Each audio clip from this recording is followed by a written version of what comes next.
Yep, we're back. Venture to say that was probably enough phantom pain for a while.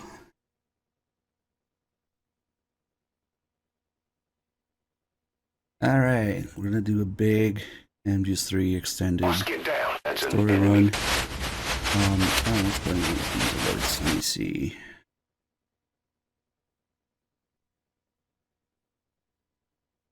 Sound alerts, blah blah blah. Okay. We still have the plastic bag.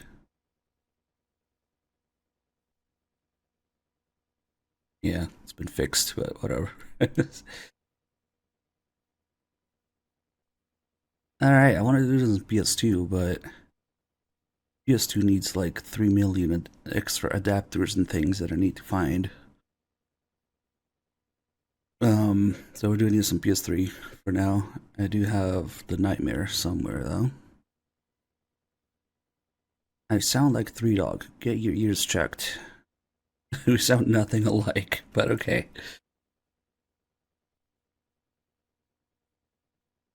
Alright, we begin with some spoilers actually. So you start the game and you get the Snake Eater intro. You're actually not supposed to get that if you were to start purely new game with no saves. It just takes you directly to the start screen. But since we have a save, it's going to play the intro. That intro is only supposed to play between the Virtuous Mission and Snake Eater operation, technically, unless you have a save. How do I don't sound anything like Three Dog? I don't know what you guys are on about. Maybe people get confused. I don't know. Virtual mission? No, the Virtuous Mission. See, this time I wouldn't want to confuse people with the possibility of VR. Great, AH. Thank you so much for the 68 months.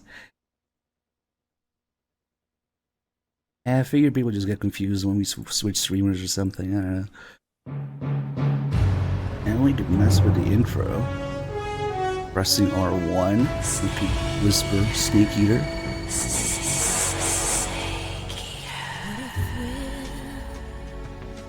And with the right stick, you have the parachutes, planes. Oh, there's 3 planes. The vultures, hammer and sickle. And when the credits show up here, with the left stick, we can change the language. English, Japanese, Korean,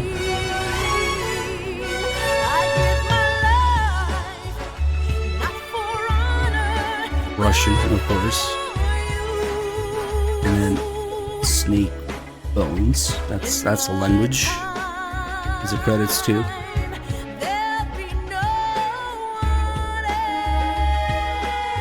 Oh, we got the peace signs too.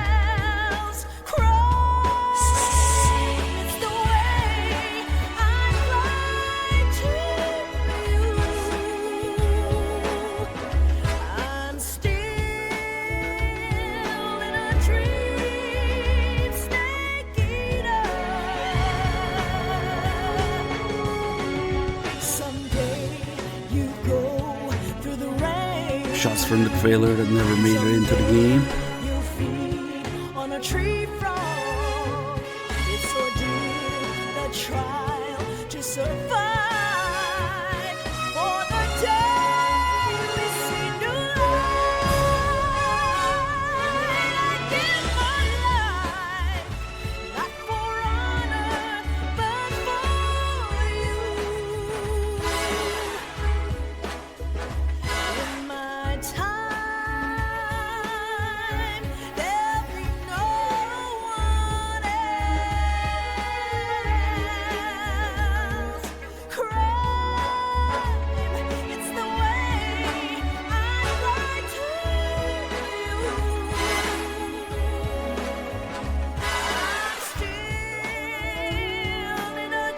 We have to fix the fucking Twitch tabs. Yeah.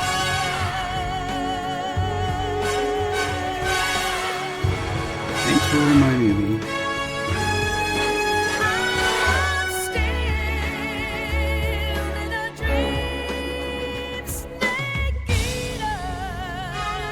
Yeah, that's when you were messing with the tabs. For the Twitch plays earlier. Also, this intro is out of sync in HD edition, whatever. Start menu. Bullet point. Details. Alright, start menu. We can fuck with the colors here, the pattern. What the fuck is that? I don't even know what that sound is. Alright. Okay, then we have all the different camera patterns with the left stick, the colors with the right stick, and there should be, okay, slow down, the action in the background with R2, speed it up with R1. There should be another way to mess with the colors. Oh, there we go. Triangle just gets rid of the pattern. Actually, it switches it between the background and the characters. A little bit of messing around we can do here. Gross.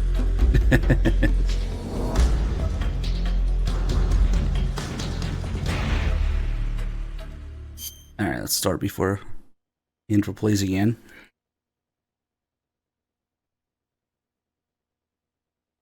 Alright, so we're gonna start a new game just so we can do the MGS2 stuff, and then we'll switch to.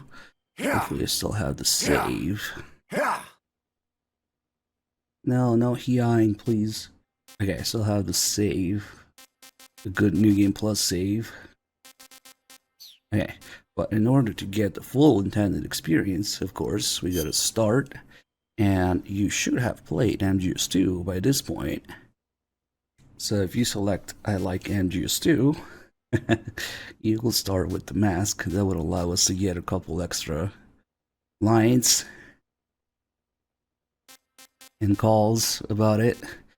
I really do think this is the intended way to do it, because each game is made with the previous games in mind. And MGS3 is very much about people being disappointed with Raiden and MGS2. But okay, I almost feel like I should say I played MGS2. I don't know about like. And the option I like MGS3 originally was not available because you wouldn't know MGS3. Like if you only played the original Snake Eater. I'm aborting this child. Hopefully a viewer will come around and take out all the Phantom Pain sounds, but whatever.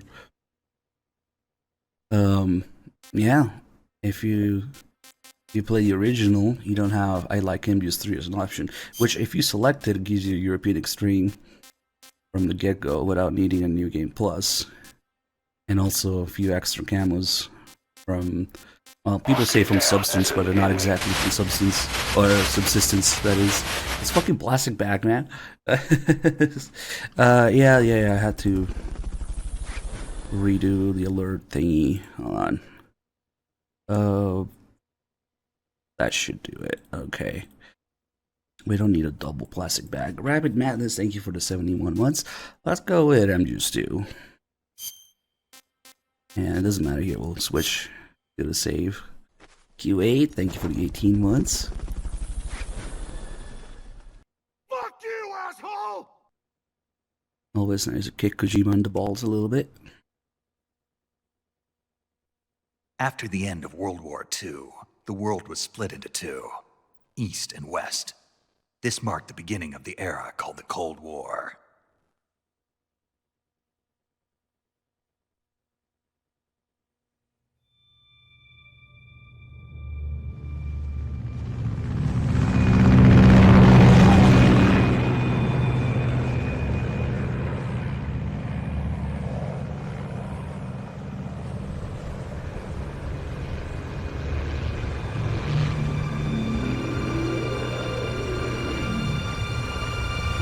Yeah, the mad result is of giving in to MGS2 hate. Alright, you want to be cool? Let's be cool again. Hey, Frogs 1, thank you for the resub. 30,000 feet. Approaching Soviet airspace. 20 minutes to drop off. Commencing internal depressurization. Equipment check. Arm main parachute. All right. You ready to go? Drop zone still showing a high pressure mass. Cav okay. Good. We've got high visibility. Damn, 5 minutes for that? Bit harsh. Ah, the blue point sound balance. Put out that cigar. Connecting oxygen hose to interior connector. Put on your mask.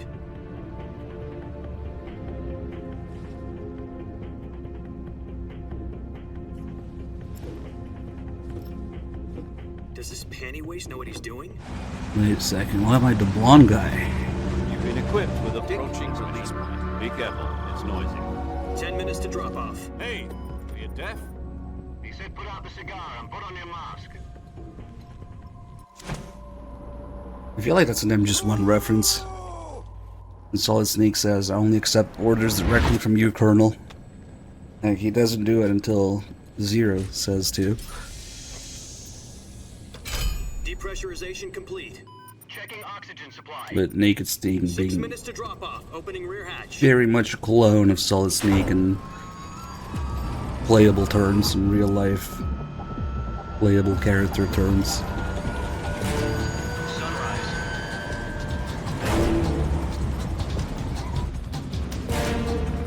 Ooh, we got a scan crane going on.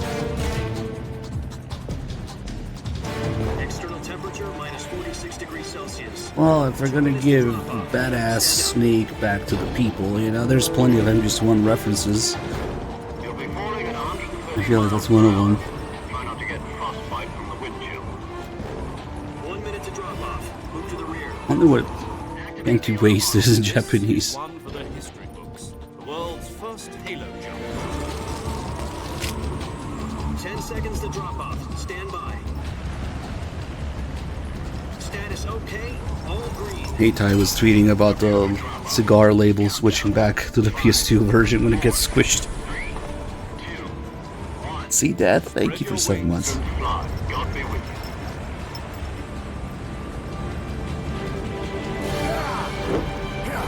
you. No, don't yell off the plane. That's okay, there's no fall damage. Don't even need the parachute.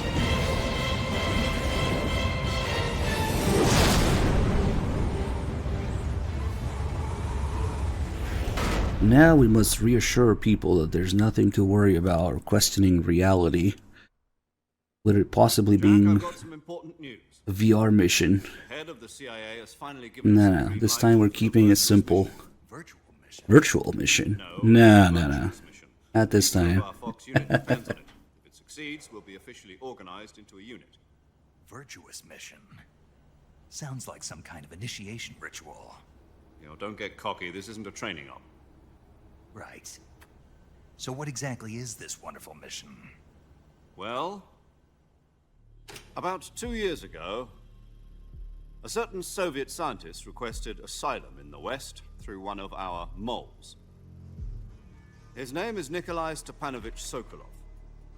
He's head of the OKB-754 Design Bureau, one of the Soviets' top-secret weapon research facilities, and the East's foremost expert on weapons development. Sokolov. Isn't he that famous rocket scientist? The very same. On April the 12th, 1961, the Soviets achieved the first manned spaceflight in history. The Earth was blue, but there was no God. Well spoken. The rocket that carried Yuri Gagarin to orbit was the A-1, known as the Vostok rocket. Sokolov is said to be the man most responsible for the multi-engine cluster used in that rocket. After Gagarin's flight, Sokolov left rocket development to become the head of the newly established Design Bureau. From a lowly technician to head of a design bureau, that's quite a success story. So why do you want to defect? It seems he'd become afraid of his own creations. Afraid? Call it a crisis of conscience. And for that, he left his country and his family behind and went over the fence? Not exactly. One of his conditions was that his family was also to be taken safely to the West. We used a mole to get the family out first, and succeeded in sneaking Sokolov over the Berlin Wall shortly afterwards. I was the one who conducted the operation. The security on the eastern side was still full of holes back then. Then what? We got Sokolov over in one piece, but the whole ordeal had left him exhausted, and we checked him into a hospital in West Berlin. It took him 2 weeks and more than 600 miles to get from the research facility in the Soviet Union to Berlin. He was in no condition to say anything coherent. And it was only a week later that we had something much bigger on our hands. The Cuban Missile Crisis. October the 16th, 1962, President Kennedy received word that the Soviets were in the process of deploying intermediate-range ballistic missiles in Cuba. The President demanded that the Soviets dismantle and remove the missiles. At the same time, he announced a naval blockade to prevent further missile shipments from reaching Cuba. But the Soviets didn't back down, instead placing their armed forces on secondary alert. Soviet transport ships carrying missiles continued on course towards Cuba. US and Soviet forces went on alert for an all-out nuclear war. Frantic negotiations were conducted through the UN's Emergency Security Council and unofficial channels to end the hair-trigger standoff. Finally, on October the 28th, the Soviet Union agreed to remove its missiles from Cuba. And so the world avoided a nuclear holocaust. But in order to get the Soviets to pull their missiles out, we had to make a deal.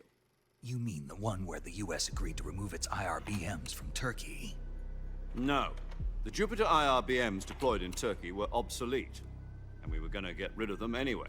They had no strategic value whatsoever to either the US or the Russians. The Turkey deal was a ruse, a cover story that was fed to the other intelligence agencies around the world. So what did the Russians really want? Sokolov. They wanted us to return Sokolov.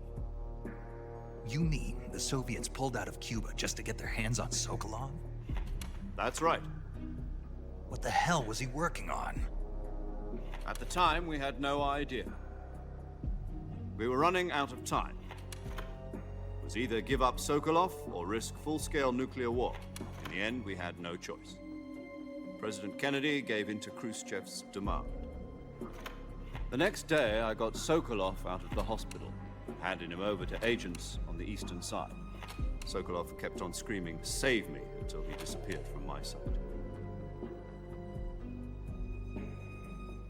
Then, a month ago, we received some new information from one of our moles. About Sokolov? Yes.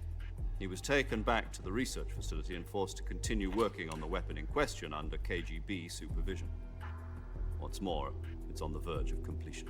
So what kind of weapon is it? Something to do with space rockets? No, missiles. Same technology. I guess you're right. We don't know the details, but it appears to be a new kind of nuclear device. For half a year now, the Soviets have been conducting frequent nuclear tests at Semipalatinsk.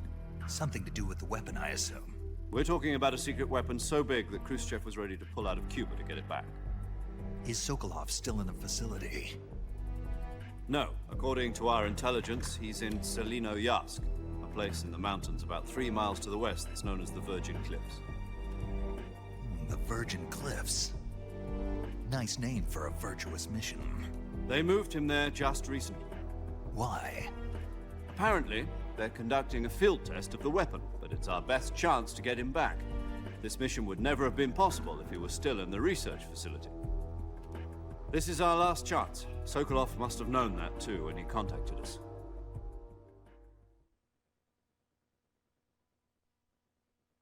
Really? You live in a non-existent Soviet jungle?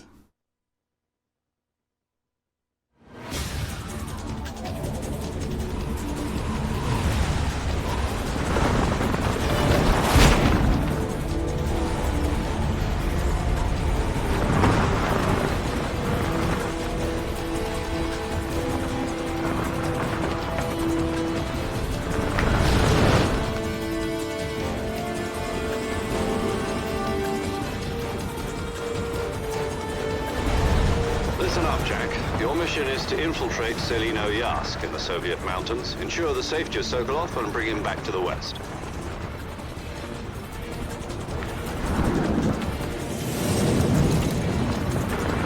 If we don't get Sokolov back before that weapon is complete, we'll be facing a major crisis. The clock is ticking.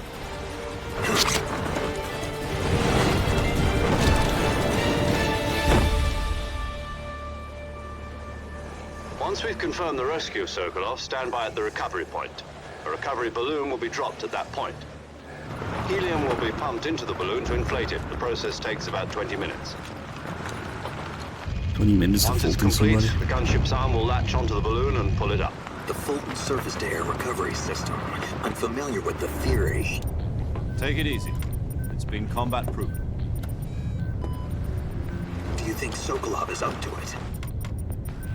The shock will be less than during a parachute jump, and the arm can handle up to 500 pounds. So you're planning on going over the border in a single combat talent? She's equipped with 2 6-barrel 20mm Vulcan cannons, as well as 2 40mm machine guns. Sounds like she could hold her own against a battalion of tanks. Even with the fuel in the reserve tank, we're facing a 4-hour time limit. If all goes well, it shouldn't take more than a few hours. Home in time for dinner.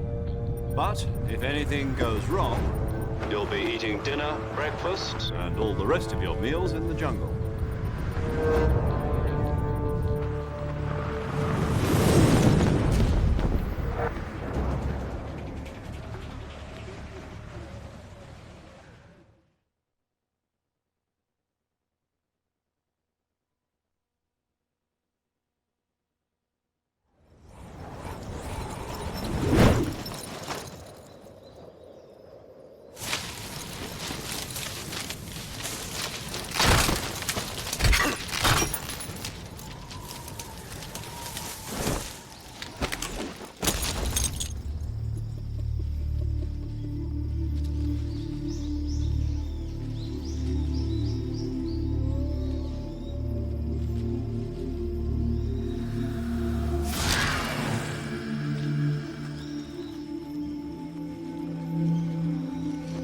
Wow, finally, I'm so badass again. None of that riding guy. Right?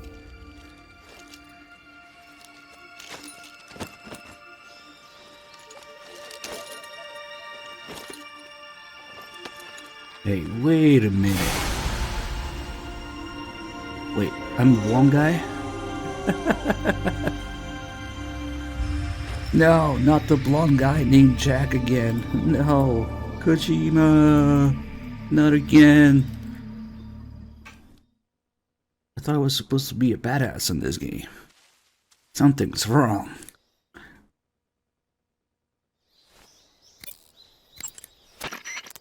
What's wrong? You were expecting something different? Now, go and find Sokolov and get him out of there. You're expecting something different? Yeah, I don't want to be the blonde guy named Jack. What is this? If we die here, we get mission failed instead of Snake is dead, just like in MGS2. You alright? But then Snake! Snake! Zero fucking spoils it when he calls for him, but whatever. Oh yeah, this is only the beginning of the intended experience. Were you expecting something different? Yeah. What's wrong? You were expecting something different? Yeah, okay. Yeah, I don't want to be this guy. Wait a second. And then if we get here, we get the other call with all the quotes. Do you copy? You're already in enemy territory, and somebody might be listening in. From here on out, we'll be using code names to refer to each other. Your code name for this mission will be Naked Snake. I'll be referring to you as Snake from now on. You're not to mention your real name. Snake? What, you don't like snakes? What do you mean? You've eaten one before, haven't you? In survival training? I'm glad to hear that. I don't know if I'd ever order one in a restaurant, but... Be careful, you might not have a choice. What about you, Major? What should I call you? Let's see. I'll be Tom. Call me Major Tom. Oh, and Snake. Yeah. The crew isn't watching anymore. You can take off the disguise This now. isn't Good right. idea. This isn't right. Time for the snake to shed his skin. This way you get the intended experience. The quotes, "Can you hear me, Major Tom?" And "Kept you waiting, huh?" Ah, much better.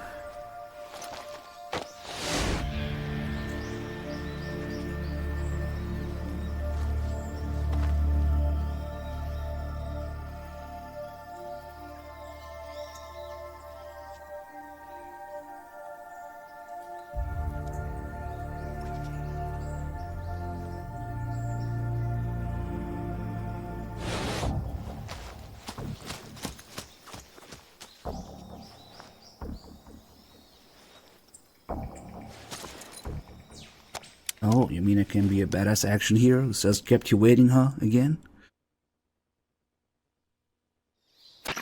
Can you hear me, Major Tom? This is Snake. Which Zero ignores completely.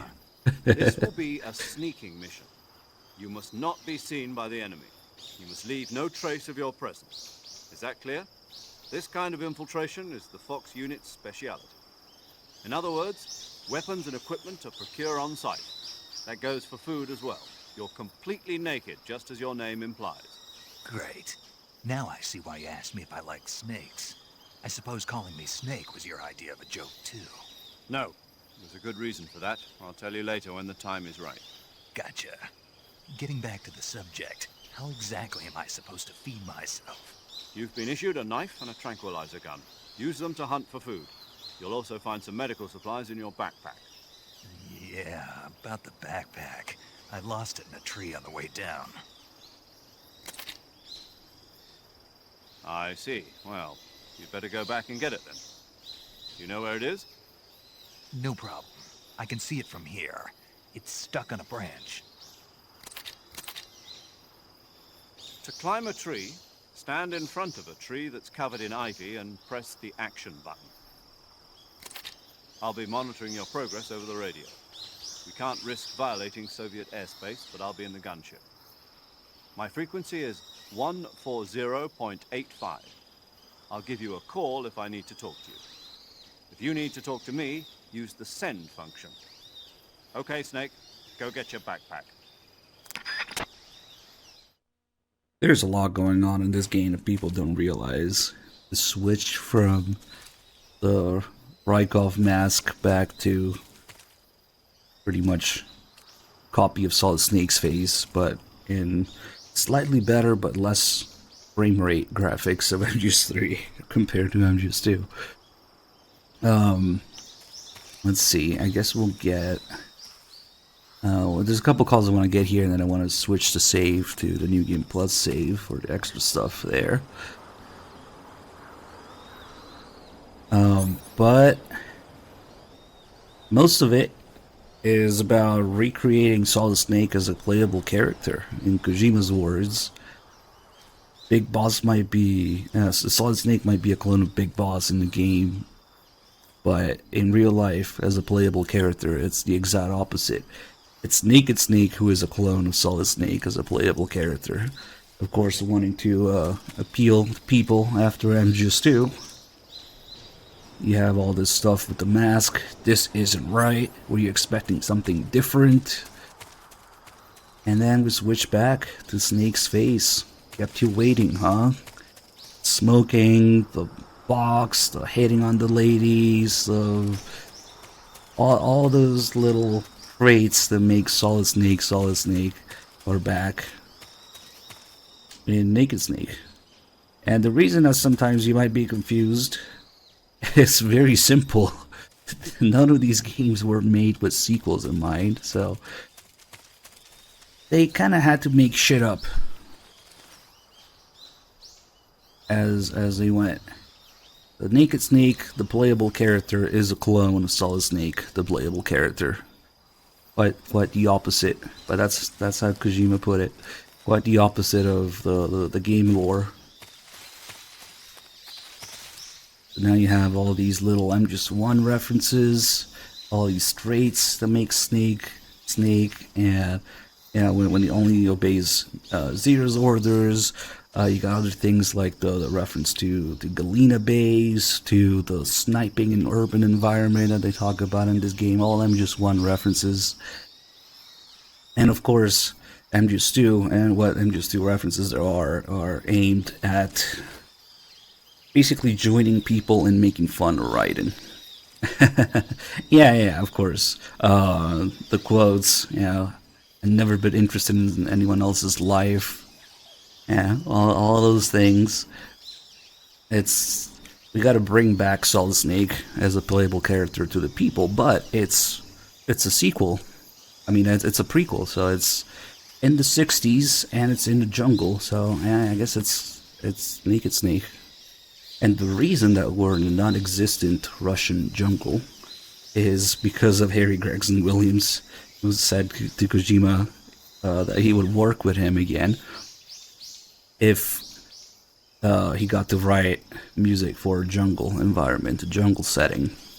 So the reason that we have a jungle setting in MGS3 is because of Gregson Williams and Kojima, of course, wanting him to come back.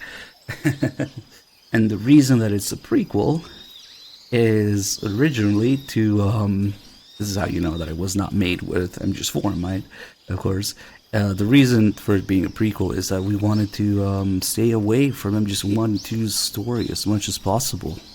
Yeah? Like, these characters should never interact, this story should never interact with MGS1 and 2's story, but then MGS4 comes out, what does it do? The exact opposite. MGS4 just has MGS1 and 2 meets MGS3 characters. But anyway, people didn't like Raiden. People made fun of Raiden, literally.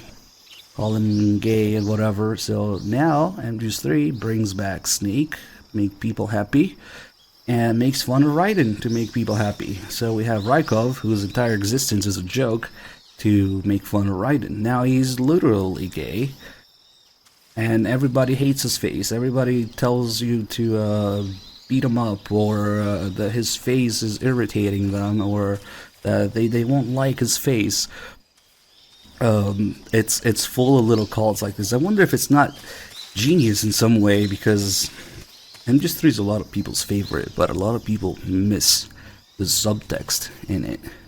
How it's made to appeal to those MGS2 haters, Raiden haters, and there's a bit of content in it. That's why I get excited every time I find new MGS2 banter content in MGS3. There's a lot of it, but it's kind of hidden and it's not very obvious at first, except maybe the way the whole mask thing. Oh, I'm moving like chat plays now. That would be like do you really think chat plays could stop here and tiptoe to look over the thing?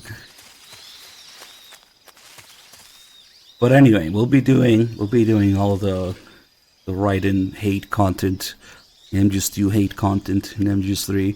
That's why we started with the mask. As soon as we get the backpack, there's going to be a very long call, but as soon as you get that, you get the mask back and you put it back on, you'll see exactly what I'm talking about. Let's do the call about the tree here. Snake, your backpack is stuck on a tree branch, right? Climb the tree and get it back. You can climb any ivy-covered tree by standing in front of the ivy and pressing the action button. I thought there was a funnier call about it. And that's the joke. Like, Raiden isn't literally gay in MGS2. He is in 3 as Rykov because people made fun of him in 2. But it's actually quite the opposite. Like, if you do the vamp call, he's disturbed by Vamp's bisexuality. I guess it's quite the opposite. Right? Snake, your back... Oh, no, there should be a... Snake, first you need to find that backpack you lost on the way I down. think it's this one. Snake, you said your backpack got caught on a tree. Oh, there we go. Yeah, Was there ivy growing on the tree? there was, but Perfect. perfect. Indeed. You can climb any ivy-covered tree by standing in front of the ivy and pressing the action button. Climb the tree and retrieve your backpack. That is slightly funnier call. That's the I don't know if you want to call it a joke or the problem that people don't really get Raiden and MGS2, so. Kojima joins the fans in making fun of Raiden in the hope to redeem himself and give people what they want. And as a result, now MGS3 is most people's favorite. So you could say it worked. But it entirely misses the point of the series up until this point. Anyway, let's get this back. If you do all the extras though, you'll see that, yeah, Naked Snake is cool and all, but he's kind of a dumbass too. I wonder if that's I intended. see you've retrieved your backpack. Since it's Snake. very much the player wanting to be Snake again. To equip a weapon, it's necessary Yeah, to take on the it out of your surface, backpack. he's a badass. In the But if you survival dig viewer, in a little bit, choose weapon from the backpack. if you dig a little bit Your too deep, available weapons will be you'll see that displayed in a everybody window in treats the him like an upper left. idiot. From that list, choose the weapon you want to equip and press the enter button. For other equipped items, just do the same thing from item. Got it. Use the survival viewer back. So that would very Yep, much that's be right. in line with Survival is fundamental to this mission. After you've been Kojima out in the field for a while, your stamina will start appealing to drop. those people who Stamina hated gets too low, it'll Raiden, affect but your also performance. making fun of him at the You same won't be time. able to shoot accurately, for example, and your wounds won't heal as smoothly. Keep an eye on your stamina so you don't run out. To recover lost stamina, you can hunt for local flora and fauna. You can use either your tranquilizer gun or your knife to hunt. My only weapon is a Mark 22 Hush Puppy tranquilizer gun. That's right, it's been fitted with its own suppressor. However, the suppressor will deteriorate every time you fire. Once its durability reaches 0, the noise suppression effect will be gone. So don't get too trigger happy with it. The suppressor's durability is shown in the icon. Any weapons and equipment beyond what you're carrying now, you'll have to find as you go. I have to find my own weapons and equipment? Whose crazy idea was this anyway? Solo covert actions are standard Fox operating procedure. You can't leave any traces of your presence. No weapons, equipment, footprints, sweat, or bodily waste. The same goes for bullets and cartridges, too. Your presence in enemy territory is already a violation of international conventions of warfare. There aren't supposed to be any American soldiers in Russia. It could spark an international incident. You can't let anyone see you. You can't let the enemy know you're there. This is a stealth mission. You're a ghost, Snake, in every sense of the word. And there'll be no rescue if you're captured. The military and US government will deny any involvement in the affair. Then I'll just have to take care of myself, huh? I'm afraid so. You've been given a fake death pill for that purpose. SIS guidelines stipulate that soldiers on covert ops like this one be issued a potassium cyanide capsule. Tape it to your body so you can take it when you need to. How generous of you. Use it if you're taken prisoner by the enemy. It'll send you into a state of false death for a short time. Fooling them into thinking that I'm really dead. So, how do I come back to life? Just take the revival pill. You mean that thing they put in my tooth before the mission? That's the one. But be careful. If you remain in a state of false death for too long, nothing will be able to bring you back.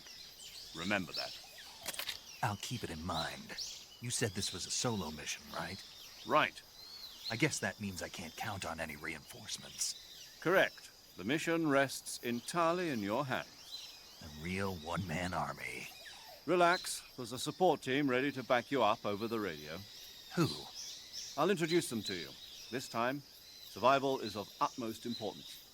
The first member of the support team will be in charge of monitoring your physical condition, acting as a medic, so to speak, as well as recording your mission data. She's a member of Fox as well, and she's here on the gunship with me. She? Hello, Snake. I'm paramedic. Nice to meet you. Paramedic. As in a medic who comes in by parachute. Aren't you going to tell me your real name? Are you going to tell me yours, Mr. Snake? My name, huh? It's John Doe. And they call you Jack for short. You're a regular Captain Nemo. A name means nothing on the battlefield. After a week, no one has a name. What's your name? Jane Doe. Very funny. I wasn't joking, but I'll tell you my name only if you manage to make it back alive. My frequency is 145.73. She's also in charge of recording your mission data. Whenever you want to save, send a message over the reserved save frequency, 140.96. So saving lets me record my mission data. That's right. It also records the state of your health. Good to know. There's one more person I want to introduce you to, Snake. Huh? Speaking of snakes, you remember the boss, don't you? A legendary soldier and your mentor. The boss Actually, is so important. it was the boss that got the DCI's authorization in She the first changes place. the volume.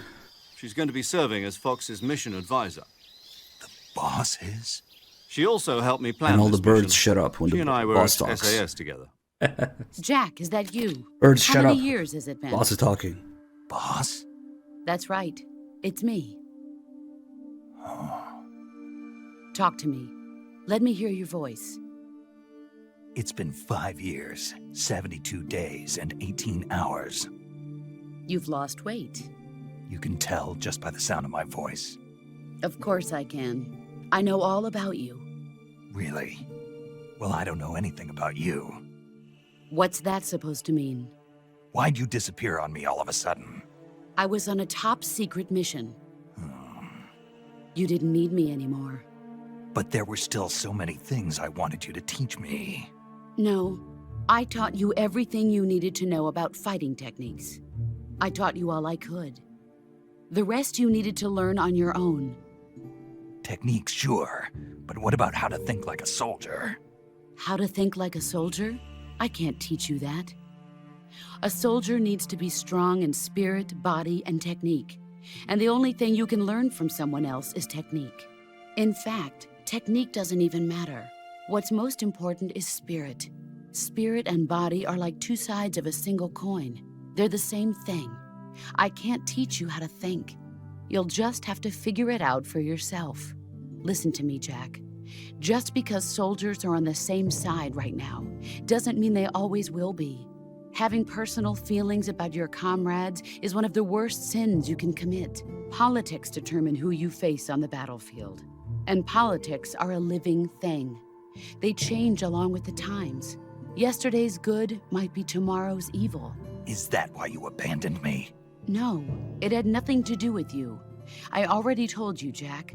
I was on a top-secret mission. A soldier has to follow whatever orders he's given. It's not his place to question why. But you're looking for a reason to fight. You're a natural-born fighter, but you're not quite a soldier. A soldier is a political tool, nothing more. That's doubly true if he's a career soldier. Right and wrong have no place in his mission.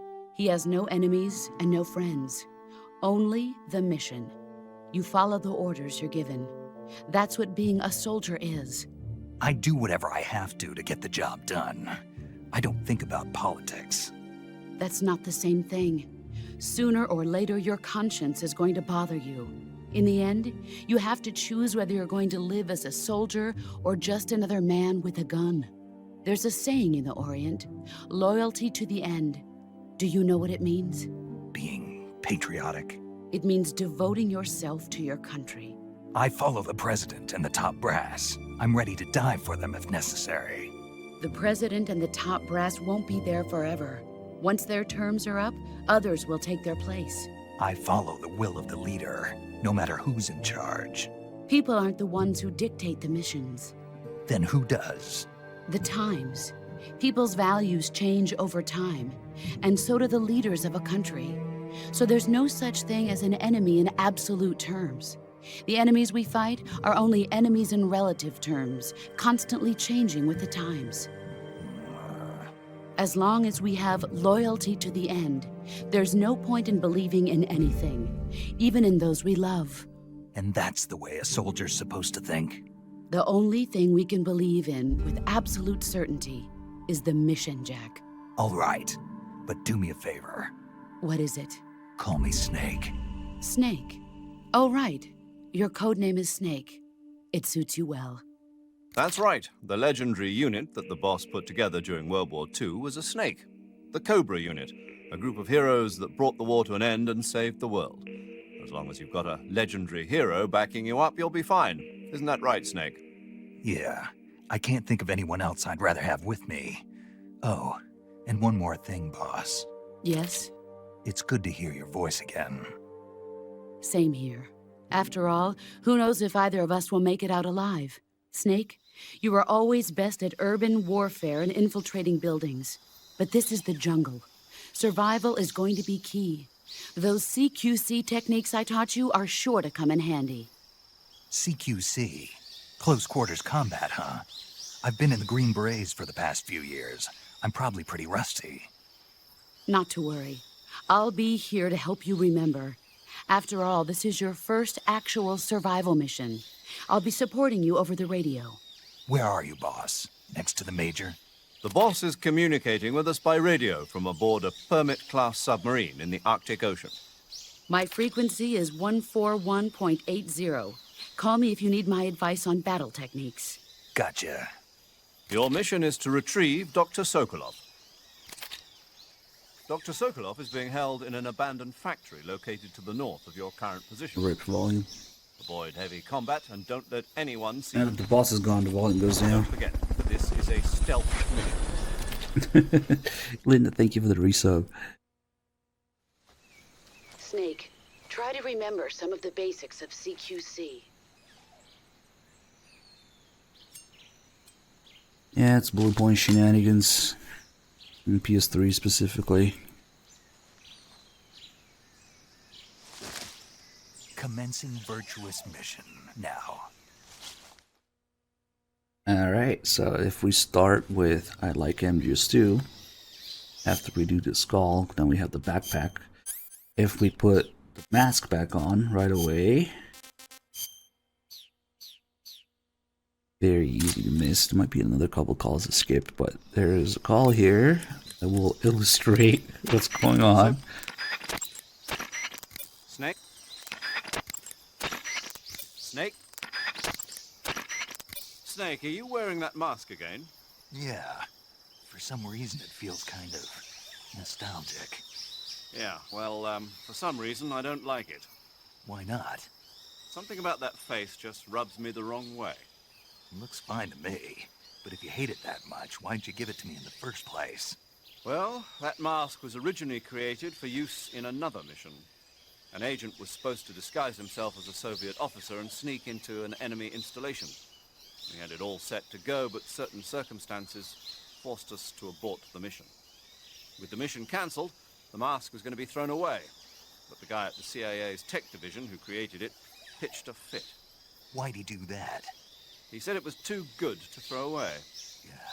According to him, that mask is a revolutionary new design that lets the wearer blink, something that wasn't possible up till now. I'd think you'd want to make the lips move before bothering with the blinking.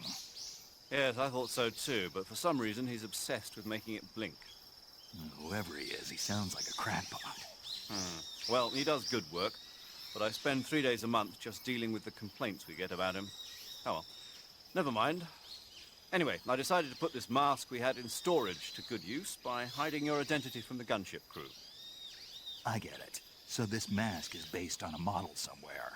That's right. What do I do if I meet that guy? That's not going to be a problem. Why not? The man the mask is based on is a GRU officer. You're in the KGB's sphere of influence. Chances are you won't run into him. And if I do? Beat the crap out of him. There we go. So, yeah, that face is starting to irritate me already. For some reason, I don't like his face. If you meet him, beat the crap out of him. This and many more, especially once we get the full disguise as a Rykov. Yeah, let's join the people in hating and making fun of Raiden so they'll be happy. Let's give him Solid Snake back as a playable character in some form. But also, if you dig a bit too deep, let's treat the player like a fucking dumbass too. There's no way that those things aren't connected. It's too good, and it's full of that. There's Zero getting irritated multiple times by the face of the mask. Sokolov doesn't like the face. This look should make me more popular. I wouldn't bet on it, but whatever. Alright, now let's switch to the New Game Plus save.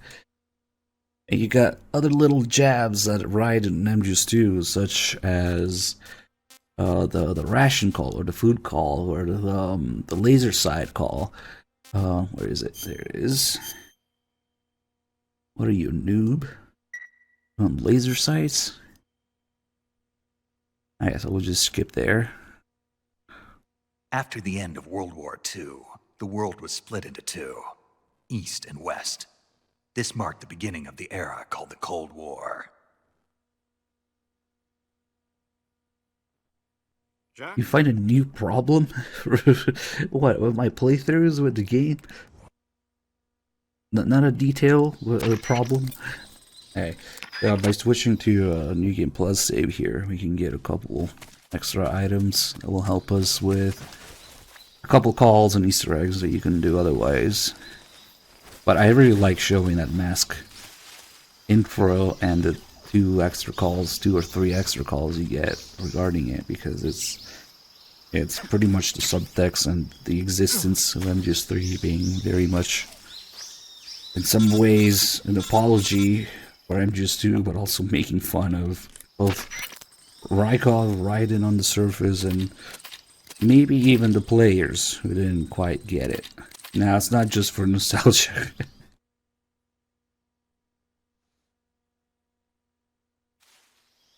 Alright, now we're back here, and we got more stuff. We got Single Action Army, Patriot, Easy Gun, and the Stealth Camo. There's actually an Easter egg that requires a Stealth Camo, as far as I know. Got the Infinity Face Paint, and all the extra camos and stuff. I didn't pick up the boss camos, though, on the save on purpose, so we can do the calls as we get them, one at a time. But we're also going to be doing a lot of Zero calls. So here, for some reason, if you spend too much time, you kind of miss out on this call. So we'll just do it right away. The food call, even though the mission is only supposed to last a few hours, first order of business is, how do I feed myself? And there's two versions of it. If you've already eaten something, it's much more interesting. If you just find food and call without eating it, they just explain how to eat it, which is also kind of funny. Like, did you find food? Do you know how to eat it? What? I don't know how to eat. And then they just explain the menu, but it's a bit more interesting if you do eat something. And then get the call about it. Because now we don't need the tutorial for it, since if we already eaten something. Instead, we get yet another jab at MGS2. Sokolov. Snake? Snake, remember that this... Yeah. You ate some food? Yes. You aren't expecting food to recover life, are you? Of course not. Food alone doesn't heal wounds. Food only recovers stamina. Good. Why do you ask? I once had a guy who thought that eating canned food would recover his life. Well, was he some kind of idiot? Of sorts, yes. But in the 21st century, they'll probably come up with something that does just that. Who is the idiot of the 21st century that eats canned food? Now, this and the laser side call, you might think, oh, but it wasn't MGS1 as well. Oh, there's no way they're making fun of Solid Snake in MGS1 since they're trying to give you back all of Snake's traits as a playable character so that people will be happy again. No, they're making fun of Raiden again. Alright, now we're gonna get comfy and do all the zero calls here. I personally think that Ocelot was a much more interesting character than MGS1 and 2, when you didn't know too much about him and he always had his own thing going on, you know, playing everybody. Instead of MGS3, it's all like, oh, I want to be recognized because I got my ass kicked once. His entire existence becomes about wanting to be recognized to show off that he can do cool stuff too. There's also a few inconsistencies in there, but whatever. One on PS3 HD. It was just to MGS2. Also, 2005 is the 21st century. Do you know how centuries work? There's no way they're making fun of Snake in MGS1, because, like I said, all the MGS1 references are MGS1 Snake traits that they bring back to make people happy, essentially. It's MGS2. The idiot of the 21st century, or the soldier who is a noob and needs laser sights. There's all the rifles and pistols in MGS2 have laser sights. MGS1 you only have the Mark 23. Well, oh, you think they're making fun of Snake in Metal Gear 1 now? Given all the MGS1 quotes, traits, references, and connections, it's highly unlikely that they're talking about Solid Snake. Now, and given all the shit about Rykov and Raiden, it's very likely that they're talking about MGS2 and Raiden. Anyway. Sokolov should be at the abandoned factory to the north. So yeah, of course, it's made with the previous game in mind. In fact, there's even a couple tutorial calls that illustrate the differences in controls between MGS2 and 3, and again, it says it's different from the methods learned in training. Yeah, training being the previous game, you know, a leftover thing from MGS2 where it had its context about MGS1 being Raiden's training, and now it's kind of a leftover thing. It had context in MGS2, and MGS3 is just the previous game. Anyway, we'll be skipping the calls about where to go, what buttons to press, whatever. We don't need those. But there's quite a few unique calls we'll be going through. Snake, when your actions can learn. Yeah. Snake, use the... Come on. Major. Here we go. What is it? It's about your code name. Major Tom? Yeah, where'd you get that name? From a tunnel. A tunnel? That's right. Snake, have you seen the movie The Great Escape? No.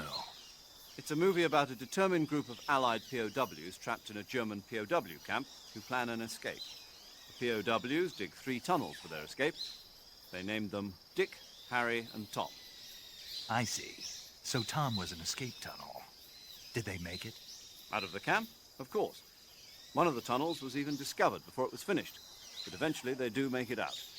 I get it now. So Tom was the tunnel they used to escape. Yes, that's right. What is it? Well, actually, I'm not sure if I remember correctly. Major. Oh, it's all right. It's, Tom, Snake. Tom is the escape tunnel. Yes, no question about it.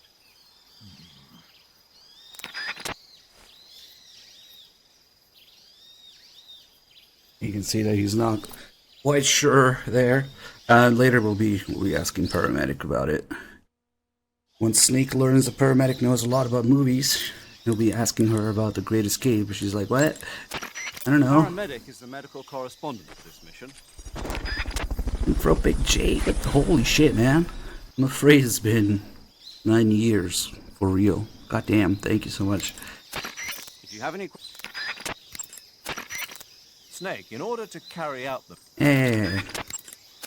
You can use an equipped weapon during first-person view. This is called a first-person view attack. Let me see, this might be a laser sight call. First-person view attack, you can direct your line of fire up, down, left, or right.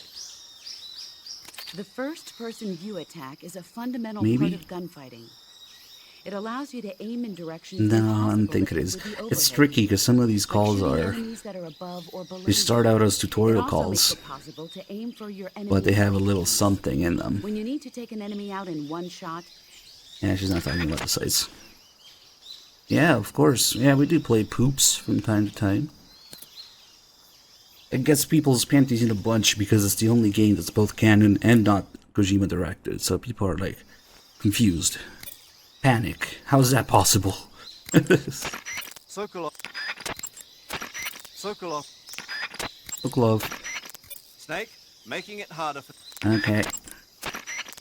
Snake, be careful. The way to change between standing, crouching, and crawling has changed slightly from the methods learned in training. Learned in training. Being the previous game. Snake, in order to maintain your stamina, you'll have to feed yourself. Oh shit. Listen up, Snake. Yeah, keep in mind that this operation is strictly covert. Engagements should be avoided. If you must dispose of an enemy, do it with the tranquilizer gun. Yup. Sweet dreams, Boy Scout. That's right. And by the time he wakes up, you and Sokolov will be safely out of the country. Sipping hot coffee on a plane back home. What did you say? What did you say? Sipping hot coffee on a... You're gonna drink that foul mud? On the victory flight home? Okay, then. What would you drink? Tea, of course. Snake, the fake death and revival pills we gave you are the latest in internal medicines developed for intelligence ops by the CIA's technology division. You can use the fake death pill to send yourself into a death-like state for a limited period of time. Use it wisely, and you should be able to fool the enemy into thinking you're really dead. It may come in handy if you ever find yourself cornered. To revive yourself from the fake death state, use the revival pill. But remember, timing is critical. The effect will be ruined if you revive right in front of your enemy. Interesting. But how does it work? What do you mean? I don't feel right taking some pill I don't know anything about. How does it make me look dead? How's it gonna affect my body? Well, Snake, about that... I get it. I should ask Paramedic. Paramedic. Allow me to explain. You know how there are animals in nature that play dead? Like weevils, ladybugs, chickadees, possums, and the like? Well, the fake death pill takes the natural art of playing dead and applies it to the spy world. When you take the fake death pill, it causes your body to rapidly secrete a number of chemicals. Adenosine and serotonin, as well as opioid peptides, such as methionine and kephalin. Those chemicals act to induce a state of hibernation, causing your heart rate, your breathing rate, and your body temperature to drop. He's not exactly following. It'll truly look like you've dropped dead upon initial inspection. The revival pill, to put it simply, is a counteracting agent to the fake death pill. When you take it, it causes your body to secrete stimulants like noradrenaline and other chemicals such as naloxone, which block the effects of the fake death pill. Basically, it wakes you up. Does that help? Yeah. Okay, I'll try and explain it in more detail. The secretion of methionine and kephalin triggered by the fake death pill causes the opioid receptors. Oh, okay. I think I get it now. You sure? Yeah. But you must want to know a little bit more. There are 3 types of receptors: delta, kappa, and mu.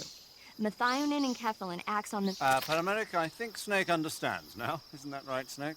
Yeah, clear as crystal. But... I've got enough pills, so I'm gonna get back to the mission now. Yes, you do that. Hey, wait a... I can't believe viewer actually made that. Nice. But you got these little animations in the background of the radio where Snake is like scratching his head or falling asleep. It really helps you identify when he's not really following what's going on. There's plenty of calls like that. The other doesn't understand what they're talking about, or they're patronizing him, or they're calling him special in some way. Yeah. Plenty of calls like that. And I wonder if it's meant to be kind of like a connection to what I was talking about earlier, where, yeah, on the surface, we're giving Solid Snake as a playable character back to the people in many ways, as Naked Snake. And he's a badass again, like people complained about Raiden, so they want to be a badass action hero again. But if you do a few extra calls, he's a fucking dumbass. And since it's supposed to be the player, is that Kojima making fun of people for not understanding MGS2? But there's also a lot of Kojima joining in the people making fun of Raiden and MGS2, so... I don't know. It rides that fine line between the two constantly. It could be genius, really. If you have any questions about camouflage or CQC, ask. Paramedic. Well, yeah, there's a lot of calls here. Way more calls than areas, environments that you go through in the purchase mission. It's crazy. So you have to sit there and just keep calling. The battery recharges automatically when not in use. When you want to recharge the battery, unequip all electronic devices and give it some time. The higher your stamina gauge, the faster your battery recharges. If you want it to recharge faster, eat food and recover your stamina.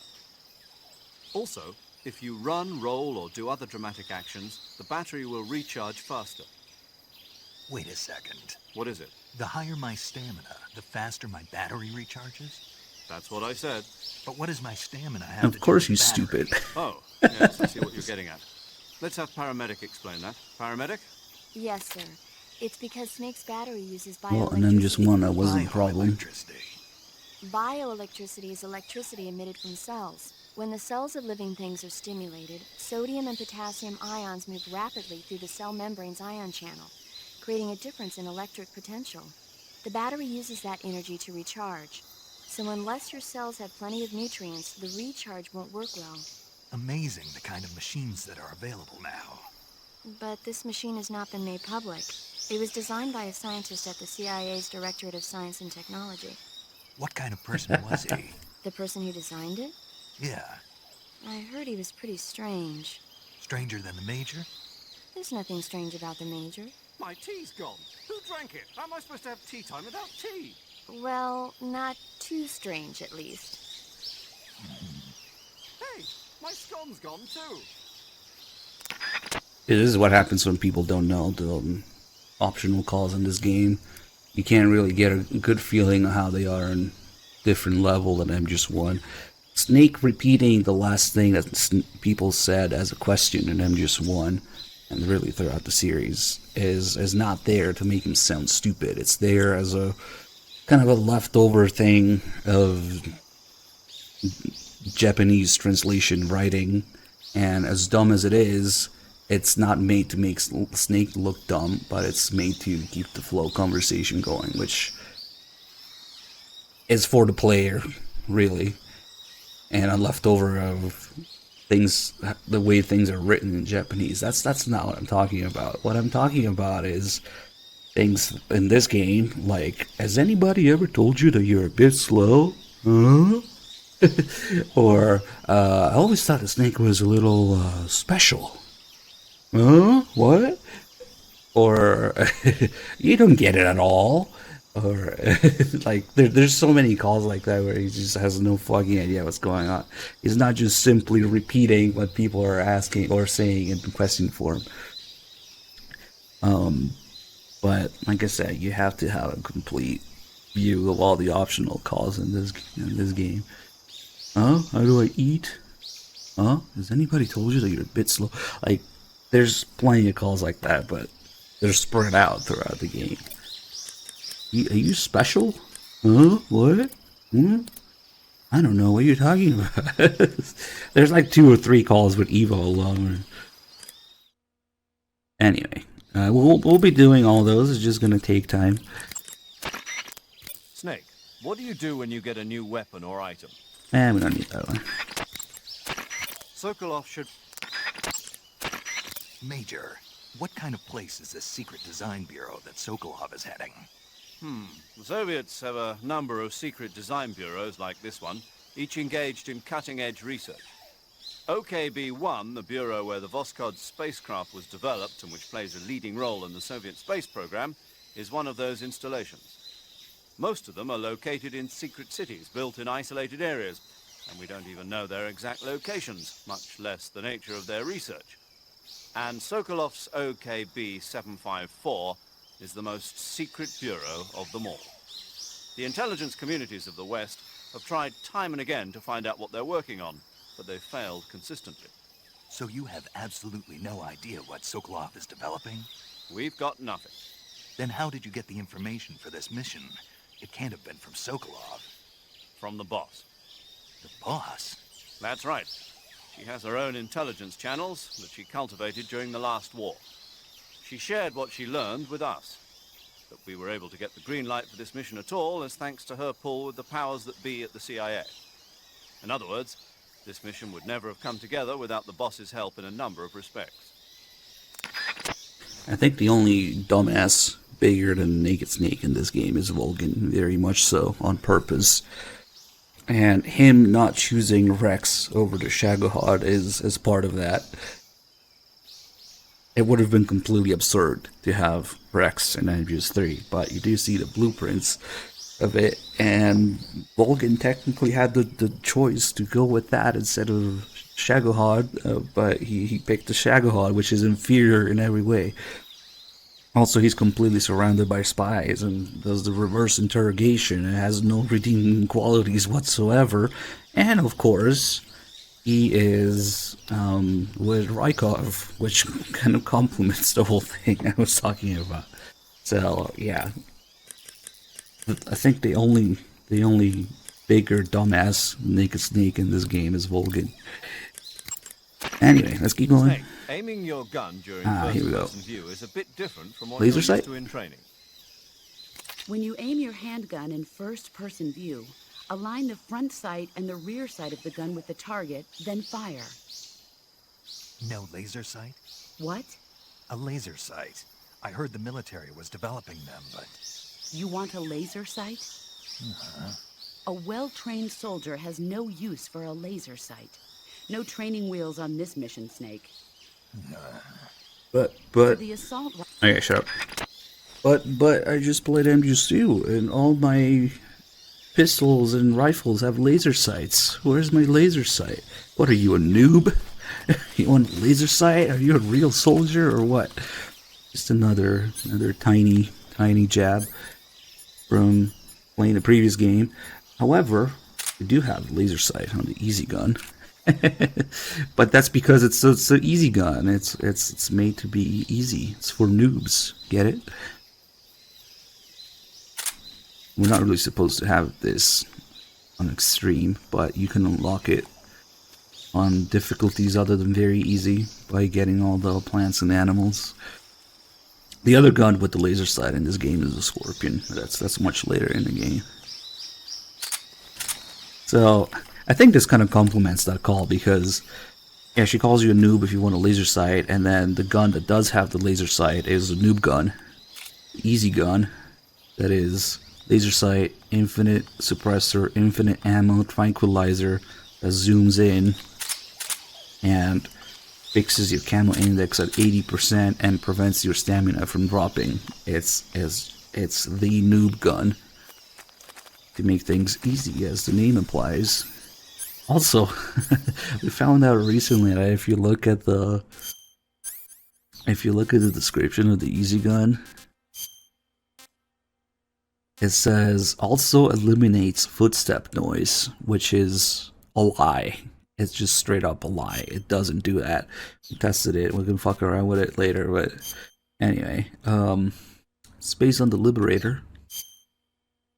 We'll get the call about it with Sagan later. It's a really good call, actually. Sagan's really proud of his easy gun. No, it doesn't. Even though it says eliminates footstep noise, it doesn't do that. The only item that eliminates footstep noise is the Sorrow's spirit camo. That is intended, at least. There's other ways to do it that are not intended. They're like glitches, but whatever.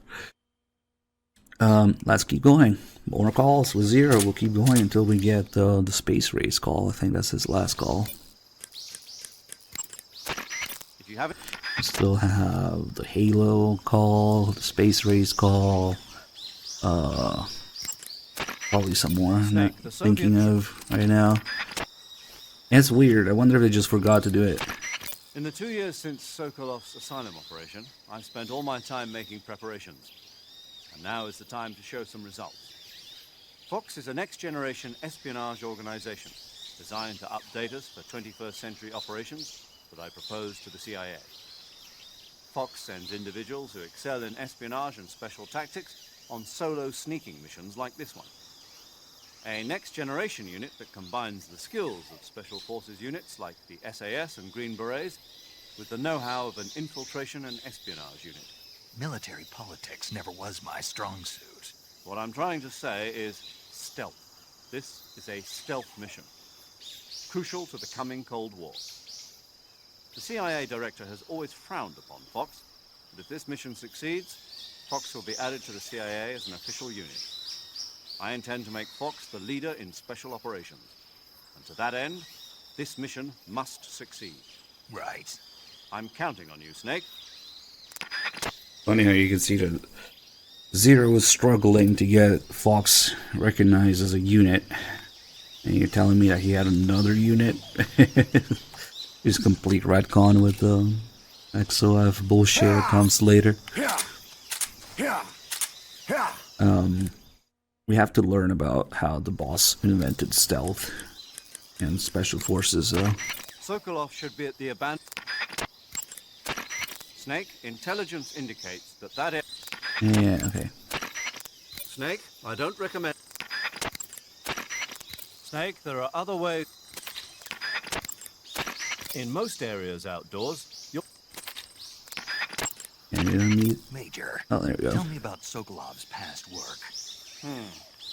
I assume you already know that Sokolov was the developer of the multi-engine cluster. The multi-engine cluster is exactly that, a system for fitting a single rocket with multiple engines. The Vostok rocket, for instance, had 32 engines. With the technology they had, it was difficult for the Soviets to develop large engines with massive thrust. So instead, they decided to focus on using multiple smaller engines to achieve the desired thrust. With this method, though, maintaining the fuel balance between the various engines was a major problem. Sokolov was the man who provided the solution. And that's what earned him the job as the head of the design bureau? Apparently so. So this secret weapon is some kind of ballistic device? Well, that's my best guess. We don't know for sure, but... You'll find out soon. As soon as I get Sokolov out of here. I'm counting on you.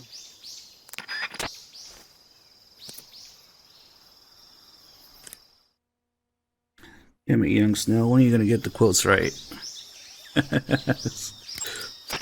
Sokolov should be at the abandoned factory to the north, so head... Snake, in... With an equipped weapon... The degree to which you move the left stick not only... Hey, look, it's a re-recorded line. Part of your mission is to demonstrate to the brass the core concepts behind Fox. Leave no evidence. That's the essence of Fox. And avoid engagement with the enemy. Understood. Not only that, I mean leave nothing behind, including weapons, equipment, footprints, Here's some sweat... skull-face lore. Yeah. When I do my business, I bury it good. What? What's wrong? That's the American way. American way for what? To handle defecation. You're gonna bury it? Yeah. Bring it home with you. What? That's what we did in SAS. The US Army is sloppy. They do things well, but not perfectly. Here in Fox, we're doing things my way. Got it? Yes, sir. And that's why Skullface goes around digging up all the snake's turds and putting them in a plastic bag to bring back to Zero. Scoop Scooper minigame in MGS Delta. Yeah, can't blame the guy for hating both of them, right? Paramedic is the medical... Skullface is here somewhere, digging up snake's turds. Sokolov... Snake, if you step in any water... Equip food... Snake, the Mark 22 is... Okay. Major, didn't you say that the boss was in the SAS? Didn't the boss invent everything? We formed the 22nd SAS Regiment together. When the SAS, the British Special Air Service, was first established, they invited the boss on board as a special advisor. In fact, you might say it was the boss who put together Rayforce and L Detachment, which laid the groundwork for today's SAS. You won't find her name in the history books, but her contributions were many and great. Yeah, the real heroes are never made public. Not in our line of work, anyway. The dummy run on Heliopolis and the nighttime raids on German air bases in North Africa were her idea as well. Yes, she was always one step ahead of the rest of us, both in thought and action. It's true what they say. Who dares wins. The motto of the SAS. Precisely. The motto itself is a tribute to her service. Needless to say, the SAS has become a model for special forces units all over the world. In that sense, the boss really is the mother of special forces. But of course. So the boss invented CQC, stealth, special forces, and Snake. Pretty much made Snake into a soldier. I don't know. Also, she fails to pass on her will. Who is that I just described? Who invented stealth games, or kind of, and Snake, and failed to pass on their will? I wonder who the boss could be in this game. Yeah, the boss is Kojima. In one of the many instances of Kojima putting himself into his games as either Snake, Big Boss, the boss, whatever. And for some reason they wanted to explore the theme of motherhood, as they called it, so she's a female character. But other than that, it's literally Kojima. Invented everything, invented Snake, invented stealth, invented CQC, and fails to pass on her will. Yeah, it's Kojima. And from now on, everything in the series is about the boss or Kojima failing to pass on their will. That sucks, but that's what it is. Sokolov should be at the abandoned factory to the north. Snake, let me explain the... That's not. After you've grabbed an enemy... I'm good. Press the crawl button. Snake, remember that the suppressor is a limited commodity. Shut up, Alora. You're just trying to provoke me. You already know that. Major, what about my code name? You mean Naked Snake? Yeah, what does it mean? It's because snakes slither through the grass unnoticed to those around them. No, I mean the naked part. It means without embellishment, devoid of a specified quality. In other words, basic. Why's that my code name? I explained that the virtuous mission is designed to test the effectiveness of Fox, right? Right. And the procedure used for this mission will represent the modus operandi of Fox for future missions. In other words... the essence of Fox. Naked and pure? Exactly. And there's the fact that you went in practically naked. No weapons, no equipment. I see. Means more than I realized. Yes, clever, isn't it? But don't leave yourself naked to the enemy. Roger that. It's really great how detailed it is in Phantom Pain. If you get Kojima from your Ground Zero save, you can still get the side op about rescuing Kojima again. Even though he's in your staff list. And then I tried to double check, like if you get 2 Kojimas if you do that, but no, he just gets replaced. Sokolov. Sokolov. Snake. Certain enemy. Nah. It's possible to... Yeah. Snake, this operation... Snake, I recommend... Snake. Snake, I've completed the double check on the... This is one of those calls where they patronize him a little bit. Leave your recovery to us. I don't need a reminder. I see. Here's a reminder anyway. No. I see. Well, the Fulton recovery system allows for rapid recovery of personnel from enemy territory. Should I explain it? No. I see. Here's an explanation. Basically, how it works is And then he the plane falls flies asleep by doing and this. snags a nylon lift line that the soldier has grabbed onto, and that's been elevated by a balloon. The Fulton recovery system was first designed in the 1940s as a method of picking up mail for the American Postal Service. During the Korean War, that system was redesigned to recover personnel. JAC, an ancillary organization to the CIA. Yes, good old JAC. It stands for Joint Advisory Commission Korea. Isn't that something? So, JAC first used the Fulton surface-to-air recovery system to extract totally agents following. from North Korea and mainland China. Let's go over the procedure once more, to be on the safe side. First, the plane drops a canister about the size of a coffin to you. Inside, you'll find a balloon, a 1,500-foot cable, and a harness that attaches to your suit. Take the items out, attach the line to your suit, fill the balloon with helium, and send the line up. The plane will approach at 125 miles per hour. Veg. Snag the cable just below the balloon with a hook on the nose of the aircraft, and whisk you away. Assuming the pickup is successful, you'll be reeled in with a winch and pulled to safety into the rear of the aircraft. Got it? Snake? Yeah, I got it. I got it real good. Were you listening? Yeah. All right, then. Yeah, there's a few calls like that. Zero isn't quite sure the Snake gets it or is listening. There's that one call where he forgets where to go, and Zero explains it again, and Snake still doesn't get it. And Zero just fucking gives up. He's like, ah. This dumbass. He's not listening. And somehow he manages to do all that anyway, with one arm even. The actual real-life Fulton procedure that they described. It takes 20 minutes and all that gear. But anyway. I'm surprised the boss didn't invent Fulton recovery too. Sokolov. They called it the boss recovery. You can get in... Snake? In the... Let's see, we should still have the halo jump and the space race. If you have... By equipping And grenades it's and kind of pressing the absurd weapon how button in hidden these calls are. Any normal person would stop calling. You did an excellent halo jump. Not really. I didn't land in the right spot.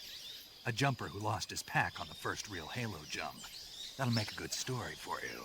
Who cares? There are no records of your operations. I know, but... What, you're embarrassed?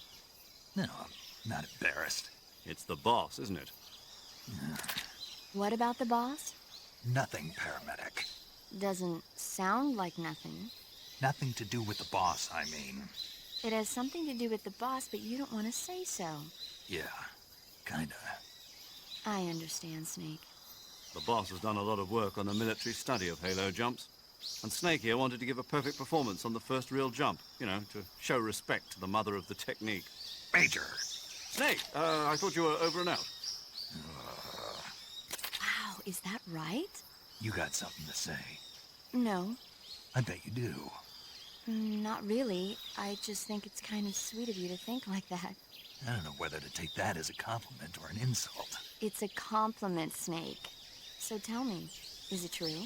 What? Not that. Is it true that the boss really worked on research for halo jumps? Oh, that. Yes, it's true. Halo stands for High Altitude Low Opening. It's a jump technique developed for covert insertions into enemy territory, just like the area you're in. A plane flies at 10,000 feet or above to avoid detection by ground forces, and the jumper free falls until he's within 1,000-foot altitude above the target area, when he finally opens his chute. By using this technique, the chances of revealing the parachute landing to the enemy are marginal. The halo technique was originally developed in France. This was partly due to popularity of parachuting as a sport since the end of World War II. And the boss was an instructor for the research that was carried out there. In 1957, at the JFK Special Operations Center at Fort Bragg, the boss was invited to instruct at the first ever US military halo school. Of course, none of this is on the record, but she's the mother of modern-day special forces.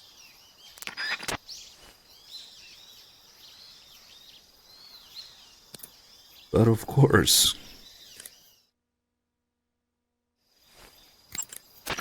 Sokolov.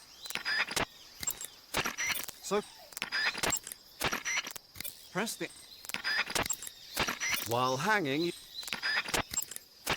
you can't keep... If there's some... It's thanks to the boss that we finally have sliced bread. She invented it too. Press... If you were... Major, tell me a little bit more about the space race. In 1957, the Soviet Union succeeded in launching their first artificial satellite, Sputnik, into orbit.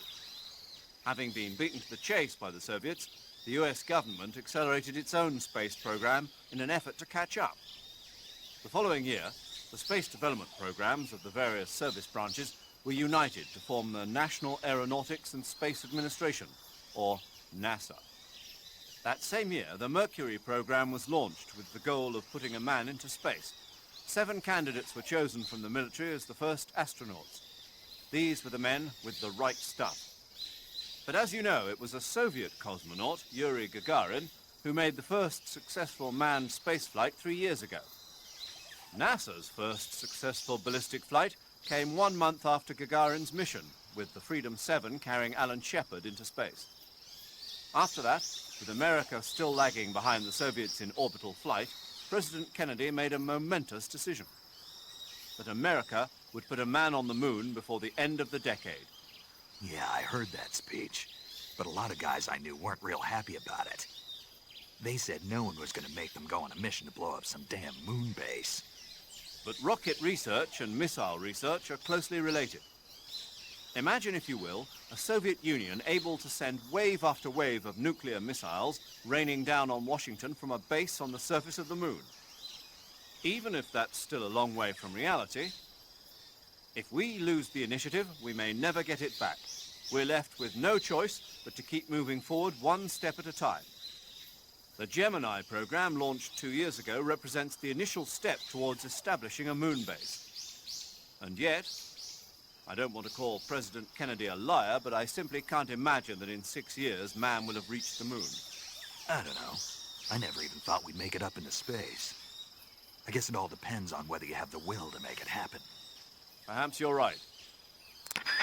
But don't worry. The boss invented space too. He invented space exploration too, but we just don't know yet because it's a big spoiler for later. Alright, let's get a checkpoint here. And then we gotta... do the thing with paramedic. Get rid of these.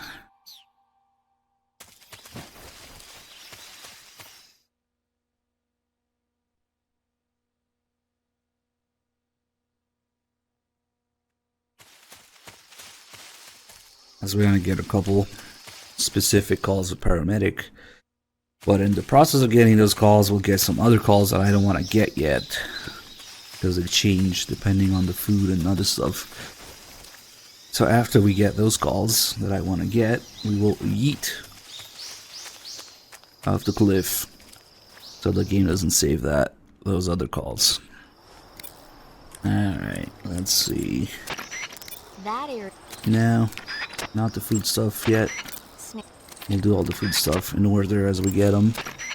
Snake, that area is inhabited by magpies. Yeah. The gauge below your life gauge is... Yeah, I'm good. Snake. You should be... Basically, the non-food stuff is a pain in the ass to get because... You should be... He talks about shit that's in the area you're in before you find it. Paramedic, What's up? are you a... This is the quacked call. We can get that later too. A fruit? No.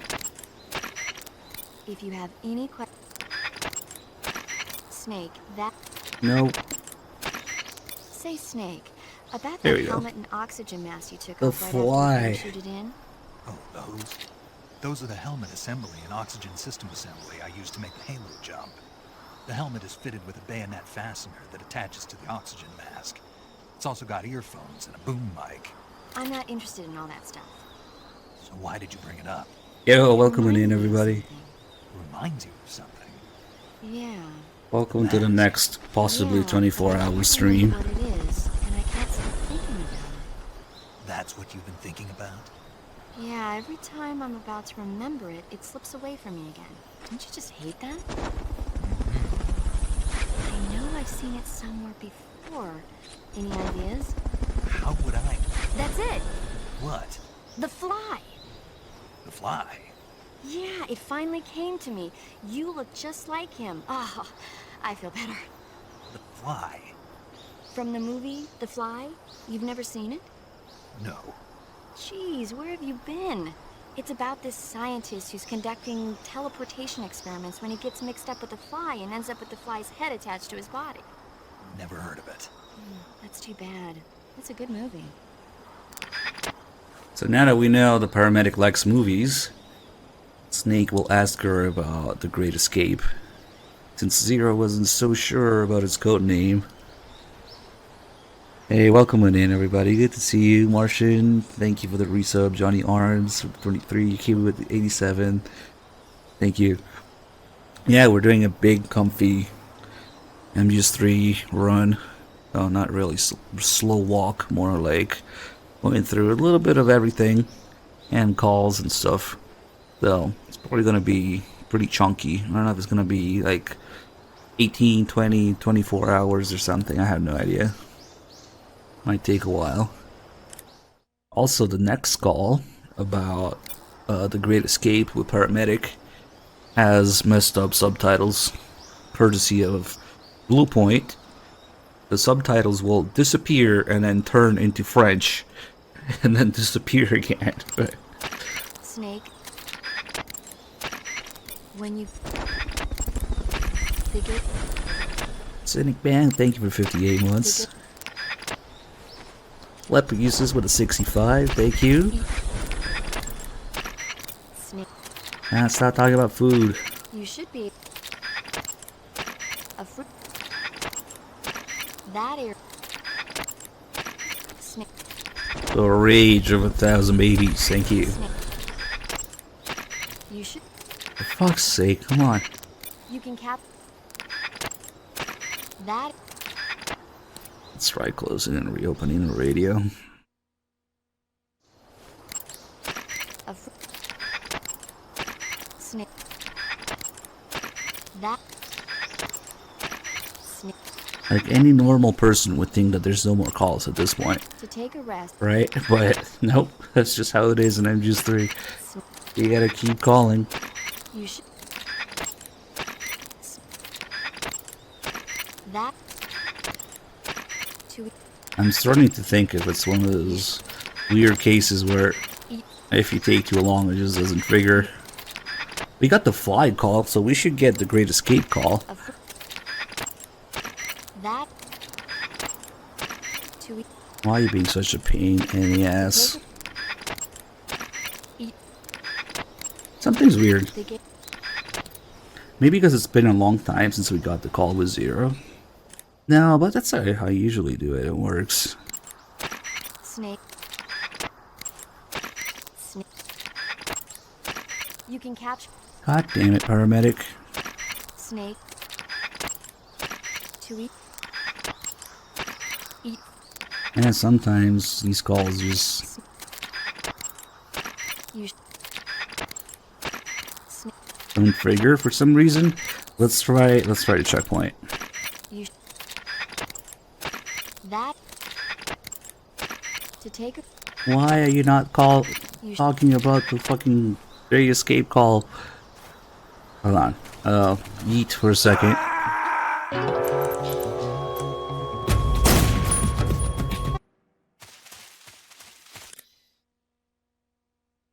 Shit, I wonder if I fucked it up by getting this checkpoint. That. The. Snake. So we'll probably get the fly call again. You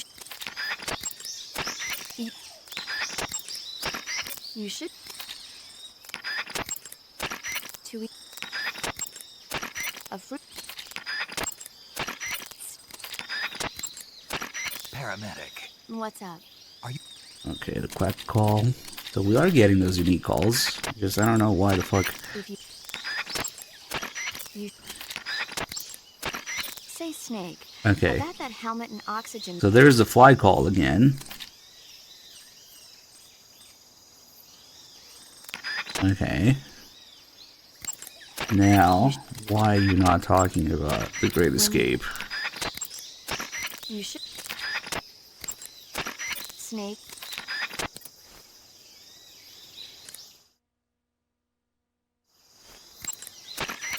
Could it be that you need the first safe call as well for it?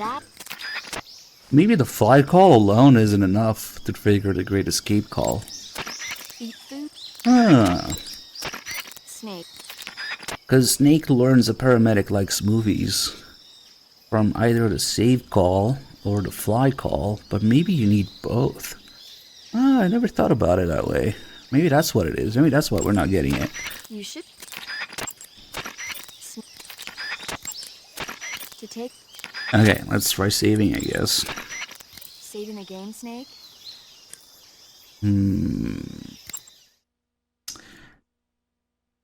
Damn, I should have saved in the previous area, which is actually the next area, but then I went back, but whatever. If that's the case, I never realized before. But that might be it. That might be why she's not talking about the Great Escape. You need both the fly and the save call? Hey, Snake, you ever heard of Godzilla, King of Monsters? No, what is it? It's a movie. You haven't seen it? Nope. It's about this monster called Godzilla, who grows to an enormous size in a nuclear test and goes on a rampage in Tokyo. Nuclear test, huh? Then the Marshall Islands must be crawling with giant monsters right about now. It's just make-believe. Maybe that's why my pants have been so tight lately. Snake, it's a movie, not a report out of Los Alamos. I know. So then what happened? Godzilla is immune to all weapons, and humanity has no way to stop the monster. Dr. Shirazawa develops a new type of weapon, but meanwhile, Godzilla is getting closer and closer to Tokyo, obliterating everything in its path. It was originally a Japanese movie, but they made an American version, too. I recommend seeing the original Japanese one if you ever get the chance. It's mostly mindless fun, but it's also got a serious anti-nuke message as well. Where can I see the original? You'll just have to go to Japan. Really? That's too bad. Well, if you wait 40 years, you might be able to see it in America, too. Why's that? 2004 will be Godzilla's 50th birthday. You think they're still going to be making Godzilla movies then? Of course! Everybody loves Godzilla. You sure know a lot about movies. I don't suppose you're the movie-watching type, are you? Not really. Okay, then I'll tell you everything I know. When the going gets tough, movies can save your life. It's always good to be able to look at things from a different perspective when you get in a jam. That's the magic of movies. Yeah, that makes sense. It's probably it. Well, I guess it might at least make a nice distraction. That's the spirit, Snake. Have a little fun. I'm pretty sure that's it. You need to do a save call, and you need to get the fly call. That way you have both. The fly reference and the Great Escape call, and the fact that Paramedic likes movies. And she tells Snake about movies. You probably need both. Never realized before. That would make sense though. So maybe, hopefully it doesn't need a checkpoint in between. Maybe we'll get it now. You can... Paramedic. You said you like movies. There you go. That's how it works. About the Major's code name. Major Tom? Yeah. He sounded like he wasn't sure whether or not Tom was the name of the tunnel that worked in the Great Escape. So I heard. So was it? Was it what? Was Tom really the name of the tunnel that worked? Right? So it was Tom. Maybe. Maybe. I don't know. Why don't you know? Why should I know? You watch a lot of movies, don't you? Yeah? But you've never seen The Great Escape. No. Why not? It didn't look interesting. You don't watch movies that don't look interesting. That's right. And yet you've seen The Fly. The Fly looked interesting, and it was. Something wrong. Nothing. Tell me. Rip What subtitles. other kind of movies do you like? Let's see. There's the Quartermass Experiment, and It Conquered the World, and Earth versus the Spider. Oh, and Mondo Kane. Did I say something weird? Forget it. Thanks, Blue Point. Okay, so I never realized before. The fly call alone isn't enough for Snake to know the paramedic likes movies. You gotta do the save call as well. And then both get referenced in the Great Escape call. Nice, nice. Okay, now we're gonna eat here.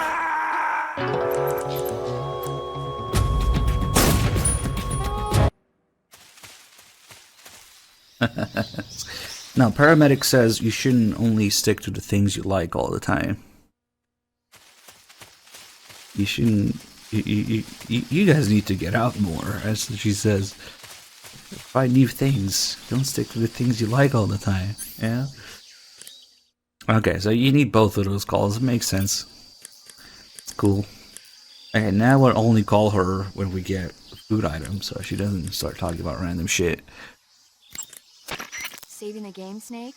And you can get another save call here. So, the Godzilla save call is actually... Hold on.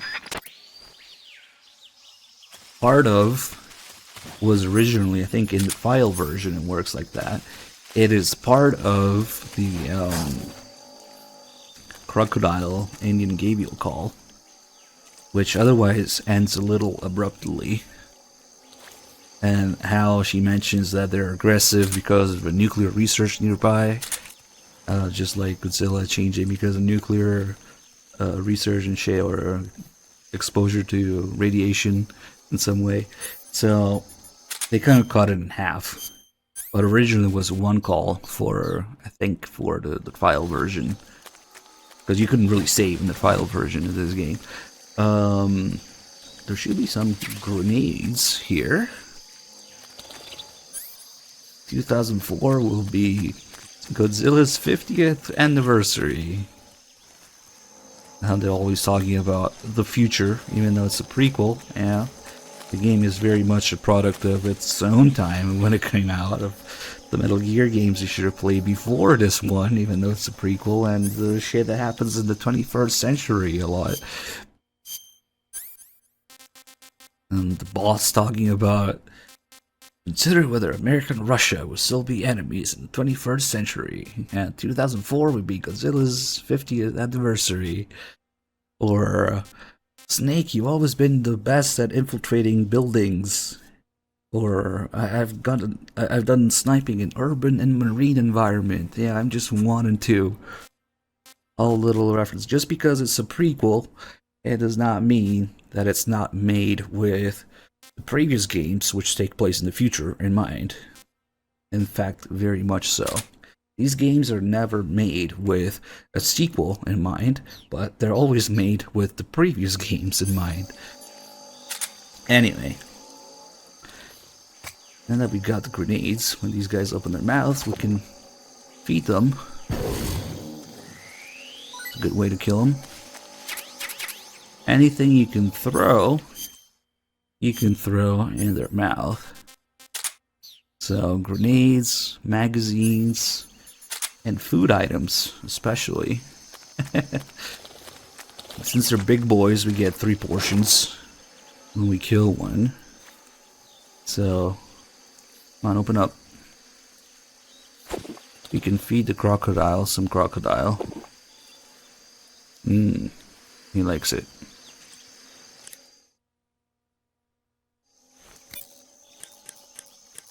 But yeah, the Gabriel call isn't too interesting because it was supposed to be connected to that Godzilla call. I see you captured an Indian Gabriel. The Indian gavial is a crocodile that originally lived in freshwater regions in India and Nepal. Why are Indian crocodiles way out here? They're captive crocodiles that were brought here for research purposes but escaped and became wild again. Indian gavials are large creatures. Adult males grow to over 6 meters in length. You'll never catch one alive, even if you use the tranquilizer gun. Got it. So, how do they... Taste? Yes, I did look into that. You know what they always say. Tastes like chicken. Sounds delicious. But be careful when capturing an Indian gavial. Normally they're cowardly creatures, but the ones in the forest there are belligerent.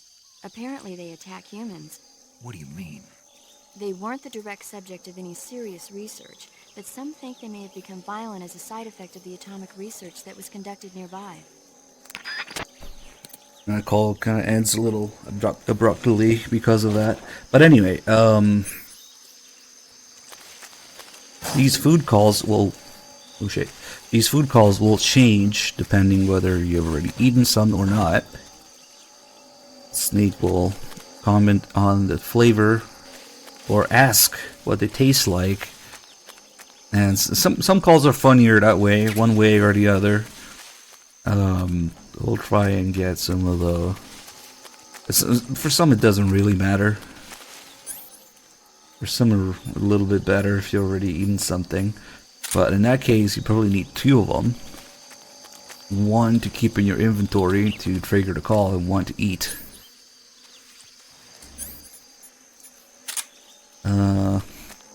Let's see. We can get... Let's get fucked up with one of these guys here. So once we get low health, 2 hits.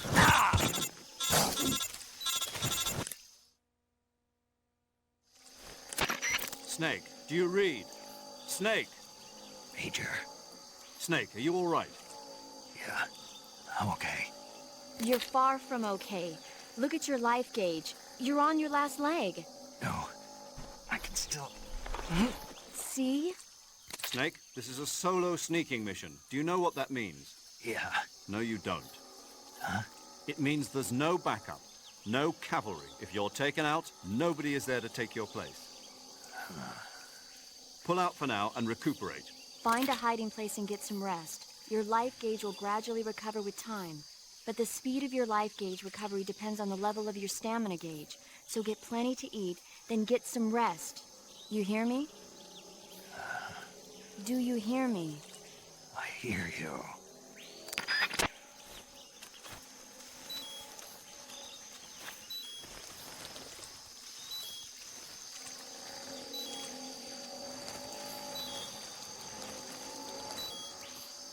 Ooh, okay, so we got this beautiful beeping sound effect. And our health will gradually go up at maximum stamina. It's a little better.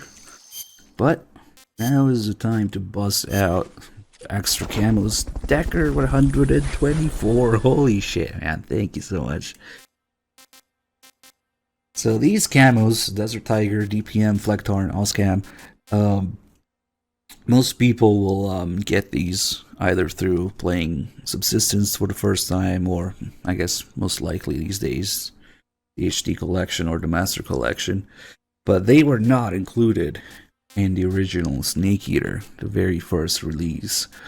The way you would go about getting these originally would be through some pretty weird shit, like buying the soundtrack disc, and it would come with like a code or a little something that you could download into your memory card from the disc, and it would give you the data for the camo.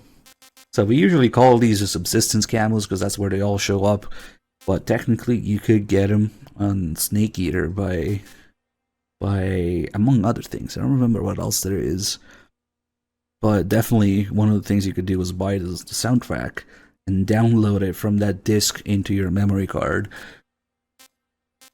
And they all have special effects. Now, DPM on top of being really good in the jungle. Wearing it doubles your natural life recovery rate. The DPM lets you heal twice as fast, lets you recover your health faster. Desert Tiger gives you infinite suppressor, should say here. Wearing it prevents an equipped suppressor from wearing out with use. And Flectorn gives you infinite battery, which is not too useful, but whatever. Wearing it prevents battery drain. And Ozcam gives you, it's actually kind of a typo in the description, it gives you 33% damage resist. But oh, two-thirds. Okay, I thought I said by 2/3.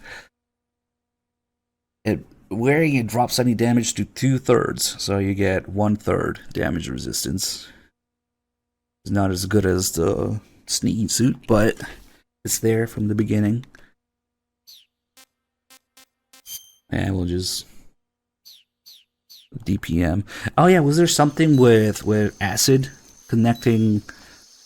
You could connect the PS2 to the PSP, and there was some sort of link with Metal Gear Acid 2. Well, it's not me, it's the fucking game description that's bugged, man.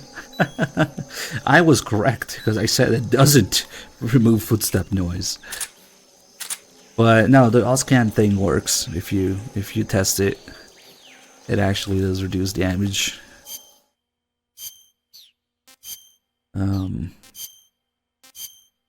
And these being extra camos, they don't have calls to them with the boss or SIGINT,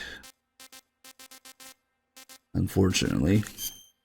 We'll do the calls later with the boss. Now let's switch back to OD. Yeah, the game lies about the easy gun. I wonder if they just forgot to program it. And that was probably the original idea. It would make sense because it makes things easier.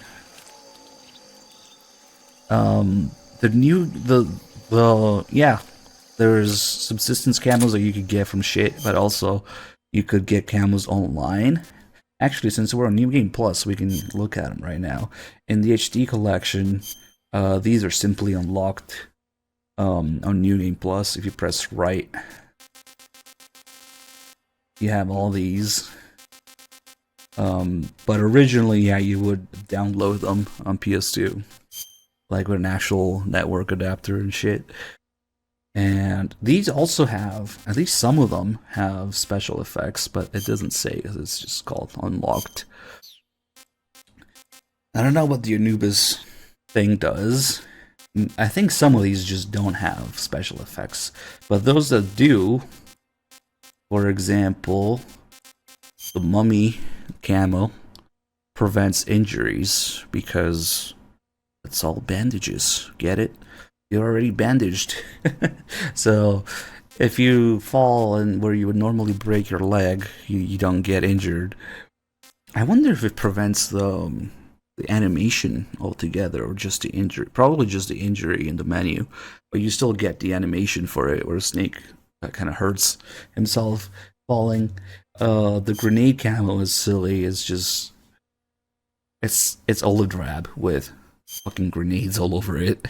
And this actually gives you infinite ammo for grenades, all grenade types. So if I go into here, now my grenades are unlimited. And only my grenades, like the Mark 22, still has ammo. So you would get infinite grenades, smoke grenades, stun grenades, chaff grenades. And the interesting thing is, I don't think it counts as a special item. So yeah, I mean, look at all those grenades. Of course, we have infinite grenades.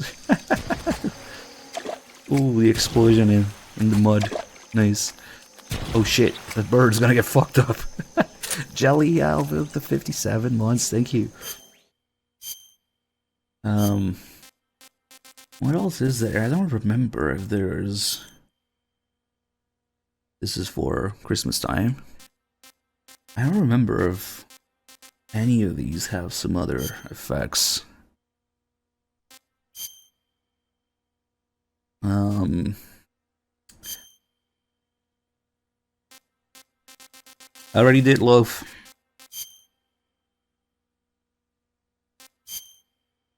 And I think, regardless of what they look like, since it's an unlocked camo, so it just says unlocked.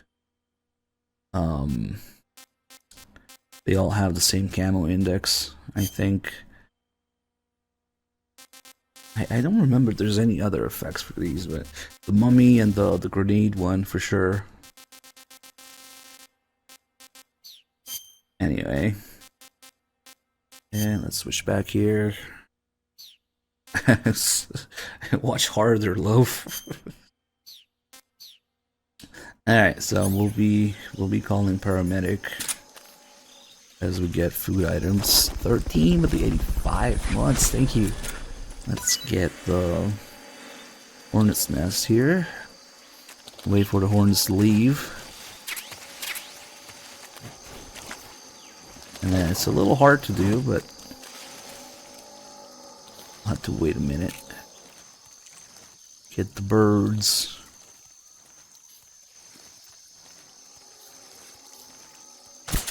Ah, you fuck. Come on. I don't want him to fall into the mud either, though, because they'll just fucking die if they fall in the swamp.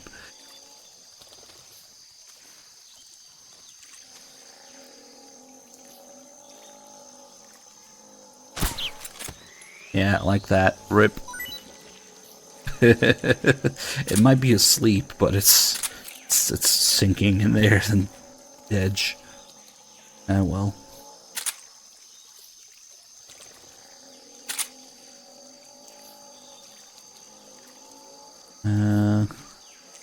Come on. Ooh, could maybe be safe. Just barely. Holy shit. Nice. Yeah, the banana camo. You could only get that in the HD collection by using a developer save. Unfortunately, they just completely removed Snake versus Monkey. So, or yeah, no. Wait, it's just the snake, the monkey mask that you can get through the developer save. But I thought they gave the banana camo to you anyway. But I guess not, because we are New Game Plus. Unless there's something else I'm missing. You're supposed to unlock the banana camo by doing Snake vs. Monkey, but they removed that minigame completely from HD, so I thought I'd just give it to you. But we don't have it. So maybe there's some other condition under the New Game Plus to get it? I don't remember. It's weird. You really shouldn't have messed with it, but whatever. Okay. What we got? Magpie.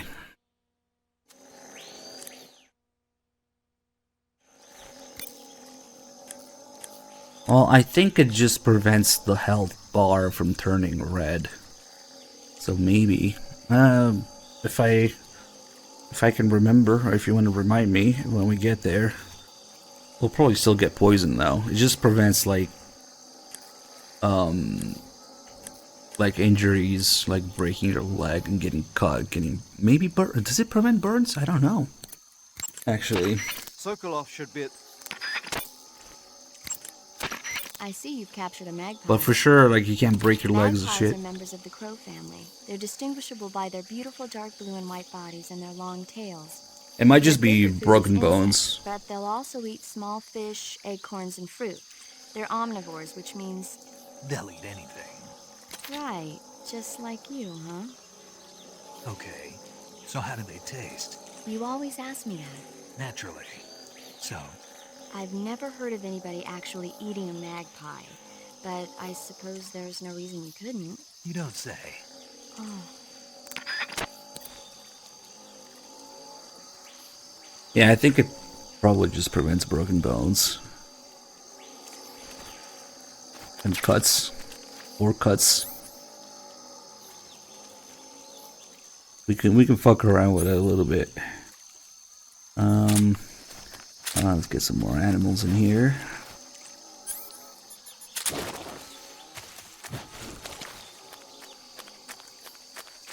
Especially since we're gonna get a bunch of injuries to get the health bar all the way up to get the different Volgan line.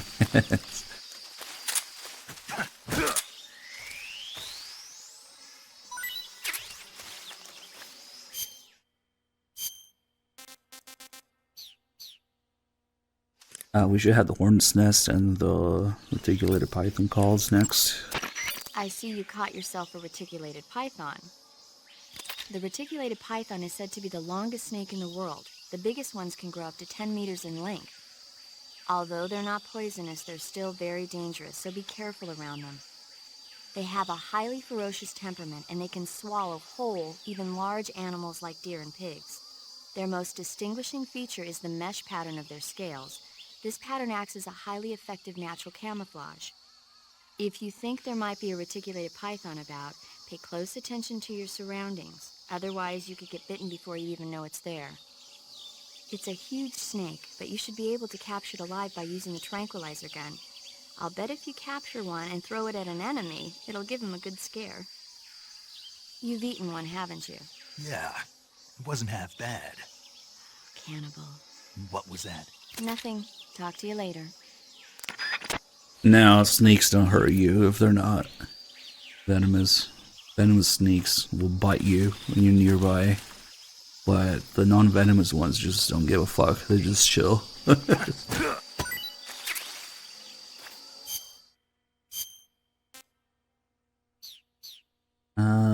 see if there's two of these. Yeah, here we go. There's one on the ground for some reason. I want some more. Oh, he likes it.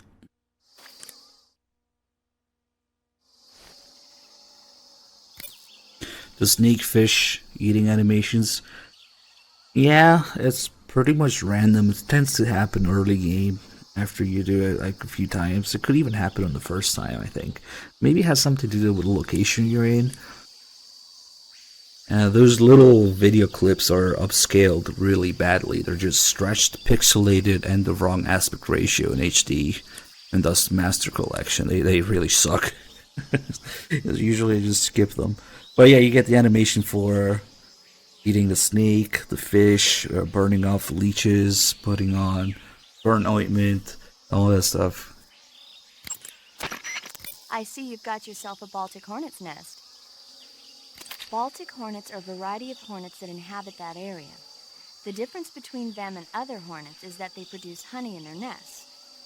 Inside the nests are larvae, pupa, and adults. You can eat them all. Let me eat a whole hornet. In particular, the honey you find inside the nest is delicious and full of nutrients. It's easy to digest and helps pep you up when you're feeling tired. In short, it's the perfect survival food. Honey can also be used as a burn ointment. When honey is applied to a burn, it creates a protective coating over the skin. When you knock down a hornet's nest, a burn ointment will appear along with it, so don't forget to pick it up. Of course, the hornets aren't going to give up their nest without a fight. If you knock a nest down, a large swarm of hornets will come flying out, so be careful. Yes, that's something that they showed in the trailer as well. Snake eating a fish in gameplay instead of this void white area in the menu. You could actually see like the eating animation in the field in gameplay. Who knows, maybe that's an idea they had originally when the game was supposed to come out on PS3. Originally, MGS3 was going to be a PS3 game, but it was just taking too long to come out. They had to revert things quite a bit. Where the froggy at? Wait, I think we're behind one food item. Yeah, we have the Golova. You can still see that there's slightly different graphics, pre-release, early graphics in the Snake Eater intro, because they took part of those trailer shots and put them in the Snake Eater intro. Looks like you found a Golova. Golova? Yeah, it's a fruit that's found only in that region. It's related to the jackfruit, which is commonly found in Southeast Asia. Jackfruit, huh? Yep, he's a cannibal. Huh? I didn't say anything. No, I'm sure you... I said, I'm sure you'd like it. Oh. Golova means head in Russian. It's probably called that because the fruit grows to about the size of a human head.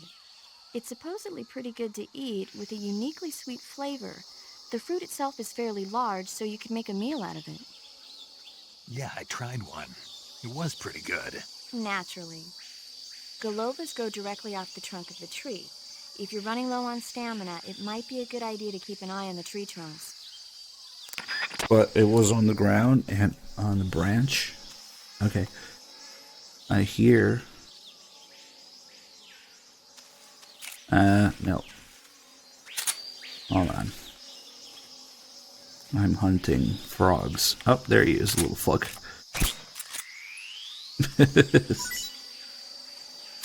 A tree frog. Vulcan is scared of these. An oddly large tree frog.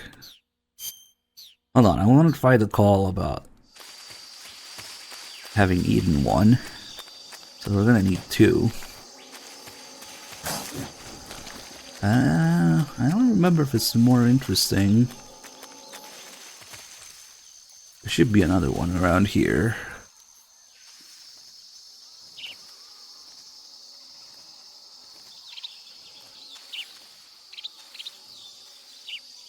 It's a birch. Oh, there it is.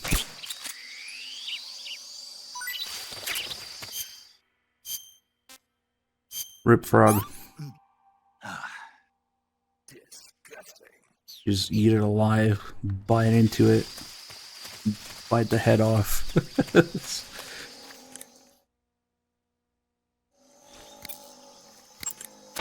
I see you've caught a tree frog. The tree frog is a green frog that's found throughout Asia. It's arboreal, spending most of its time in shrubs and bushes. But the tree frogs that live in that jungle are a lot bigger than ordinary tree frogs. They've got an appetite, huh? You've got a one-track mind, don't you? But seriously, that is one theory. However, there are people who think it's a mutation caused by nuclear testing and waste from the research facility. Yeah, I ate one, but it didn't taste that great. Is that all you ever think about? What else is there? Lots. Like what? Like why a frog would get so big in the first place. Whether it's a temporary phenomenon created by a unique environment, or a permanent mark of evolution, or a product of the toxic waste coming out of the research facility. If it is the waste that's causing it, then it means humans are interfering with the ecosystem. It really makes you think about the changing relationship between... This isn't interesting. Oh, fine. Be that way. Nah, it's pretty similar. I think it's still better if you don't eat it. Yeah, the tree frogs actually recover like next to no stamina and it tastes bad. I don't know why they chose that for the song.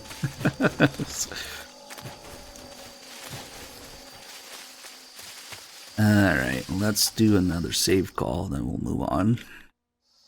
Next areas we have enemies. Do you want to save? Lots of stuff to do.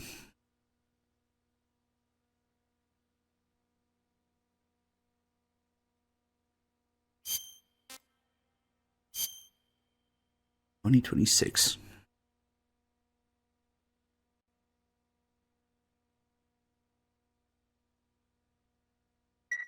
Oh, we already did that. Chad already played MGS3. Snake, do you know the creature from the Black Lagoon? Nope, never heard of it.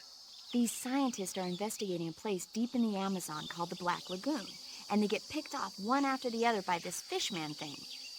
And there was this scene when the heroine is going for a swim, and the creature sneaks up on her from underwater. Oh, I thought my heart was going to stop. I mean, of course, the 3D effects in It Came from Outer Space were a lot more intense, but... It wouldn't be referring to you coming from outer space, would it? How rude! Why do you say that? Because no one on Earth could be as charming as you. Fine. I'll just get to the point, Snake. Be careful of what's around you when you're in the water. Just imagining you swimming in those jungle rivers makes me think of you being attacked by a fishman. I appreciate the concern. Fishmen aren't the only things that'll attack you in the water. Really be careful out there. Okay. And don't be attacking any pretty girls going for a swim, either. Are you calling me a fishman? You started it.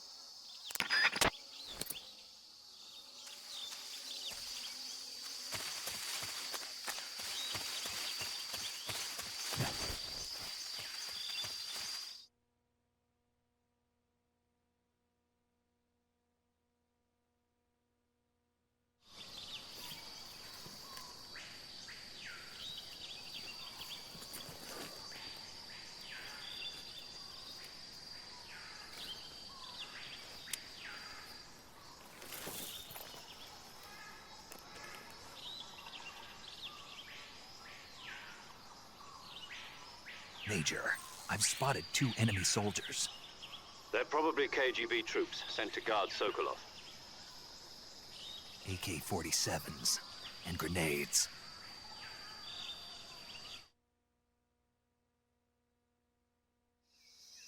Snake, your presence in Soviet territory is already a violation of international law. You can't let the Kremlin find out that the CIA and the American government are involved. Contact with the enemy is strictly prohibited. Don't engage them in battle either. This is a stealth mission. Got that? The Major is right. The point of this mission is to sneak through the jungle without being seen. The success of the mission depends on how well you use your camouflage. Change your camouflage by selecting Camouflage from the Survival Viewer. The Uniform option lets you pick your uniform, while the Face option lets you change your face paint. Choosing camouflage that blends in with your surroundings will help you conceal yourself more effectively. Also, don't forget that anything that moves will stand out in the jungle. If you just stand up and run around like an idiot, you're bound to be spotted. But if you crawl instead, you should be able to sneak by without being noticed. You can see how effective your camouflage is by looking at the Camo Index. The Camo Index shows how well your current camouflage blends in with the surrounding area. The higher the value, the harder you are to spot, and vice versa. The key is to make yourself one with nature. Keep that in mind as you go along, okay? I believe the boss said run around and shoot everybody in the face with the tranquilizer. Right? So, MGS3 guards are a bit blind, but also especially deaf, and especially slow to react, so you can do things like this. Even when they spot you for a split second, they won't alert, so if you just react in time, doesn't matter.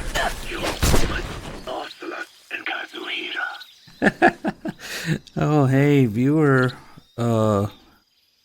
Wait, I thought I saw a viewer in the chat somewhere. Maybe I'm just seeing things. Viking Superman with a tier 2, 81 months. Thank you so much, man. Naruto with the 16 months. Welcome back. Thank you. Get down. That's an So, enemy. yeah, we're gonna have to do something about those sounds. Let's put these guys down.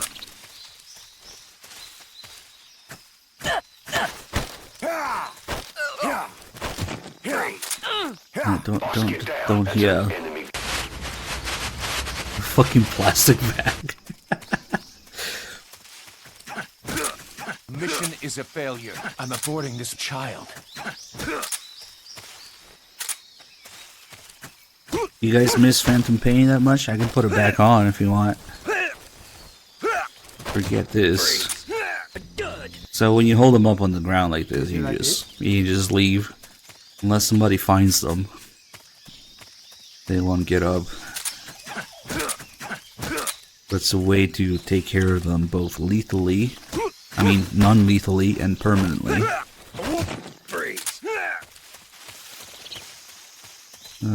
Let's see. Oh yeah, now that we have enemies around, you get a call bottom with a 0. Hey, what's up, Solidus Ace? Sokolov. Snake, that region is inside the enemy's area of control. I know. Time for the real deal. The enemy is running regular patrols. You don't know when or where you might run into them. Use camouflage prudently and proceed with caution. To use camouflage... Oh my gosh, shut up. Snake, camouflage you... Snake? Major, you said the enemy was KGB, right? I did. What unit are they from? The 6th Directorate? No, the 9th Directorate. The 9th? Yes. But I thought that was... Exactly. It's the unit that protects the Kremlin and provides bodyguards for high-level VIPs. But they're assigned to protect party and government figures. I thought that only meant high-ranking officials and their families.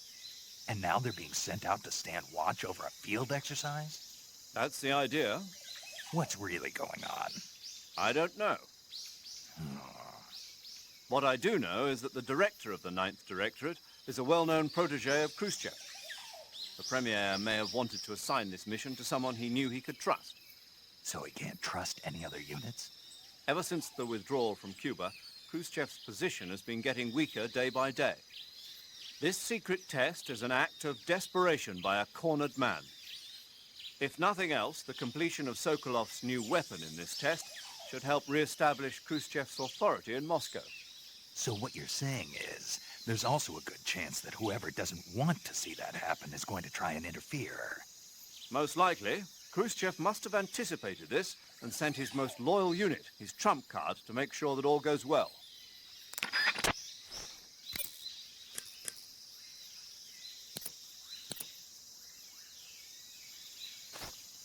Alright, let's mess with these guys a little bit. Let's go get the SVD. Actually, he might wake up. Yep. Good thing I stopped. Speak. We won't hand over Sokolov. Wow. Voice acting for interrogating enemies? Unheard of. Answer me. Let go of me. Speak. We won't hand over Sokolov. Just hump him a little bit.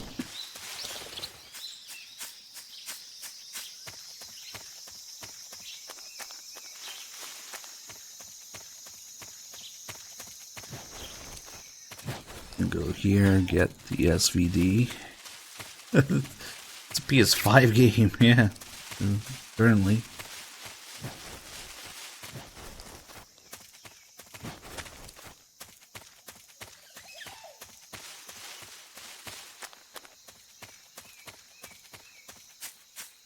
I wonder if...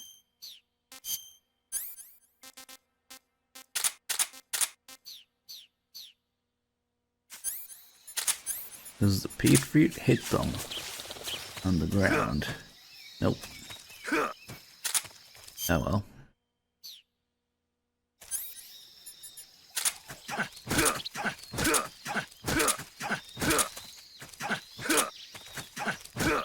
Wake up.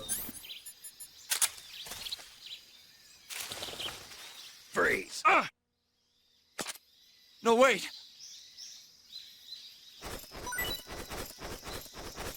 Okay, when we search all these guys, we'll get a few extra grenades, items, and some board. This is all stuff that we can get the boss to talk about.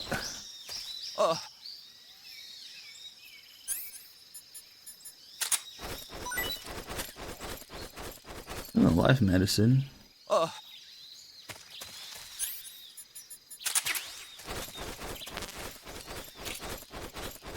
No, I mean, chat didn't have enough time to beat Phantom Pain, but they got pretty far. They got like, I don't know, mission 26, 27 or something. Which means that given enough time, yeah, we can probably beat it. Okay, well, I don't think we need this guy anymore.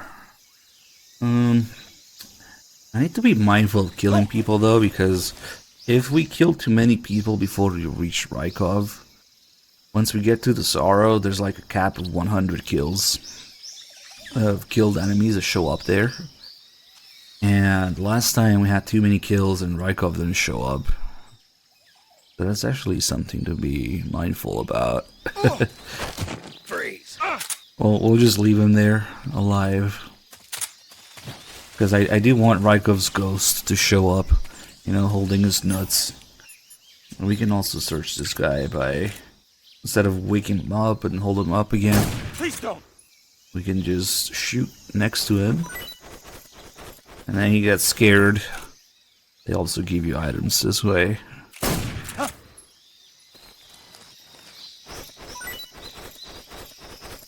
Let me see what's in there.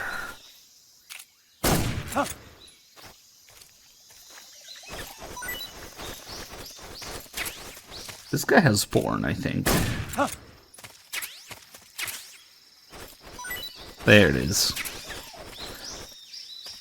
Okay, then just leave him there. We just want to hear about the porn lore with the boss. Please don't.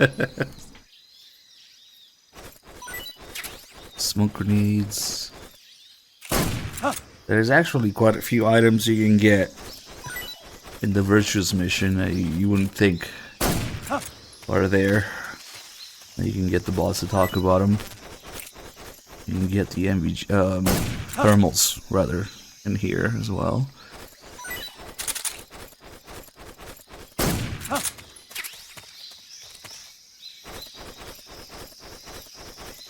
Also, it's a little detail, but if I empty my gun, this takes a second. Now that I got an empty gun, even though this guy is on the ground, if he can hear the click, ooh, he missed. But as you can see, they react rather quickly too. Freeze. And clearly they also react when they're standing up. And then you get an alert.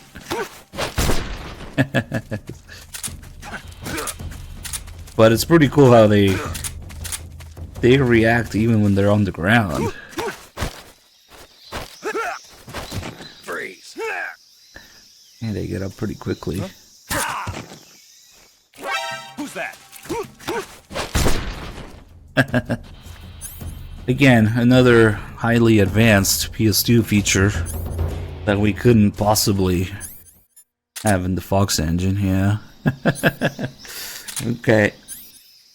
Well, let's just leave him down there. Stupid thing. Alright.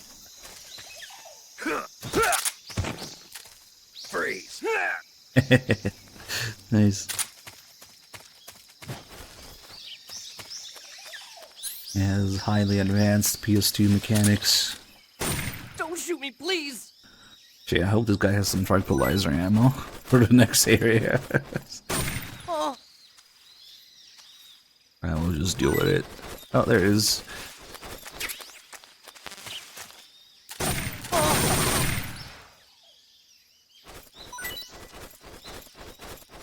You also get double the firing rate for full auto weapons thanks to Blue Point. Oh.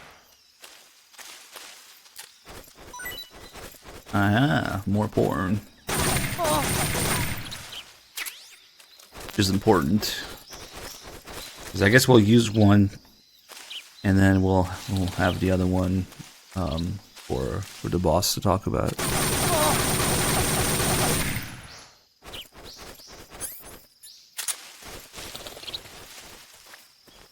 Get the thermals in here.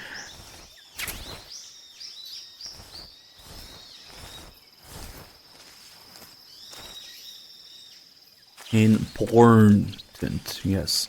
You can also get.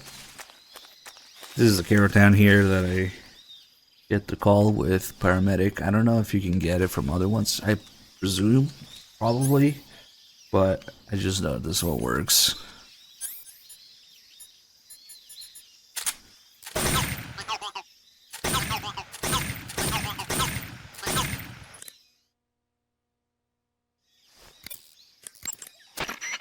Hey, that's Keraton. Huh? Right there, see it? Where? Right in front of you. This frog doll? That's Keraton. Don't tell me you've never heard of him. Is he famous or something? Come on, everybody knows about Keraton. Oh, okay. But what's this frog thing doing here? Keraton. What? He's called Keraton. Right, so what's this Keraton doing here? He must be getting popular in the Soviet Union. Here? Not that you know anything about the magic of Keraton. On the other hand, you might be able to use Keraton's power to help you in your mission. What did you have in mind? Keraton cries when you shake him. If the enemy hears that, they might come to check it out. Maybe you could use it as a diversion. And I hear that if you find all of the keratons and shake them, something good will happen. Try it out. If by shake you mean shoot the absolute shit out of them, yeah.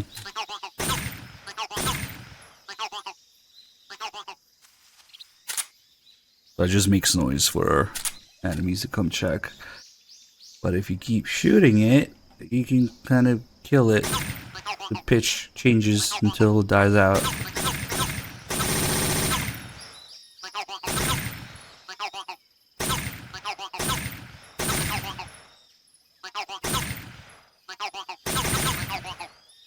Right.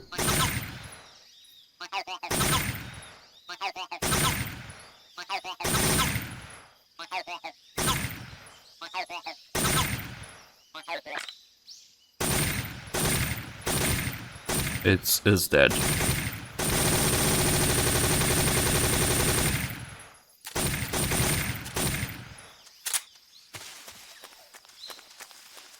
Let's see.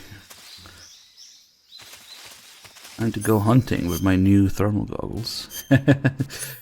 So Gakko and Keratin are, I thought they were like a reference to something, you know, but no, it turns out they specifically made them as mascots for MGS3, later 4. With the high level literature comes with it.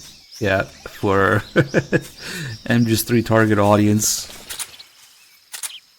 That shit.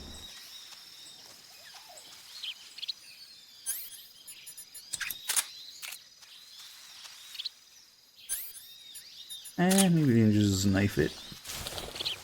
Nope. Oh, they hear that.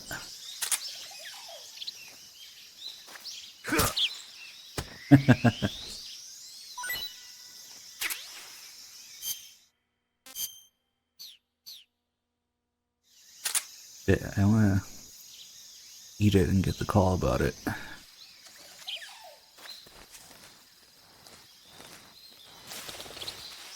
Shit, so if you crawl, they hear it, even if you use the D-pad. Interesting. Let's just leave for a second so they'll go back. Fucking just gonna shoot it.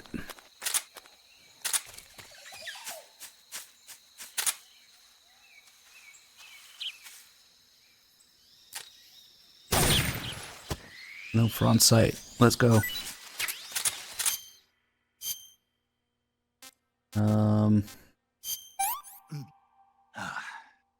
Pretty tasty. This is one of the decent ones, actually.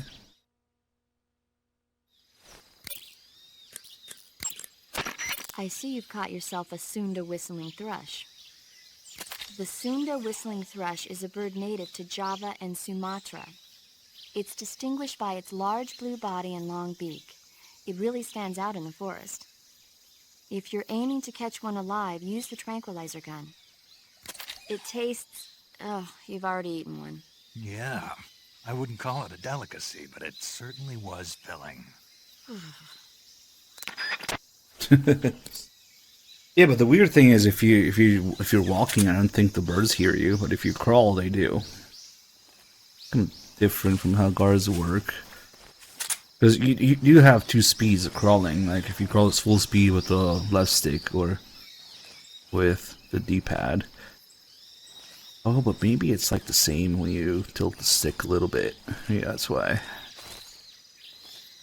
Meanwhile, when you're standing, you have 3. Kind of redundant, because you have running, you have walking, and then you have stalking. And they kind of got rid of that later. I guess they figure it's a little too much. So many people play this game trying to walk slowly by tilting the left stick just a little bit, and then you think you're being sneaky like this? No, you're not. They still hear your footsteps when you walk like this. That's what the D-pad is for. A lot of people don't even know that. Oh. It's a little bit counterintuitive because that's not how it was in MGS2, and that's not how it is in MGS4. It's just MGS3 has this weird third walking speed. Yeah. Um. Okay, let me make sure I have everything here, because the next area we're gonna have to do some shenanigans to get the boss to talk about everything. Yeah, I mean, with time, games just kind of abandoned the D-pad as movement. It's used for other shit. It's like used for their inventory or whatever. Yeah, it's kind of weird. We analog now. Let's see. We got the porn. We got let's get the Morocco fruit.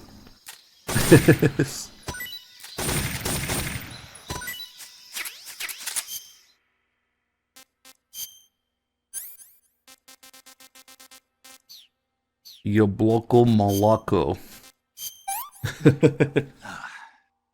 Not so great. Hey, if you got one of the early PS1s, yeah, without the DualShock.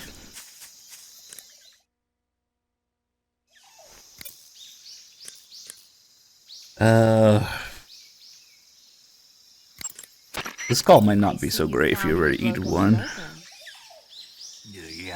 What now? Apple, milk. It's a Russian name that roughly translates as milk apple. It's a type of star apple. The juice is thick and sweet, like milk, hence the name. And if you cut one in half lengthwise, you'll see a star-shaped ring radiating out from the center. Hence the star apple. Right. The star-shaped part has a gelatinous texture and is said to be especially tasty. I ate one. It didn't taste that great. Are you sure? It's supposed to be delicious. Oh, we got a good call. It tasted terrible. That's strange. Yeah. Looks like that guide of yours. No, it's your sense of taste. Okay, now this one's actually better if you eat one. Nice. Forgot about it. Maybe you should take notes on which one's better to eat, which ones aren't.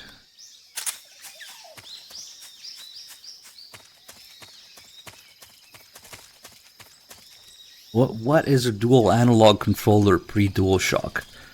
What? Maybe you're talking about a PS3 controller. That's the only thing that would have analog sticks, but no. DualShock is that it refers to the vibration. No, even the very first, they were all called DualShocks. DualShock 1, even the very first early ones with the concave analog sticks. Is there an analog PS1 controller with no vibration? I don't think so. Dual sense. Is there? Like the very early ones? I don't think so. It was always called a DualShock.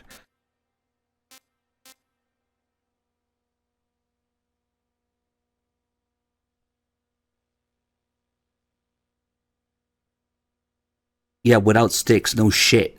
But he said there's analog. He has analogs. Is it called a dual analog? Oh, okay. Is it those early concave analog ones? Oh my god, people are talking about PS3 controllers. Shut the fuck up. Oh, hold on, I'm curious now.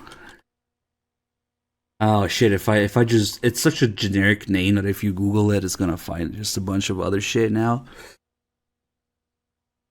So we're talking about early PS1 controllers. They were around for less than a year. I know that they have... Shut the fuck up. Holy shit, I'm gonna turn this shit off. Oh, yeah, it must be those early... Because I remember the super early PS1 analog controllers have concave analog sticks.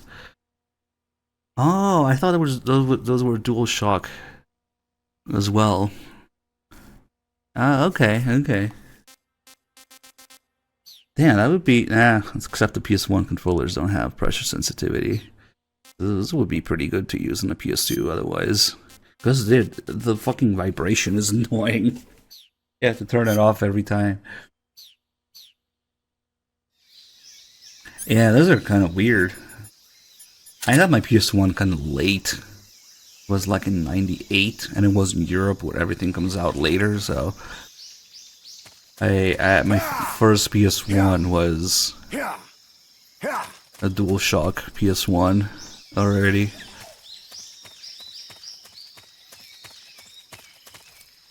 Good thing they kept the controller pretty much the same until PS3. Boss, get down. That's an enemy. Okay, let's sort of shit off. Now you've done it.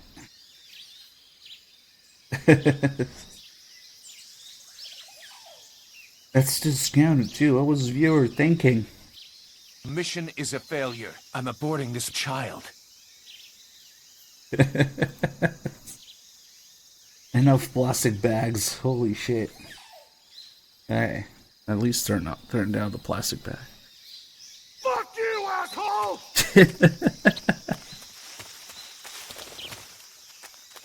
Okay, so I completely. Well, I guess I never knew that those concave analog PS1 controllers didn't have vibration. DualSense might be the best controller of all time. Yeah, try doing the torture on a DualSense. All the gimmicks, all the stupid battery life, no pressure sensitivity, shit tapping on it, shit battery life. Yeah, okay. It's sad, but the PS3 controller has all the features we need and nothing else after that. Fuck it, let's go in here.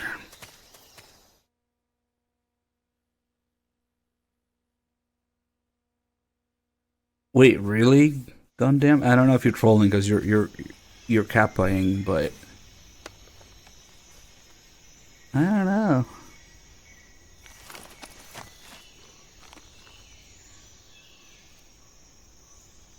You probably find like a list or a wiki article about it, all the models.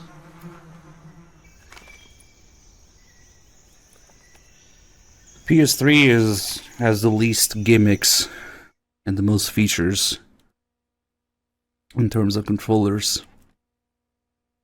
Literally the only gimmick is the motion sensor, the motion controls. Snake, when you knock down a hornet's nest, a large swarm of hornets will come flying out.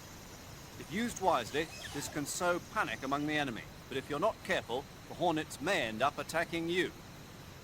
If you're attacked by hornets, wiggle the left stick around and wave your survival knife to shoo them away. Smoke is another useful tool in keeping hornets away. Hey, look, we recorded the lines. If you're attacked by hornets, I'd advise you to try using a smoke grenade. And if you use the insecticidal bug juice, the hornet should stay away as long as the effect lasts. Hornets are prone to becoming agitated and aggressive when they see the color black. Their attacks will be more vicious if you're wearing black clothes. If you're attacked by hornets, you should change into white clothes. I don't know. I mean, it's all personal preference when it comes down to it. But the number of features is not personal preference. It is an objective statistic. The PS3 controller has the most inputs and the least gimmicks, and you can't deny that, but people just don't know. Well, unsafe. You want to save?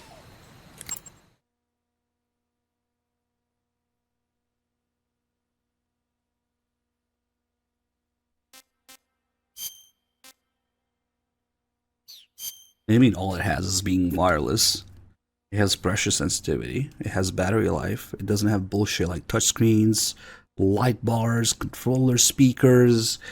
Like, I don't know, all the bullshit that takes your battery life away, and it doesn't have enough inputs.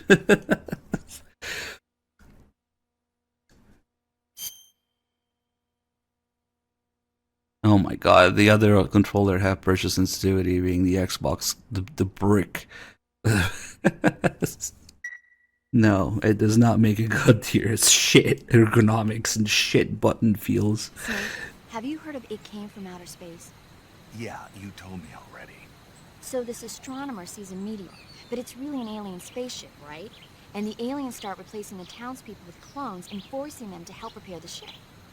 The 3D effects were quite realistic. I've got all the real Okay, Mr. Man. No, you don't. Thanks for looking that up. Precisely because it's realistic. I was interested in it, actually. It makes for a nice escape from reality. Yeah, thank you for the 3 months. Welcome back. It's really intense. Unfortunately, they don't make very many of those movies anymore. When did it come out? I was still in college, so probably about 10 years ago. Guess I'm out of luck then. You know, they're coming out with household versions of video cassette recorders. One day you'll be able to see old movies anytime you want. It'll be like having a movie theater in your own home. Really? It's like if you had a record with movie film etched onto it instead of music. It'll work the same way. You're kidding. No, really. And someday they might make movies where you control the characters yourself. Sounds like magic. It'll happen. No way. Make sure you stay alive to see it, Snake. And someday, some people will watch you play those movies where you control the characters yourself. It sounds like magic. Yeah, I mean, pretty much the only controllers you can play these games properly on are the PS2 and the PS3 controller, and that's it. Unfortunately, with the PS2, you're kind of limited to the wired version of it. And I don't know if those USB adapters that you can use to connect your PS3 controller to the PC, do those retain pressure sensitivity? I'm not sure. Maybe? I mean, it wouldn't be a terrible idea for PC because you're pretty much limited to USB anyway. Even if you pair Bluetooth. When I did it for the PS3 controller, it just fucking drained the battery immediately. Something weird about it, so I just kept it plugged in anyway.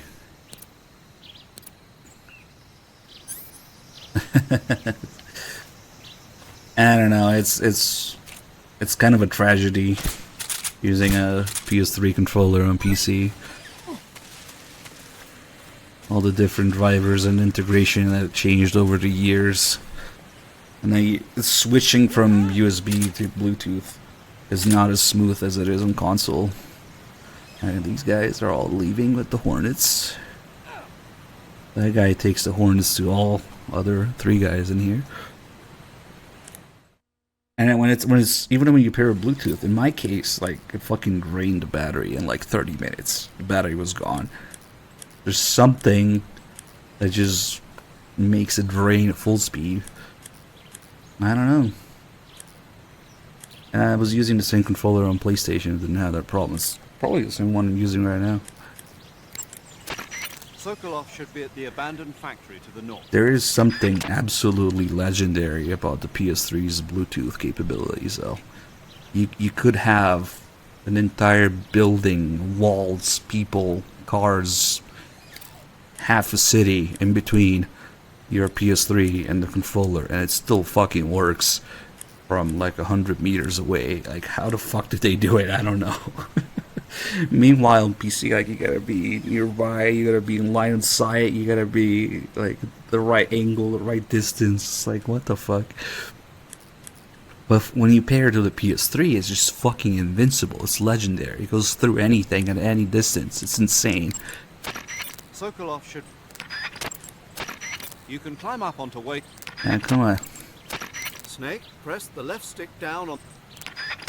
You don't want to know where I've taken this controller, what cutscenes we're playing, and I wanted to like do the R1 prompts or the save prompts, and then just 3, 4, and I could do them for like the other side of the fucking building. Press the CQ and they work. when you're up against... Snake, if you find an item box, use first... You should talk about the fucking bridge. Come on, maybe not yet. What's my opinion on MGS Delta? What's my opinion on a game that literally does not exist and I cannot play? That they'll fuck it up, probably. You can have 7 controllers connected at a time. 1, 2, 3, 4, 5, 6, 7. What? I didn't even know it was 7. I thought it was 8. What kind of madman would program it to have an odd number of controllers? That's fucking weird. I never went that far to check that there's 7. Oh, okay. Sokolov should be at the abandoned. What do you do with 7 people? The assault rifle works a little differently from the handgun. The distance. Hi Apache, my opinion on MGS Delta is that it's gonna be much better than this game. Because this game is old, has bad graphics, and clearly the better graphics will be an improvement. We won't need this anymore. And it's the 20-year-old game, man. Who would keep playing this? Sokolov should. In first person. Why are you not talking about the bridge, you asshole? During. When you creep in. Alright, I think we've reached the point where Zero's kind of useless. Alright, those guys who left with the Hornets, they go through the area change there, but actually they come back after a while. And you can hear them when they're on their way back. You can kind of hear a sigh of relief when they come back. Takes a minute. Yeah, 7 is such a weird fucking amount of controllers. Like do 6 or 8. Oh, there they are.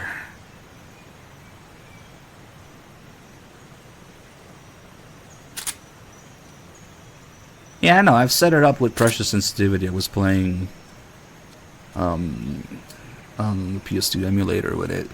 But the problem is, if you do the Bluetooth pairing, it fucking drains the battery immediately. At least in my case, it did that. And they're gonna notice if I don't take the guy in the back first. Ah, well. Nice. Now we've got a bunch of volunteers.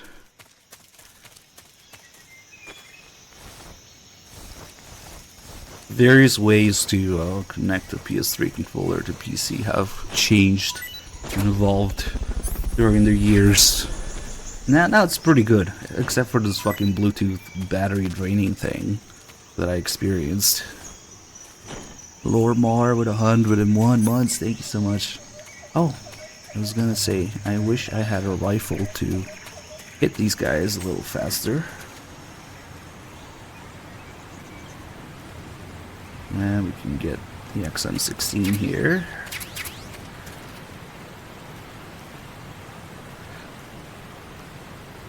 Imagine using an iPod and MGS3. You mean the healing radio?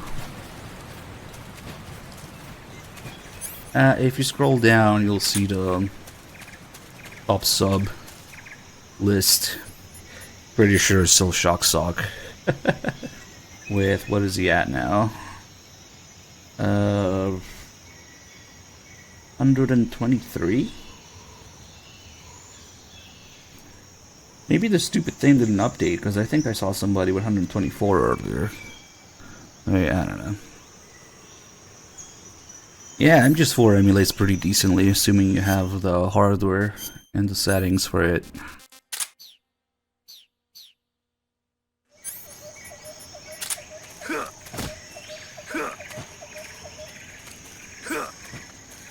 Oh shit.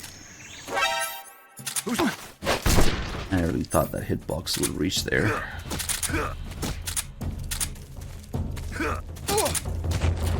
Freeze!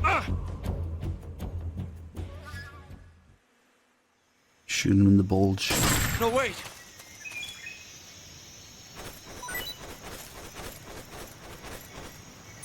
Imagine having a functional fire selector in your game. Clearly, only the PS2 and PS3 could do that. This is... Oh shit, how did that miss? Freeze! Freeze!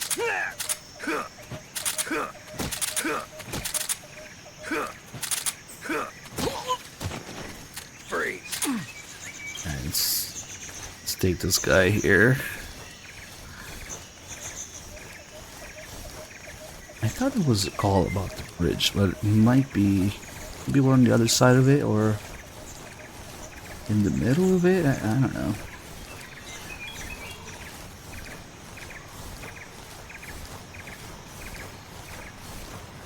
So on the bridge, the rope bridge, we can mess with the ropes. So if there's... Oh shit, don't... Hopefully he doesn't fucking fall off on his own. Great.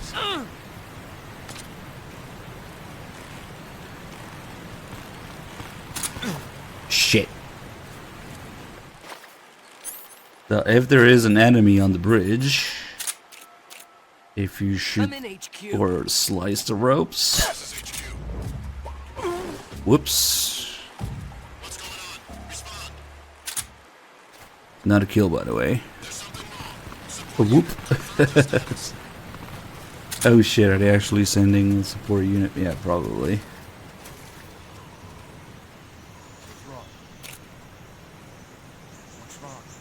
Just two guys.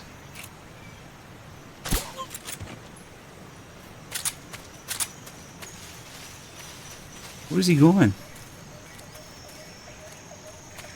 What the hell? Did the other guy just turn around and leave? That was fucking weird. They're not supposed to do that.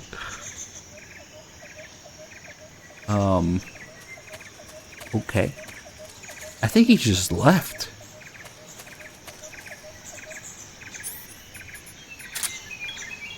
That's fucking weird. Maybe because he noticed the other guy seeing somebody and he thought it was fine. I don't know. That really shouldn't happen, but okay. So this is a support unit guy. So he should be a tough guy. Just try and pull the trigger. Yep.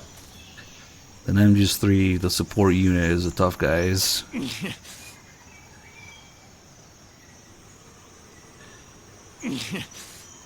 Wow. And then they react after a while. Nice. I didn't mean to shoot him in the face, but that's okay. Yeah, if you try to intimidate them too many times, they react eventually. Them just do it's a little different, where the tough guys are just the regular guards. Some of them are tough guys, and then the support unit always reacts immediately if you try to hold them up.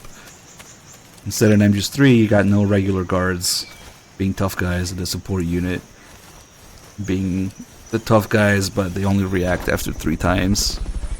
So they really dumbed it down a little bit. They made it easier on the player in a lot of ways. MGS3 is pretty easy compared to Muckrat. Thank you for the 29 months. Now I don't use the S4 Windows. I use whatever that shit is called. Yeah. It's not the S4 Windows. It's the DSHMC whatever the thing is.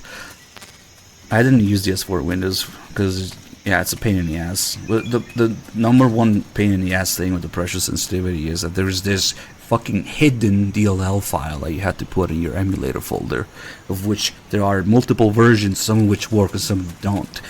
And if you try Googling it, it's a bunch of fucking outdated information. It's all over the place. It's a pain in the ass. But finally, if you set your controller settings and you have the right DLL file in the emulator folder, magically the pressure sensitivity finally fucking works. With the S4 Windows, I don't think it works at all, as the name implies. Yeah, it supports PS3 controllers, but it's made for the S4 or whatever. Shit, I guess we got a real kill after all. Okay, let's... Fuck it, I'm just gonna get rid of these guys. Shoot them in the bulge. Please don't. Do you have something interesting? Nah.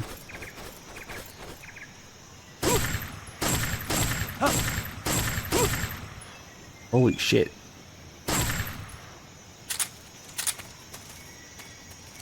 Ultra Instinct Ballsack. Oh, never mind.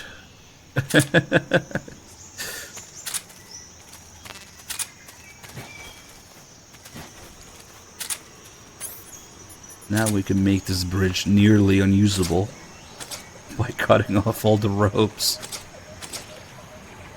Why am I doing this to myself? It just makes it harder to cross. Fun fact, in the fucking 3DS version of this game, when you cross this bridge, you have to balance the gyroscope, the 3DS itself. Another fucking gimmick. And it's a pain in the ass. Nintendo and gimmicks? No, impossible. But yeah, the more unstable the bridge, the harder it is to cross. Well, yeah, technically, yeah, you could do it with the 6 axis as well, because... Oh my god, why did they fucking put it in... If they put it in Delta, man, holy shit. Any controller that has the fucking motion sensors could do that, I guess, yeah.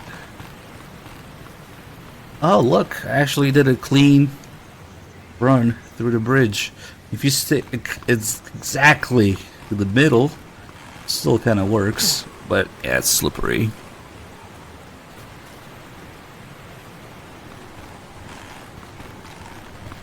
Whoa. I was just really precise there for a second. Somehow I managed. But anyway, we're going to use this checkpoint here to do a couple things. Because if we move forward from here, then that's when the boss disappears.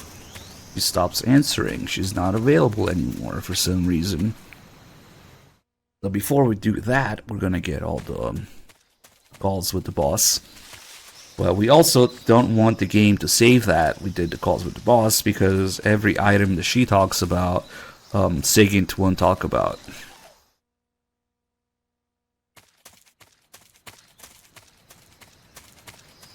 I'm just gonna jump off the cliff after we get all the calls with the boss here. Oh, what the fuck? Why is this guy back? Oh, guess it doesn't matter. We'll have to take him down again after this, but that's okay. Oh, what if he steps on the bridge with all the ropes already cut off?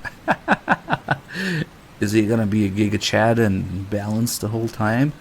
Yeah, now there's no ropes to cut off, so...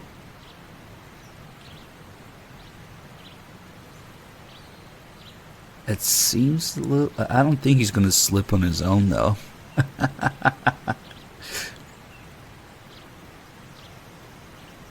Yeah, I mean, it doesn't make a whole lot of sense to murder everybody with the Patriot, so it's just a fun little item. The real thing that's OP is a tranquilizer. Look at this guy! He can fucking walk through the okay, I'm glad he survived now. Because I actually don't remember seeing this before. Even running, yeah. He's not falling off.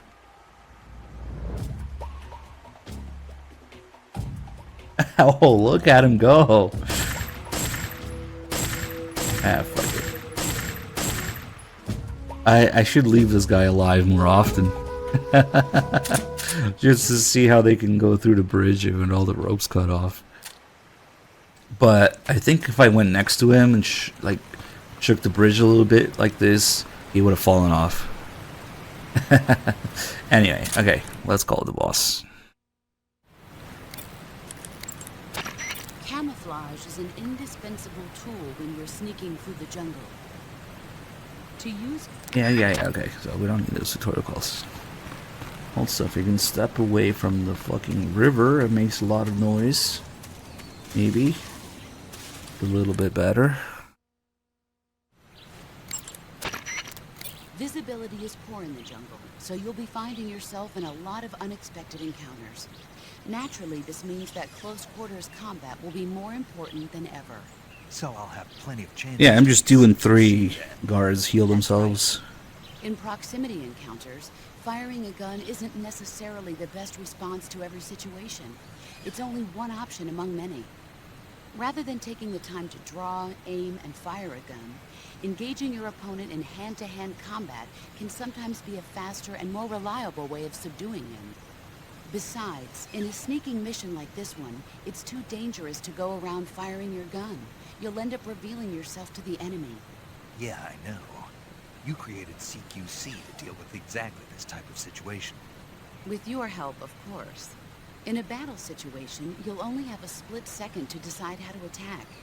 Use the weapon button to attack using a weapon, and the CQC button to attack using CQC. Press the CQC button once to throw a punch. Pressing it multiple times in succession will allow you to deliver a combo attack. But striking your opponent is just one aspect of CQC. It doesn't really start to shine until you've got your enemy in a hold. Press and hold down the CQC button to grab your opponent with your right hand. From there, you can use the left stick to knock your opponent off balance and throw him to the ground. This can be used to knock an opponent out in a single blow. A re-recorded line. If you don't Nice. press the left stick, grapple with your enemy until you're behind them and can get your knife to their throat. Grabbing an enemy from behind and holding your knife against his throat will render him virtually powerless. From this point, there are several things you can do. Press the CQC button hard to slit the enemy's throat with your knife. Move the left stick and press the CQC What do you mean press button it hard? to pull the enemy to the ground. Like pressure sensitivity? Lightly tap the CQC button rapidly. I wonder what that call is like on Xbox or Master Collection. Or even kill him if you do it long enough. By continuing to hold Oh, down yeah. the CQC button, you can move I remember around now. while keeping your grip on the enemy. By pressing the weapon button. Okay, shut up. I know the controls. The Master Collection literally gives you the wrong controls about CQC because, of course, they're based on pressure sensitivity. I don't think they bothered to re-record things for the Master Collection like they did for the HD Collection, did they?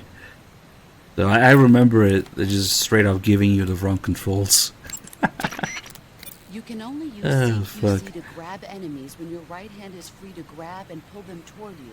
In other words, when you're barehanded or equipped with a one-handed weapon like a survival knife or a handgun. You won't be able to grab hold of enemies when equipped with two-handed It is a scam, pretty such much. as the assault rifle or weapons such as hand grenades that don't leave your right hand free to control the enemy. So in other words, I can't throw enemies with CQC when I'm holding an assault rifle or a hand grenade. Exactly. Don't forget it. I see you're wearing the olive drab uniform. Olive drab, or OD for short, is what you might call the pre-camouflage uniform. Plain-colored OD fatigues are still worn by infantry today, but they'll be replaced sooner or later by patterned camouflage. As you can see, it's got no colors or markings on it, so of course it won't make a very effective disguise. You should change into some other type of camouflage as soon as you can. Okay, she wants to talk about camos, we can do that. It's kind of weird that she has other calls for us, but whatever.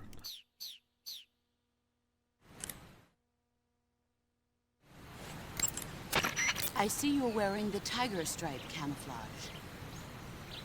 The tiger stripe pattern has been in use since 1959 among the South Vietnamese Marine Corps, but the pattern originated with the French. It's said that it developed out of the brushstroke pattern, also known as lizard camouflage. It provides some cover in trees and grass, but it's especially effective in earth and mud environments. You should find it useful when you're concealing yourself by crawling on the ground.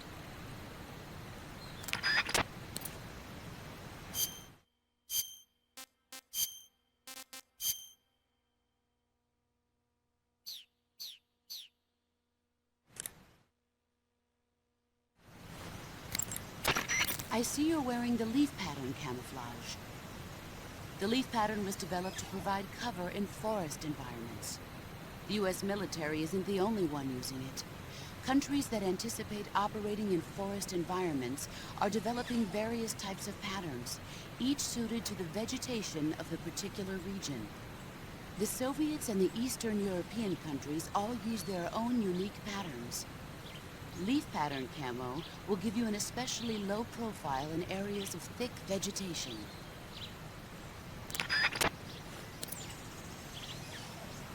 Yeah, we got a couple of retweets and likes from Kojima and Konami back in the day.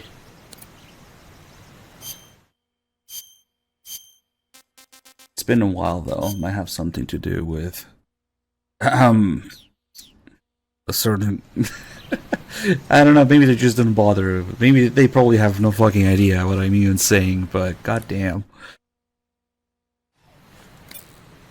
Might have something to do with certain things that they've done that I commented about. I see you're wearing the tree bark camouflage. Oh, free speech The tree first. bark pattern was originally created for use by hunters.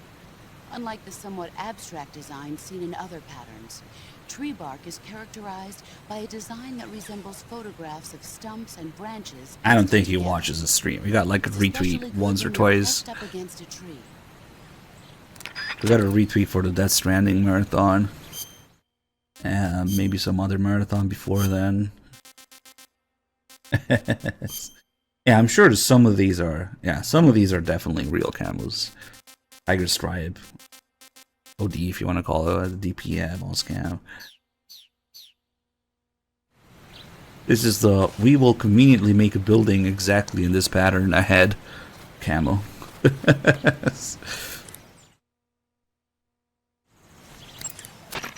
I see you're wearing the squares pattern camouflage. The squares camouflage consists of a series of squares, each varying slightly in color and shape from the next. It has the effect of making the contours of the person wearing it more difficult to distinguish. You'll find it especially useful against brick and rusted metal backgrounds. I don't know about Konami. You have to ask the MGS staff, but I think the general idea is not to get officially involved, so they don't have fucking control over it. Yeah, you don't want to give them an inch, and they take the whole arm. Like, just keep it fan base for fans by fans. As for Kojima, he was watching a baseball game in LA, probably like 10 minutes away from MGS and he didn't really give shit. It was funny as fuck though. Kojima was literally right there during MGS He tweeted that he was like at I think it was a baseball game at the time that was literally probably like 10-15 minutes away from there. He didn't exactly give a shit. I see you're wearing the black camouflage. People tend to associate black camo with night operations, but that's not always the case. Wearing all black when you're out in the forest at night makes your silhouette darker and more prominent, and you end up standing out instead. To get the most out of your camouflage, it's essential to choose a pattern that matches your surroundings, even at night. Don't forget that. Meanwhile, the black camo gives you like 95% camo at night. What?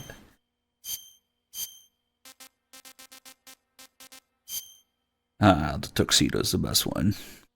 See, this looks really great on Snake, and he absolutely wants the boss to recognize that. Like, come on, I look good though, right? Right? It look good on me. You don't like it? I thought you like it. Come on, it looks good, right? Right? But no. The boss is all about business. He doesn't care. Snake wants to be acknowledged. What's up, boss? Don't you what's up me. Just what do you think you're doing? What do you mean? What do I mean? What is that camouflage you're wearing? Oh, this. What do you think? Of all the... Looks pretty good on me, doesn't it? Are you out of your mind? You can't wear that in battle. It's like saying to the enemy, hey, here I am, shoot me. Well, I'll admit it is a little on the flashy side. Then why don't you... But it does look good on me, doesn't it? You don't think so? Listen, wise ass. Camouflage isn't gonna do jack if it doesn't help you blend in with your surroundings. Well, I think it looks good on me. Fine. Wear whatever you want. Thought you'd like it. Yeah, I mean... Koshima's been trying to get away for quite some time. Let's just say. If it's his baby, it's his disowned baby that he gave up for adoption. Or tried to give up for adoption like 3 or 4 times before finally getting rid of it or getting away from it. Let's see, how can we... What's a good metaphor for it? If Metal Gear is Kojima's baby, he tried to give it up for adoption like 3 or 4 times until he finally got a court order, a restraining order against it. That's how he finally got away from it. yeah, that's a pretty good analogy, I think. He tried to give it up for adoption until he got a restraining order. Snake, did you take off your uniform?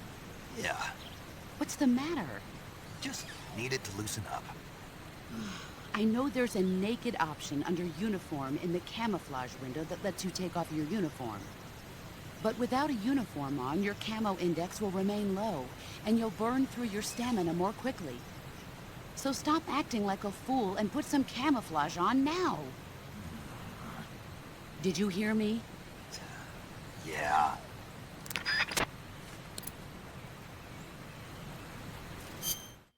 After abusing it, he got a restraining order against it. Yeah, it all makes too much sense now. That's the one way he could finally get rid of it. Anyway, we're not playing MGS4, but we're in that when we play MGS4. Oh, and Phantom Pain as well.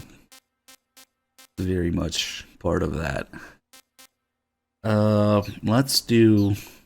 Shit, should we do the face paints? We don't have that many. She only talks about... She doesn't talk about the mask, does she? So literally only these 3. And maybe the no paint one.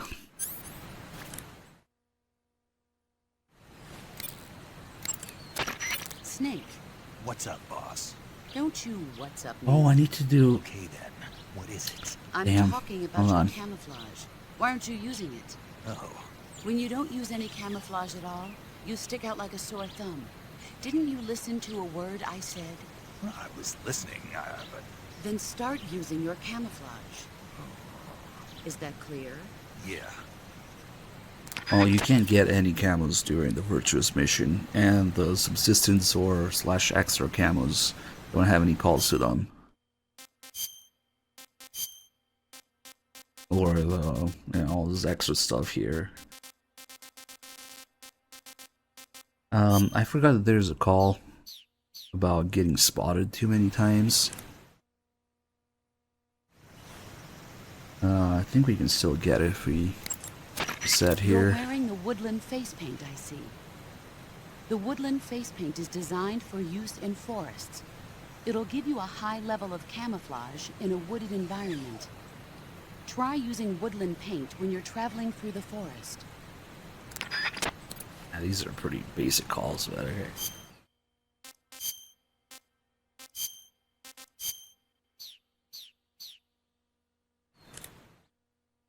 Calls are easier to get on lower difficulty.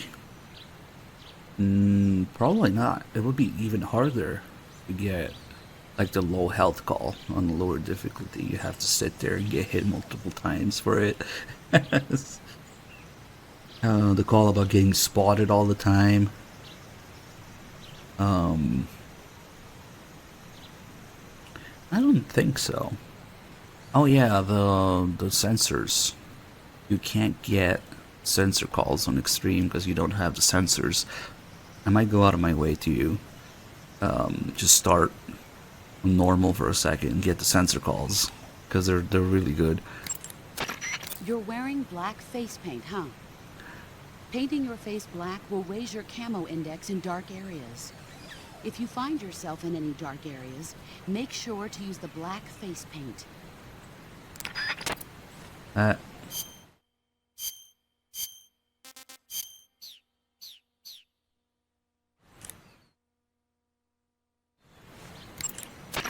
Normally, you would ask a fellow soldier how well your camouflage is working.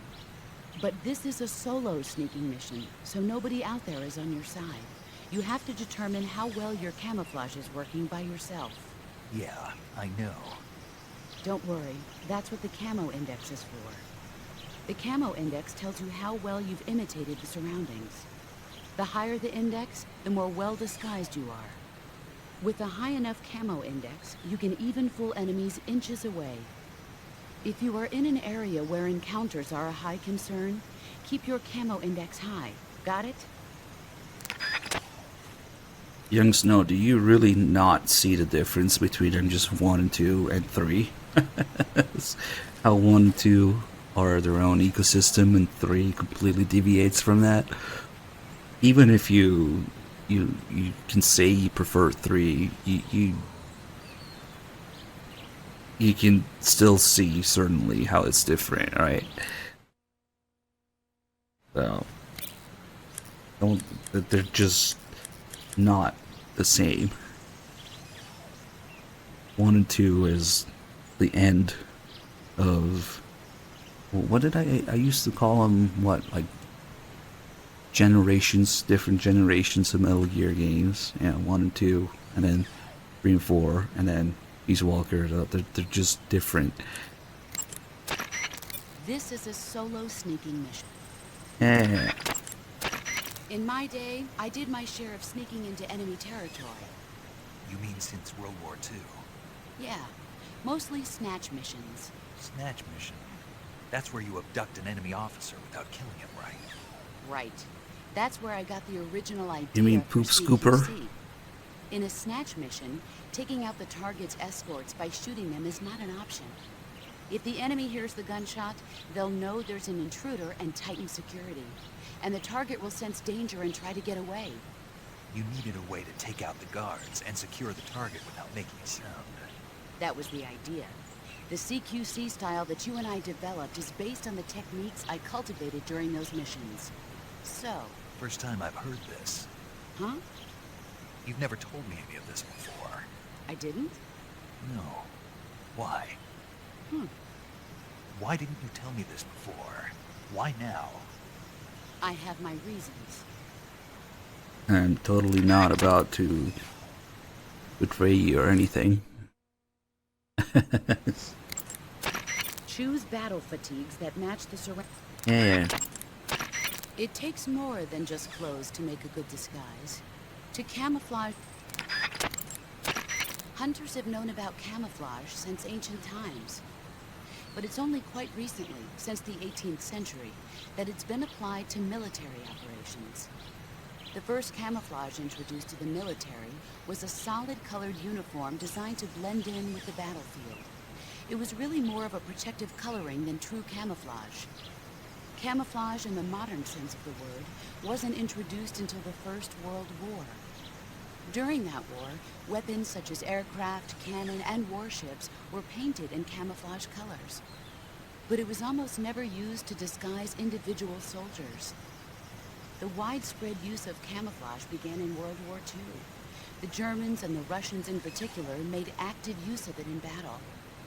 Nowadays, with the Cold War raging, the Eastern Bloc has been hard at work developing all sorts of camouflage patterns. In the West, the French implemented it in their paratrooper corps, and SAS during the Wars of Independence in Indochina. I never saw it used in Korea, though. America has lagged behind other countries in incorporating camouflage. They're only just beginning to consider introducing it into certain units. Why is that? Apparently, there are those in the U.S. military who consider camouflage too passive a technique. Morons. You're telling me. But now more and more people are beginning to appreciate how useful and important camouflage can be. I'm sure the brass will see the light soon enough. To place a weapon on your person, the sooner you find the enemy, the better you'll be able to deal with the situation. So be sure to make use of sensors like the motion detector and active sonar. I don't have those sensors. When you aim your...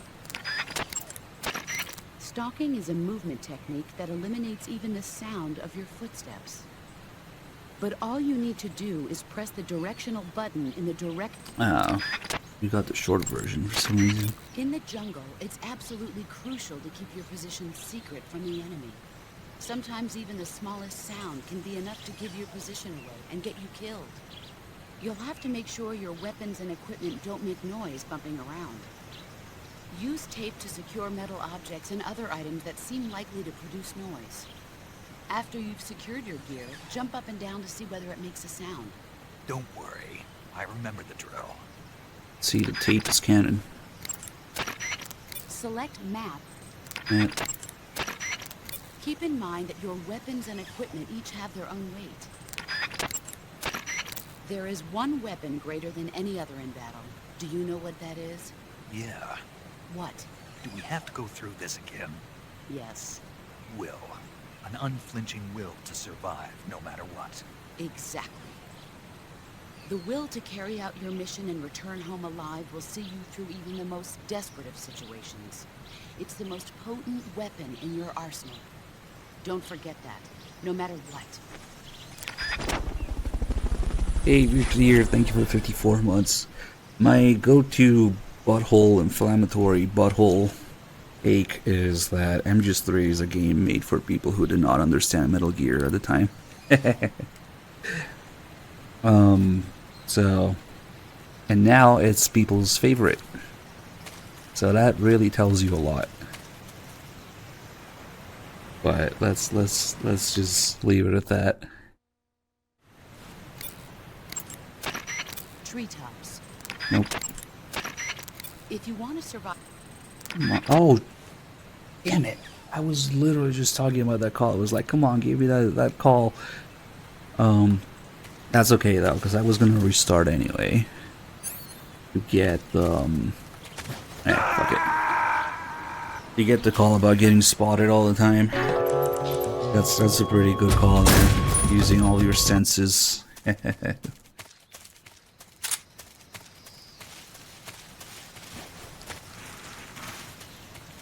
Alright, hold on.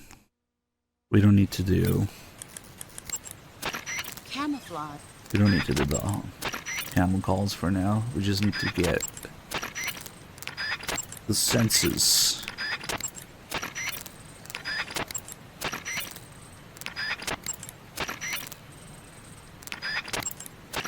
Choose. It takes hunters to place. The sooner you find the enemy, the better you'll be able to deal with. When you stalking. Oh, at least these calls are always in the same order. It seems. Jungle, it's absolutely. Select. Keep in mind. There is one treetop. If you want to survive in the jungle, you're going to need to hone all of your senses. An unnatural movement in the undergrowth, a tiny shadow peeking out through the trees in the distance.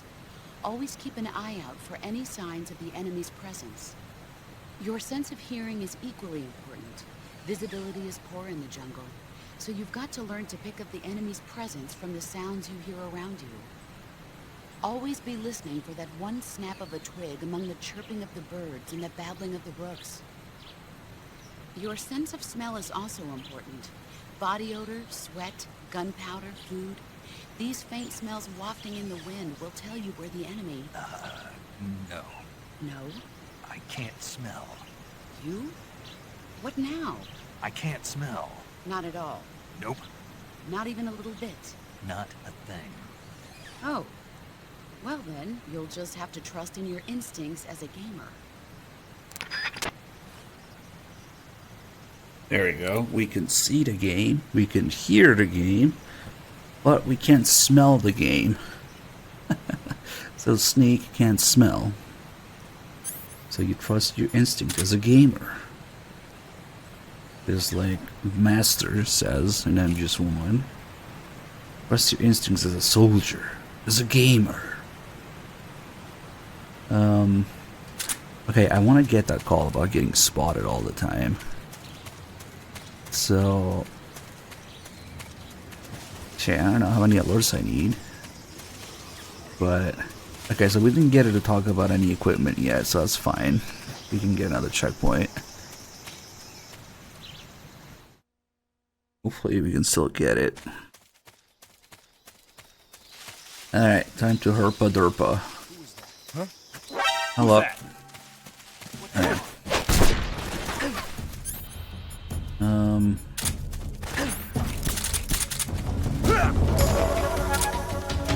Hopefully we can just... I don't know how many alerts I need. Or we can even farm them from one guy.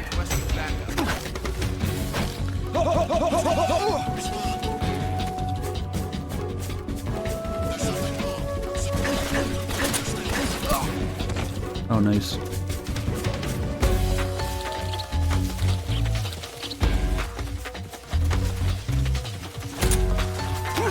Well, it's an MGS3 alert. You just run up to people and see if you see them.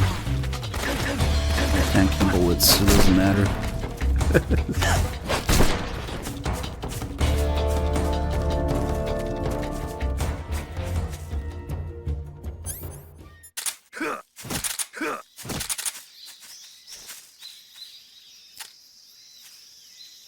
Who's that?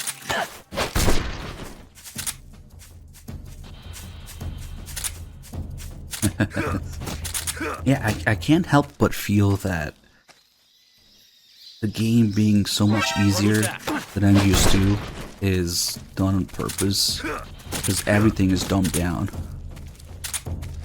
The story's dumbed down, yeah, and the gameplay as well. I can't help but think that was done on purpose. How Snake is a moron in this game if you do the optional calls. How... I don't know, you got all this OP shit. I have to wonder if it's done on purpose. Just yeah, make it easier on the players in every way possible. Simpler story. And the gameplay isn't necessarily simpler, but it is easier.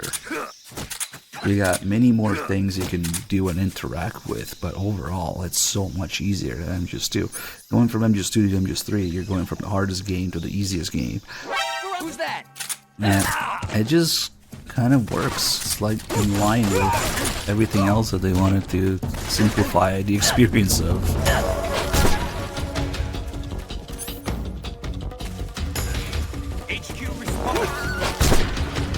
I don't think so, Din. That's also simplified. In MGS2, Game Over on Site was a separate setting, and European Extreme was vastly harder in Extreme. In MGS3, they're the exact same, with the setting now forced on you.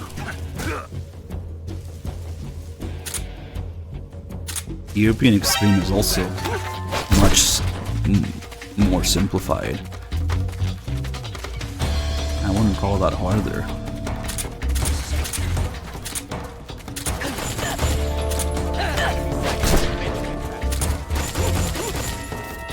Oh, there goes his radio.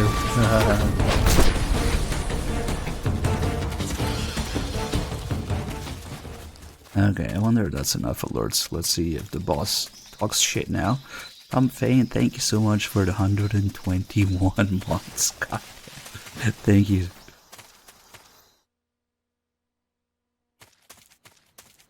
Okay, I forget the call that starts with, what the hell have you been doing these past 5 years anyway?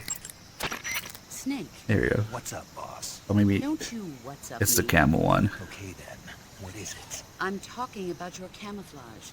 Why aren't you using it? I've already got this call. What the hell have you been doing these past 5 years anyway? What's with you all of a sudden? It's like you've forgotten everything I taught you. That's not true. Then why do you keep getting spotted? You keep getting spotted because your camouflage isn't effective enough and because you're not being careful enough. Pay attention to your camouflage index. Watch how the enemy moves and proceed one step at a time. Is that clear? Is that clear? Okay. That's a good call. You need a few alerts to get it. Ooh, I wanna go fuck with that guy some more.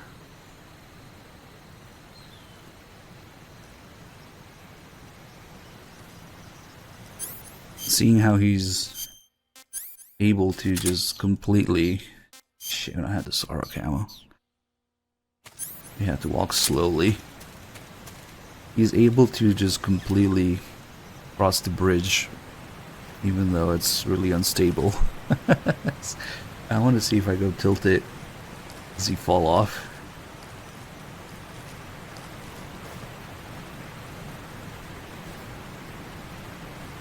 It's actually really funny that I left this guy alive with all the ropes gone now. He doesn't give a fuck.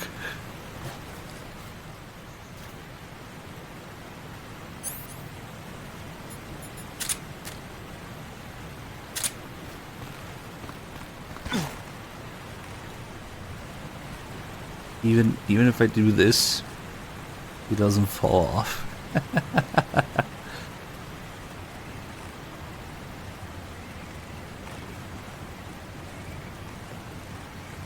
Nice. Well, I don't want to hit him on the way up, though. Huh? Oh my god. He really doesn't fall off. Look at him.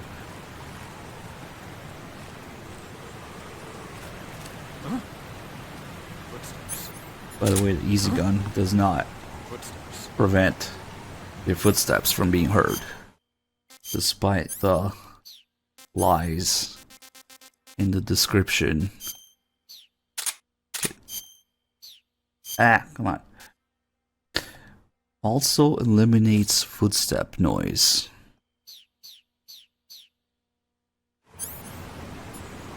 Now, if you use a stealth camo, it's a special item. The easy gun, the infinity face paint, and the stealth camo, they're special items, so it prevents you from getting hawk sound.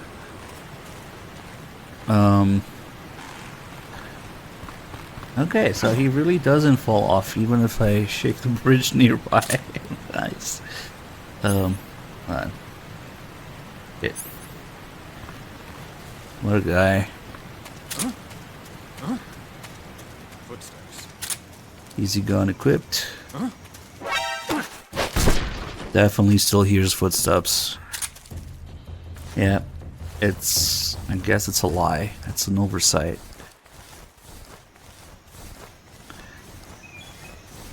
Well, he's gonna fall off now.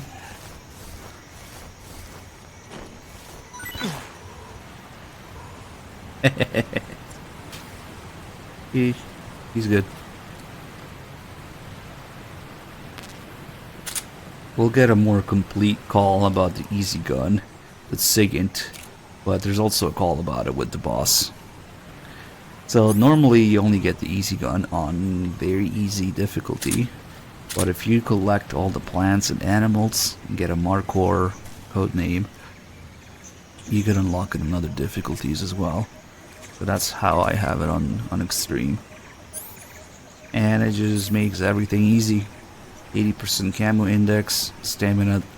Not only the stamina doesn't drop, it's actually regenerating. Look at the stamina going up.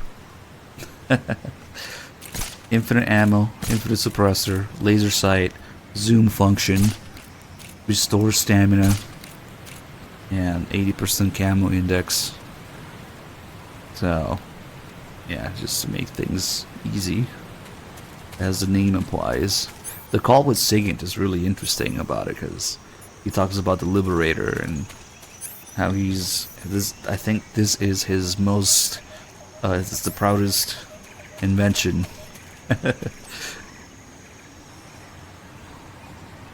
Why would you need any other gun? Well, because the easy gun is literally cheating as a special item.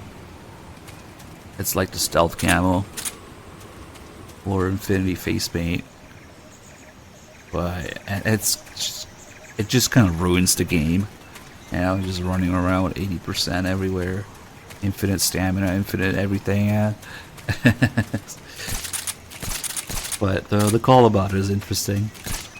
So that's why I made this save with the paid for the easy gun, the single action army, and all that stuff. Anyway, yeah, it just ruins the game. Makes it irrelevant. It's easy enough as it is. Okay, let's get the boss to talk about all this shit. in order, maybe.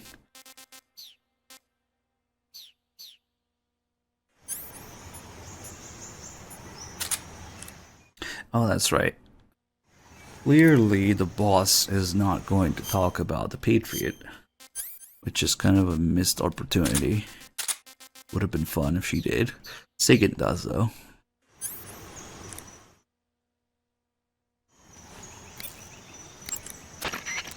I see you've got the survival knife equipped. The survival knife is a necessity in the field. Press the weapon button to swing the knife. Press it repeatedly to perform a combo attack. The knife lets you kill an enemy silently, so you should find it useful when the situation calls for stealth. In addition to fighting the enemy, you can also use the knife to capture wild animals. That one knife can provide you with everything you need to survive in the field. Use it well. Actually, that's exactly what Sigint asks. Where'd you get it?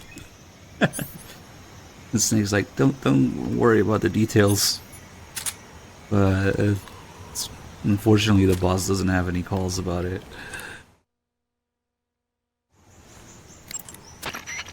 The weapon you're equipped with now is called the XM16E1. It's a new type of rifle currently being developed by the U.S. Army. The milk snake is a CQC knife. Development. Then what's it doing here?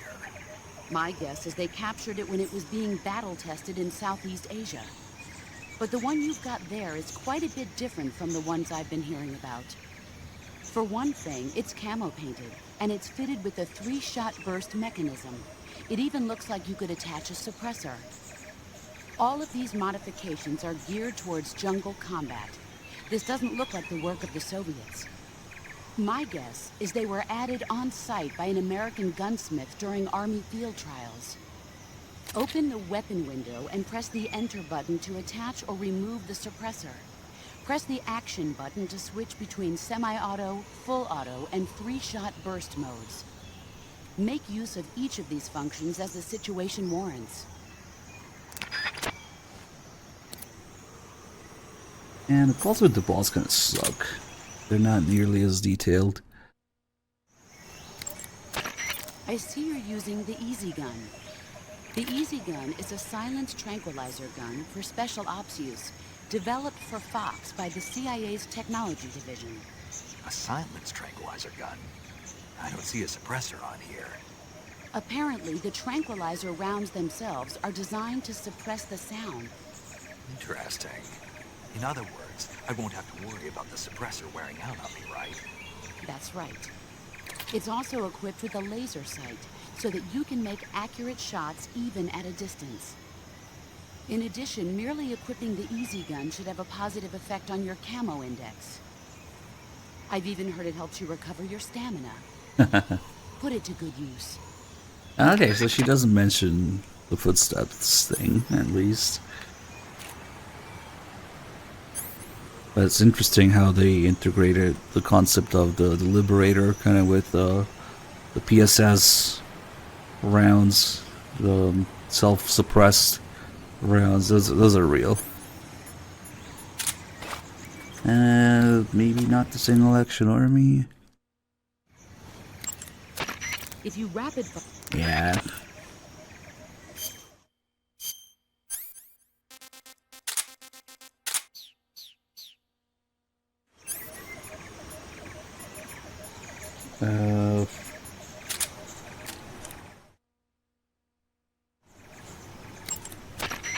I see you've got your hands on an SVD.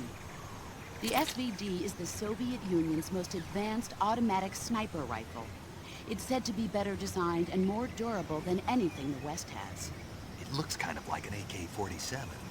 The shape is similar, but the internal mechanism is one of a kind. It uses 7.62 by 54 millimeter rimmed cartridges, which are more powerful and precise than the ones the AK uses. It can be a powerful weapon if you know how to use it. Sniper rifles aren't meant to be used on the move. When you equip one, you'll immediately go into first-person view. The more stable your stance, the less your hands will shake when you're aiming the rifle. Make sure you're lying down before attempting to make a long-distance shot. To use the scope, Press the aim button. You can also use the action button to change the level of magnification. By taking out enemies kidding from me? a The distance with M14? a sniper rifle, you can shift the odds in your favor. Use it well.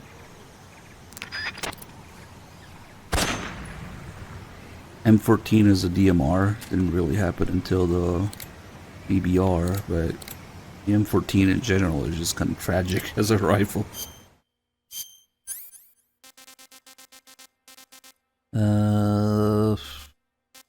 We still have grenades. Soviet 5.56. What?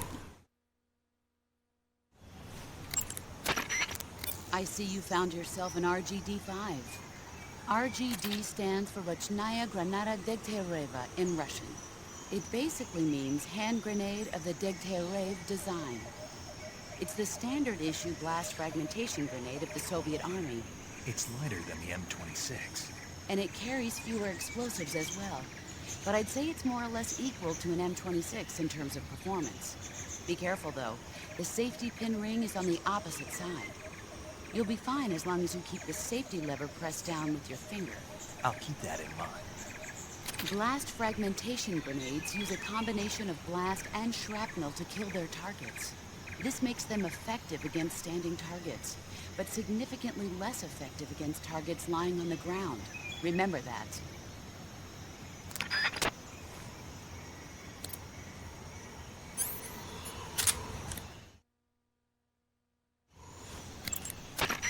That's certainly a strange-looking grenade you've got there.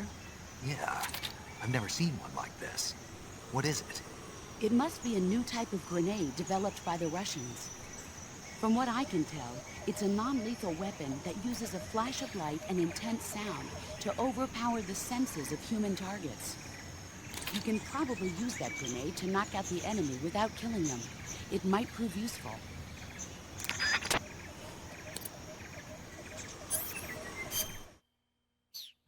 Share the mic.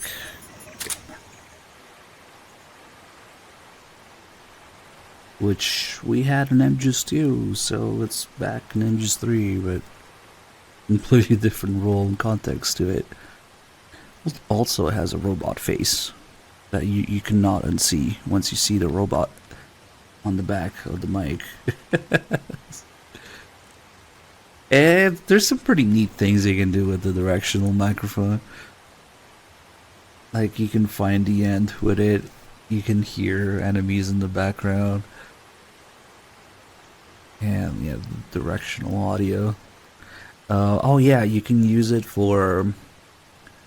You can use it to listen on the parrot. You can use it to listen to faraway Caratans. Like if I shoot that one, we can't hear it, but this is too far. But we can hear with this. Oh, that's actually a pretty good spot to fuck with it. It's too far to hear, but sometimes you want to confirm that you hit it. You can do the directional microphone. Sons of Liberty, thank you for the 11 months. Wait, a dragonfly with a huge dick. No, I don't see it. I don't see it, man. I'm sorry. Which way is pointing? I don't know. Which one's the dick? I don't see it. Oh, I see. Okay, I see what you're talking about. Okay, so now I kind of see it. The right side, it's facing the right, and the handle would be the dick. I don't know. Weird. You've got a directional microphone. The directional microphone is a high-performance listening device. When you equip it, you'll go into first-person view, where the microphone will pick up sounds in whichever direction it's facing. By pointing the microphone into the forest, you can sometimes hear the footsteps of enemy soldiers lurking beyond the trees. In jungle combat, Success depends on how well you can sense the enemy's presence. Use it wisely. Echo's Drive, thank you for the 78 mods. Okay. But more importantly, the porn. Porn and smoke grenades. And okay, I think she talks about this stuff here. Ah, shit. I guess we'll keep one for later.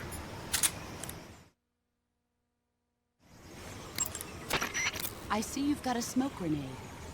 The smoke grenade does exactly what the name implies. It creates a thick dispersion-resistant cloud of white smoke that blocks the enemy's field of vision. It should be useful when you need to make a quick getaway. Keep it in mind. Okay, but how do I FAP?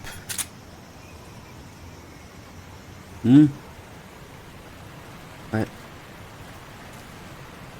I guess we won't put it down yet. I think. Oh, it's actually not the same as what's inside. We're gentlemen. Yeah, well. How to FAP? What is that you have in your hands? Honestly, when did you start reading magazines like that? Didn't I teach you how to take care of business without having to rely on that sort of thing? Anyway, I'm sure some of the enemy grunts will find that sort of magazine as appealing as you seem to. Place it on the ground and you might be able to divert their attention. Didn't I teach you how to FAP without spending on porn? Yeah, of course. People joke about it, but Kojima pretty much admitted that the boss and Snake, they had the weird relationship, which also got sexual. So, I mean, she's probably making the same joke that Eva makes later. Like, didn't I teach you how to distract the enemy without taking care of that? But, of course, they're implying something else. But no, actually, Kojima kind of tweeted about it. I think it was a tweet.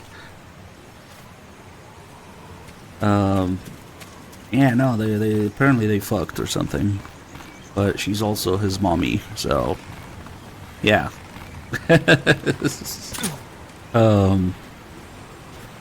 Yep. So that would make perfect sense, actually. Maybe that's another one of those Kojima tweets that we need to find the link and make a command for. There's quite a few wild fucking things that Kojima tweets every once in a while. They give you a new perspective. Oh shit, I missed the Mark 22, of course.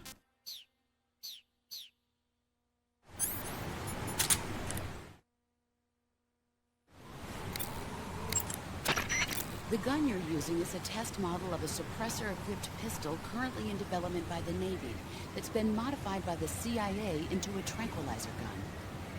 The suppressor-equipped pistol it's derived from is itself being developed for use by special forces based on the M39. The Mark 22. That's what they're going to call it if they decide to adopt it for official use. It uses a slide lock mechanism that will keep the firing sound down to a minimum. But I'll have to reload it by hand every time I fire, right? Right. You won't be able to fire multiple shots at once, so make every shot count. Aim for the enemy's vital spots. There's talk of designing the Mark 22 to accommodate special subsonic rounds, but for this mission, you'll be using specifically designed tranquilizer rounds. In a way, these tranquilizer rounds are like miniature syringes. When one of them strikes a target, the impact causes a needle contained within to shoot out. At the same time, chemicals inside the round are mixed to create a gas, which pushes the plunger and injects the tranquilizer into the target. You can knock out an enemy immediately by shooting them in the head, but if you shoot them in the arm or leg, the tranquilizing agent will take some time to set in. Aim carefully. That reminds me, we should also be able to get tactical reload call from the boss. Equipment captured in the field often needs to be fixed or have its parts replaced before it can be used. But you won't need to worry about that in this mission. Why is that? Because your adversaries are highly trained professionals. They'll no doubt have made sure their reserve gear is in working condition. So in other words, I can use the stuff I pick up right away? Right. One more thing. When you pick up a new item, don't forget to read its description in the window. You said the enemy is equipped with AK-47s, didn't you? The AK-47 is the official assault rifle of the Soviet Army. It's employed not only by the Soviets, but throughout the entire Eastern Bloc. It uses 7.62mm by 39 ammunitions, with a magazine capacity of 30 rounds. The AK is reliable, precise, powerful, and easy to handle. In short, one of the best assault rifles there is. Don't even think about getting into a one-man firefight against an enemy unit equipped with AKs. Avoid battle as much as possible. Are we clear? But you can just run up to them so you can see You them. mentioned the enemy was also carrying grenades, correct? Those grenades are RGD-5s, the standard blast fragmentation grenade of the Soviet Army. You can protect yourself from a large part of the blast and shrapnel from a grenade by lying flat on the ground. If someone throws a grenade at you and you sense that... Okay. When you see an enemy, the first thing to do is conceal yourself and watch what he's doing. If you make any sudden moves, your camo index will decrease, and there's a good chance the enemy will catch sight of you. And don't start to panic just because an enemy is acting like he knows you're there. It doesn't necessarily mean he's figured out exactly where you are. As long as you hide someplace like the bushes and stay perfectly still, you'll usually come out all right. Stay calm, keep a grip on the situation, and use clear judgment. Got it? Your ultimate objective in this mission is to find Sokolov and get him to safety, not to slaughter the enemy. So basically, I should avoid getting into battles, right? You don't have to tell me. To avoid battles, it will be essential to scout out the enemy's numbers and positions. That's what your binoculars are for. Tell me, what's the advantage of a solo sneaking mission? It's easier to go in undetected than with a group. Exactly. And therein lies the entire reasoning behind this virtuous mission. This mission into Soviet territory is a violation of international law. If this gets out to the public, we'll be faced with an international crisis even greater than the one 4 years ago.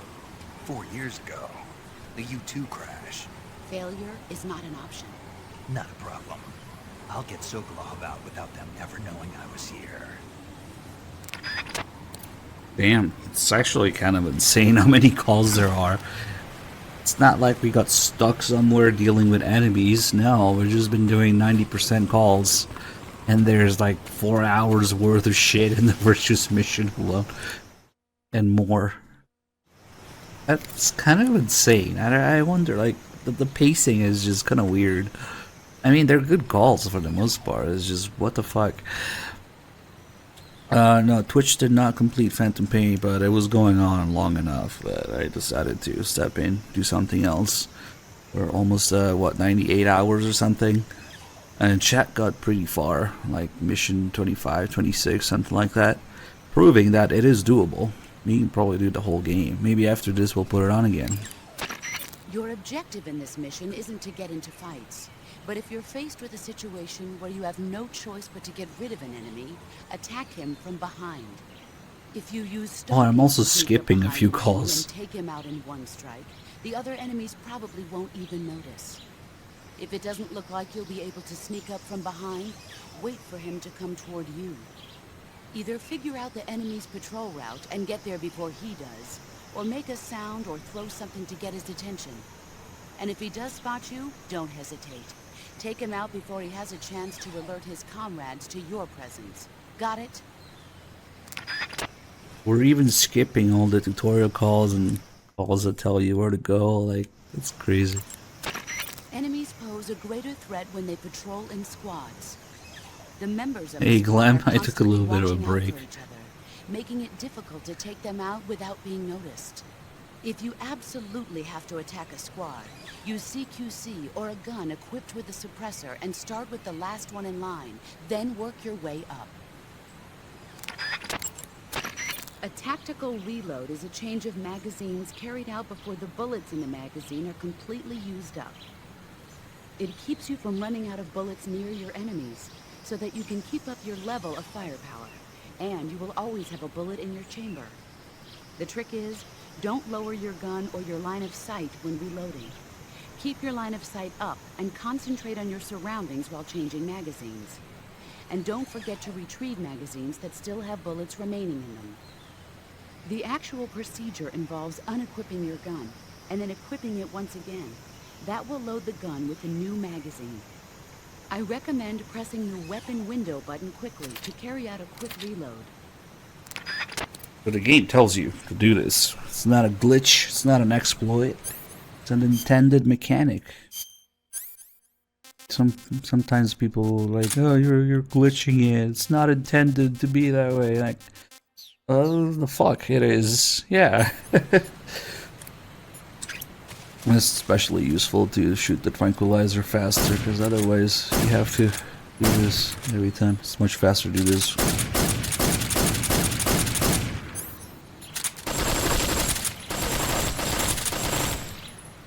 Nope, not a bug. It's a feature. It's so intended that they knew.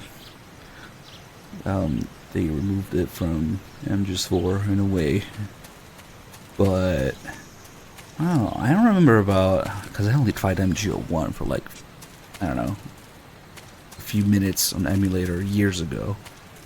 I wonder if they kept it in MGO1, because like they definitely nerfed things for online play. So maybe anybody played MGO1 know if you could do tactical reload in MGO1? Because I know in MGO2 they don't even let you animation cancel for it like you can in single player, so maybe it's different. Yeah, I want to fuck around MGO1 sometime. Let's see. Anything else here? The tree bark pattern. She's starting about random shit now that we don't have equipped. The survival viewer contains So, everything. Yeah. Camouflage is an indispensable. I think. Keep in mind that your Yeah, she's repeating shit now. That was all. All her calls. Yep. The last thing we could look at is the personal data. Unfortunately, she only has 2 pages of personal data. Other characters have like 4, but she's not around for that long, obviously, and most of it is unknown. Imagine if there was a personal data page about all the things she invented, then there would be like 50 pages of it.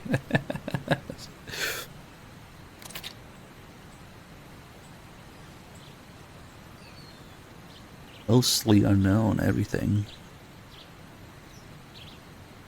Yeah, you get another picture of her with 0, at least.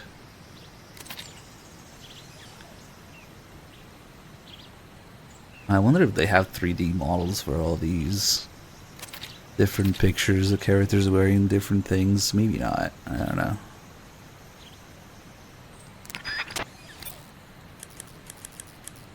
Okay, now... Wait. We do have a couple more just items. Oh yeah, the cigar lore. Are you smoking a cigar? I don't approve of you smoking during a mission. Hey, you used to smoke them. Never mind what I did. You're wrong. But that being said, cigars can be useful in a number of different ways, like getting rid of leeches. Did you say leeches? Yes. If a leech clamps onto you, try pressing the That's lit end of the tasty. cigar into it. The leech should cringe and detach itself from you. If you try to yank it off by yourself, you run the risk of it leaving its teeth inside you. With the cigar method, you won't have that problem. Fascinating. And unlike a cigarette, a cigar burns slowly, so you can use it in place of a torch in dark places. I never knew a cigar had so many different uses. Now you know, but quit smoking them during the mission. Hear me? Yes, ma'am. The boss used to smoke. Okay. I see you're using binoculars. The ones you've got are a high-performance military model equipped with a zoom function. Yeah, they give me a flat image across the entire viewing range. They're completely waterproof and highly shock and flame resistant. You won't need to worry about them breaking. Scouting is key during a sneaking mission. If you can determine enemy positions and the lay of the land from a distance, it'll make your job that much easier. Use them wisely.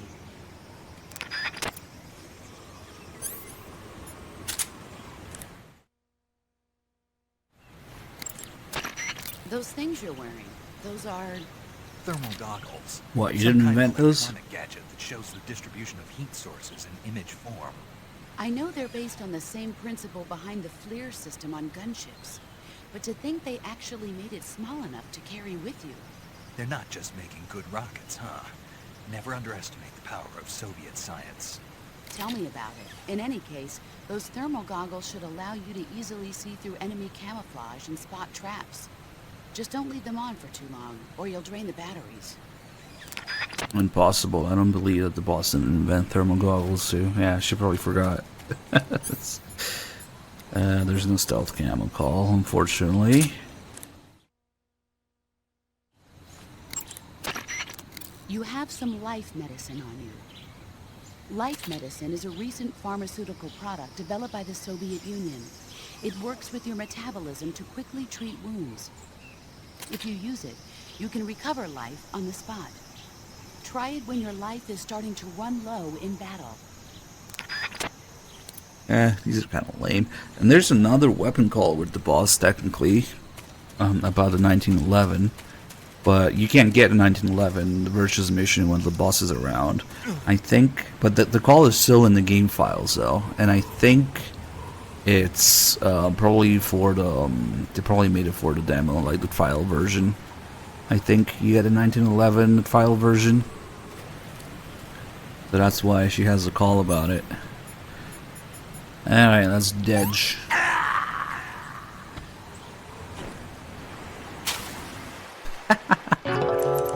Nice.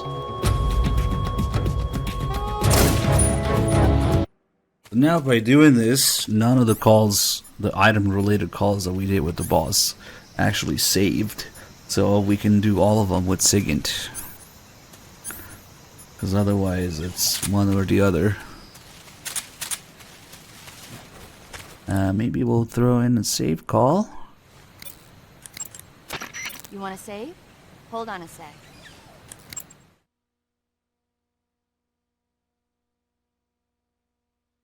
I think I have an ISO of the file version somewhere. I should fuck around with it. The SIGINT calls are generally much more detailed and interesting than the boss. I don't know. Hey Snake, have you ever seen Forbidden Planet? No, can't say I have. It's about this expedition that goes to the planet Altair 4 in an ultra-fast spaceship. When they arrive, they meet the survivor of the last expedition, Dr. Morbius. Dr. Morbius was exploring the planet along with his daughter Altera and the versatile Robbie the robot.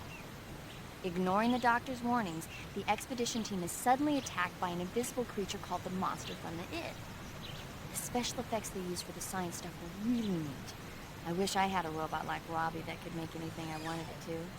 I'm more interested in that invisible monster. If I were invisible, I wouldn't have to bother hiding or wearing camouflage. Maybe someday you'll be able to turn invisible. Yeah, that'll be the day. That'll be the day. I think, yeah, SIGINT has a call about the sneak camo, but I don't have any of the boss camos in this save specifically so that we can get them as we go, one at a time. For the snake camo though, I wonder if you can pick it up and rapidly change into it and open the radio in a split second that the game gives you. I know you can change, you can open the survival viewer, but I don't know if you can open the radio in that split second. Ah, I'll have to try, actually. It's a good point. Yeah, the stealth camo being a time paradox since Otacon invented it. Somehow. It's here in the 60s. Yeah, this is the HD edition on PS3. Let's move on. We're gonna get to the next area. Two things will happen. This guy. Let's see if we can cross without falling off. Oof. Shit, shit. Oh, fuck. Oh, he fell off.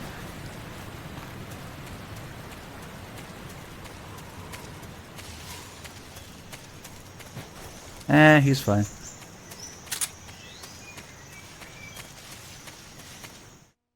Not a kill.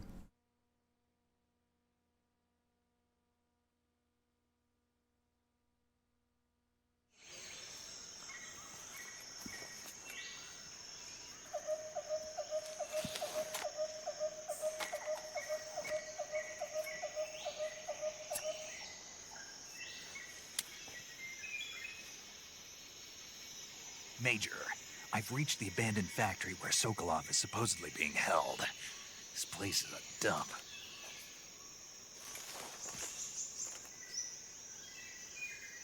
I can't see Sokolov from here. The security is pretty tight. There are sentries posted around the perimeter.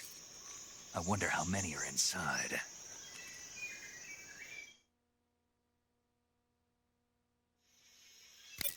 Your objective, Sokolov, is inside the factory. They should be holding him in a room in the northeast section. Northeast section. Got it. Be careful. Your mission is to bring Sokolov back alive. He must not be exposed to any kind of danger. Do not approach Sokolov while in the alert phase. Right. Oh, and one more thing, Snake. You mean there's more? No, it's just that when you get to Sokolov, I want you to tell him something from me. And that is? Sorry for being so late. Is that all? Yes. Understood. Beginning my approach to the target.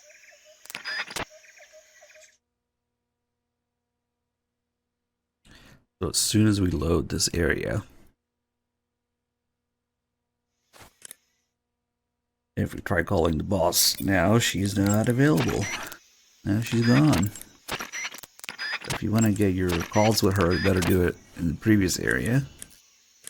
And also, if we leave,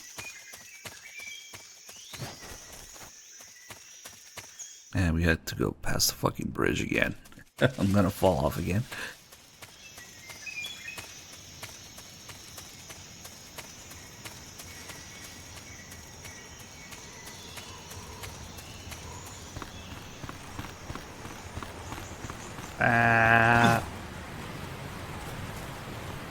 Damn it.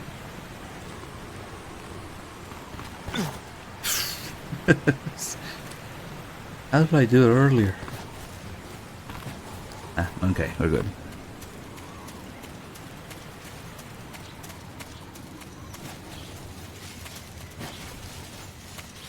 So after you get to where Sokolov is, if you go all the way back here,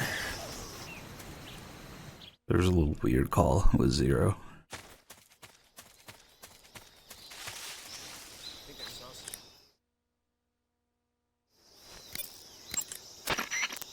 Snake, where are you going? Oh, Are you abandoning your mission? absolutely not. I didn't think so. I didn't think you thought so. Sokolov is back there in the factory. Head back. Roger. Alright. Nice. Instant headshot.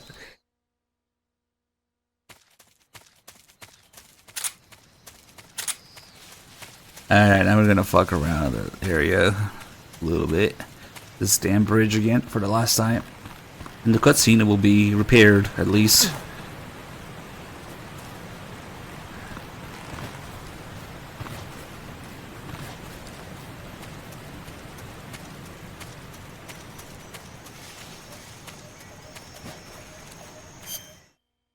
something. Delicious.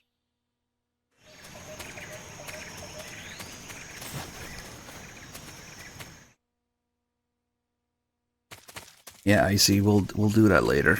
You can do that.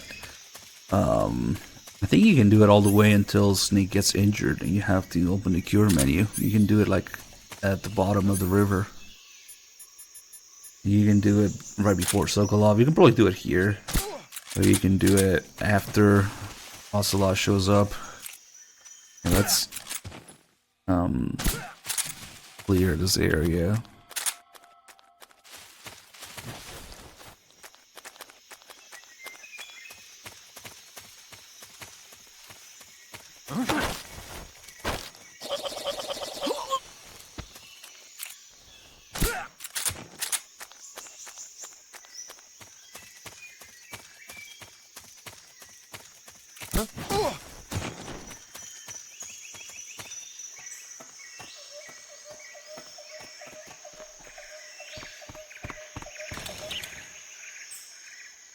Where is this guy here?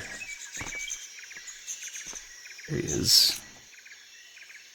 Fuck. It's the enemy.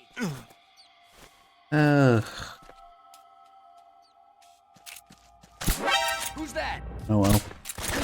At least he doesn't have a radio. I was gonna kill all these guys anyway. Ah, that's kind of cool. You can be up here. Alright. Stab him in the dick.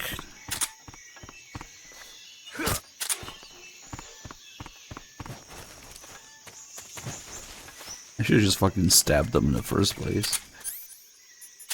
The Patriot works too.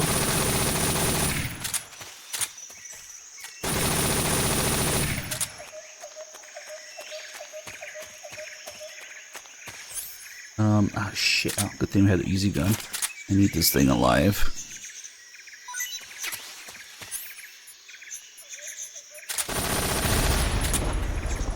What?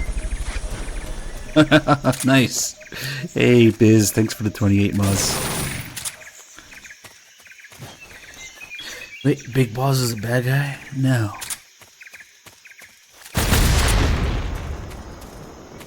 But he doesn't know how to take off his pants. Oh, that guy's waking up. I think he died. He has a radio too.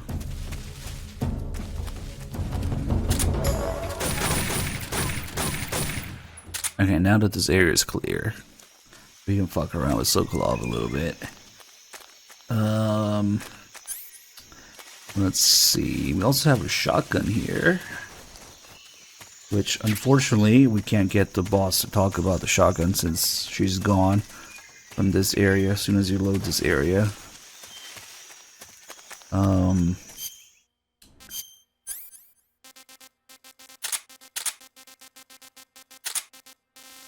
The shotgun is kind of fun in this game. It makes everything fly like this.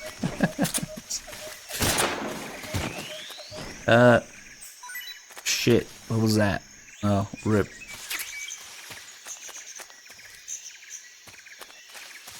Okay, I'm gonna get the checkpoint. So these guys stay dead.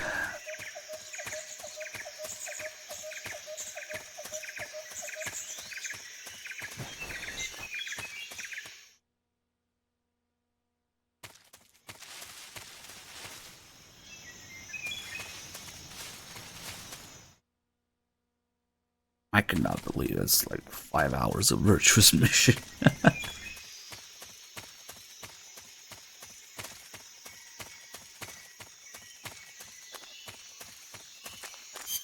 Alright, let's get some stuff out. Ah, we got a frog. And snake. And grenades. And a bird. Why not?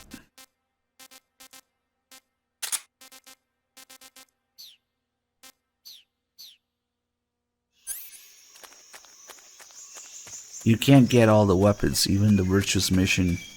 Maybe with, not with the dev save, but like maybe with like an action replay or some shit. Like even if you do the developer save and the virtuous mission, you just get all the virtuous mission weapons. But if you gotta literally like edit the game fucking memory and cheat codes, I'm pretty sure she doesn't have any calls about the other weapons. Maybe the 1911, because she does have a 1911 call. Maybe that'll work, because it's like carries over from the file edition. Oh yeah, first we gotta go here.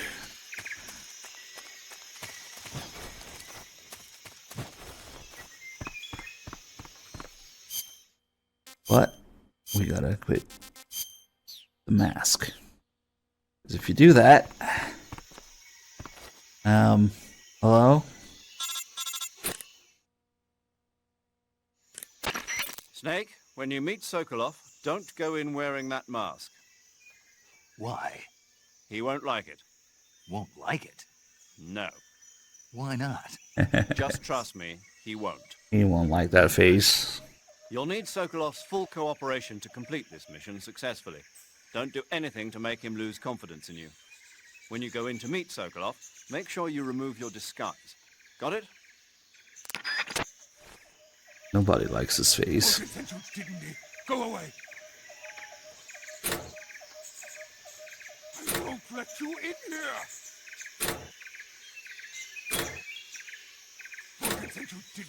Go away. So yeah, normally as soon as you get close to this door, the cutscene starts. And there's nothing you can do about it. You can't even see the animation for opening it. I won't let you in here. But with the mask just prevents it. I will never give it to you. Full consent, you didn't. Go away.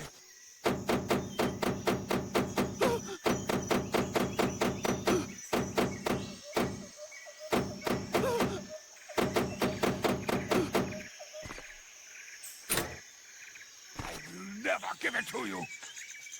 You can actually peek through doors in this game if you look in first person and sidestep into them. But this is locked, I guess. It's a special like cutscene door. Stay away from me.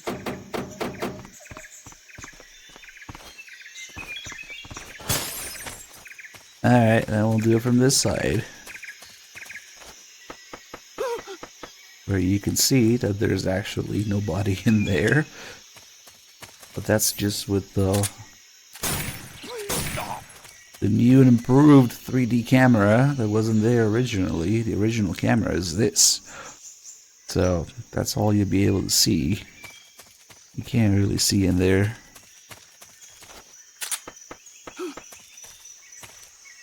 He's hiding under the bed. No, but the thing is, if you throw a snake in there, now I'm playing on PS3 HD edition. If you throw a snake in here, Get off me! Get it off me! apparently it lands on him. It says, "Get it off me." But we can see that the snake is just chilling in there by itself. The snake can crawl under the bed. Maybe if you throw it very specifically.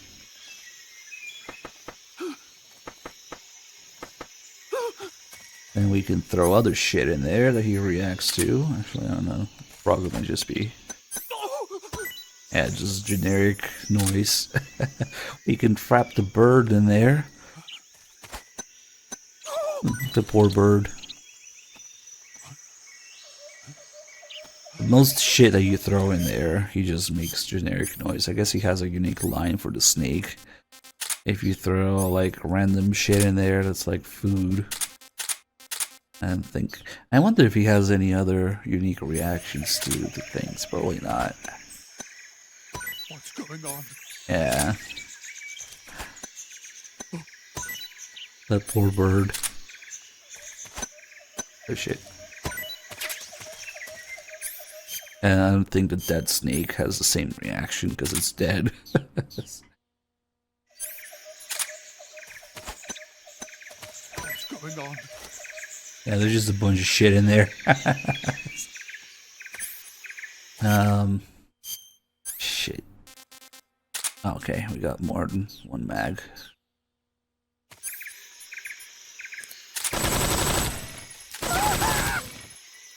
Yeah, you can scare him a little bit.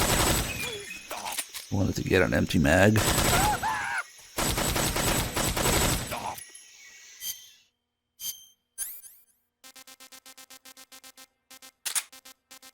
Damn, I only have one. Infinity face paint it is. Now we got all the mags. Somehow I got a 1911 magazine from the M16, but okay.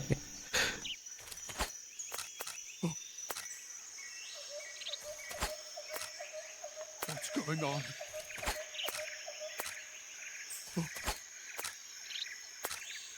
What's going on? Snake doesn't even have a fucking 1911. Why does he have 1911 mags in this? Right now, we don't even have one. I mean, you can kind of see the model in the holster looks like one, but you don't actually have it. Oh, well, at least they only do it with magazines instead of literally every weapon and ammo. Yeah.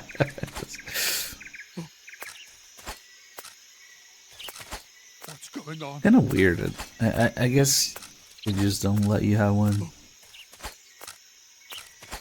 What's going on?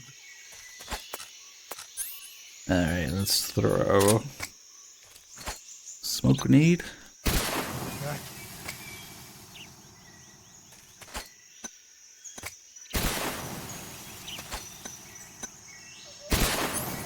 The stun grenade, I'm pretty sure will kill the bird and the snake in there.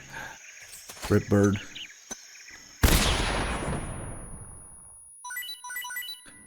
Oh shit. Oh, was there a frog too? Yeah.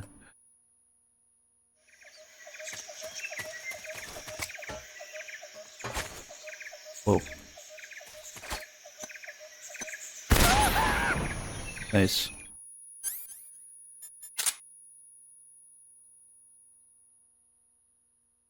Oh.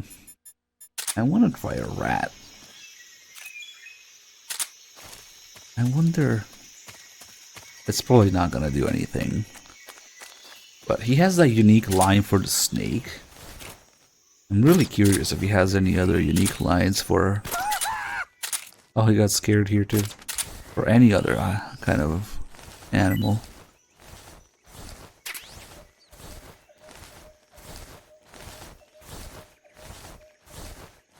I mean, what is there that we can even have at this point? Rats, snakes, birds. And that's it.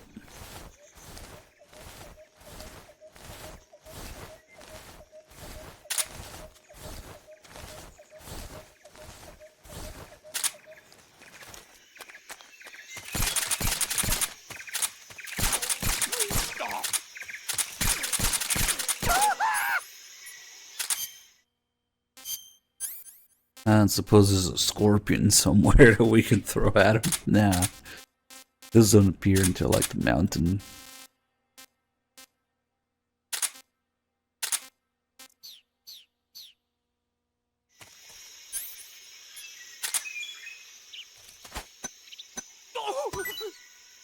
Yep.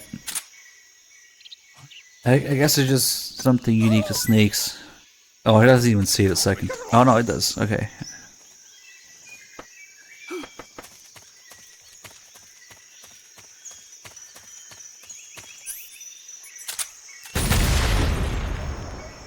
He doesn't freak out for that explosion.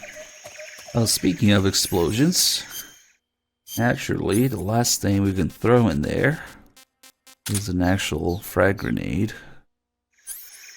And, well, that's not gonna end well. Accidentally killed him, yes. You've created a time paradox. You're Snake. You can't go changing the future like that. And then you end up pissing off Campbell if you do that. Did he drop items? No, it was the two and the the animals in there that died. It sounds like he dropped items, so. Alright.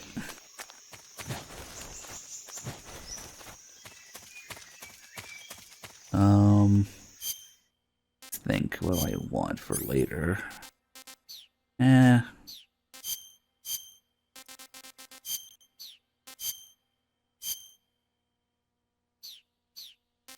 Something to fuck around with Ocelot.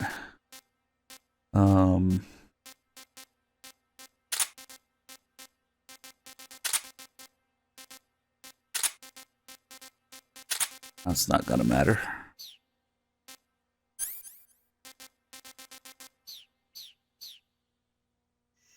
Well, Campbell has a full-fledged role as himself in Snake vs. Monkey.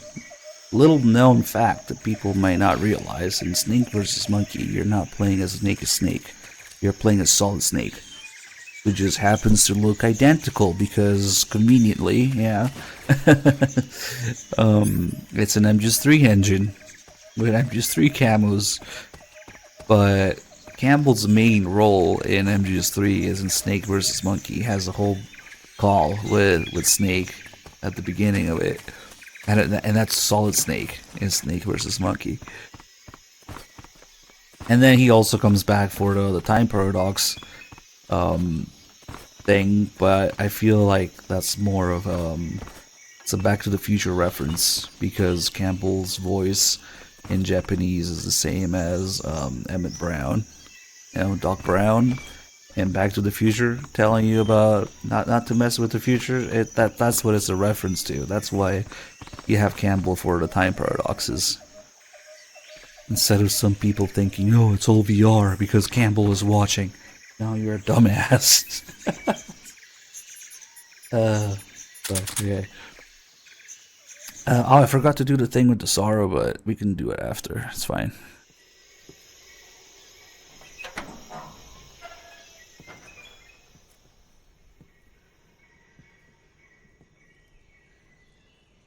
Yeah, my PS2 is like on life support. Not that it's dying, but it has like 5-6 different things attached to it to make it usable in this day and age. And as soon as I find all of them, we'll go back to PS2 as well. Are you one of Volkin's men?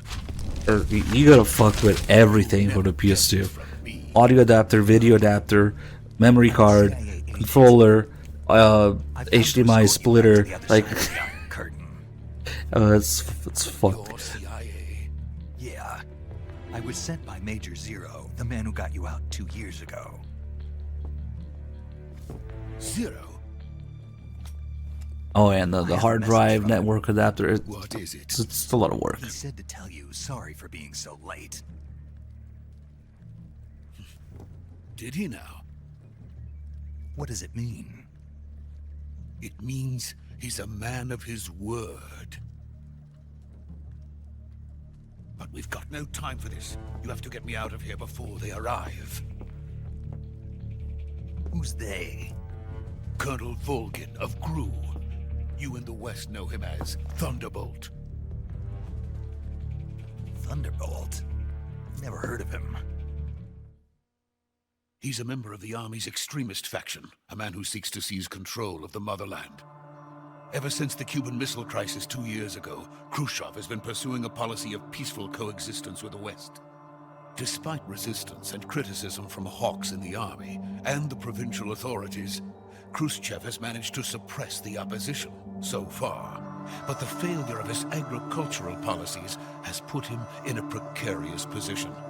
And on top of that, the tragedy last November.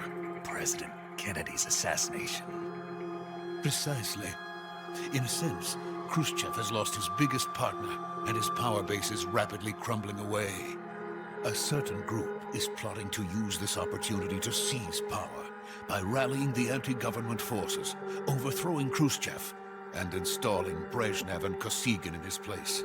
The mastermind behind this plot is Colonel Volgin of the Gru.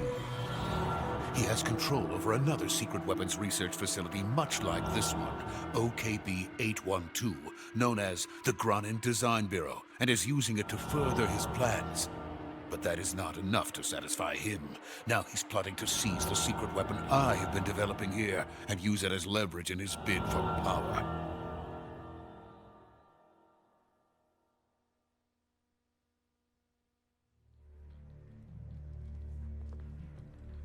The intelligence says that they are going to make their move during the test. Then, the soldiers outside. Exactly. They wouldn't need that many men just to keep me inside. Their orders were to prevent Colonel Volgin from capturing me. Even if it meant killing me in the process, or so it would seem.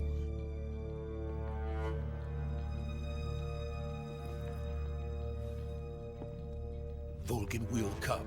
I'm sure of it. You must get me out of here before then. Leave it to me. By the way, your Russian is superb. Where did you learn to speak it? From my mentor. Is that so? America is truly a frightening country. Having second thoughts? No. I have no love for this place. Let's go.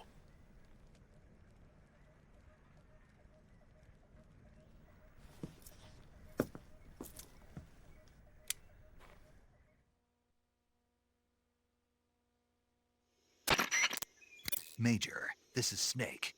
Sokolov is safe with me. He's doing fine. No injuries. Good work, Snake. Now hurry up and get Sokolov to the recovery point. We'll rendezvous with you there. Roger. What about the sentries? I had to kill them. There was no other way. But no one will know we were involved. I see. What about the boss? We lost contact with the boss some time ago. What happened? It's probably just a weak signal. Just hurry and get Sokolov out of there.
Freeze!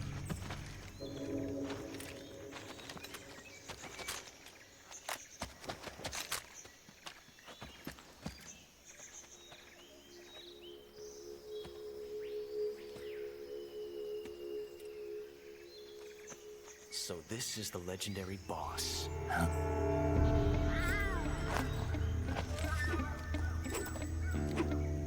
Huh? We meet at last.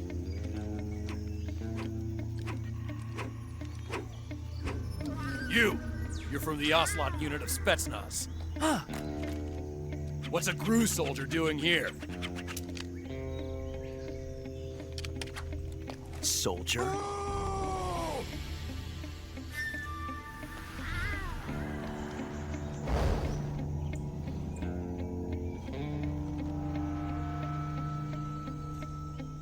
He's the Ocelot commander. Ha! That's Major Ocelot to you. Don't you forget it. Fuck you, asshole! Sokolov is ours. Now get out of here. And Ocelot never lets his prey escape. What?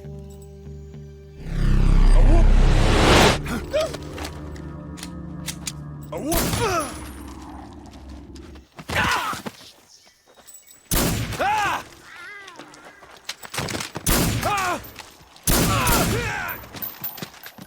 Bisexual.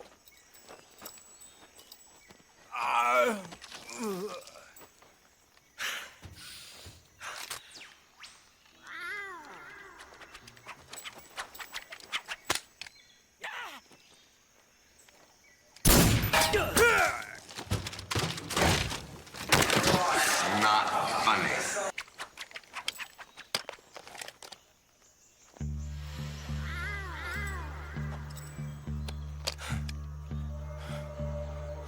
Bisexual.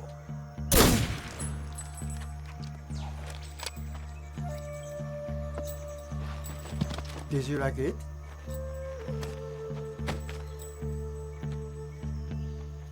I can't say it feels good to kill a comrade, even if it is for the Gru. Sokolov, take That's cover. tasty.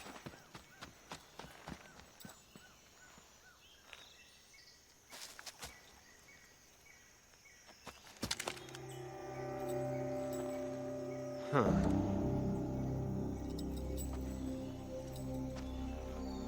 You're not the boss, are you?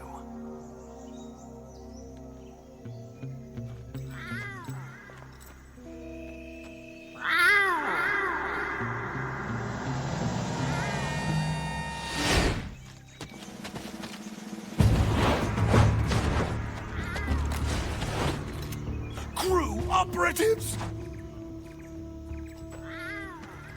What is that stance? Huh. That gun.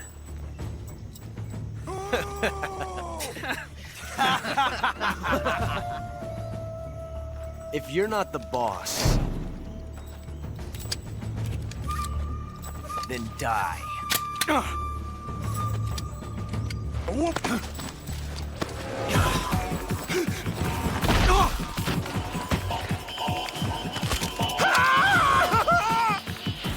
Major! Leave it! Shoot the other one! Whoa!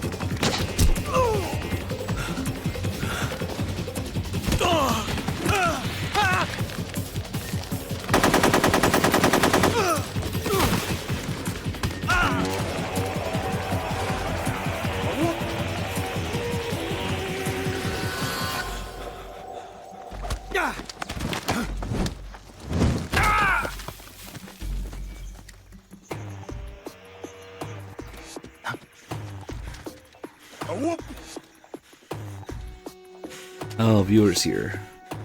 Very well. Time to get rid of those phantom pain sounds.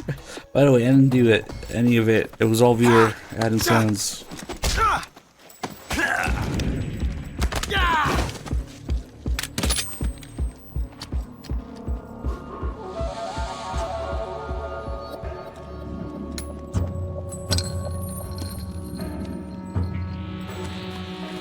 That's fine. This is just an excuse for viewer to show off sounds and You ejected gifs. the first bullet by hand, didn't you? I see what you were trying to do, but testing a technique you've only heard about in the middle of battle wasn't very smart. You were asking to have your Did you gun like it? jam on you. Besides, I don't think you're cut out for an automatic in the first place. You tend to twist your elbow to absorb the recoil. Fuck you, asshole! That's more of a revolver technique. Oh, we got two things of Kojima getting his ass beat. American dog!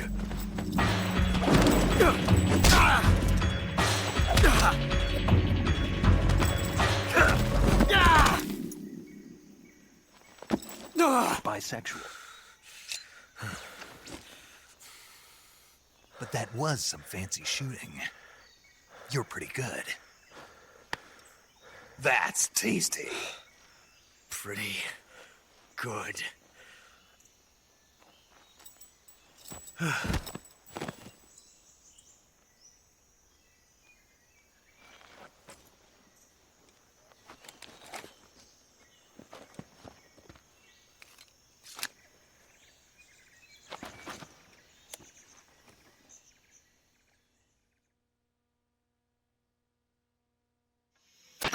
Major, do you read me? I read you. Snake, you all right? I've run into a few snags. These guys were after Sokolov too. Apparently they were taking orders from a GRU colonel named Volgan. A GRU colonel? Part of an internal Soviet power struggle, according to Sokolov. Something between the KGB and GRU. between Khrushchev's supporters and Volgans. Sokolov was being guarded by the KGB and hunted by GRU? Snake, it sounds like this could be even hotter than Cuba. I don't like it. Something about the whole thing stinks. I agree. You'd better hurry. Sokolov ran off by himself, but I'll catch up to him. We're counting on you. I mean, yeah, it could be from Rising. It could also be from your average day driving in LA. Same thing. Here's why we got the shotgun with infinite ammo out. Let's put all these guys in one place.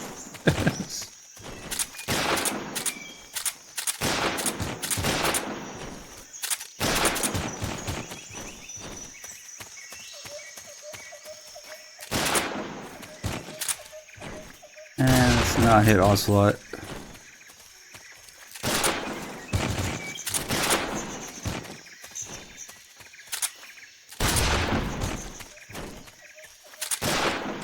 Get in there. Oh, fuck. Whoops. Snake, what have you done? You changed the future. You've created a time paradox.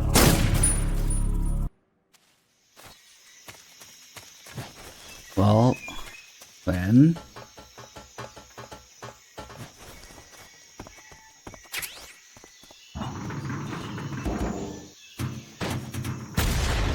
Oh, he gets iframes during that. Otherwise he would have died in that explosion. If we search him, he has a mousetrap. Those ocelots are cats?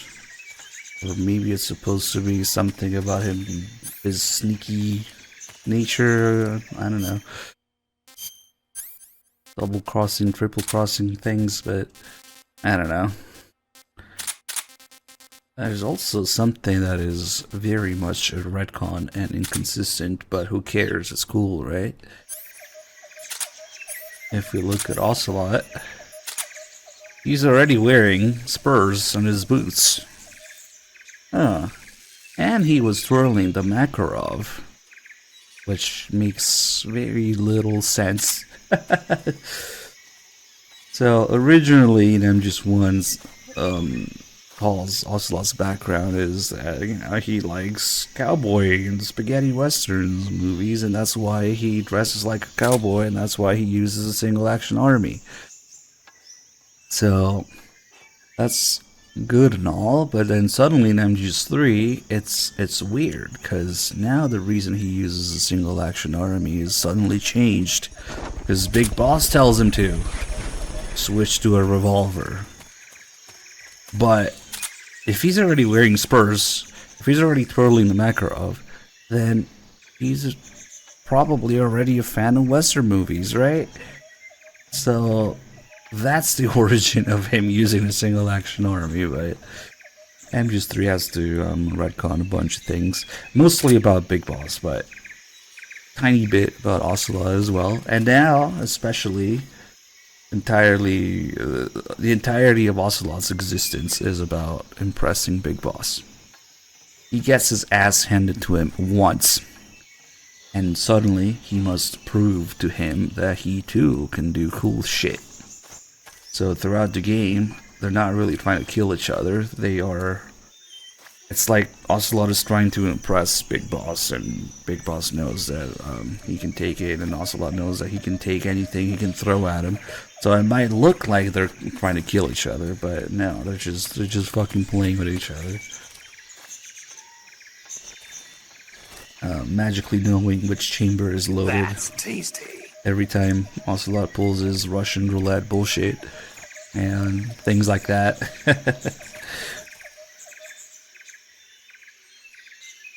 But yeah, it just makes no sense that he's fucking twirling the Makarov. You either already like westerns and revolvers, or you don't know about it and you don't twirl it then, so what the fuck. And then here's a fun fact, a real life fact. There has been a rumor on the internet. I think it's on the Metal Gear wiki still. It's been there for probably 20 years. That if you slash up Ocelot a little bit here without killing him, later when he shows up he will have bandages on his arm or some shit like that. And that's just completely false.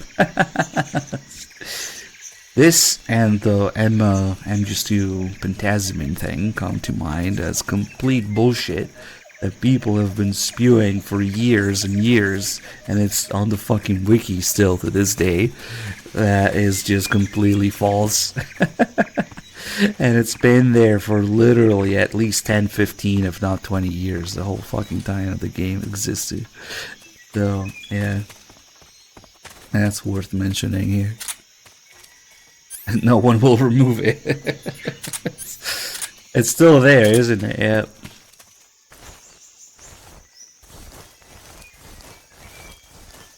I mean, there's other bullshit in there, but whatever.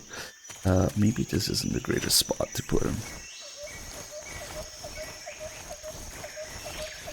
Yeah, because I tested it and then I was like, oh, maybe it's, you know, it's the HD collection, it's Blue Point, they don't have the model of Ocelot with bandages in his arm. No, it just doesn't exist. But yeah, no, personally, I liked Ocelot a lot more when he had his own motives and he was, you know, this unknown agent of an unknown organization trying to, kind of work for his own benefit, that you never really knew what he was up to.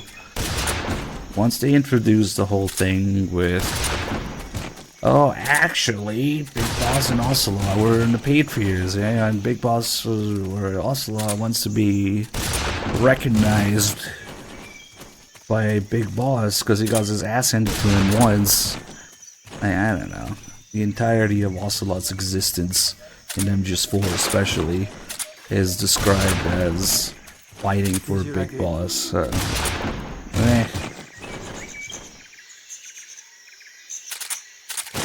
You didn't know what the fuck Ocelot was up to in MGS1 and 2. You just knew that he had the last word on anything except maybe against the Patriots in MGS2, and that's it. But MGS4 was like, actually, Ocelot was just trying to suck Big Boss's dick as much as possible since MGS3. We have created a monster. It is.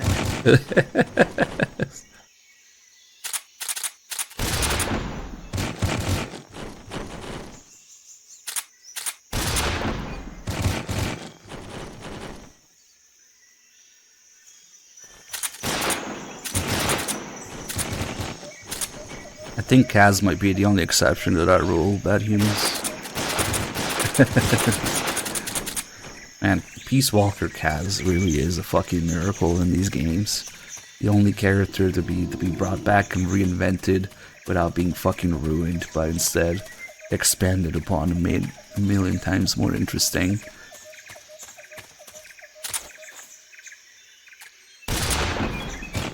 Oh, I was just thinking between Metal Gear 2 and Peace Walker. I forgot. Yeah, of course.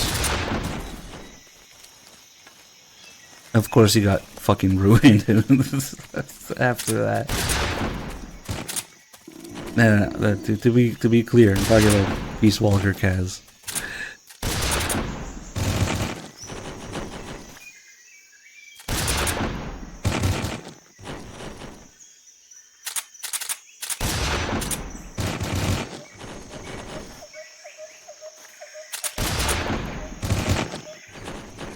There's something strangely satisfying about this.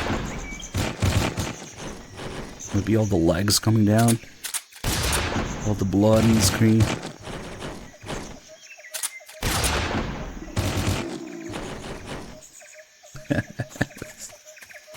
Let's see if there's any more here. Nope. Okay.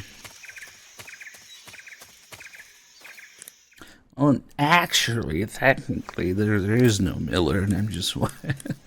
I mean, you could say that his concept as a character, of course, is there, but I don't know if you want to count that as him being there. The gauge below your life gauge is... What? By the way, Snake, What? what was that little lecture back there? Lecture? You were instructing the GRU commander, weren't you? Something about the first round or his hand? Yeah. What was that supposed to mean? Whenever he put a new clip in his gun, he'd always load the first round by hand, whether there was a round left in the chamber or not. It's a technique they teach in the Middle East. By making sure there's always a round in the chamber, you eliminate the risk of pulling the trigger with nothing to fire. He must have heard about it from someone or read it somewhere. In any case, he probably wanted to try it out for himself. And he was obviously motivated by vanity to show off his new technique. That's when you make mistakes. The battlefield is an unforgiving place. The only techniques you can rely on are the ones you've mastered through experience and practice. Uh-huh. And what were you saying about him being more suited to revolvers? When he fired, he was bending his elbow sharply to avoid the recoil. It looked like he wasn't aware he was doing it, but that habit can be either a fatal flaw or a gift. What do you mean? Automatic weapons use recoil to operate, so if you don't let the recoil hit you, it interferes with the operating cycle of the gun. Basically, he shouldn't be trying to avoid the impact like that. But with a revolver, there's no need to let the recoil hit you. Just the opposite. Avoiding the recoil lets you reduce the strain on your hand and arm. That kid might just be handy with a high-caliber revolver. Handy? Are you listening to yourself? What do you mean? He's the enemy. Why are you giving him advice? Snake. I don't know. For some reason, I couldn't help but point it out to him. Snake, are you all right? Yeah. Happy with the 70 ones, thank you. Oh, we got 2 mangoes now? What about Solidus mango? I don't know. Yeah, I forgot to actually put this somewhere while they were alive. Okay. Infant porn. I wonder how much porn you can put down.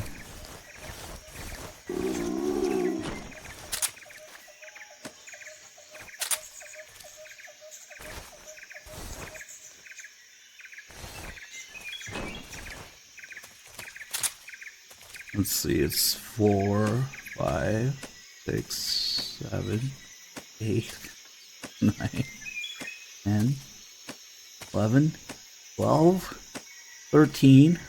Oh, wait, is it starting to disappear? No, it's still there. We reached the magic number. More than 12. 14, 15, 16. There it is. Imagine that. More than 12 things can render. I gotta fuck with the C4 some more next time we do Phantom Pain, because it's even worse than the other items.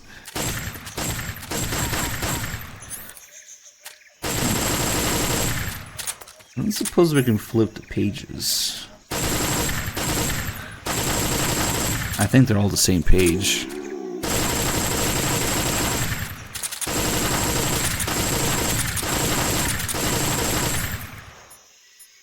Maybe the Patriot would be better for this.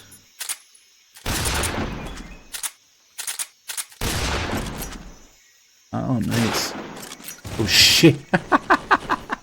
Nice. How did I even hit him? Oh, it works. Okay.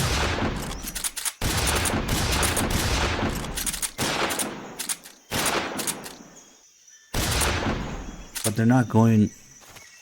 They're not being sent. Why? That was weird. It was like a weird shot in between first and third person.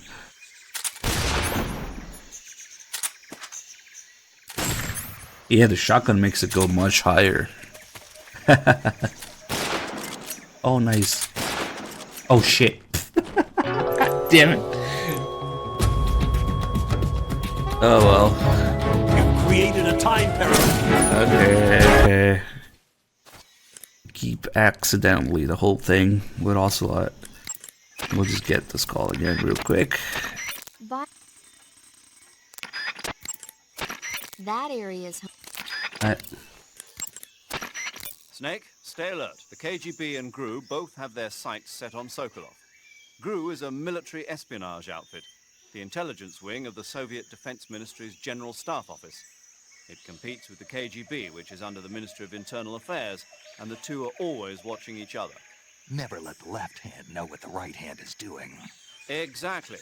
Now, added to that rivalry, there's a vicious power struggle going on between the Khrushchev faction and the anti-Khrushchev faction.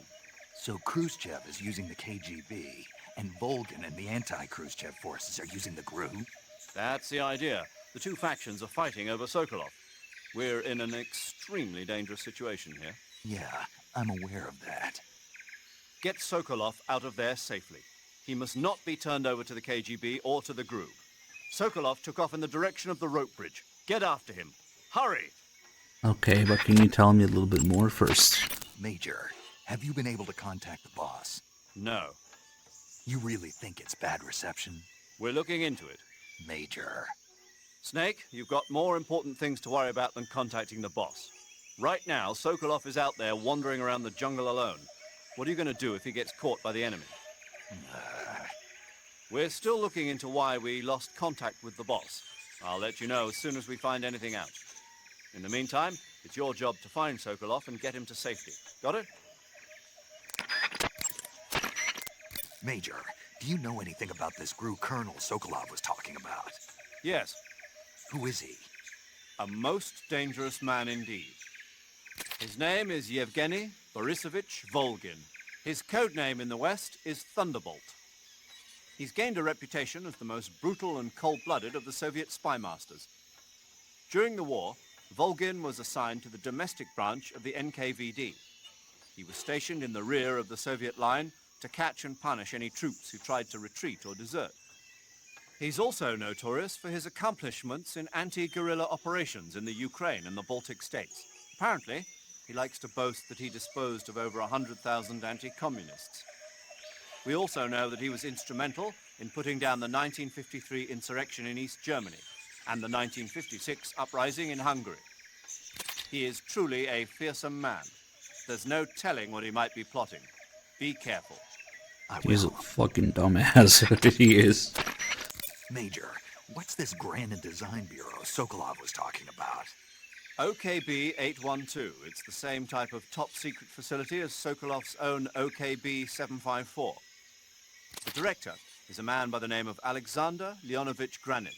He's Sokolov's arch-rival, and the two have competed fiercely against each other since the days of the war. To hear Sokolov tell it, though, the rivalry was really all in Granin's head. In any case, Granin seems to harbor an unusually intense hatred for Sokolov. Knowing that Sokolov was protected under the aegis of Khrushchev, Granin threw in his lot with Volgin, the vanguard of the anti-Khrushchev movement. Apparently, Granin meant to use the funds provided by these opposition forces in order to defeat his old foe. Volgin, for his part, was intrigued by the possibility of using the high-tech weapons Granin created in the fight against Khrushchev. Thus, the two formed an alliance, and Volgin took the Granin Design Bureau under his control. But now Volgin's got his sights set on Sokolov. Yes, it would seem that he and Granin aren't getting along so well after all. Yeah, poor Granin. Snake, did you notice that when you knock an enemy unconscious, stars appear over his head? If you take a close look at the stars above the enemy's head, you'll notice that they gradually disappear, one at a time. Once the stars are all gone, the enemy becomes conscious again and returns to battle. So, when you knock out an enemy, be sure... That's kind of a cute call. The stars over their heads.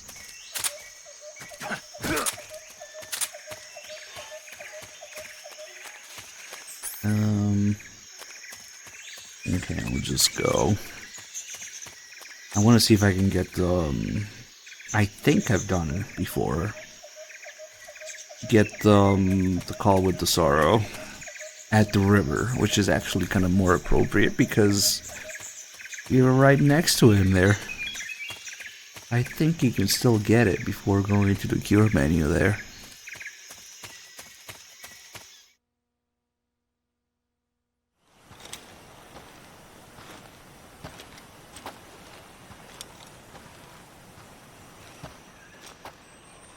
You okay? Those men were from the Ocelot unit. Spetsnaz? Yes. The best crew has to offer. They're coming for me. I'm finished! Calm down. I'll get you out of here, I promise. And we've got some of the best backup we could ask for. Look.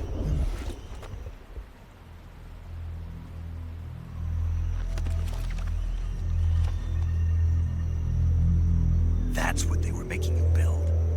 Yes. The Shagohod. The treading behemoth. A tank capable of launching nuclear IRBMs. It can launch nuclear missiles from that kind of terrain? Oh, yes. And without support from friendly units. A nuclear-equipped tank capable of operating solo.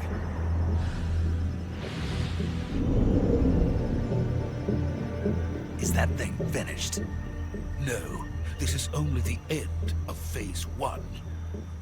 It won't be truly finished until we complete Phase 2. Phase 2? The weapon's true form. If it is completed and the Colonel gets his hands on it, it will mean the end of the Cold War. The end of the Cold War? Yes. And then the Age of Fear will truly begin. A world war? I had no choice but to cooperate. I didn't want to die. I wanted to see my wife and child again in America. Please, take me to America, quickly. They cannot complete it without my help. Got it. Let's go.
Boss?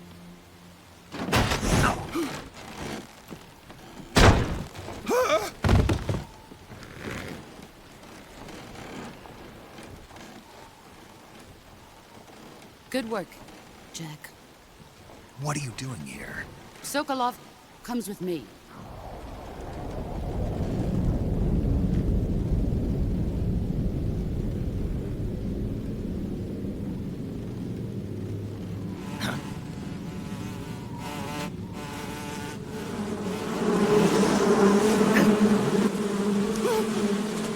Hornets?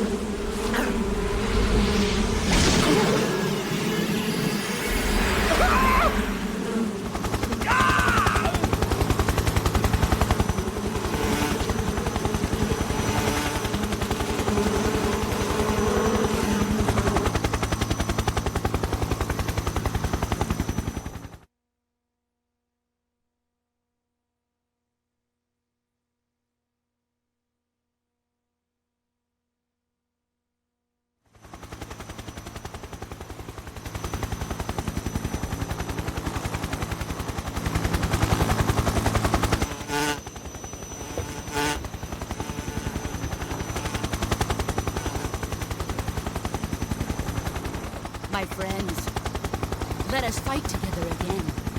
I have waited long for this day. We will fight with you once more. Welcome back, boss. Now that all 5 of us are together, it's time we go to the depths of hell itself.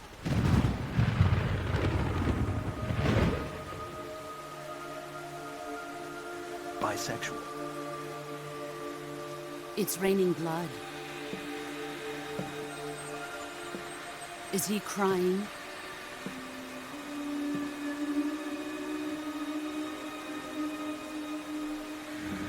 Fuck you, asshole!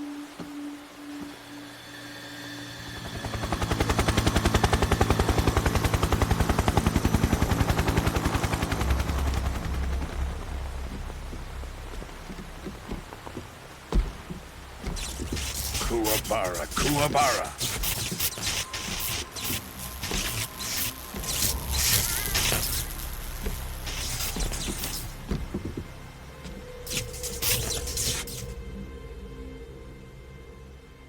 Ah, what a joyful scene. Colonel Vogan. Welcome to my country. And to my unit. Fuck you, asshole! A dud! Boss, what is this? I'm defecting to the Soviet Union. Sokolov is a little gift from my new hosts. A dud! Recoilless nuclear warheads. Gross. These will make a fine gift for me. This can't be happening. Who is he? Another one of your disciples? Are we taking him with us? No, this one is still just a child. Too pure for us Cobras. He has not yet found an emotion to carry into battle. What are you talking about? Think you can pull the trigger?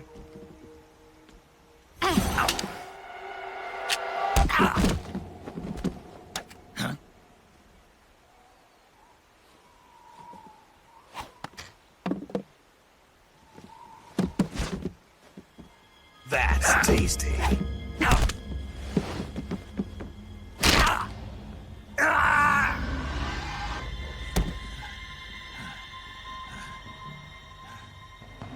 He's seen my face.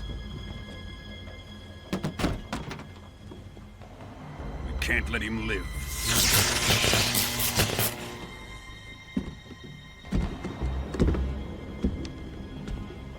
If Khrushchev finds out about this, we're finished.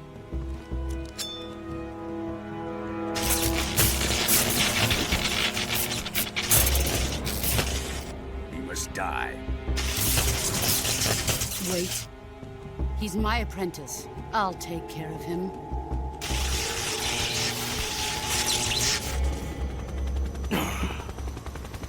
Jack, you can't come with us.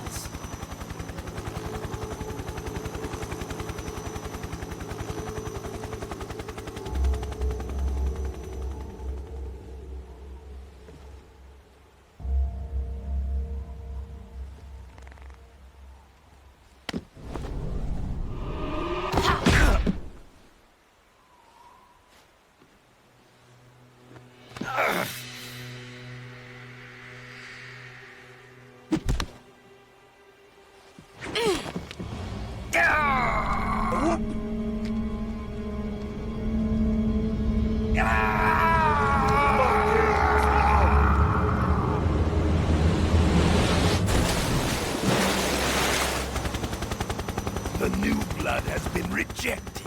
Bisexual.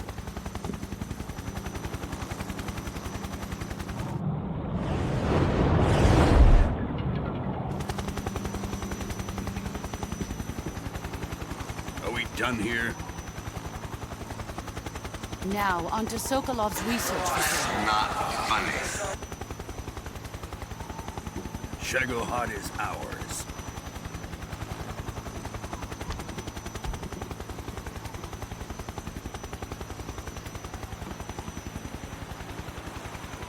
Drift away. My place is with them now. Fuck you, asshole!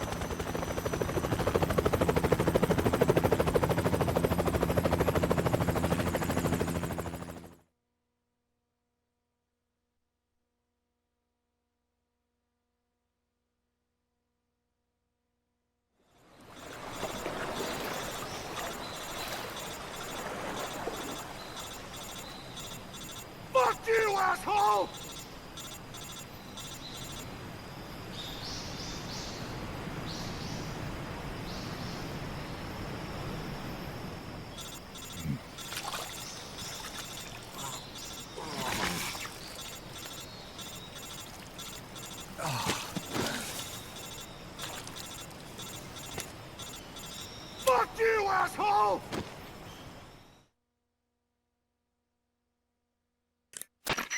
Snake, can you hear me? Yeah. Just barely. Snake, listen to me. You need emergency medical treatment. Can you move? You've got to get those wounds treated. Hang in there. All right, let's get you fixed up. Paramedic? Okay, Snake. Just relax and it'll all be over before you know it. Stay with me. I've seen people in worse shape before. Think you can handle it? Major. The boss. She's defected. We'll talk about that later. First, we've got to get you patched up. Okay, here we go. First, open the survival viewer with the start button. If you select cure, you can start the treatment. Healing is divided into treatment using medicine with the item window button and surgical treatment using the weapon window button. Your injuries include a fractured left elbow and rib bone, and lacerations on your upper arms, right elbow, and abdomen. They need to be fixed using surgical treatment. Move the healing cursor with the left stick to the affected part of your body. Once you've selected the affected area, hold the weapon window button and use the left stick to select the medical item, and then press the enter button. With this method, you can use items to help your recovery process. To treat a bone fracture, first secure the affected area with a fastener and then wrap it in bandages. That should do it. For lacerations, you'll need disinfectant to clean the wound, sutures to stitch it up, styptic to slow the flow of blood, and bandages to wrap the wound. If you do everything I mentioned, the wound should heal completely. Understood? Yeah.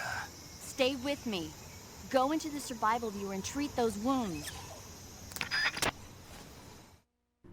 You can barely fucking hear her. I don't know. The volume is all over the place.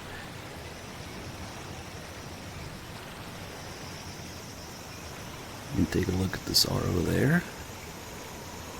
Even with the original camera, if you just move it to the side, you can see him. Let's see if we can get that call now. Might be a little annoying to get. By calling the boss. Doesn't answer. Keep spamming it a little bit.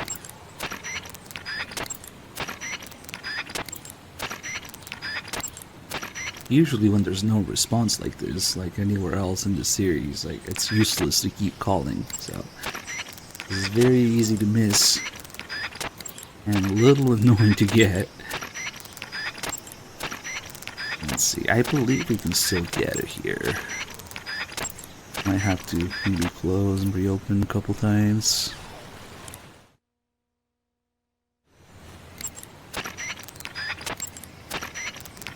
On.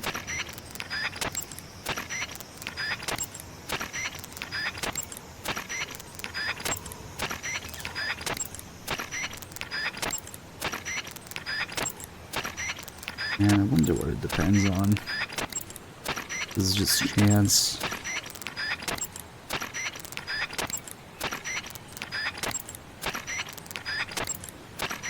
Come on.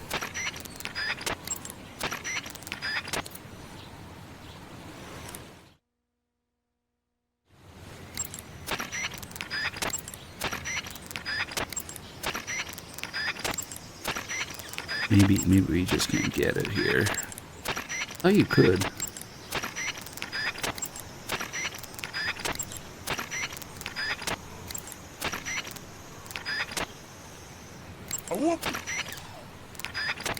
Bisexual.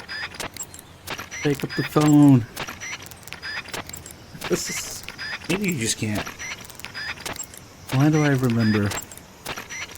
It's either somebody told me you can get it here, or I actually got it here at some point. Give it a minute. Fuck you, asshole! Thought it'd be nice to get it here because that's where his body is. Good.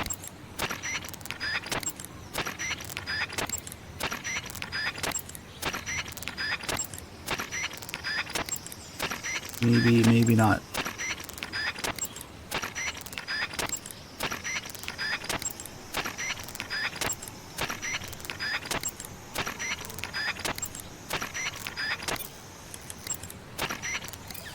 Hurry and get those injuries treated. Boss?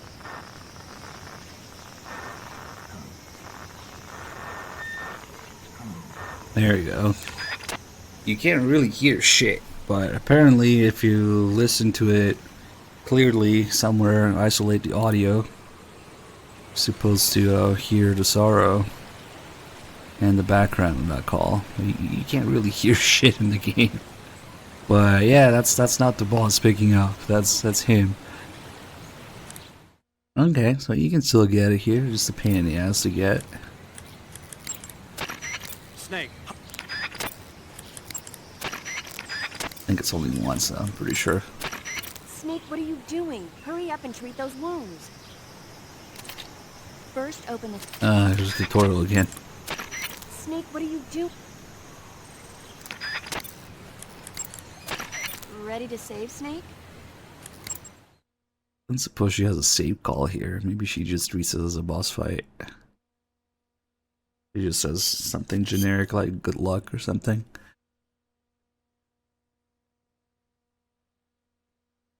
Man, like 5 hours of virtuous mission.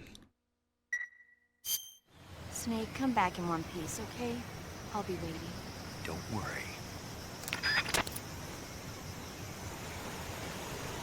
Also interesting that if you're naked for this in the cutscene, see all the injuries on Snake's body, but then it goes back to gameplay and they're gone. Okay. The year is 2026 because I often have to fuck around with the date on my PS3 for the end, or to make the end die of old age, or to have the food spoil, or to grow Snake's beard back in MGS2. You would have to either wait or just change the date on the PS3. So it just ends up being all over the place usually. Alright, let's do these.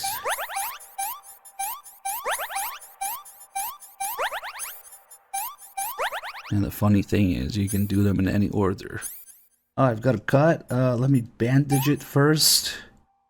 Then we'll pour disinfectant on the bandages. And somehow we'll suture it through the bandage. Doesn't matter what order you do it in. Let me apply the knife to this cut. And cut it some more. I don't think you can throw up here now.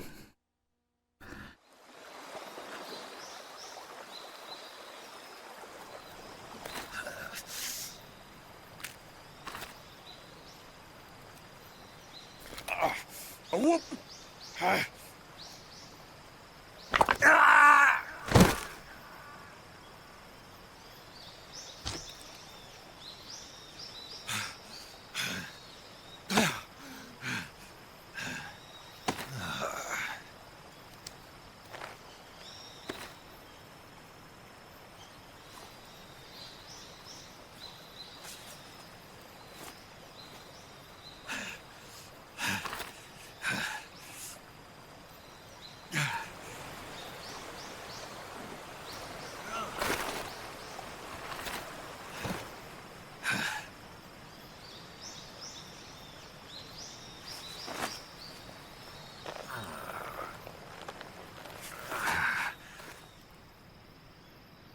Good job, Snake. We're coming to get you now. Just stay where you are. We'll drop a recovery balloon. I'm not quite done with the virtuous mission yet. I still have to do the sensor calls. Go into a Snake Eater operation. Talk to Sigint about the sensors or something. There's a little funny interaction between Sigint and Zero if you do that. But we can do it quickly. It takes like 10 minutes.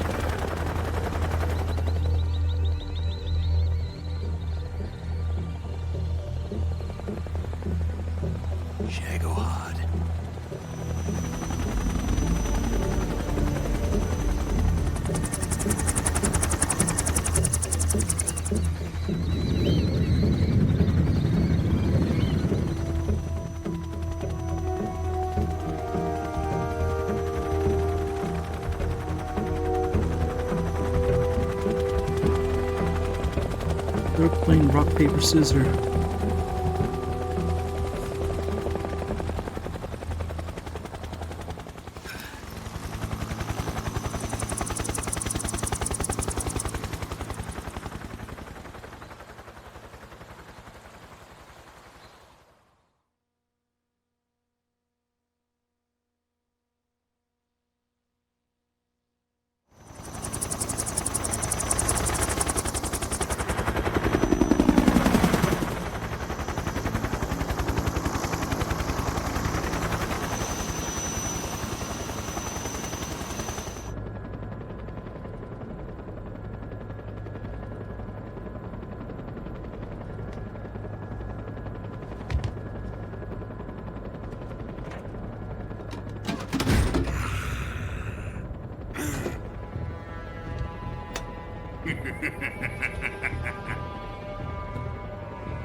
Excellent.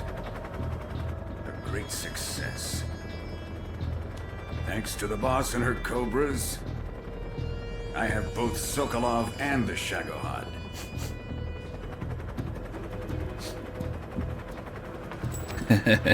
No one could have predicted. What are we going to do with the girl? Who is she? Apparently she's Sokolov's woman.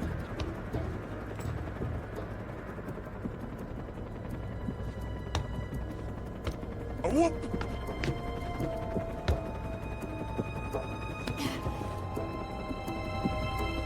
She's a nice catch. I'll take her. Not so fast, my dear. And I was reading up on this kiss of death because it's real. Apparently to fire it, you have to press it into the attacker. A kiss of death? Are you KGB? We may be able to use her. Which explains why, especially the second time that she tries to use it on him, she doesn't really get a chance to.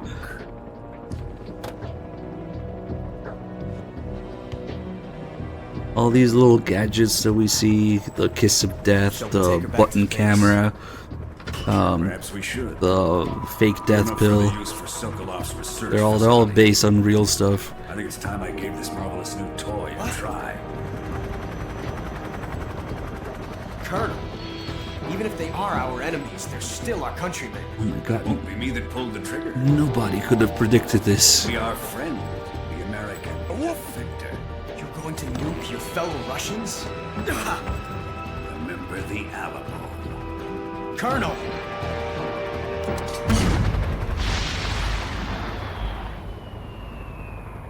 A dud! Fuck you, asshole!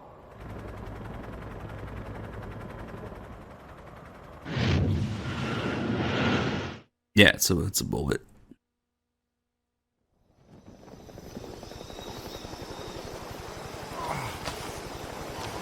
The poison is the fake death pill, which in real life is just a cyanide pill that fucking kills you instantly. There's no revival pill from that.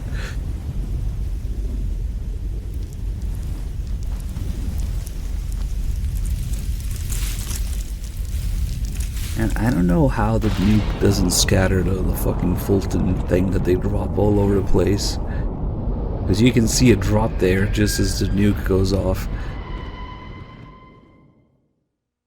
And then somehow Snake retrieves it and sets it up with one arm.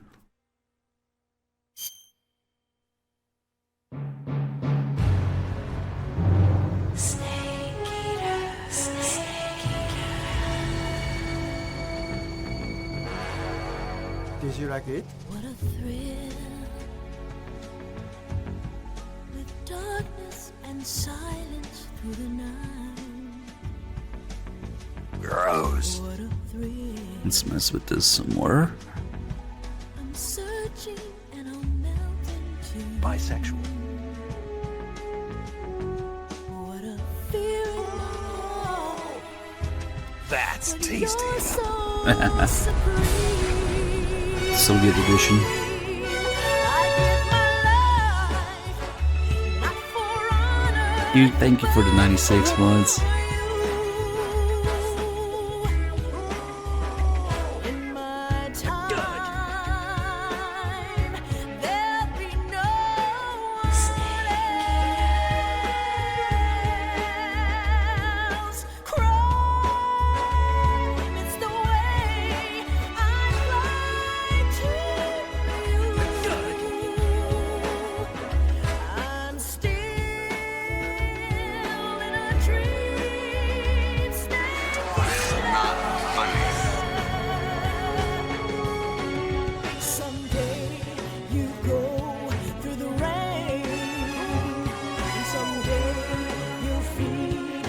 Tree frog, it's ordeal, the trial to survive.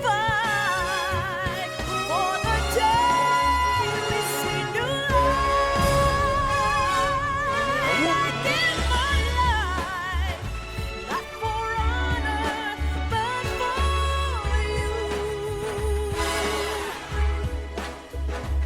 In my time, there'll be no one else. Crime, it's the way. Ah, you know what? I forgot to put down the mousetrap that we got from Onslaught. Oh well.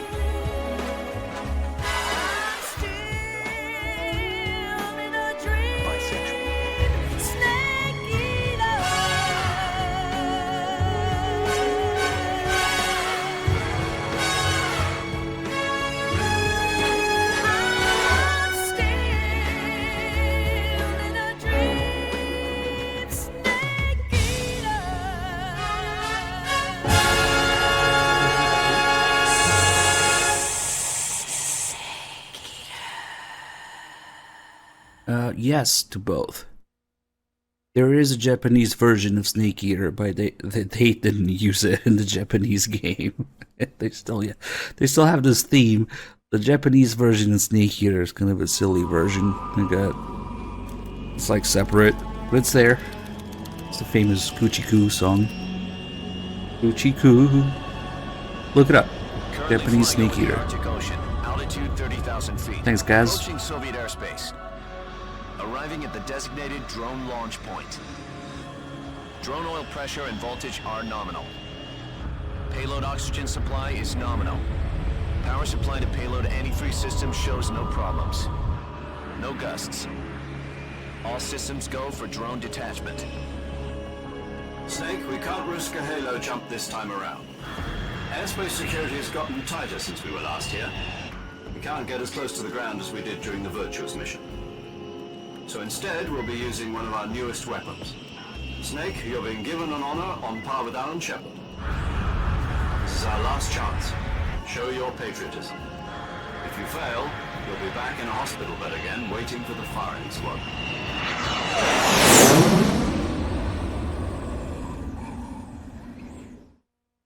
So how does it feel to be a patient in one of the most advanced ICUs in the world? Would you do me a favor and tell the suits about visiting hours?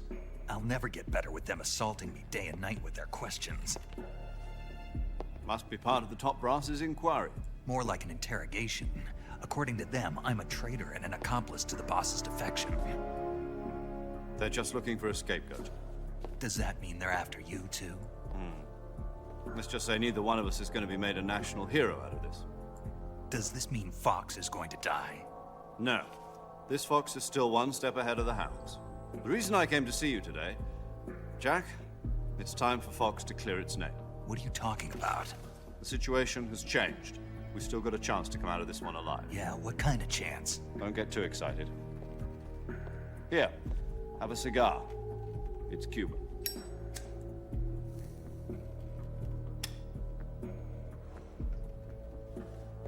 This morning, I had a meeting with the CIA. They decided when they're going to execute us? No. Something even bigger. Yesterday, the White House received an unexpected call. President Johnson? Yes, I hear you, Mr. Chairman. It was a hotline call from Khrushchev to President Johnson. From the head of the Soviet Union? That's right. A few days ago, one of our country's main design bureaus, OKB 754, was destroyed in a nuclear explosion. At about the same time, our anti-aircraft radar picked up a signature that appeared to come from one of your military aircraft. Does any of this sound familiar to you? In retaliation, I have placed our armed forces on secondary alert. Depending on your response, I may be left with no choice but to order the military to maximum alert and unleash Armageddon. With the help of your predecessor, I was able to survive the Cuban incident. But my power is not as great as it once was. If I am to survive this crisis, I must have your full cooperation. I should have contacted you myself. Did you know that one of our soldiers defected to your country a week ago? No. So you haven't heard then? The man who arranged the defection was a GRU colonel by the name of Yevgeny Borosovich Volgin. Volgin? Of the Brezhnev faction. Go on. Who is the soldier? Her name is the Boss. She's a living legend. During World War II, she was the one who led us to victory in that war. In Russia, you know her as Voyevoda. You mean the Boss? The mother of your special forces? Yes, that's the one. And she took 2 miniature nuclear shells along with her. The Boss took 2 miniature nuclear shells? I'm afraid so. I believe they were a gift for her new hosts. The Davy Crockett Atomic Battle Group delivery system was completed 2 years ago.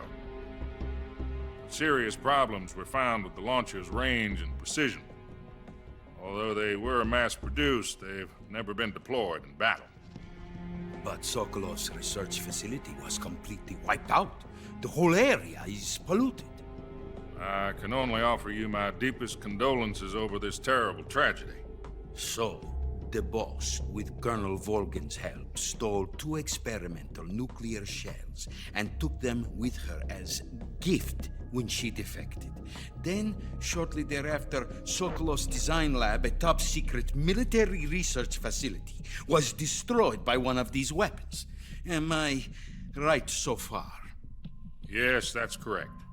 And the American government denies any involvement in the affair. Is that right as well? That's correct. We were not involved in any way. Then what was a U.S. military aircraft doing on our radar screen?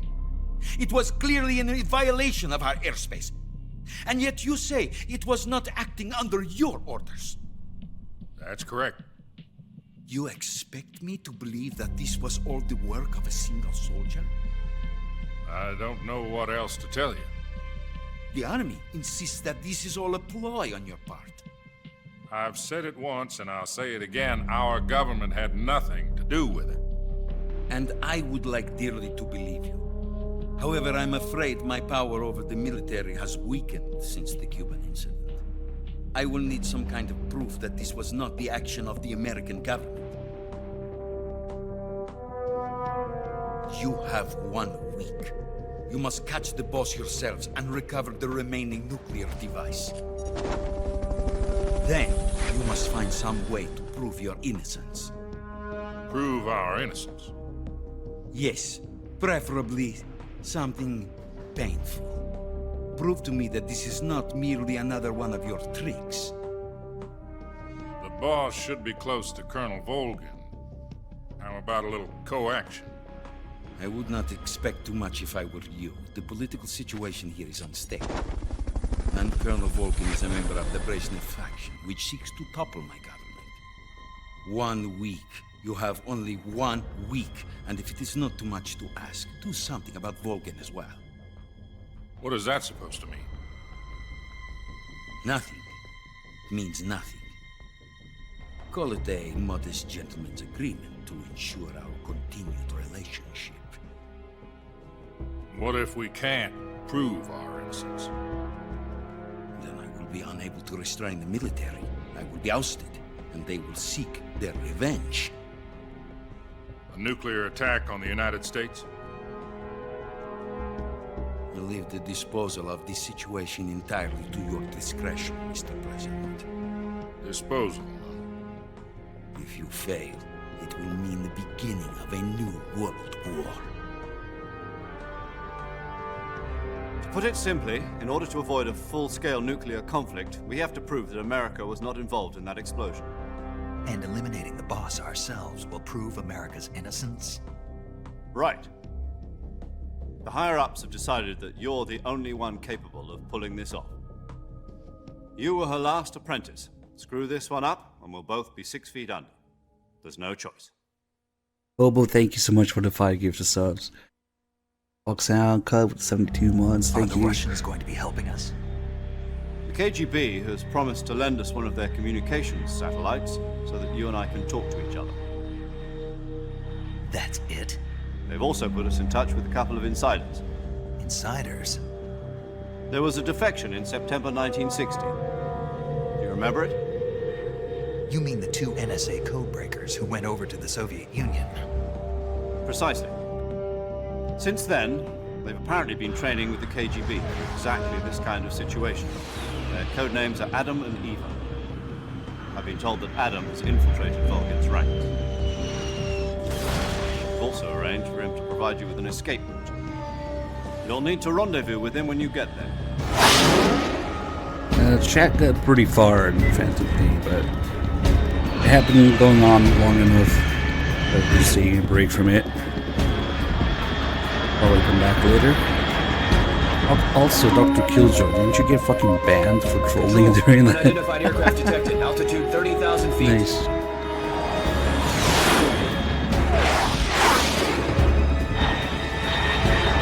I knew Kaz was a Soviet pilot after all. It's fast. Estimated airspeed exceeding Mach 3. Bearing south. I'm about to lose it.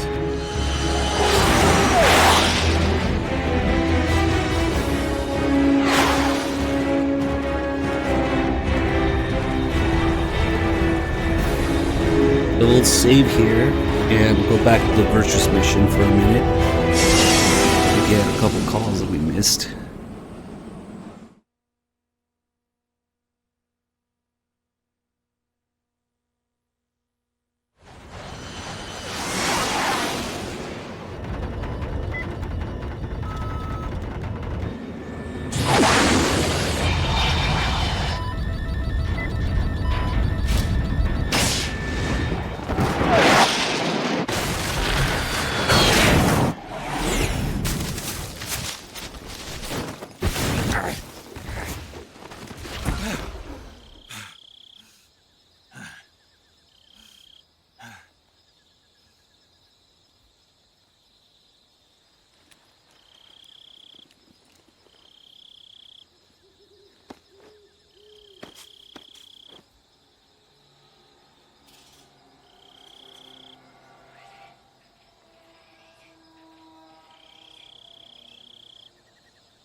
This is Snake. Do you read me?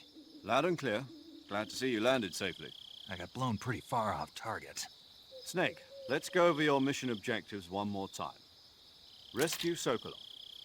Find out what's happened to the Shagohod, then destroy it. And finally, eliminate the boss. Eliminate the boss? This mission will be codenamed Operation Snake Eater. Because I'll be taking on the boss in our Cobra unit, right? Don't forget about Colonel Volgin. I'm not a hired killer. I know, but that was the Kremlin's demand. Demand? You mean it wasn't just a request? What's it to us if the Khrushchev regime is threatened by the Colonel and his faction? If supporting the current regime helps us avoid a nuclear exchange, then that's what we'll do. And what are the CIA's demands? Our priorities are the rescue of Sokolov and the destruction of the Shagohod. Roger that, Major Tom. Hold on, Snake. What now? I'm changing my codename. It turns out Tom wasn't the most auspicious choice. What do you mean? Well, the truth is, when I chose my codename, I picked the wrong one. The wrong one? Did you ever see the movie The Great Escape? It came out last year. Oh, must have missed that one. Anyway, it's based on a true story about prisoners who escaped from a POW camp in Nazi Germany. The prisoners dig 3 tunnels as part of their plan, but the Nazis find 2 of the tunnels before they're finished. The prisoners succeed in escaping by using the last remaining tunnel. The names of those 3 tunnels were Dick, Harry, and Tom. I get it.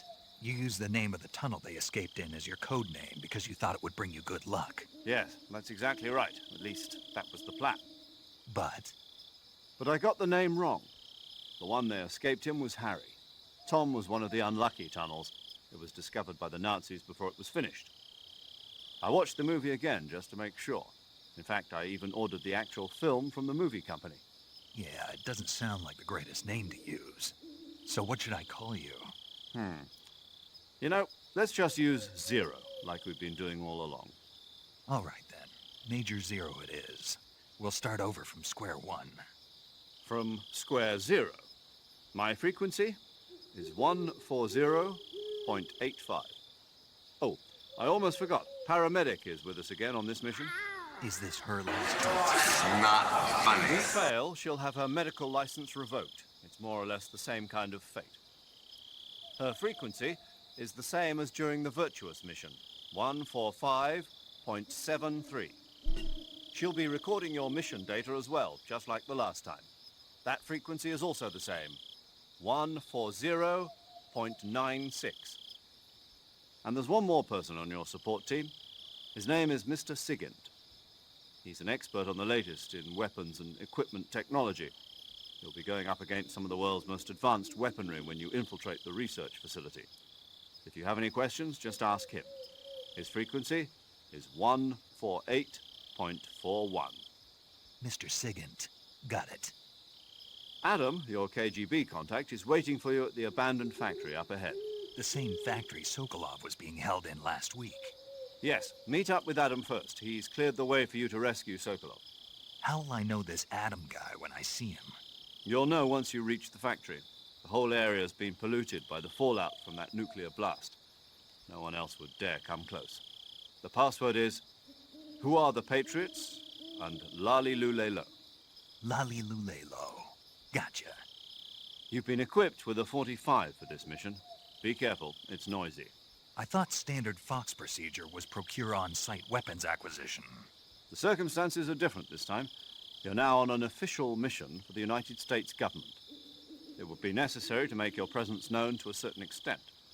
To the Khrushchev regime, at the very least. But remember, this is still a sneaking mission. Snake, if you fail this mission, it will mean an all-out nuclear war. Keep that in mind and proceed with extreme caution. Understood. Commencing Operation Snake Eater.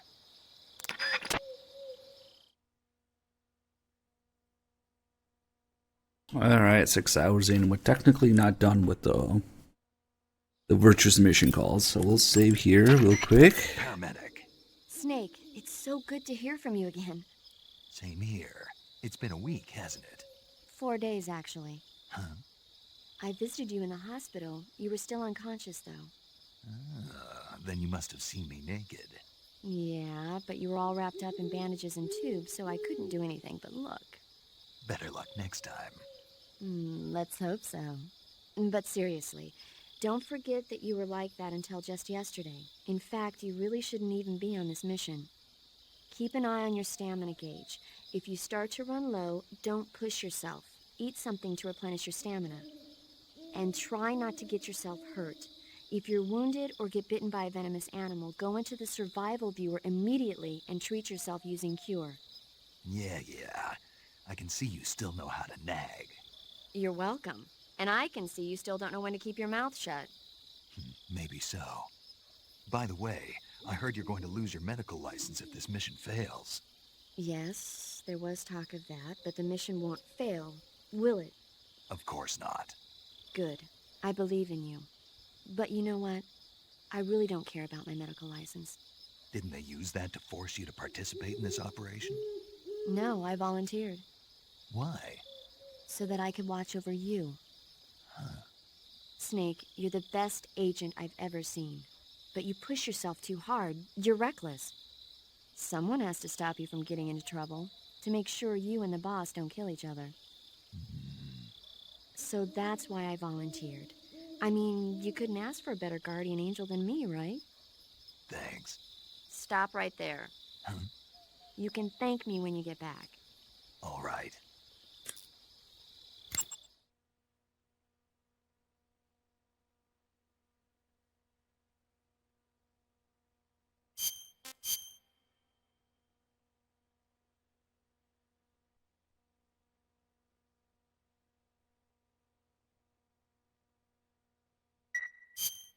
Chin up. I'll be in touch. Yo! You're Snake, aren't you? And you're Sigint? None other. I heard that you're an expert on weapons, equipment, and cutting-edge technology. Close. Huh? I am the expert on weapons, equipment, and cutting-edge technology. Ah. I'm the guy that designed your trank gun, active sonar, and motion detector. If you want to know anything about weapons or equipment you find in the field, just send me a message and ask. Later. Alright, we're gonna do a little bit of fuckery with the developer save to get a couple calls here that we couldn't get on Extreme. Because on Extreme you don't have sensors that they're talking about. But if you do the calls about the 3 sensors you get, the motion detector, the sonar, and the AP sensor. If you do those calls with 0 in the Virtuous mission, and then called Sigint about them in the Snake Eater mission, they have a little funny interaction with Sigint and 0. I think it's worth doing. But in order to do that, we have to go back to the Virtuous mission and get those sensors and inventory call, and then quickly get to Snake Eater operation again.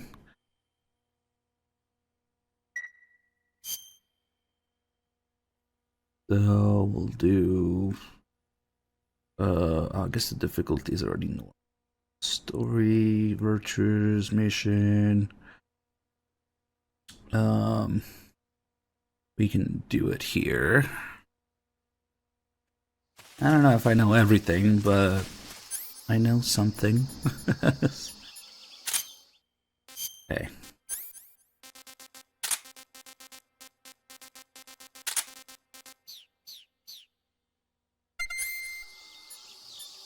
Yeah, it's so weird seeing these.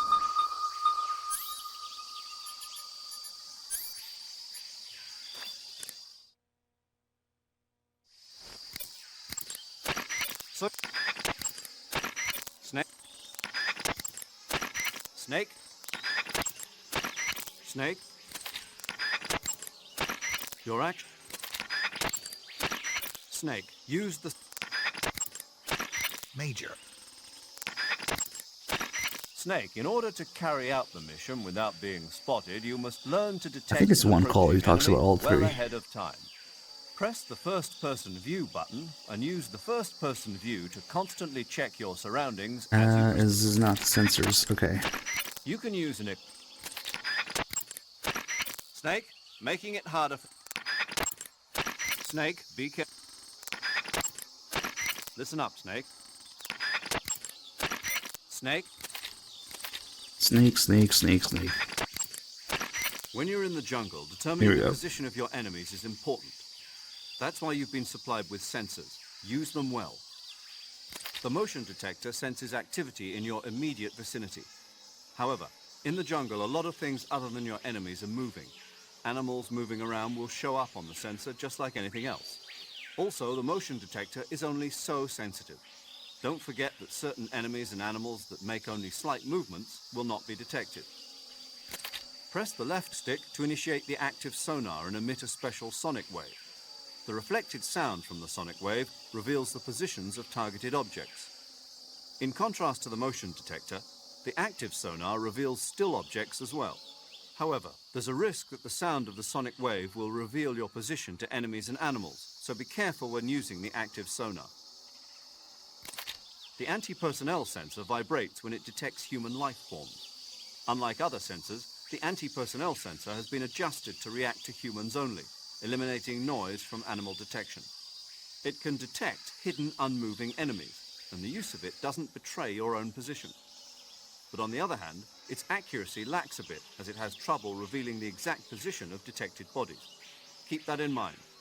When you use it during first-person view, it'll work only in the direction you're facing. So these calls are not too interesting when you listen to Zero explain how the sensors work.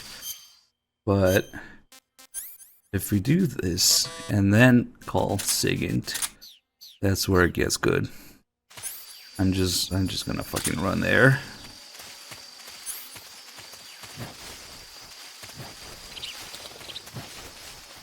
Hey, what's up, J-Cash? Yeah, I took a little bit of a break. We did some Twitch plays, Phantom Pain. Although I did have to babysit that stream a little bit. So it was still a little hard to get rest. But we should be good. Eddie, thank you so much for the 49 months.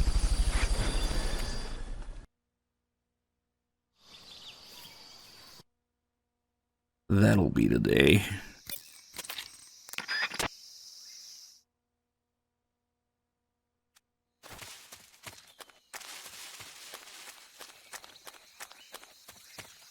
Don't mind me. Huh? Huh? I hear footsteps. Huh? Footsteps. Probably not even that much faster. Nice. Now that we got the caution, it prevents the scene from triggering here. It's a little bit faster, I guess. Let's get through these fools.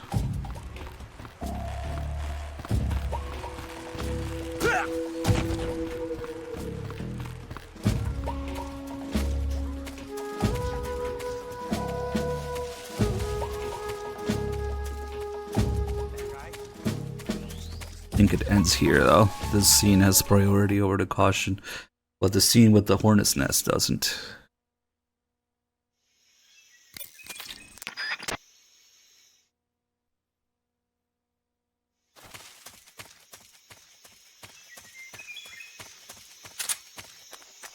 Huh?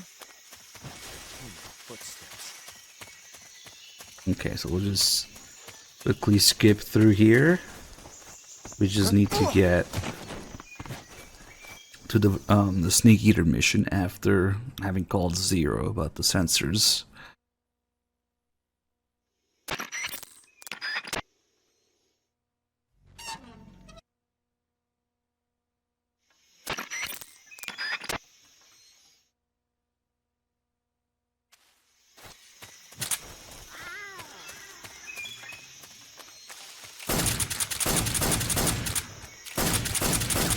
Bit of ammo.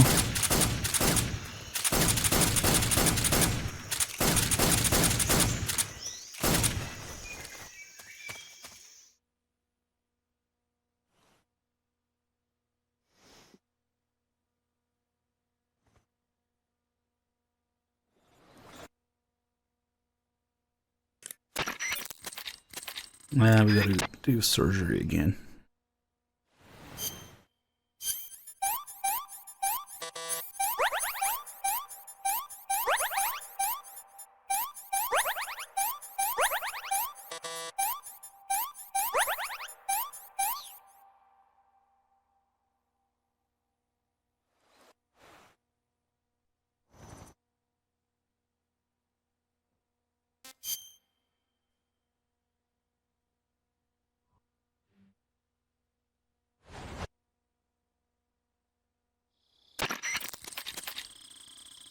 Okay, finally we're here.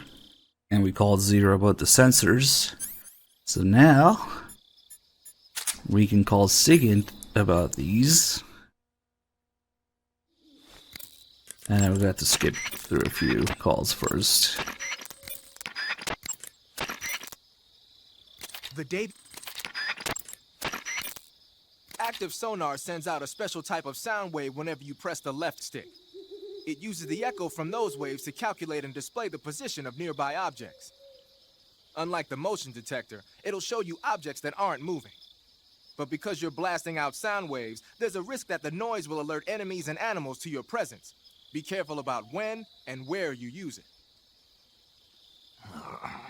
Something wrong? The Major told me the exact same thing. You mean during the Virtuous mission? Yeah. He must have been reading those notes I gave him word for word. That guy doesn't know tech. That guy doesn't know tech. The motion detector will display any moving objects in your vicinity. But the enemy isn't the only thing that's moving around in the jungle. If there are animals moving nearby, the sensor will pick up those animals too.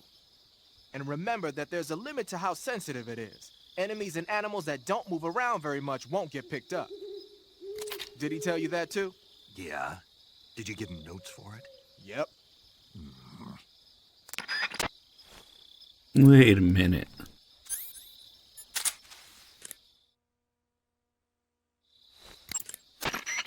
Using the anti-personnel sensor, I see.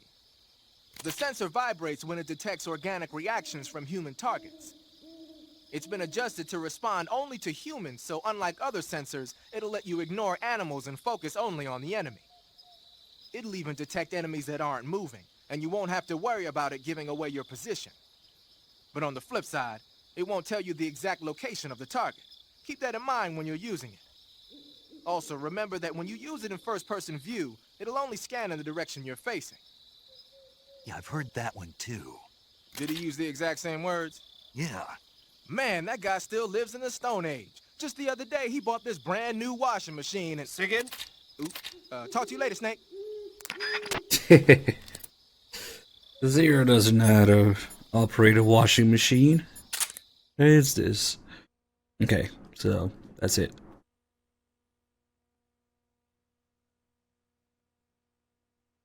Now we can go back to our other save.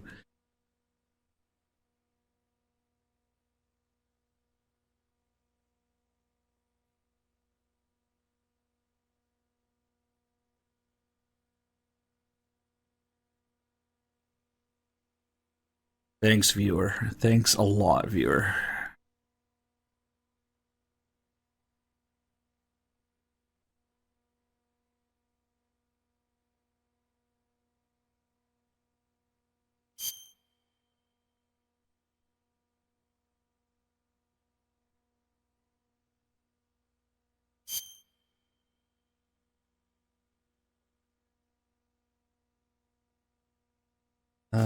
We'll go back to our main save.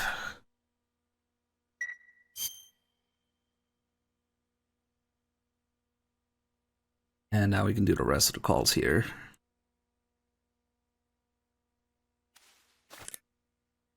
We already did the intro call with Sigint. Yo! Sounds like the Cobra Unit's members' names came from the specific emotions they each carry into battle. Emotions? Yeah. For unbearable torment, the pain. For true oblivion, the end. For infinite rage, the fury. For absolute terror, the fear. And for unsurpassed bliss, the joy. The joy? It's another name for the boss, because of the joy she feels in battle, I suppose. During the war, she had a partner named the Sorrow. Sorrow and joy. They say there couldn't have been a more perfect pair. The Davy Crockett's that the boss took with her when she defected are mortars that fire nuclear warheads.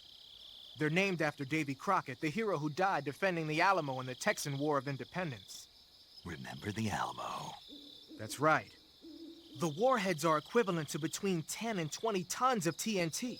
Every building within 150 yards of the hypocenter is completely obliterated. But the warheads the boss had with her were some kind of experimental super bomb. So they're actually even more powerful than that. I don't even want to think about what would happen if she used it again. Snake, you know what you have to do. Yeah, I know. Hey, Wexford, thank you so much for the 63 months. You're wearing the tiger stripe pattern camouflage, huh? Tiger stripe is a forest camouflage. As you may have guessed by the name, it mimics the stripe pattern on a tiger's coat.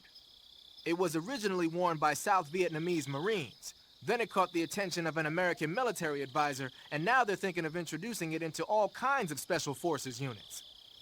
It works best in places with lots of trees and grass, but it should blend in with dirt and mud, too. Snake, your first task is to meet up with Adam, the contact provided by the KGB.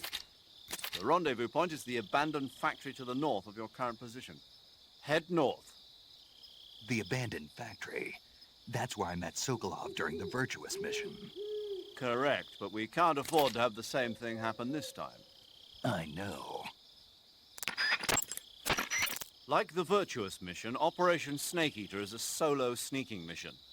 There are no units in the field to back you up. Avoid engaging the enemy whenever possible. Your first priority is to remain unseen. Use the camouflage option in the survival viewer and choose your camouflage wisely. Proceed with caution. Unlike the Virtuous mission, this is a night operation. You'll get lost more easily in the dark, but it'll also make your camouflage more effective and make it harder for the enemy to see you. On the other hand, it will also be more difficult for you to see them. You'll also find that different animals are active. Some of these nocturnal animals are poisonous, so stay alert. Paramedic is with us again to provide information on the local plants and animals. Give her a call if there's anything you need to know. Operation Snake Eater is different from the Virtuous mission in that you won't be able to complete it in just a few hours. The time limit set by Khrushchev is 1 week. Within that time, you'll have to rescue Sokolov, defeat Volgin, destroy the Shagohod, and... I know. Good. In any event, you'll not be allowed to return until you've accomplished your objectives. Survival in the field will be critical in this mission, and the most important survival technique of all is, of course, finding food. You can get food in the same way you did during the Virtuous mission, by capturing it. The enemy presence in that area is still light. You should try and get as much food as possible while you can. Thanks to last week's nuclear incident, the Soviet Union is now on secondary alert. We're one step away from a nuclear war. DEFCON 2, huh? In American parlance, yes.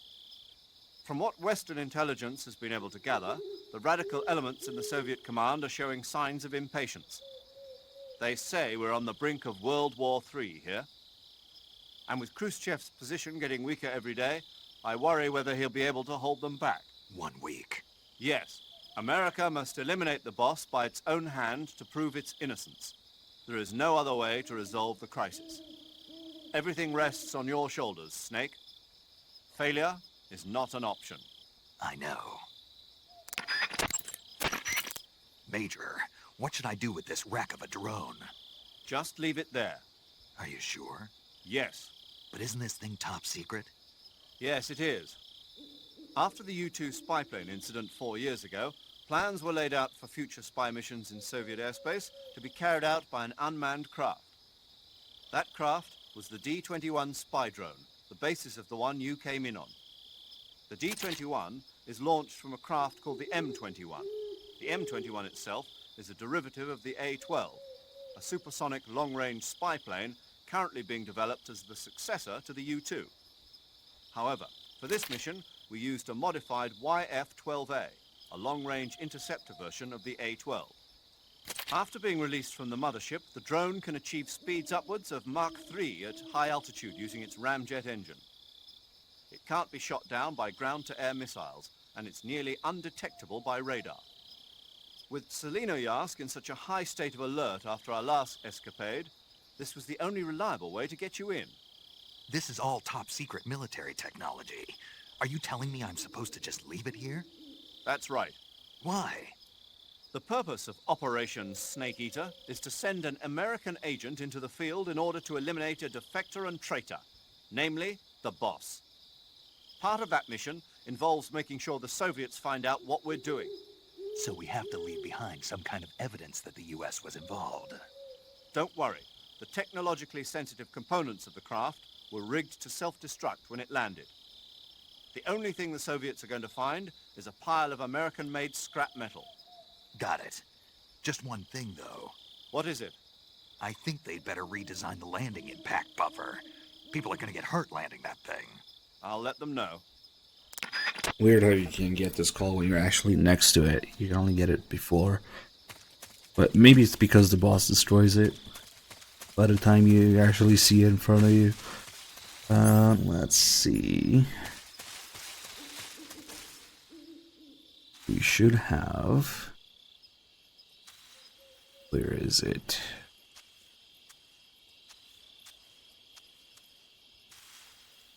One of the few spots. Oh, there he is. A flying squirrel. One of the few spots where you can find this in the game.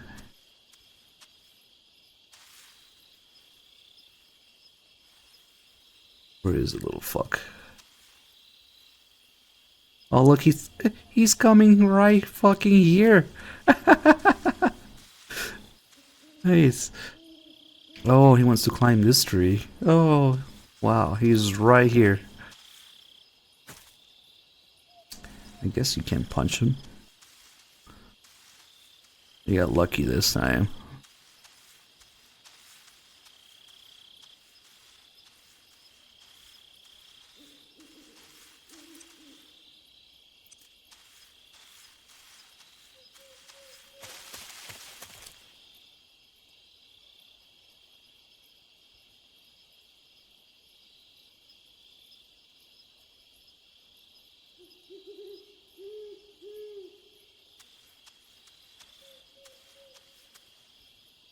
He's gonna jump again.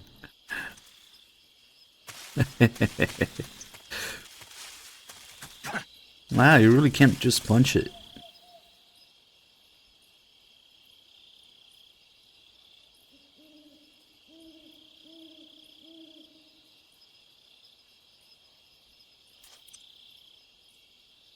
I also don't usually capture it alive because normally you wouldn't have any tranquilizer here, but we have the easy gun this time. So we can get him alive.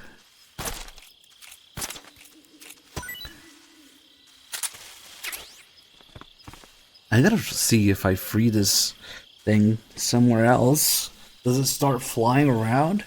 Yeah, I don't usually capture it alive. I actually have no idea what it does, because I'm pretty sure it's only programmed to fly between these trees here.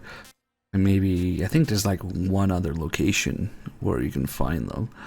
So what does it do if I just free it elsewhere?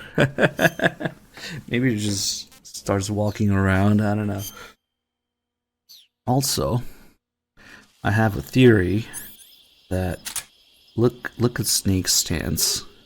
The way he holds his gun and his knife and the way his arms are, right? Now remember that.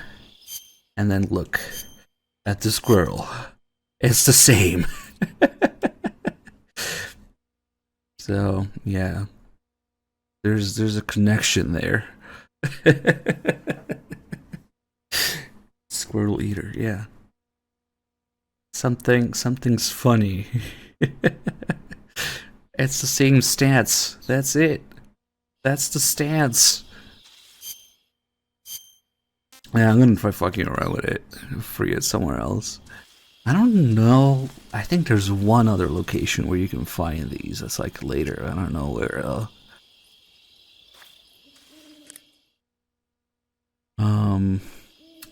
In that case, it means maybe they respawn. Maybe I can get another one here. I kind of want to do the call after eating one, because I definitely don't do that too often because I only get one. Well, let's see if it respawns. If I go here and back. Oh yeah, is it where the fear is? Yeah, that would make sense. There's a bunch of trees there. But dude, Gamer, thank you so much for the 18 mods. Let me see. I think it might respawn.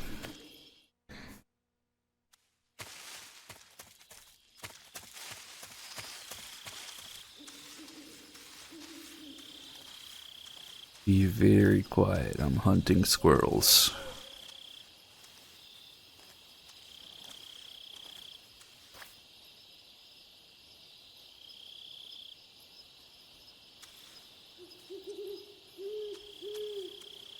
Oh, there he is.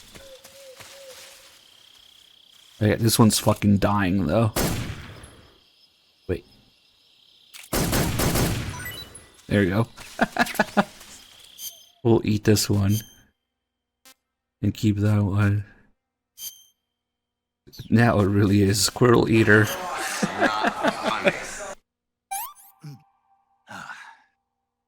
What is this?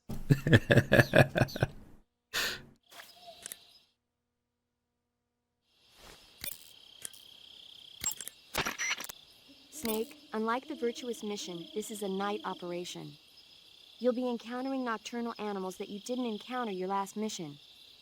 Some of them are venomous, like the king cobra, so be careful. If you get bitten by a venomous... Yeah. Snake, unlike the virtuous mission, this is a night operation. You'll be encountering nocturnal animals that you didn't encounter your last mission.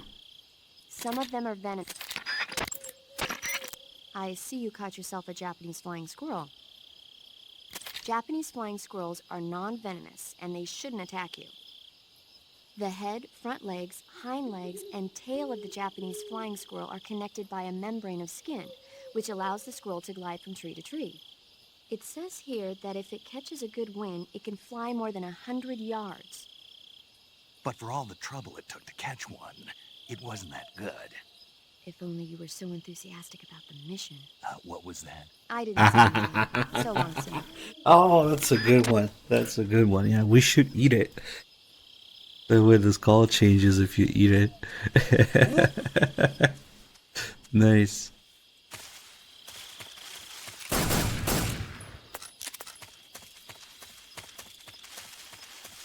Well, we won't need this.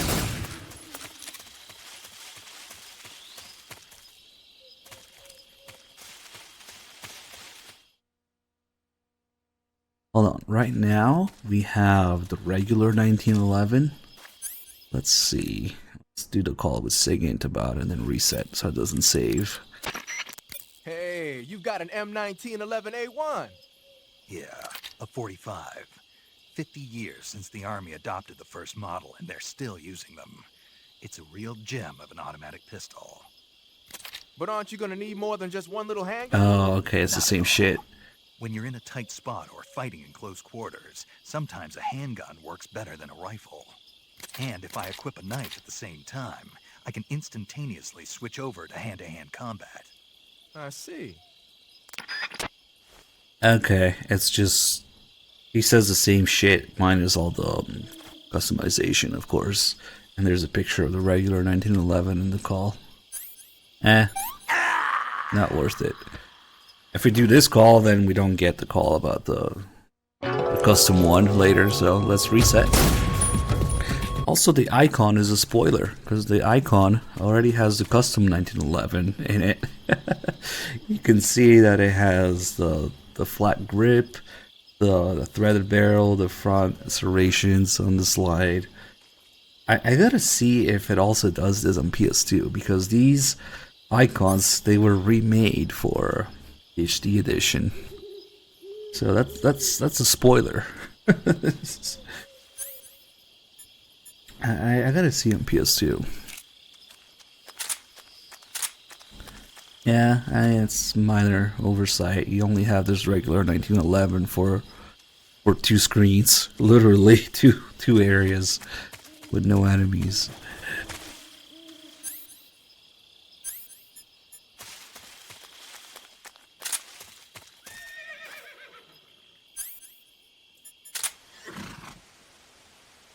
What's that? I'm really curious to see if the PS2 has a regular 1911 icon at first. The Blue Point probably didn't give a fuck about it.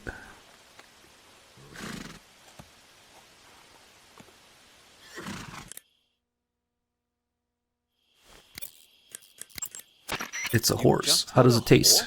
Yeah. You sure it wasn't something else? I know a horse when I hear one. Paramedic, are there any wild horses in Celino Yask? Do you really expect me to say yes? No. So what should I do? There's only one way through that area. All you can do is move forward.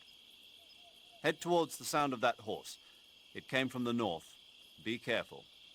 Yeah, pretty much all the icons are different in HD, but I wonder if they just forgot about the regular 1911 icon, or if it's like that on PS2 as well.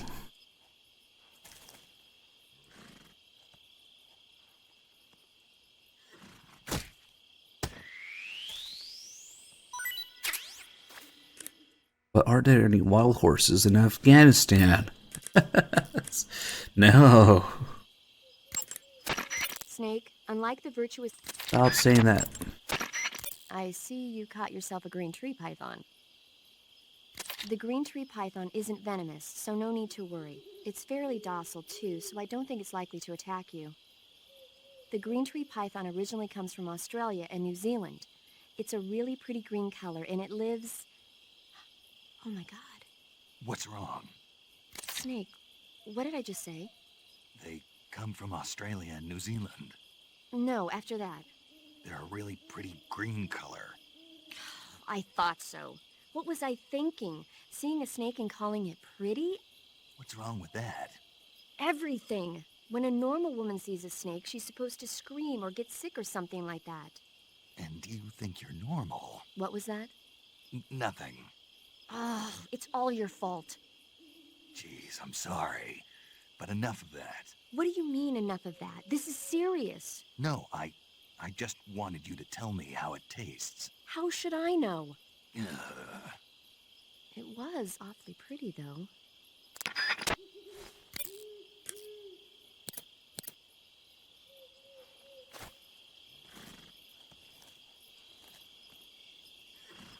Yeah, I'm pretty sure the horse isn't actually there.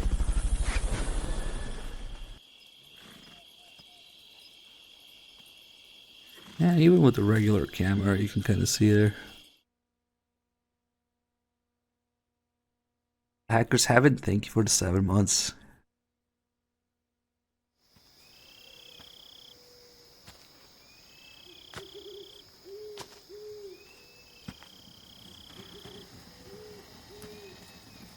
The actual call about eating the horse, I think, is after the mountain cutscene.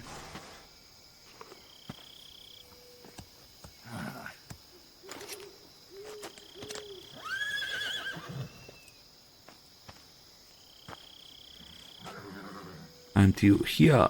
Wait. Looks like death wasn't ready for you yet.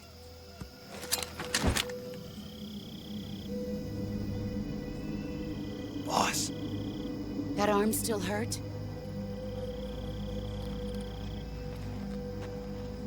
What are you doing here?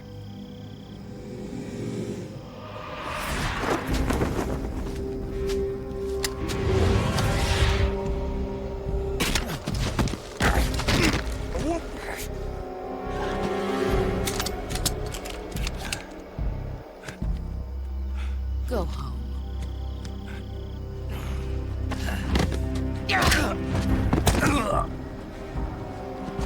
Go home. Gru and my sons are waiting up ahead. You don't have a prayer of finishing your mission. You're not even armed. Boss!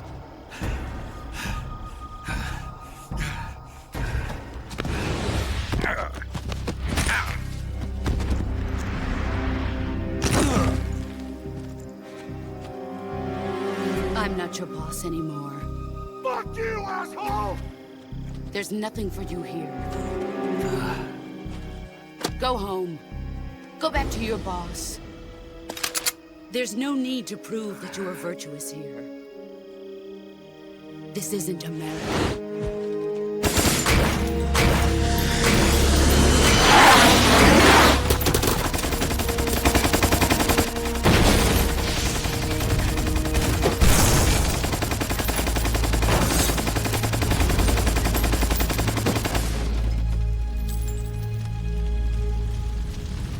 That should stir things up a bit. You'd better hurry. That's tasty.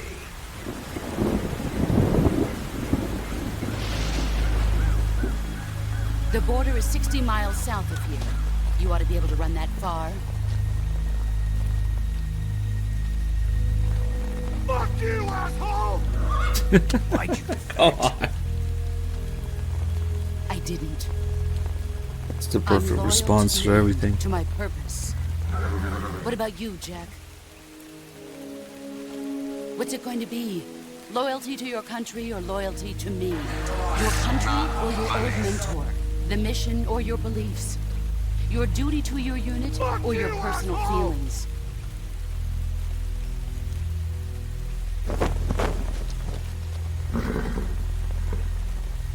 You don't know the truth yet. But sooner or later you'll have to choose. Not funny. Stop keefering all over the I don't place. expect you to forgive me.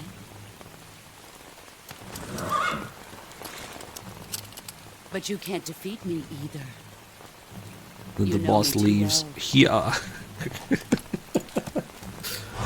Oh, fuck. Just look at that bandana. If you can't put the past behind you, you won't survive long.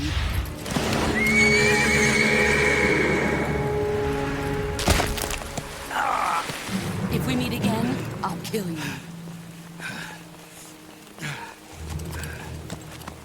Now, go home. Gross. Yeah.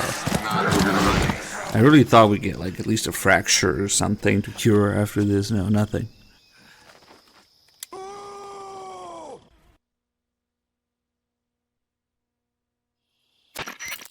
This is Snake. Major Zero. I read you, Snake. I was ambushed by the boss. You were what? The drone's been shot to hell. It's up in flames. Did you like it? That's not good. Enemy scouts are going to come looking for you. Yeah, I know. But what was the boss doing here in the first place? There's got to be a leak somewhere. No, that's impossible. The man the boss is working with, Volgin, isn't exactly on speaking terms with Khrushchev. I lost my gun. The boss destroyed it. Snake, I know how you're feeling. It's hard for me to believe, too, that a legendary hero like the boss would go over to the Russians. That she'd double-cross us like this. But that's how it is, and if you don't accept it... Yeah, he's a you'll little never be able to too beat her. relaxed That's not there. the problem. In terms of sheer technique, I'll never be able to beat her. I know that all too well. You've got to do it, Snake. She's your enemy and your objective. Enemy? We were together for 10 years, and now you tell me she's my enemy? Enough. Hurry to the factory where Adam is waiting. Scouts have probably already been sent out to investigate the explosion. You've lost your weapon, right? That means you've got no chance of winning in a battle situation. Whatever you do, don't let them see you. Yeah, she disassembled it, but she threw the pieces all over the place. It's not funny. Trying to look for them, I guess. Snake just gives up on it. Huh? Who was that just now? Shit, I threw that a little too late.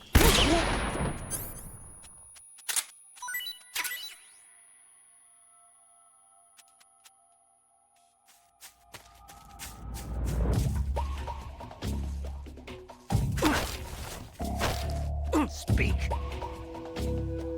If a hand gets shot, the aim...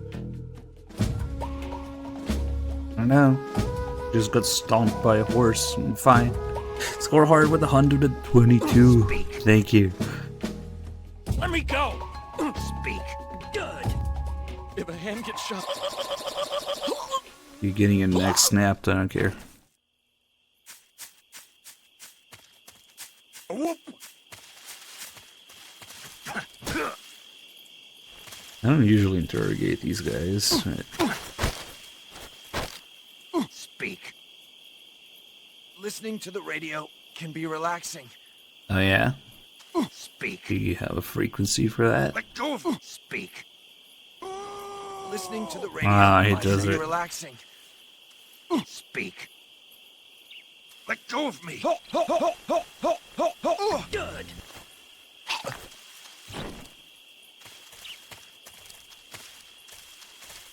Oh, it's the same on PS2? Okay, so it's just a spoiler in the game. And they figured, fuck it, it's not worth making a new icon for 2 screens.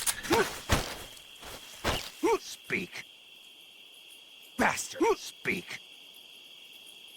Radio 148.78. Ah.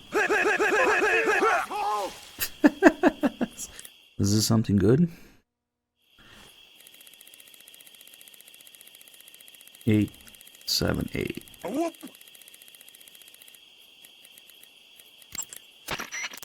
Oh, nice. Too bad we already have full stamina, but the first time you listen to these healing radios, it gives you 50% stamina back. Also, the music is coming from Snake's mouth. Apparently?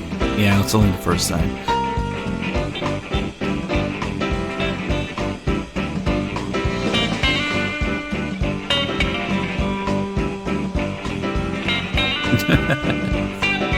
Does it count as snake dialogue? Is that why his mouth is moving?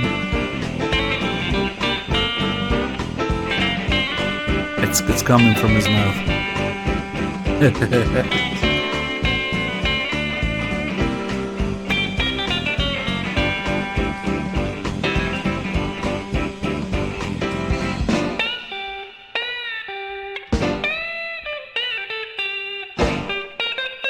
It even goes with the timing of the music. It's like lip synced to the music. What the fuck?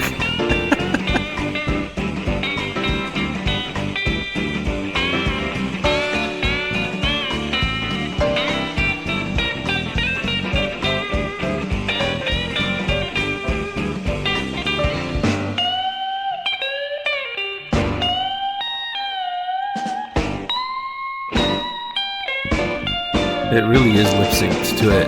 That's insane. It must be maybe something that got automated in the process. I don't know.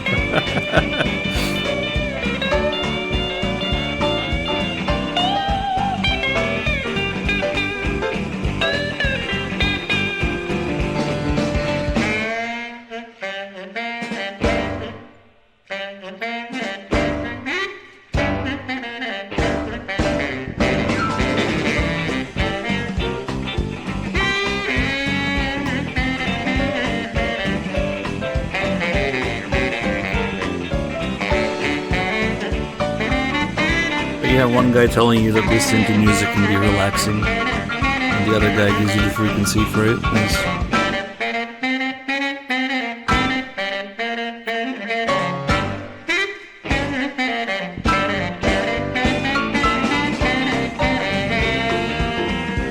But yeah, they only work once, but there's a bunch of them. That is more than enough stamina for the whole game. 50% each.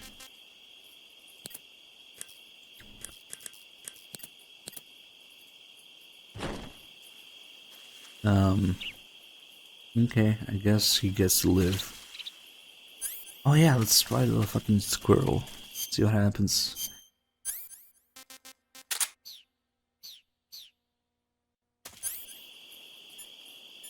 Yeah, all the songs that you get on the healing radio give you 50% stamina the first time you listen to them. What's he gonna do?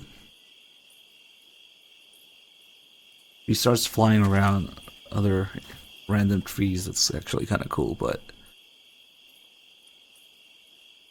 probably not. Yeah, he just sits there.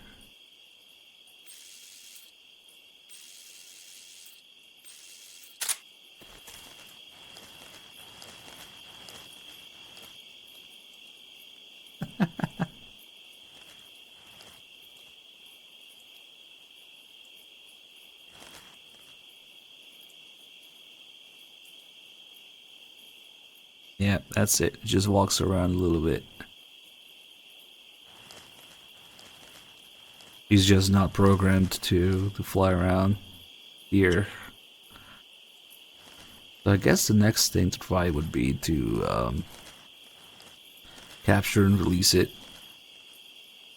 somewhere where it's programmed to. If it starts doing it again. Maybe we can have it join the other squirrel, which I think it's where you fight the fear. Hey. You can have two, maybe you can have two squirrels flying around. Or I could just get going back to the first area to make him respawn and try it there. That's okay. Now we can't do that. We passed the point of no return when you jump down from the cliff there. Alright, let's do approximately 1 million calls with variations of why did the boss defect? Major. But why? Snake, the boss is your enemy. You've got to accept that reality. Adam is waiting for you at the abandoned factory to the north of your current position. Head north. The enemy must have seen the drone explode. They've probably already sent out patrol units. You never know when you'll encounter the enemy. Use your camouflage wisely and proceed with caution. Major, why was the boss there? Did they detect my infiltration? That's impossible. The drone shouldn't have been picked up by their radar at all. Then how did she know? It couldn't have been a... That's also out of the question. We've taken all measures to ensure this mission stays secret. Then what's going on? I don't know. It won't do you any good to dwell on it, Snake. Hurry to your rendezvous with Adam. Head for the abandoned factory to the north. Watch out for enemy patrols. Stay alert at all times, okay? Major. What is it? Why did the boss betray us? Leave it alone, Snake. But... We've been through this before. Besides, asking for reasons now won't change anything. I thought I'd find out if I met her face to face. I thought for sure she'd tell me, but... Then you'll have to find your own answers. By completing my mission? Yes. The Soviet intelligence community must be up in arms about the boss's defection. The great Voyevoda has abandoned America and embraced the Soviet Union. Voyevoda? Apparently, that's what they call the boss behind the Iron Curtain. It means warrior or mighty soldier in Russian. When used to refer to a woman, it means something close to Lady Knight. In Russia, where they've had a number of female emperors throughout their history, it's a term of great respect. Well, poetic in a way. The boss's exploits have made her name famous in the East as well. Major, why did the boss defect? I don't know, but I will tell you this. America is all too eager to get rid of her. What do you mean? She knows too many of our secrets. If she were to relay all the top-secret information she knows to the Soviet bloc, it would put us at a severe disadvantage. It might even lead to the downfall of the West. Even if we survive, the boss is still too much of a hero to us. With her in the Soviet camp, we'd suffer a fatal loss of morale at home. There are even whispers that some of the less stalwart elements of the military might follow her example and defect themselves. I assume you're aware that since your last mission, several key figures within the CIA have been placed under house arrest. Yeah. The loss of the boss has been a painful one indeed. What about you? Me? I still can't believe it. As a comrade, I would have placed my trust in her before my own family. But now that I think about it, the boss always seemed to have an aura of mystery about her. I never would have expected it to manifest in this way, though. Oh, well, it won't do to get all misty-eyed about it. She's an enemy now, worthy of nothing more than our contempt. Understood. Major. Yes? I was just wondering, why do they call you Zero? What do you mean? We go back a long ways, but I just realized I never asked you why you're called Zero. You want to know where it comes from? Yeah, if that's all right. That's a bit nostalgic, really. Nostalgic? The first British intelligence outfit was established in 1909. The head of the Foreign Intelligence Division was a man named Mansfield George Smith Cumming. He was referred to simply as C after the first letter of his last name. Since then, out of respect for Cumming, the heads of the SIS have traditionally taken the name of C. And James Bond's boss is called M. That's right. I myself was once known as O. And that's where Zero comes from? Precisely. In another sense, though, it signifies a ghost, one whose true identity must remain a mystery, the primogenitor of the solo sneaking operation. Is that so?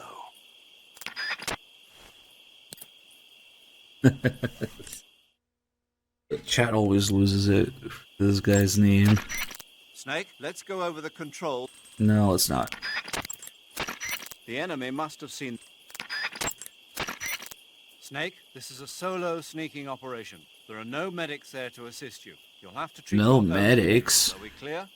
I had a little bit of training, but I'm no doctor. That's where I come in. To treat an injury, first press the start button to open the survival viewer. Then Oh, so that's why a big medic is the perfect soldier, because he can do both. Snake, the food you catch. The battery recharge. Okay, I think. Snake, He's kind of useless now. if you have a gun. do you want to save?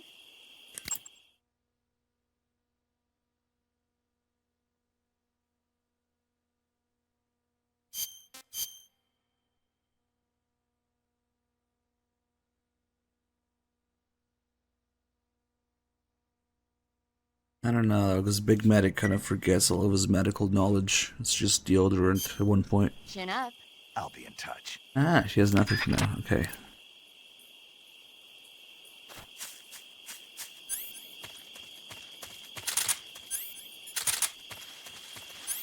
Yeah, okay.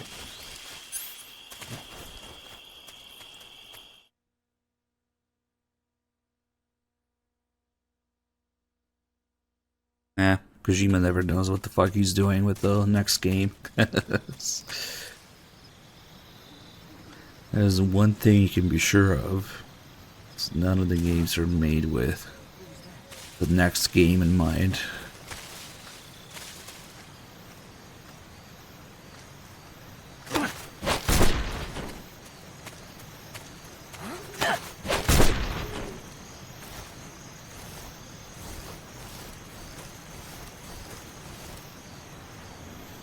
Bye-bye. Oh, yeah, I'll go get that item real quick.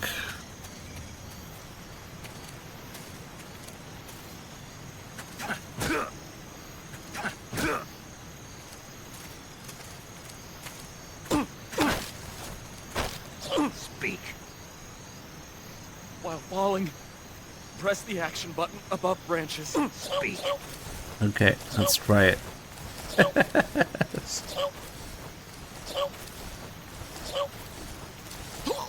He's gonna get stunned. Yeah, he didn't press the action button.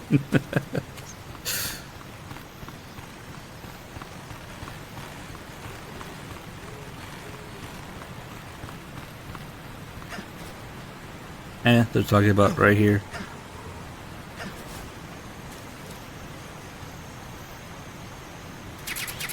Got some good stuff here. Maybe we should do these camel calls as I find them so that we don't get backlogged.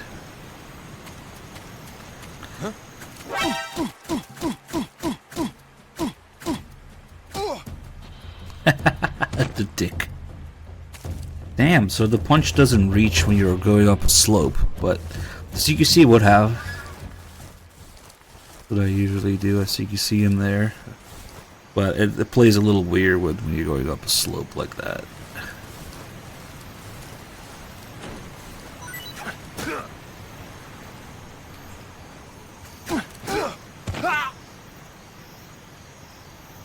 Oh, he's still there.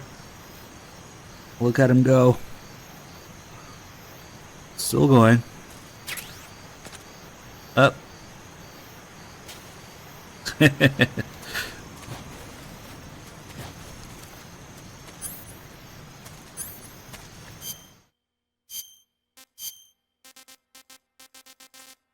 Let's see, we found the raindrop camo. We'll just do these real quick. Guess in the next area. That's where I do the naked camo anyway, the naked call. Because that's where we get the box also. They kind of go together.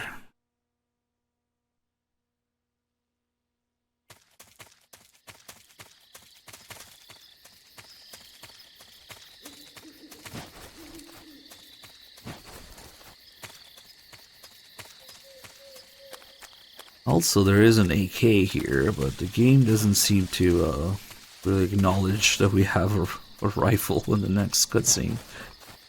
Maybe you're not supposed to get here, I don't know.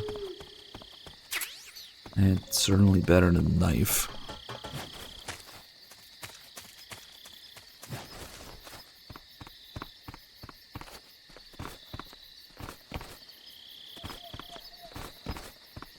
fucking thing. Come on. God, that's annoying. You get too close to the thing, it just triggers the animation to jump off. Thank you. Holy shit.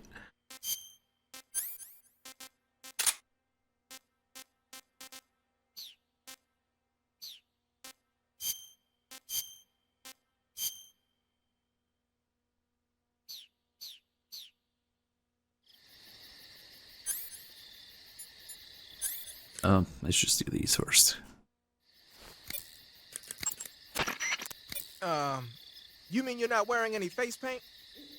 You can take off your face paint by selecting no paint from face. Just select no paint when you want to skip wearing any face paint at all. But your camo index is never going to be as high without face paint as it is with it. Unless you want the enemy to see you, you ought to be wearing face paint. Doesn't he have an old rap call? I heard you fought against KGB troops in the Virtuous mission, but this time you're up against Spetsnaz. Spetsnaz is the Special Forces unit of GRU, the intelligence wing of the Soviet Defense Ministry's General Staff Office. Spetsnaz troops undergo rigorous training in all types of special ops, from assassination and demolition to intelligence gathering. That and Volgan's loaded, man. His unit is one of the best equipped in the entire Soviet Union, if not the best. I heard the enemies you encountered in the Virtuous mission were only carrying weapons like AKs and grenades. Well, it ain't that simple anymore. In addition to AKs, some of the patrols you'll encounter might be equipped with Scorpion submachine guns and shotguns.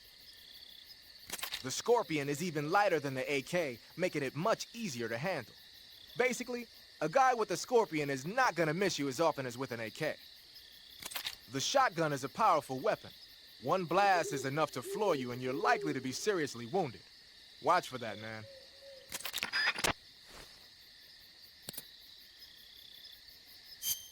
I guess Sigan doesn't have an OD camo call. We did Tiger Stripe earlier, that's what you start with. Oh, okay.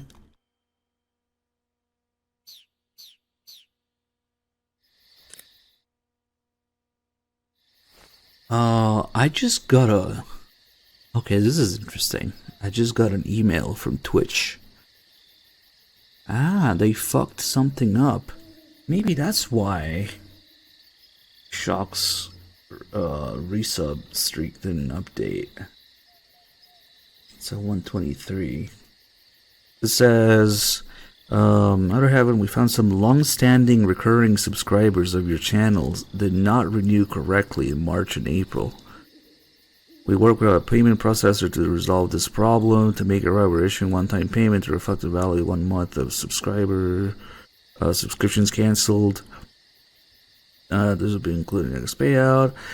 To recognize this inconvenience, we apologize for the frustration it's caused. This is also a disappointing experience for your affected subscribers. If they resubscribe by May 6th, we'll be able to restore their sub streak. We'll add 1 month to their streak to correct this lost month. Ah. Okay, so something got fucked up at Twitch, and now people who had like literally over 10 years of subs might have lost their streak. God damn.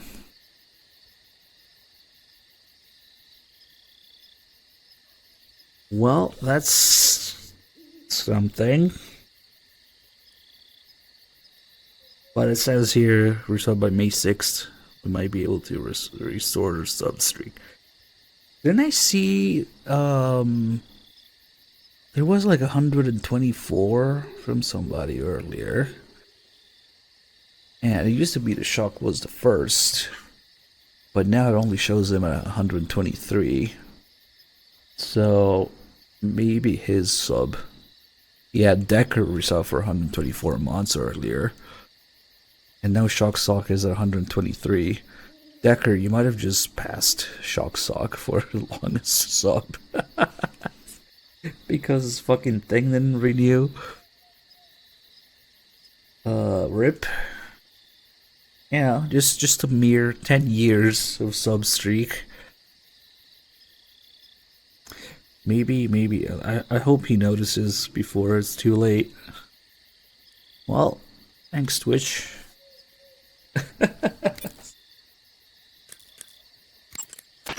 Wearing the leaf pattern camouflage, are you? Leaf pattern is a forest camouflage created to provide cover in woodland areas. Now that our involvement in Vietnam looks set to expand, they're thinking about adopting it for official use. It'll help you blend in, especially well when you're hiding in the bushes. Yeah, that's tough.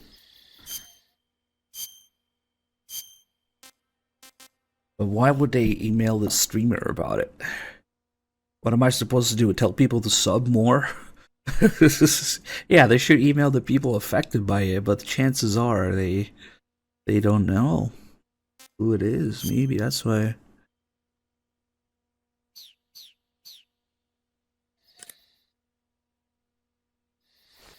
I have no idea which subs are affected or not. And neither does Twitch, probably. So you're wearing the tree bark camouflage. Tree bark is a forest pattern created primarily for use by hunters. It'll give you an exceptionally low profile if you wear it when you're pressed up against a tree.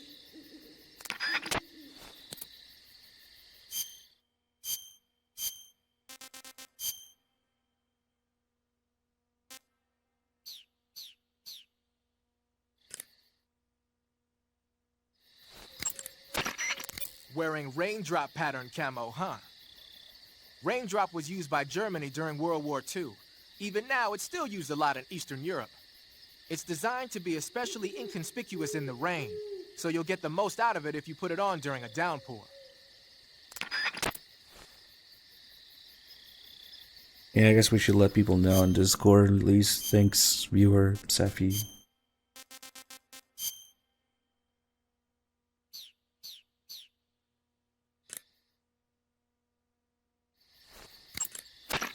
Looks like you've got the squares pattern on. Squares is a mountain camo that's basically a bunch of square patterns. It might look conspicuous at first glance, but it actually blurs the contours of the person wearing it and makes them more difficult to pick out. It should give you a low profile against reddish backgrounds like bricks and rusty metal.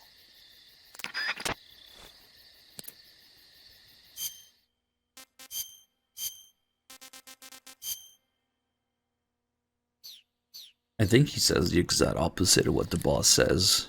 But this one. Haha, so you're wearing the black camouflage. The black uniform isn't really camouflage. It was intended to have a psychological shock effect on enemies in hostage rescue operations and stuff like that. But it should also make you pretty hard to see if you wear it in a dark environment. And it might also work on black, earthy surfaces like you'd find in swamps.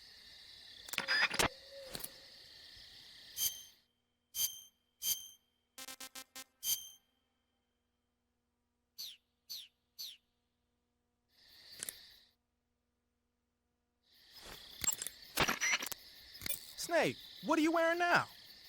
Tuxedo? What, you late for a wedding or something? Come to think about it, the tuxedo is an all-black outfit. It'll probably help you blend in a dark environment. One thing you can't do, though, is equip knife-type weapons. And you can't use CQC either. Remember that. Yeah, without the CQC knife, none of the weapons have CQC option anymore.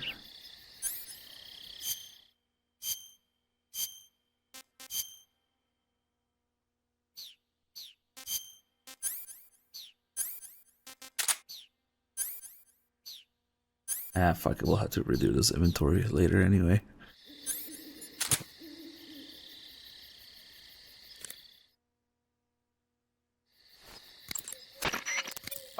Snake, what are you doing?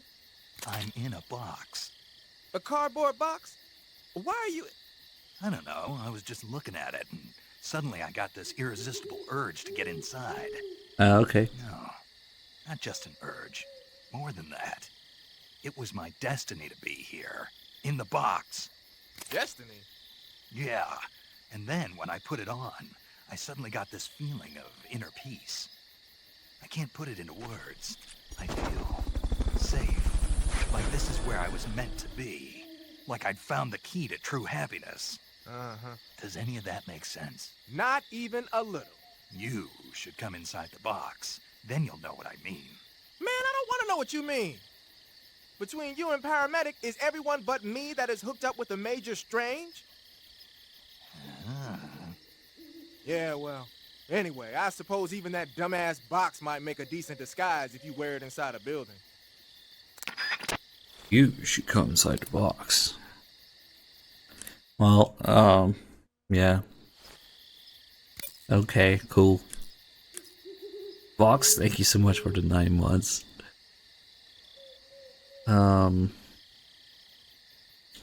So people are just getting unsubbed randomly. Oh, okay. Snake, what's up? Why are you naked? I know there's a naked option under uniform that lets you take off the upper part of your uniform, but without a shirt on, your camouflage sucks, and your stamina goes down faster. You don't get any advantages whatsoever. Sure there are. Like what? It feels good. Man, you do whatever you want. I will, thanks. Just one question, though. What? Is there a way to take off my pants? Say what? My pants, can I? Oh, hell no! This Fox unit is a nut fest! How can it be nut fest when nobody takes off their pants? Come on. But yeah, it takes Snake 10 years to figure out how to take off his pants. And Peace Walker, finally. Oh shit, Dave. Yeah, you're on 1 month streak now, thanks to Twitch. Oh, fuck, man. Damn, that's rough. You're 100. Thank you. Damn, you got twitched.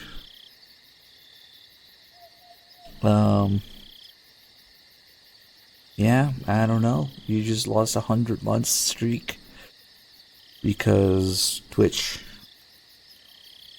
Ah.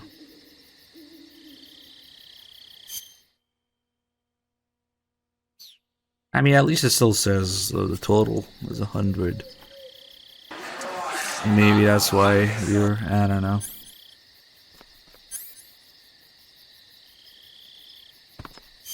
I don't want to get backlogged with these calls, so we'll do them as we find shit. Let's see. Fuck you, asshole!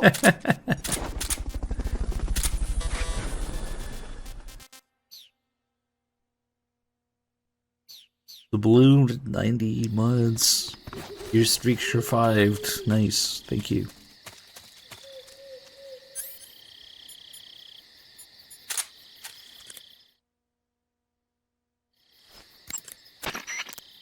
Got yourself an AK-47, huh?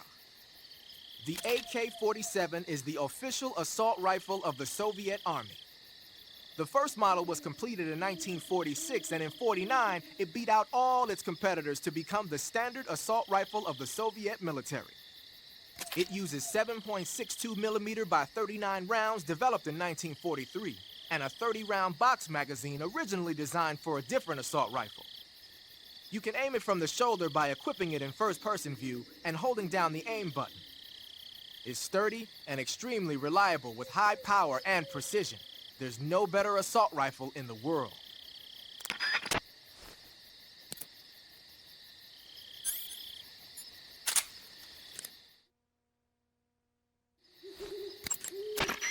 Using the Patriot, huh? Yeah, it's the same one the boss was using. Where'd you get it? I said, where'd you get it? Sigint, don't get worked up over details. What? Sigurd, I've played this game before. Whatever. Anyway, the Patriot is a one-of-a-kind sidearm made especially for the boss. It's basically an XM16E1 with the barrel cut short and the stock taken off.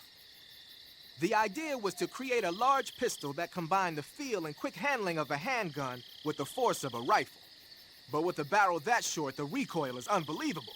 It's tough to aim, but it more than makes up for it in firepower. From the looks of it, it's fitted with a 100-round drum magazine. And it never runs out of ammo? Never. Why is that? Because the internal feed mechanism is shaped like an infinity symbol. Ah, I get it. Yep, that'll give you unlimited ammo. Oh, of course. Man, if only it worked like that. Are you guys ready for another Blue Point masterpiece call? Single action army call is completely fucked.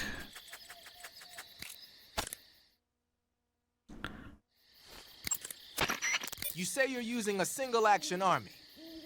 The single action army was first manufactured in 1873. It's been in production ever since then, except for a short hiatus. People started calling it the single action army after the army adopted it as their official sidearm in 1875.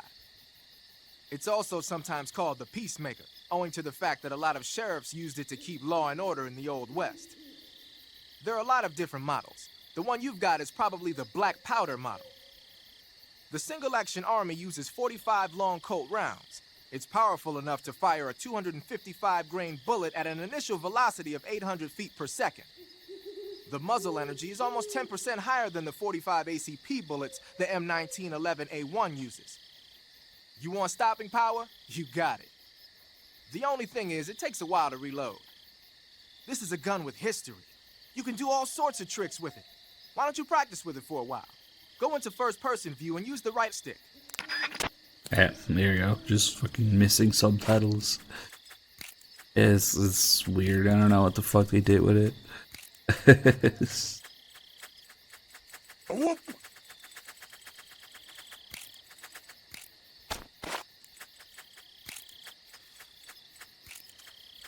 It's not as fucked as the paramedic movie call where the fucking subtitles changed to French.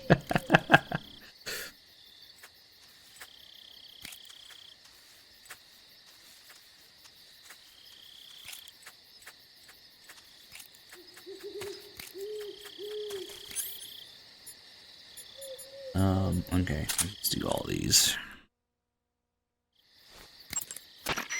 Ah, you're using the survival knife. Yeah, this thing provides me with all the bare essentials I need to survive in the field. Hey, wait. What'd you do with the knife I made you? That was a work of art. It had matches and fish hooks and thread and stuff in the grip. Sorry to have to tell you this, but that thing is useless in a fight. No way. Really? Yeah, when the grip is really? hollowed out like that, there's not as much space to stabilize the blade. So the joint between the blade and the grip is weaker. That makes it easier to break. I get it. You're right. With your knife, you don't have to worry about it breaking no matter how much you swing it around. So the important thing is durability. Man, I gotta write this stuff down. Next time, I'll make it so the matches and fish hooks go in the sheath instead. Yeah, I have a Uberti reproduction. I don't know if I shot any other. Maybe rented some other revolver. I don't remember. The stun grenade call is weird because you actually start with the stun grenades. So Sigint, who is in charge of your gear or equipment, has no fucking idea what a stun grenade is. So how do you give me one? How do we start with stun grenades in the inventory? And they spoil Groznygrad here. We haven't heard about Groznygrad yet, but what? I've never seen a grenade like that one before. There are two basic types of grenades.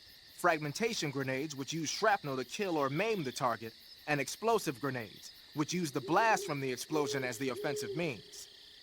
But the grenade you've got there isn't either of those. My best guess is that it's meant to knock the enemy out without hurting them. Most likely, it's an entirely new kind of weapon developed exclusively at Groznygrad. And how do I have one? I've heard that the SAS is working on a low-impact grenade for training purposes, but I never thought they'd be used in an actual battle. The flash of light that occurs when the grenade explodes is probably produced by magnesium. It's the same stuff that's used in camera flashes. I'm thinking they cut down on killing power by reducing the amount of explosives and made up for it by making the flash and bang so strong that it overwhelms the enemy's senses. I guess you could call it a stun grenade. If I'm going to be stunned, I'd rather it be by a woman. Snap out of it. Anyone around when that thing goes off will be laid out. It ought to come in handy when you're trying to storm a room or when you don't want to kill the enemy. Yeah. Browsing Grand spoiled.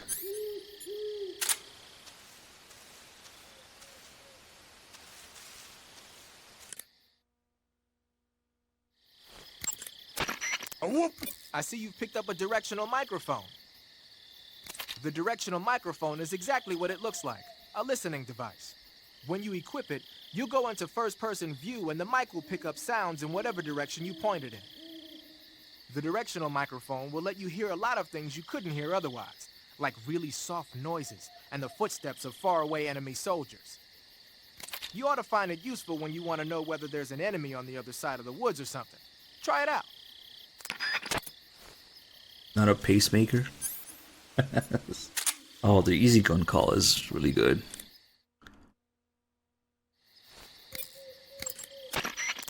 Aha! You're using the easy gun. Yeah. What is this gun anyway? I've never seen anything like it. Of course you haven't. It's a noise-suppressed tranquilizer gun I designed especially for Fox. A noise-suppressed tranquilizer gun? But it doesn't have a... It doesn't need a suppressor. What do you mean? The noise-suppressing mechanism is built into the tranquilizer rounds themselves. The inside of the powder case contains a tiny piston. It's set up so that when the firing gas pushes the piston pushes the bullet out of the chamber. The firing gas is sealed within the chamber by the piston, preventing it from escaping outside. That's why there's no sound when it fires. Fascinating. While I was at it, I also fitted it with an experimental laser sight. That ought to give you a good aim even when you're shooting from the hip. And just having the easy gun equipped makes it tougher for your camo index to drop. Wow. And it'll help you recover your stamina. Nice. On top of all that, it looks just like a Liberator. A what? A Liberator. We supplied them to the resistance in Europe during World War II. They look alike, don't they? Yeah. To be honest, that's the part I had the most trouble with. Getting the feature I just mentioned to work in a gun of that size and shape wasn't easy. But why? Why what? Why'd you go to all the trouble of making it look like a Liberator? 'Cause it looks cool, man. Why do you think? He's really proud of it. It's like his top invention that he's proudest of. It's kind of like what Kojima does too. First he comes up with a scene, and then maybe he comes up with a reason behind it, but the looks first, yeah?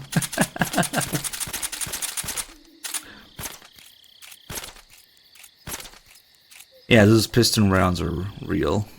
They're using PSS,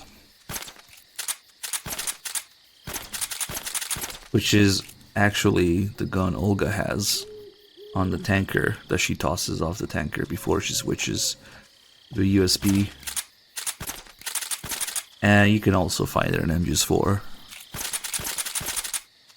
There's some more blasted tinkering that Sigint does, which also reminds me of Kojima's, but whatever. If you call Zero about the binoculars first before calling Sigint, you'll learn about it. You've arrived at the factory, I see. Yeah. Now to meet up with this Adam guy. Good. Go to it. So where is he? We weren't given an exact location. How about a time? Nothing was specified. A physical description? I'm not sure. How am I supposed to find him then? You won't need to. Huh? He'll find you. Why don't you try the room to the northeast where you met Sokolov? Adam might be in there. Adam is a spy sent by the Yeah. I see you've equipped the binoculars. Yep. Scouting is the bread and butter of sneaking missions. Are you finding them useful? Yeah.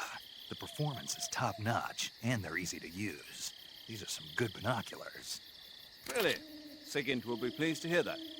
Why does Sigint care? Because he made them. From what I hear, it took him more than a year to finish them. I'll admit they're good binoculars, but what took him so long? Was it grinding the lenses? No, it was the style. The style? Yes. He said he could never get the body design just right. Thanks to all his blasted tinkering, we went 3 times over budget. He'd better have a will ready before I get done with him. How does Zero know what Kojima does in the future? Thanks to his blasted tinkering, we went 3 times over budget.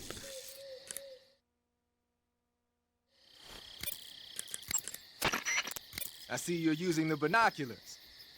Those are high-performance binoculars made especially for the military. They're completely waterproof and are filled with nitrogen gas to prevent lens fog.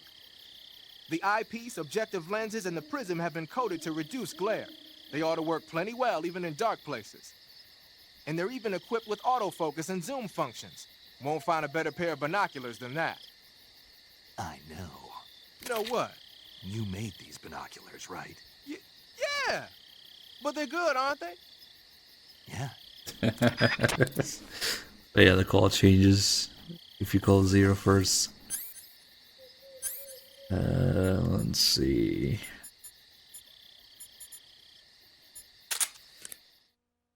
Does he have a cigar call? Snake, Yep. you smoking a cigarette? It's not a cigarette. It's a cigar. It's not the same thing. It's not the same thing. Doesn't matter to me. What I want to know is, why'd you take it with you? Because I need it. For what? I can't smoke a cigar if I don't have one, can I? So you just wanted to smoke it? Yeah. Man, you got problems. Do what you want. Just keep in mind that your life goes down You when got smoke. problems. Oh, I forgot about that.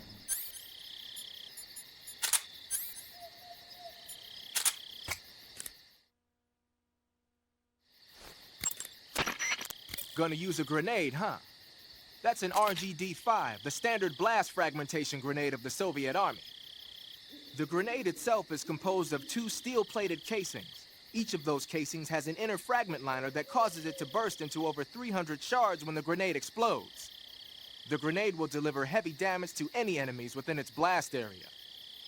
The safety pin is on the opposite side relative to the M26, so be sure to hold the safety lever down with your finger when you grip it. The safety is released when you actually throw the grenade, and it'll explode about 3 seconds later. So what you're saying is, it won't explode in my hand while I'm holding it? Of course not. Oh. To throw a grenade, press and release the weapon button. That's another. Remember that how far you throw it depends on how hard it's pressed. I think that's another. I'm just Press one, lightly maybe if you wanna 2 drop it close reference. to you, and press harder if you want to lob it away. It'll probably be easier to control your throw if you do it in first-person view. Paramedic doesn't usually look at your items. Oh shit. We got something. Paramedic's item calls are all about interrupting SIGINTs. You try to call SIGINT about a few items, and then Paramedic just butts in and interrupts him. And it works. Thank you so much for the 82 months. Okay, so we did all these. What else we have? Oh god, the fucking magazine call with SIGINT. Magazine is what's left when you empty the clip of a gun. Like, what?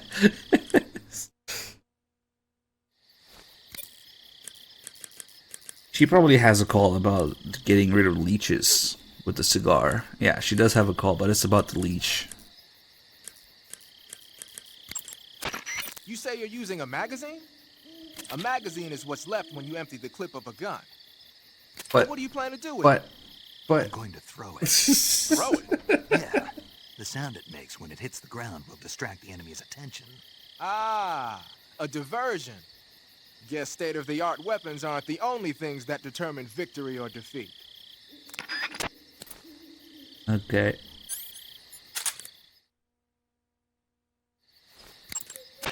Thinking of using a smoke grenade, huh? As you might expect, smoke grenades can be used to create a smoke screen. The combustion agent is a mixture of zinc oxide, ammonium chloride, aluminum, and some other stuff. Holy piss. When it explodes, it releases a thick cloud of grayish-white smoke that resists dispersion. That should provide some nice cover.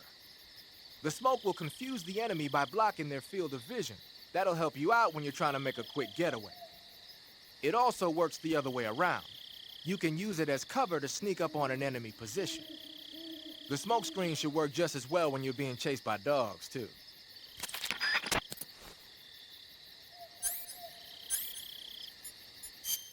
I think that's everything. We'll leave the life medicine for later because it's funnier.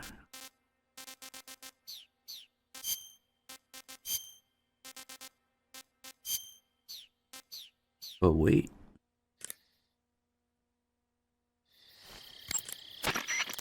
Ah, you're wearing the mask. I made it myself. Pretty good work, don't you think? A while back, they were planning to disguise someone as this one GRU officer and send him in to steal some secret documents. I created the mask for that operation. But then the mission ended up being canceled. And then the Major came and told me to throw it out. Can you believe that guy? But you didn't throw it out. Are you kidding? Tossing a superior quality product like that into the garbage without using it will be an insult to science. So I decided to sneak it into your gear. Okay, but is it really that big of a deal? Of course it is. What's so great about it? Everything. But if I had to pick one reason, I'd have to say it's because it's the first mask ever that can blink its eyes. What about the lips? What's that? Can it open its mouth? That's a good one, Snake. You crazy, man. I'm serious. Are you even listening to me, Snake? Where's your common sense? Damn. Sorry. I also don't get it. I don't know. Why is it funny? Because it's absurd. I don't know.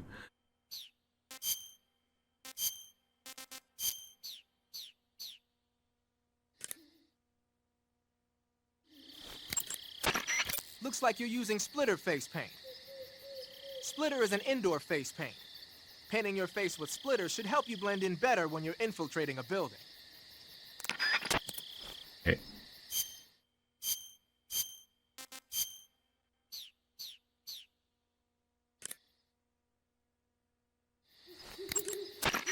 Wearing black face paint, huh?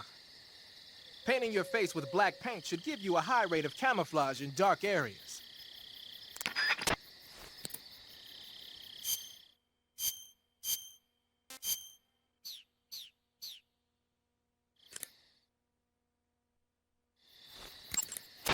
Tell me something, Sigint. What's that? What does Sigint mean, anyway? It's short for signal intelligence. Signal intelligence? The part of intelligence that deals with electronic information.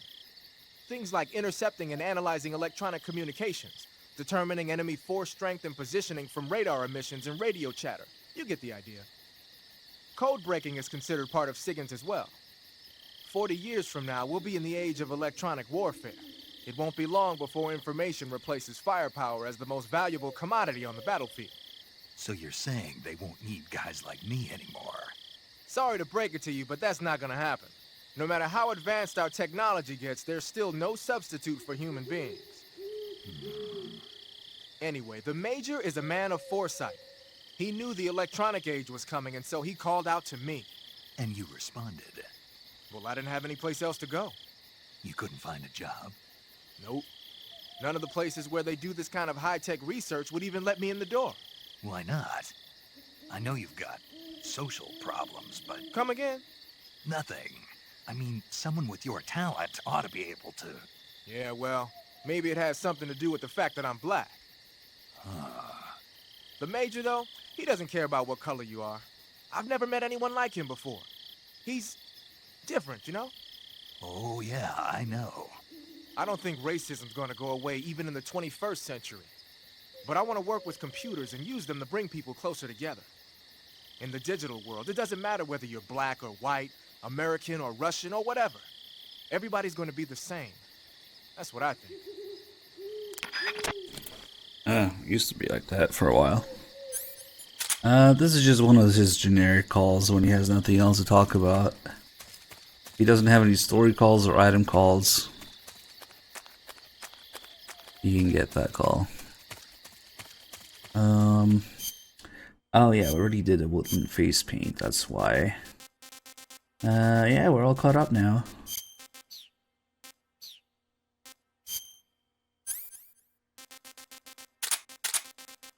We'll have to redo the stupid inventory after this scene anyway.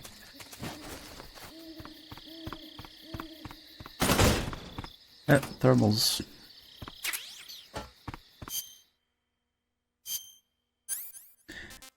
Yeah, but he doesn't mean anything by it. Yeah.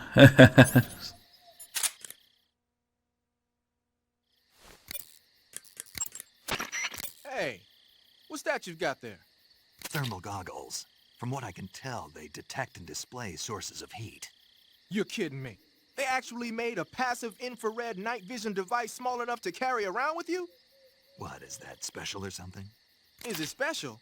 Here in the West, we've just barely got the technology to install it on aircraft. So that's what that thing is they put on the gunship. But doesn't the Army have something like that for driving vehicles at night? I thought I saw... You mean the ANPAS-5?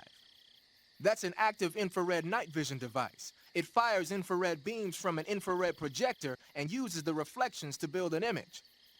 Those goggles you've got there are completely different. Basically, when you've got those equipped, you'll be able to spot enemy soldiers in the jungle with ease, even if they're camouflaged. They might even help you find traps. But you won't be able to see the terrain as well, so watch your step.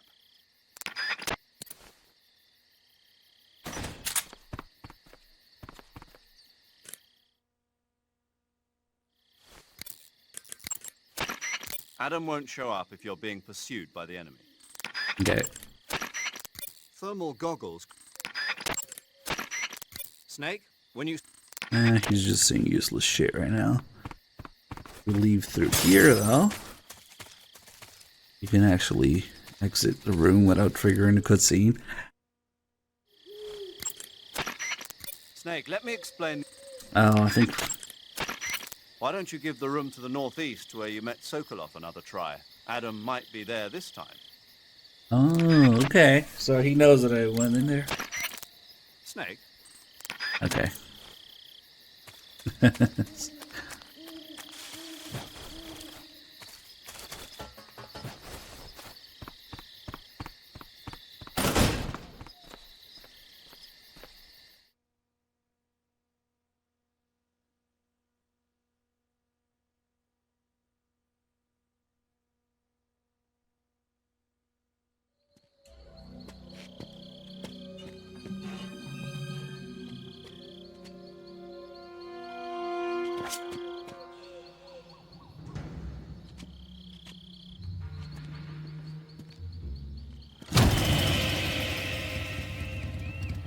Sorry I'm late.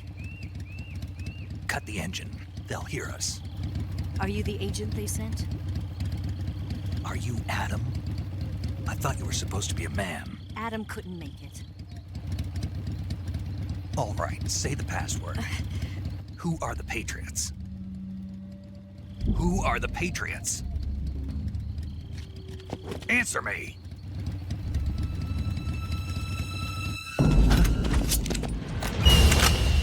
Trapped. Get down!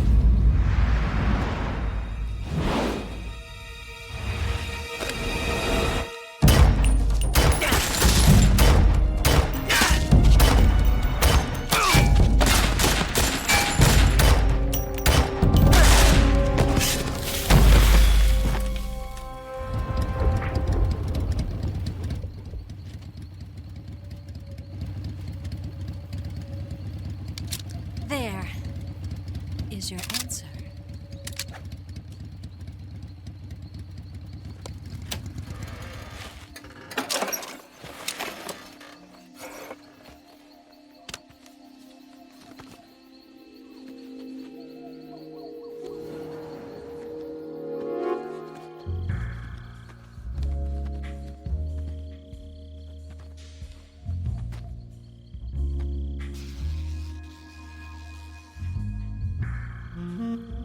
Gross.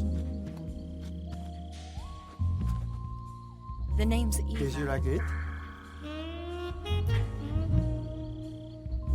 Good.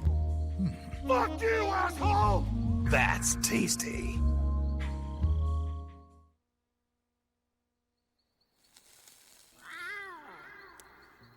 A whoop! Good.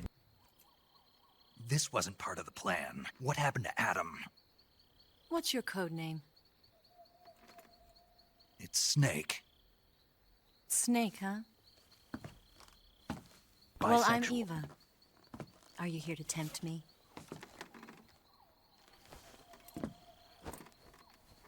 What happened to Adam? Colonel Volgan is a very suspicious man. He decided Adam wasn't the right Gross. person for this mission. And you were. Yes, Why? because I can do things he can't. I heard you used to be a codebreaker for the NSA. I was. 4 years ago, I defected to the Soviet Union with Adam. Mauser military. The broom handle. It packs quite a punch. Nice to have when you're on a bike. You held it sideways and used the muzzle jump to create a horizontal sweep. That was impressive. Bet you've never seen that technique in the West. It's imitation, isn't it? Yeah. It's a Chinese Type 17 pistol. Around here, even that's hard to come by. Don't worry, though. The one I've got for you is American-made.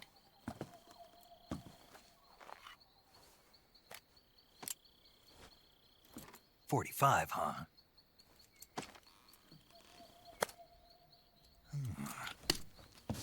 Incredible. Do you like it? That's tasty. The ramp is polished to a mirror sheen. The slide's been reinforced. The interlock with the frame is tightened for added precision. The sight system is original too. The thumb safety is extended to make it easier on the finger. The long type trigger with non-slip grooves. A ring hammer. The base of the trigger guard's been filed down for a higher grip. And not only that, nearly every part of this gun has been expertly crafted and customized. Did you like it?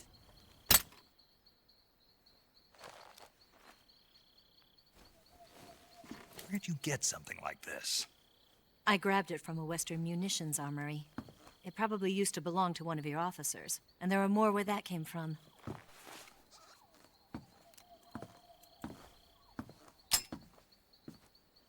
You had this with you, didn't you? Better take this too. What's that? A disguise to make you look like a scientist. A disguise? Yes. You're here to rescue Sokolov, right? Sokolov's still safe then? Yes. He's being forced to continue his work on the Shagohod. Where? At the lab. They've got a whole army of scientists there developing new weapons. Security is tight, but if you disguise yourself as a scientist, you might be able to sneak in. Can we get Sokolov out of there? We'll see, won't we? Tell me how to get to the lab. The safest way in is from the rear. First, you'll need to head north through the jungle. You'll come Here we to go. a He's not heliport paying used any for shipping attention materials. whatsoever to this. Pass the heliport and continue north, and there will be a large crevice. Descend into that area, and you'll reach a cave. Move through the cave, and you will arrive at a mangrove swamp. After the swamp, there'll be a warehouse. Make your way through the warehouse, and you'll come out just south of the lab.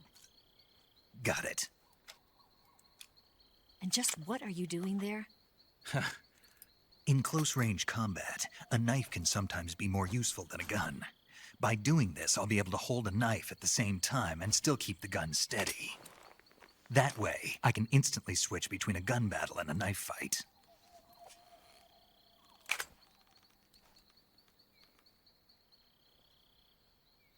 Right, let's get going. Wait a minute. What now? You must be tired. Why don't you take a little rest? I'll be fine. You'll never make it in your condition. It's a jungle out there. There's still an hour before dawn. It's dangerous to be out in the jungle at night without a guide. What about you? I have to get back. I can't be gone for too long. They'll start to suspect something.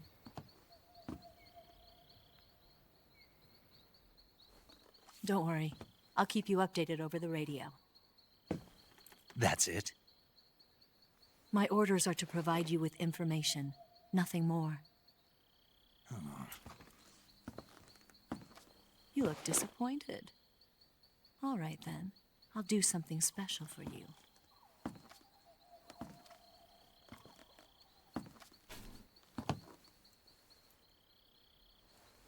I'll stand watch until dawn. Now be a good boy and lie down. Gross. What's the matter? I don't know you well enough to trust you. How well do you have to know me to trust me? I don't know if I can trust anybody.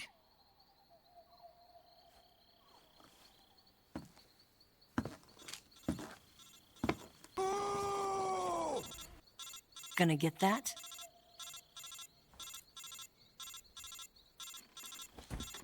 Good. She's right, Snake. You should get some sleep. Although in your condition, you really ought to be back in the ICU. Whenever you save the game and quit, you'll go to sleep. Sleeping allows you to gain back stamina naturally. Depending on how long you sleep, you may also recover naturally from sickness and injury. When you're tired or hurt, the best thing to do is just get some sleep. So do yourself a favor and take a nap. Doctor's orders, okay? Yeah, okay. I'm good.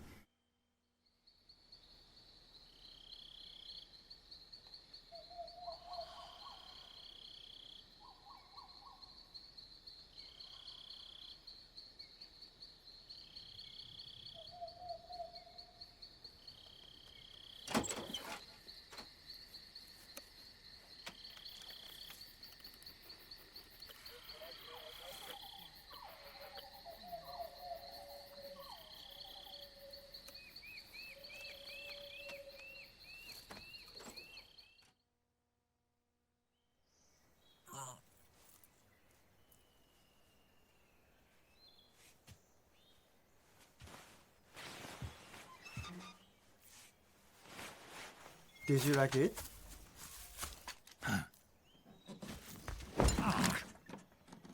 What's the matter? We're surrounded. I see 4 of them.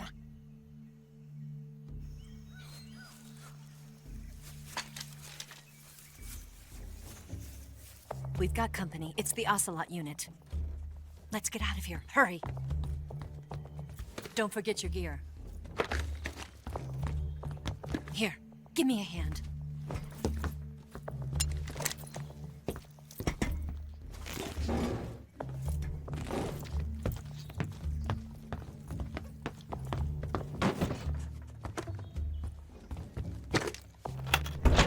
We can use this to get to the basement.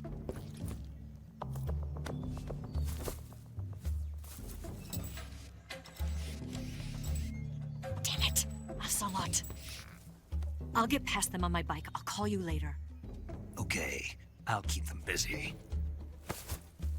Huh? Don't go dying on me now. Snake was really just thinking about Ocelot during that kiss.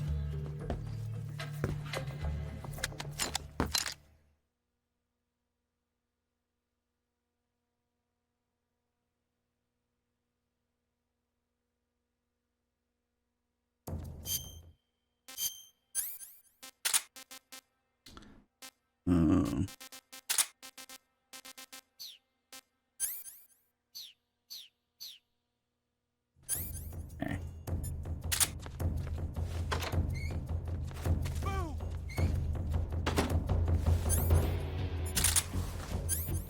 What am I doing? Let's put a tranquilizer in this guy. That makes noise because it hits the grate there, which makes these 4 guys come check here for some reason. What's wrong? What? So we can stun grenade them.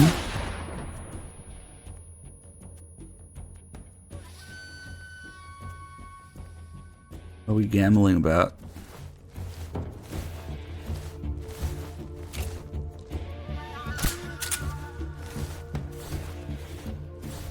Shit. Beef is ugly.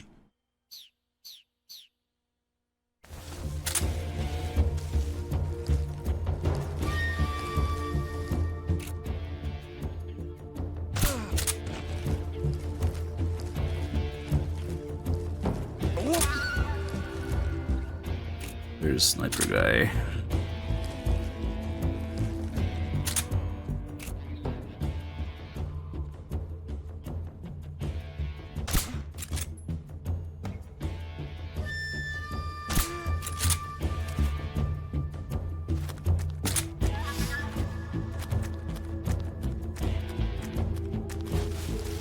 You bet against Raise.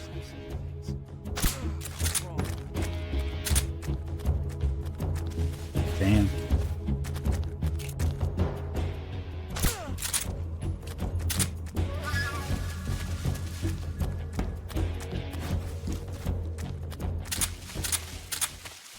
Got a ration and a suppressor from this guy.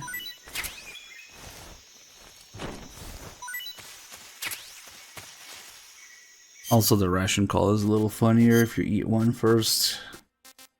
When the fuck did I get an Otten frog?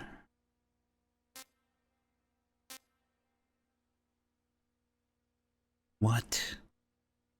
I genuinely don't remember when the fuck I got this. When did I get it?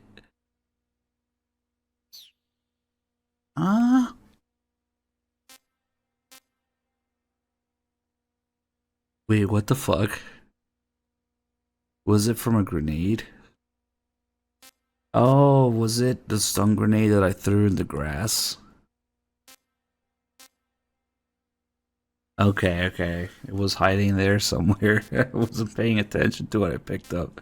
Okay, because I don't remember like looking at it and aiming at it. I'll upgrade. Shut up. You don't know shit about fuck. You can't bring your food from the Virtuous mission to the Snake Eater mission. Go play the games. Fucking hell, dude. Yeah, it must have been the stun grenade in the grass, yeah.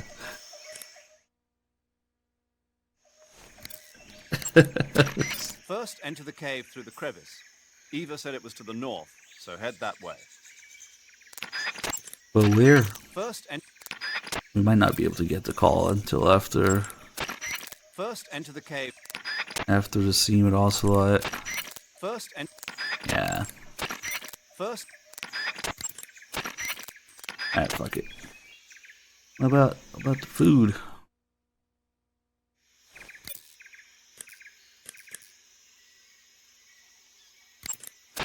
I see you caught an Otten frog. Yeah, somehow. The Otten frog is a large, corpulent species of frog. They're known as a delicacy, so it might be worth catching them for food. Yeah, animals die from stun grenades. Found only on Amami Oshima in Japan. Frogs usually have 4 toes on their front legs, but the Otten frog is unique in that it has 5. Got it. By the way, you said they were known as a delicacy, right? Right. So that means they must taste pretty good, huh? I guess so. I hear that in Japan, Otten frog sashimi and sukiyaki are popular dishes. Really? Yeah. Japan, huh? That place is starting to sound better and better. All the shit the paramedic talks about in regards to Japan is bullshit, as told by Eva, apparently. There's a bunch of calls where paramedic talks about Japan, and then Eva has a call that says, no, that's bullshit. What are you talking about? It's kind of weird. I think that's one of them, the frog thing, and the noodles, the calorie mates, actually. We still have, oh, good thing she didn't talk about the ration, because I want to eat it first.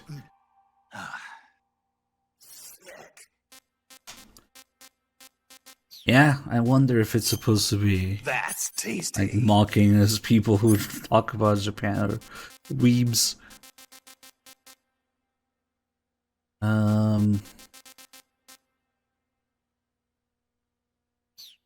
Yeah, we can't really get anything done now until we meet Ocelot here.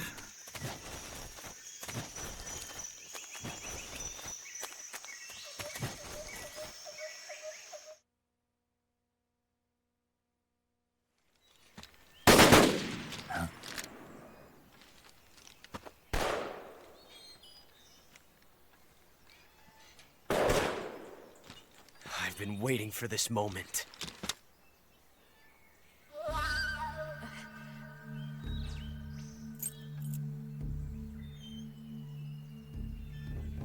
That's it! That's the stance! I don't think so. What? A female spy? A boob. It can't be. This bitch is wearing perfume. Stay where you are. I've had enough of your judo. I see you've got yourself a single-action army. That's right. There'll be no accidents this time. You call that an accident? Well, it wouldn't have happened if you hadn't been showing off. What did you say? It's a nice gun, I'll give you that. But the engraving gives you no tactical advantage whatsoever. Unless you were planning to auction it off as a collector's item. And you're forgetting one more very basic thing. You don't have what it takes to kill me. We'll see. Bisexual.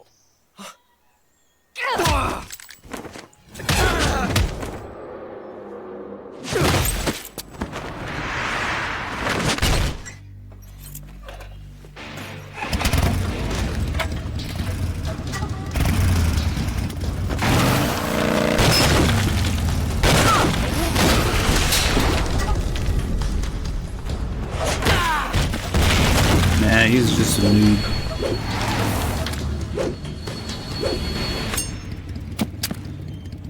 6 shots. That thing only carries 6 shots. The Makarov carries 8.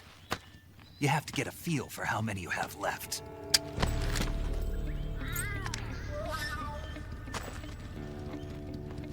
This is a high-class weapon. It's not meant for shooting people.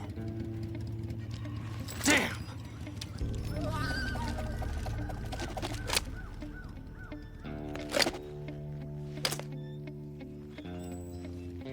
This isn't over yet. Don't. Why? He's still young. You'll regret stopping me. Damn it! I've got to get back before he does.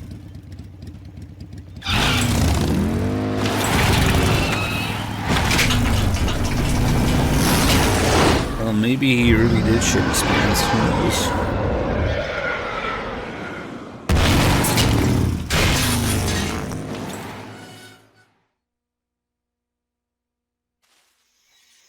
I don't know. Maybe Ocelot has some other way to get there. He went this way.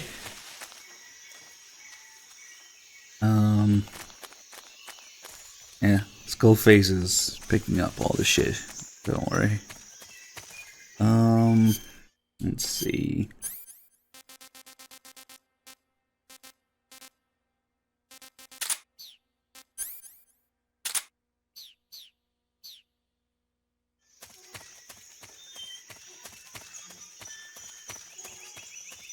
Oh yeah, the call that I like here. Full Scratch, thank you for the 92 months. Snake doesn't know what the fuck is going on, and then Zero tells him, and Snake still doesn't know what the fuck is going on, and Zero just fucking gives up on him, and he's like, ugh. If this isn't Kojima making fun of the players being unable to fucking pay attention to things, since I'm just too, I don't know what is. Looks like you've got rid of all the ocelots. Yeah. Now proceed with the rescue of Sokolov. According to Eva, you should start by going to the crevice to the north and... Can we trust her? What's that? Eva is with the KGB, isn't she? Can I really believe what she says? How do I know she won't double-cross me? There are no guarantees in espionage, Snake, only calculated guesses. At this point in time, the KGB stands nothing to gain by stabbing us in the back. So you're saying I can trust her? I'm saying the chance that she'll betray you is low. Ah. Of course, we checked the route she gave you against our own data. It looks like a pretty solid infiltration route. It makes good use of weak spots in the enemy's defenses. You shouldn't have any problems. Follow the route Eva showed you and proceed with the mission. Roger. First, enter the cave through the crevice. Eva said it was to the north, so head that way. First, enter the cave. Eva was right when she said that operating in an unknown jungle at night is extremely dangerous. In my former outfit, the SAS, we'd always be sure to set up camp before sunset and wait until daybreak before setting out again. Being able to stay in that abandoned factory made things a lot easier for you. You ought to be thanking Eva. Major, what's this temptation Eva was talking about? In the Old Testament of the Bible, Eve was seduced by a snake into tasting the fruit of knowledge. By eating the forbidden fruit, Adam and Eve disobeyed God's command and were cast out from the Garden of Eden. Thus, it was the snake who led mankind into original sin. Come to think of it, I did break a rib in the Virtuous mission. Maybe that's where Eva came from. But the one who tempted Adam into eating the forbidden fruit was Eve. You may be working together, but she's still a KGB operative. Don't let your guard down. I don't intend to. Snake, your number one priority in this mission is rescuing Sokolov. Uh, Eva said he's in the lab, so head over there. Where? Right. Do you remember how to get to the lab? You mean what Eva told me? Yes. Of course I do. All right, repeat it for me. Major, do you think I'd forget something like that? Let's hear it then. First I head north. Mm-hmm. Then I'll come to a crevice. And then? And then... All right, let's go over this one more time. First, head north through the jungle. Enter the cave through the crevice to the north. Follow the cave to the end and you'll come out in an aqueduct surrounded by a mangrove. Follow the aqueduct to the north and you should arrive at a warehouse. Climb out of the water and enter the warehouse. After you've infiltrated the warehouse, pass through it to the north. Then you'll emerge in the woods again. The lab will be directly to the north. Are we clear now? Yeah. Snake. I got it. Basically, I just head north, right?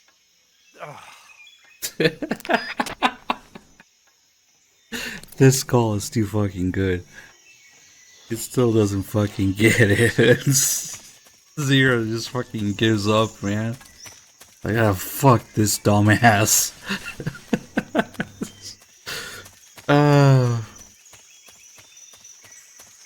That's gotta be it, man. Players can't fucking pay attention. Alright, let's get our stuff here.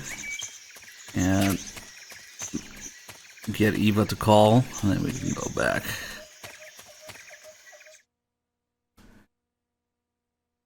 What's that, player? You can't pay attention to 5 minutes of cutscene?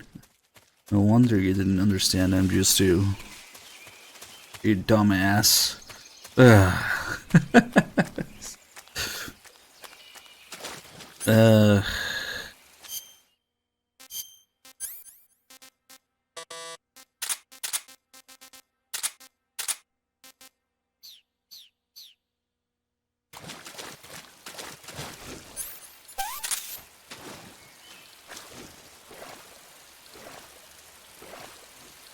Oh shit, should have gone the other way. Ah, that's okay. We can get the crop cap first.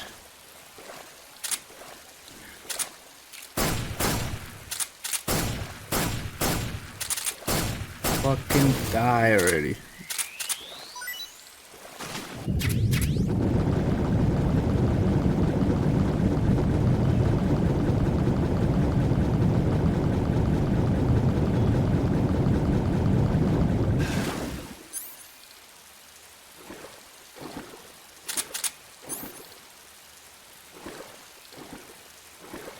Can't fucking see where the ammo is here. I should just, oh, there it is. We just swim into it. Okay, we have a few things to do here, but mainly we want Eva to call so we can call her in the previous areas. Snake, are you there? Eva, Did you miss me? did you make it without any trouble? No one saw me. So you're back with Vulcan. In a matter of speaking. What about the boss? Yeah, she's here too. Better be careful. Thanks, I will. The boss and I get along pretty well, though. I guess we traders have a lot in common. Why would anyone want to defect? Betraying your country like that, I just don't get it. Are you talking about the boss? Why do you do it? Weren't you born and raised in America? Yes, in a small rural town. I never even knew there were other countries, other cultures, other ways of thinking, until I went to work for the NSA. And one day, I found I'd lost faith in the things I'd been taking for granted. What did you see? What was it that made you want to change sides? You wouldn't believe me if I told you. Try me. I saw the universe. The universe? Not the actual universe. The universe as the intelligence community sees it. I realized that the gravity in this universe was holding me back. That's all. People and countries are both changed by their environment and by the times. That sounds like what the boss was saying. There's a world of difference between this country and America, but it's only a difference of position, a difference of perspective. Coming here made me realize something. Half of what I'd been told was a complete and utter lie. The other half was a conveniently constructed lie. Where's the truth then? It's hidden in the lies. Are you lying too?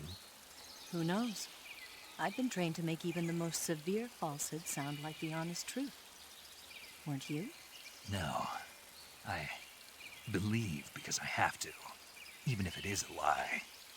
That's part of my mission. I'll have to remember that. If you need me, give me a call on the radio. My frequency is 142.52. See ya.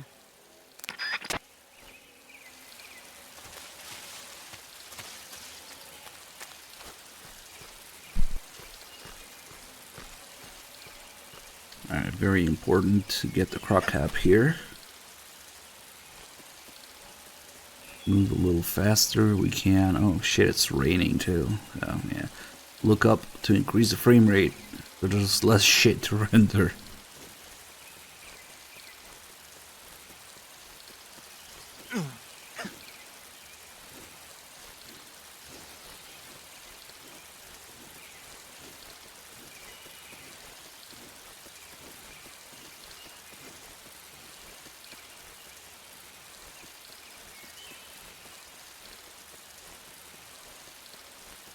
Oh man, I just remember something. Would take 30 fucking minutes to get a cold here. I don't know what the fuck they were thinking that people would be doing in this game, but 30 fucking minutes in the swamp, in the water, naked, does it. I don't know. This game really dumbs everything down in every way possible. Like, I don't know. I don't understand. How did they think people would spend 30 minutes in the water naked? Or some shit. Like, I've done it once. I wouldn't even know about it if it wasn't for bad humans. I don't know if he's still lurking here. He was here earlier. But god damn, it's insane. And there's something similar with... Okay. Should we... It's not even worth it. I've done it once. It's just... Nah. And there's something similar with the call about getting Rykov, or letting Rykov get away. That takes like 15-20 minutes. Maybe 30. I don't know. But that one we're doing because it's too good. All the content about Rykov, the right and hate, is very interesting to go through.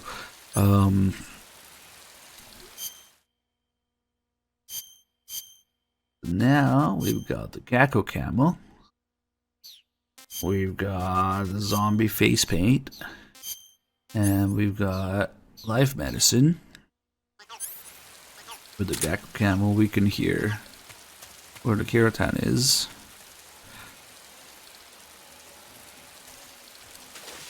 And I don't know if it's just the area or just the water or just being naked for 30 minutes, but just to make sure I could do a combination of all three, be here, be naked, be in the water, and it works. But that's stupid. Like, what the fuck? Like, even one of those three things is stupid for 30 minutes. Alright. These calls are kind of cute. Sagan tries to talk about shit, and then paramedic interrupts for everything that we have equipped. Hey, Snake, remember back at the abandoned factory Now after when you this, wheeled the grip of that 45 down? he has a few story calls Never heard of first. a customization like that before. Why the grip? To fit it with a knife. A knife? You're gonna keep the knife and the gun both at the ready? That's the idea. Why would you want to do that? Sometimes a knife works better in close proximity encounters. So I equip both at the same time. Oh yeah, the stamina, that's right. Badass. So that's that. CQC. So which is it exactly that triggers it? Is it being naked? Is it being below 50% stamina? Is it being in the water? Or is it being here? Like, it's a combination of a few of those factors. It's a clusterfuck. But it takes a long fucking time. Snake, you said Eva said her Mauser was a Type 17, right? Yeah, what about it? That model was produced in the 1920s in a weapons lab in the Shaanxi province in China. The cartridge part sticks out lower than the original to accommodate 45 caliber rounds. The barrel and chamber are a little bit thicker too. But most telling of all, it's got Chinese characters engraved on both sides of the frame like you saw. And that firing stance Eva was talking about where you hold the gun horizontally, that's a trademark of the Chinese. Just like you were saying, when you're firing in full auto mode, the muzzle jump effect gives you a horizontal strafing motion.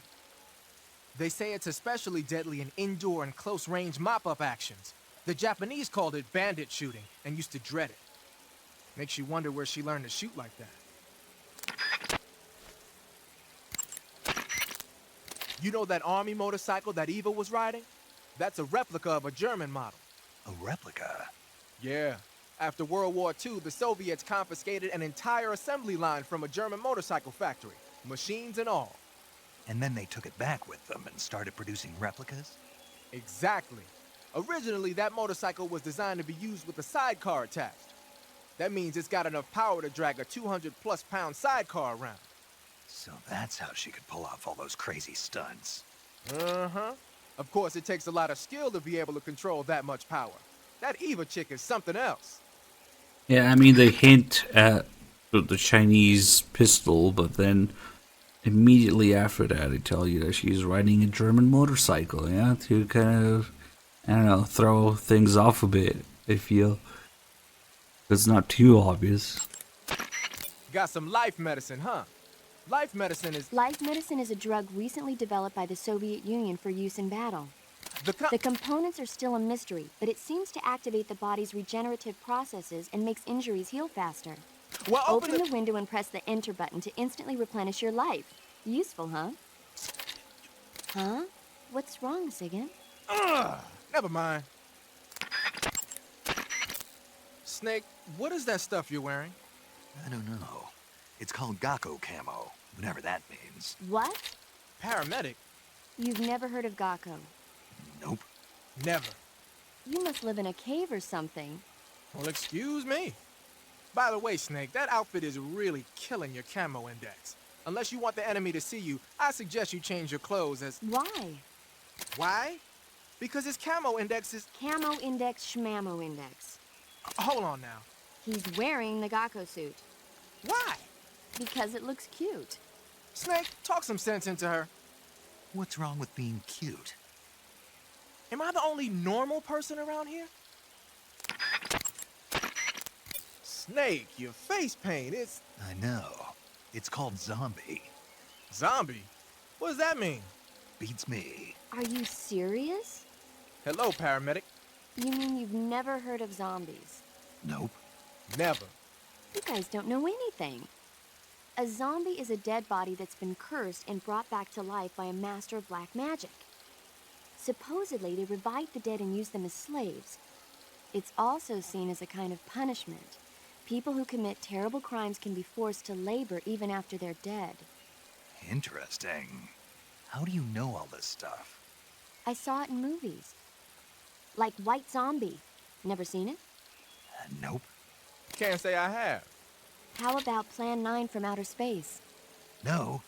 Missed it. You can't just focus on the things you like all the time. You have to expand your horizons, try new things. You guys need to get out more. Yeah, well, anyway, that face paint doesn't look all that useful. Go ahead and wear it if you want, but I think you should change to... You don't need to change anything. Why not? It makes him look awesome. Doesn't it? Look, arguing about it isn't going to get us anywhere. Snake, you do whatever you want. It does make you look cool. Not to be confused with political fiction. Do you think that Skullface feels a little, maybe mocked right now? Is he making fun of me? He's out there spying on me. I don't know. Alright, now that Eva called, we can go back and get... we set out to do cap calls as well. We can go back and get the other calls about the previous areas.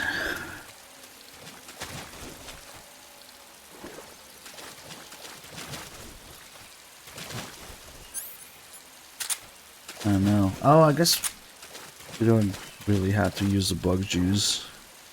So we can get the call about leeches. Leeches really like to attach to your general crotch area in this game. Oh, that one's on the leg. Okay. You can see it there.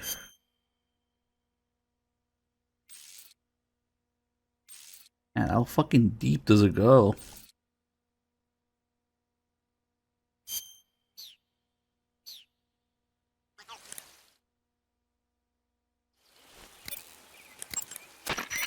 Snake, look at your body.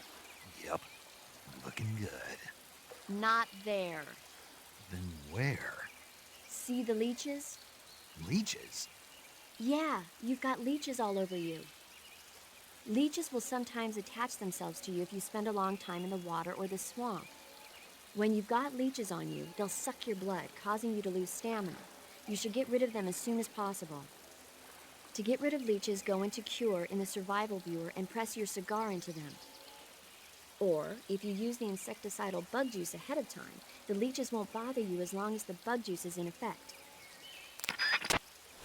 Yeah, she only mentions the cigar for like a brief second. See if we get the animation for it. Nope. Let's get a couple more leeches.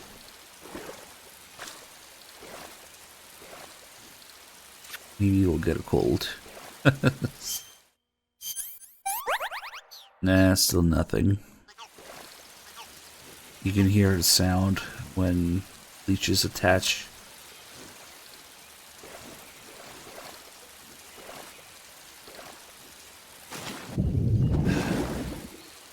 Hello? Leeches? There it is. There it is. Shitty, stretched, wrong aspect ratio, pixelated, blue point animation.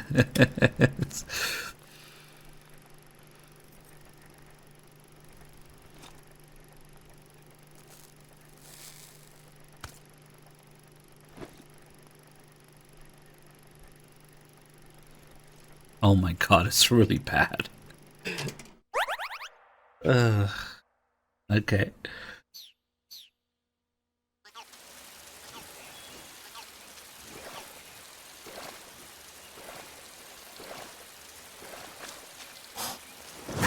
Oh shit.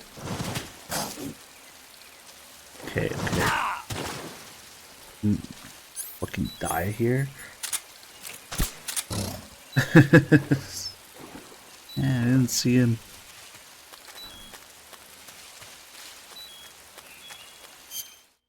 Let's see. If you're not into swimming animation, I don't want to shot you. We'll do that after we get to the checkpoint.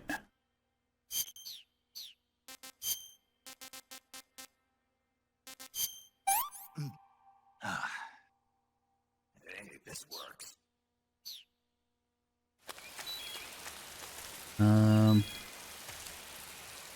Kind of want to throw things in the water.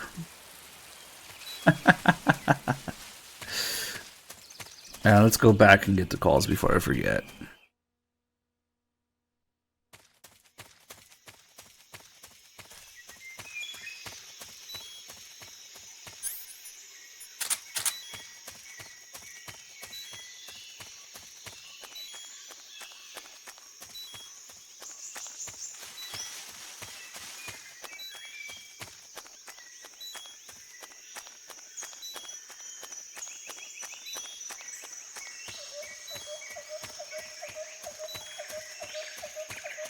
So Eva has a call for each area that tells you what the name of that area means. Since we couldn't call her here, we have to go back after she calls.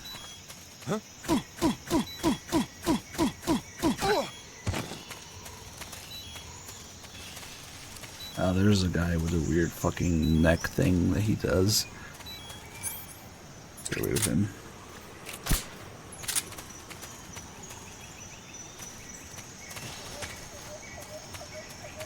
I don't know what the fuck this guy is doing, but he's got this weird fucking animation with his neck. That.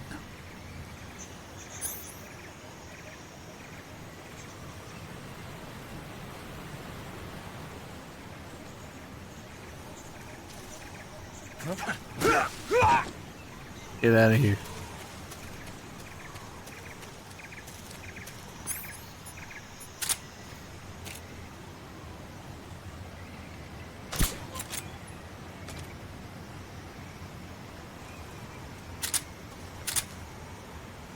And DPM is fucking broken. How is it 70% on the bridge?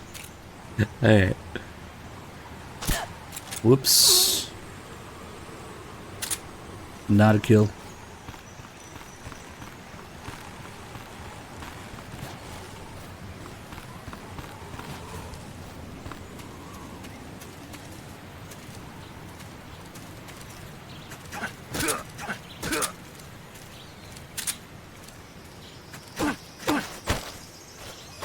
Speak.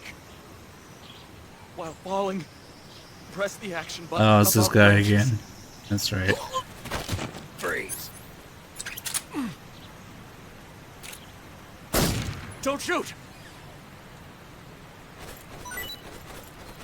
Chaff grenades. What the fuck do I do with chaff grenades? Come on.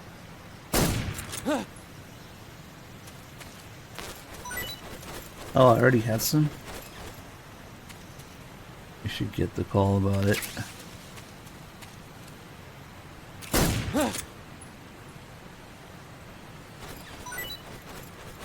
Ooh, bug juice.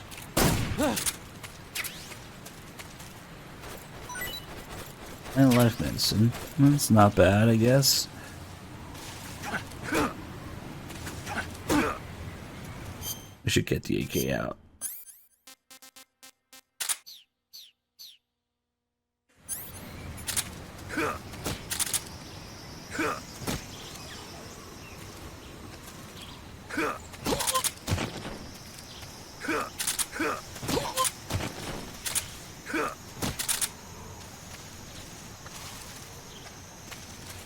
Freeze.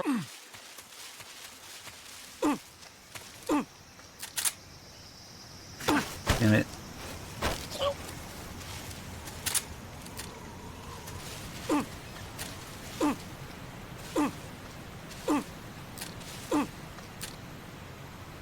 Oh, he doesn't actually fall until you hit him or something.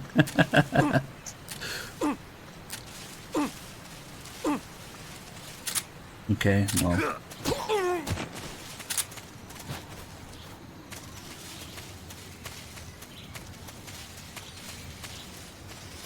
Not a kill. Gravity killed him, not me.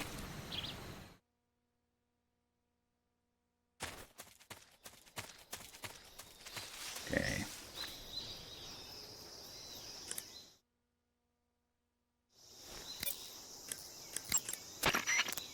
That forest is known as Dremuchi. It means the untouched forest in Russian. The name says it all. Dremuchi is a pristine jungle at the far edge of Selino-Yarsk, untouched by human hands. The forest is so dense that large units can't penetrate it, making it a natural defense. That's why Sokolov's research facility and Groznygrad were built here. But more to the point, what are you doing all the way out there? You're not thinking of abandoning the mission, are you? Get back to the north. Groznygrad mentioned again before we learn about it. Here and for the stun grenade call. You don't hear about Groznygrad in the story until you meet Granin. But okay. Like what? Where? Who?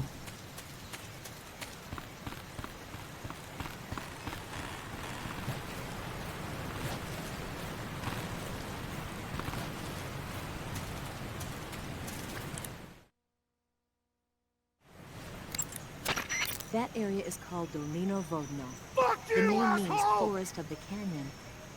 It probably It got means that fuck name you, from the chasm asshole. that divides the jungle in two. The rope bridge at the center was hastily constructed to enable them to patrol Dromuchi. Hey, what's up, Enigma? Speaking of which, what are you doing all the way back there? Get back to the north now.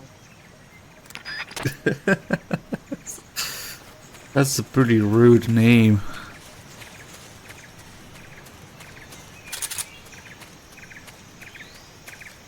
Okay, let's do some save calls. Saving the game, Snake?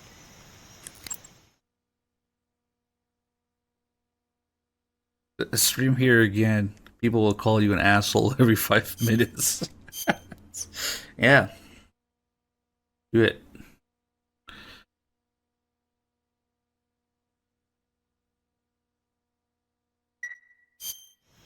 Snake, have you seen Earth versus the Spider?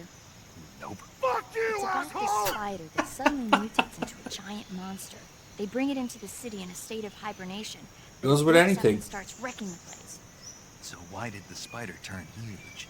I told you, it suddenly mutated. Asshole! Yeah, right. I told you. Snake, Fuck you, it's asshole. people like you that take all the fun out of watching movies. Always nitpicking and taking things too seriously. Honestly, why even bother? See, this is great commentary on The the important fans, thing isn't too. that it got big. Then what is important? The fact that there's a huge spider destroying the city. Did you like it? Suspend your disbelief. That's the whole point of movies. I don't know, Kojima. I think I have an answer for that. Always talking about the date on the save being off. Come on. Do you know anything about this game?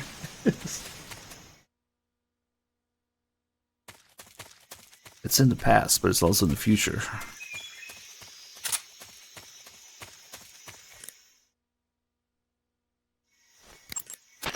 Do you want to save?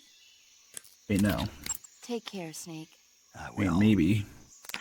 Oh, let's call you up first. That area is known as Rassvet. It means dawn in Russian. The area got that name when the factory was first constructed. But the factory ended up being closed down, and Selino-Yarsk was reborn as a secret research center and military fortress. The crevice that leads to the cave is to the north of your current location. Keep heading north. By the way, viewer, I got to hear the code talker thing you made. I assume you made it a couple times. I had no idea it was there.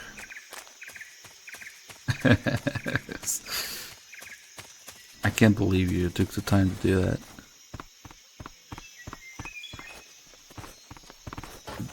Bug Jews respawn here. Oh, it does respawn. Nice. We have a lot of bug Jews now. And we want to get rock cap calls. Maybe we'll use it in here. MGS3 needed bug juice.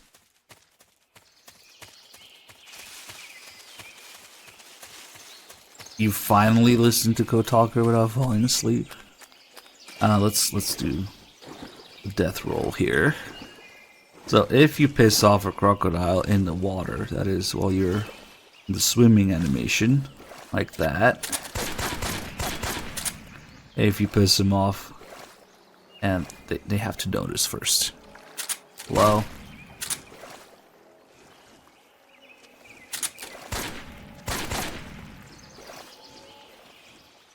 He's not noticing. There we go. They take off at turbo speed and fucking death roll you. Snake! What's going on? Snake! Snake!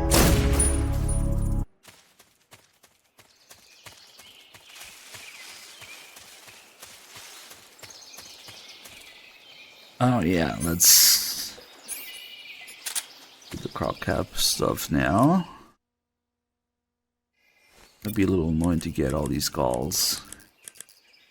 Let's see. That swamp seems pretty deep. Yeah, okay. Snake, you'll be helpless if a... Yeah. Snake, what in God's name? How does it look? It looks cool. Huh? It looks cool on you. It does? Yeah. I don't think cool is the right word. Why? What's wrong with it? What's wrong? Don't you think it looks silly? Doesn't it make you laugh? Aren't you going to ask me what the hell I was thinking? No. Oh. I think it really does look good. It reminds me of the alligator people. Oh, the... what? The Alligator People. It's a science fiction movie. You've never heard of it? No. Oh, well, you should see it sometime. It's about this guy who gets hurt in a car accident and tries to heal his wounds by injecting himself with a crocodile serum, but then his head turns into a crocodile head. You look just like him with the mask on. That's awesome! Right. Huh? Oh, never mind. I suppose you might be able to disguise yourself as a crocodile by wearing that cap and sticking your head out of the water. A cap shaped like a crocodile head, you say? Yeah. What do you think? I think it's a great idea. You know, animal disguises are one of the oldest tricks in the book in the intelligence world. I don't know whether it's true or not, but I've heard that during World War II, the OSS used to use cow suits. Supposedly, they sent agents out to hide in herds of real cows so they could spy on enemy units as they passed by. Nowadays, I guess most people wouldn't even give a crocodile-shaped cap a second look. They think it was just a gag item. But if you use it the right way, it can be an effective weapon for spying. I gotta hand it to you, Snake. You're one sharp guy. You okay, Snake? Now forget it. The Snake thinks it's dumb, but he's getting good feedback from everybody else, so he's confused. The Seekin would talk shit about the box, but praise the croc cap. Okay. That area is known as Chorny Prud. The name means something like the Black Shore in Russian. It got its name from the deep swamp that covers the area. The crocodiles in that swamp are extremely vicious. Apparently, they've already chewed up a bunch of soldiers out on patrol. Now no one even dares to go near the swamp. They said that most of the soldiers who were killed were attacked from behind while they were in the water. You be careful out there. Eva, what kind of unit are those ocelots I fought a little while ago? The Ocelot unit is an elite group composed of soldiers handpicked from among the ranks of Spetsnaz, the Special Forces wing of GRU. They've undergone even more rigorous training than regular Spetsnaz. Their skill with weapons is the stuff of legends. You'll find they're much better shots than the rest of GRU. Watch yourself. No, they're kind of derpy. The crevice that leads to... Yeah, you gotta close the radio to get the next unit call her. The crocodiles in the... Hey. Eva, where are you now? I told you, didn't I? I'm right near the Colonel. Pretty weak answer, if you ask me. I suppose you're right. Eva. Snake, I'm under orders to cooperate with you, but that doesn't mean I have to tell you everything I know. I would assume the same applies to you, too.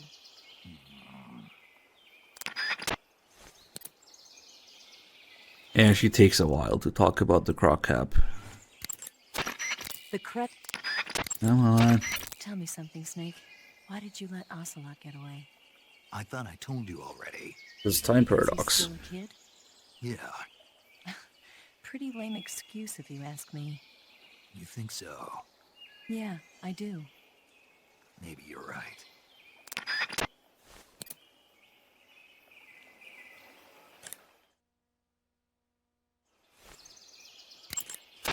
The crocodiles... Snake, have you heard about the massacre that happened in the forest near the village of Gnezdovo? The Katyn Forest Massacre, right?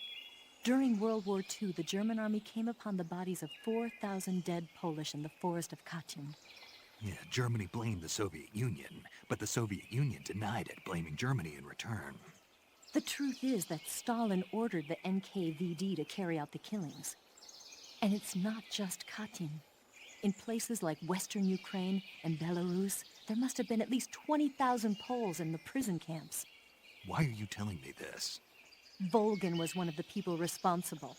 He was one of the vicious leaders behind it. Volgin was? He blamed it on a prisoner revolt to allay any fears, and requested they be put to death. I've heard that Volgin even removed the blindfolds from each prisoner before he beat them to death. I knew he wasn't all there in the head, but this... Not someone you could be friends with. Who cares? Tell me about the croc cap. I mean, come on. The crocodile... Snake? Eva, what do you think? What a dork. You must be kidding me. Are you willing to risk your life for that joke? All right, finally I get a normal response. What? Everyone was giving me strange responses and acting like nothing was odd about it. I was starting to wonder myself, but now I feel better. I'm not sure what you're talking about, but you look adorable in it. I'm sorry. I gotta go.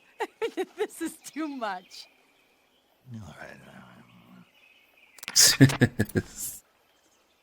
Eva's laugh is so genuine sounding in that call.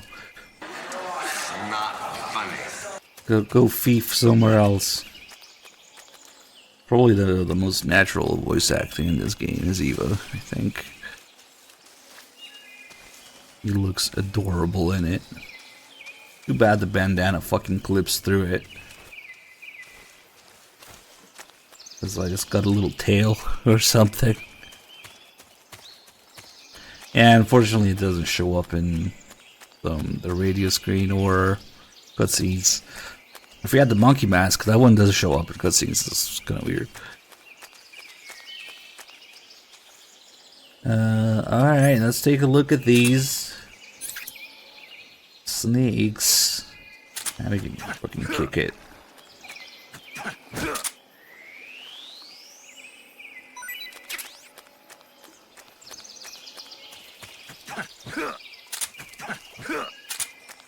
Alright. Snake D and Snake E. They look very similar. But the colors. Actually they don't tell you about how the colors alternate differently, but whatever.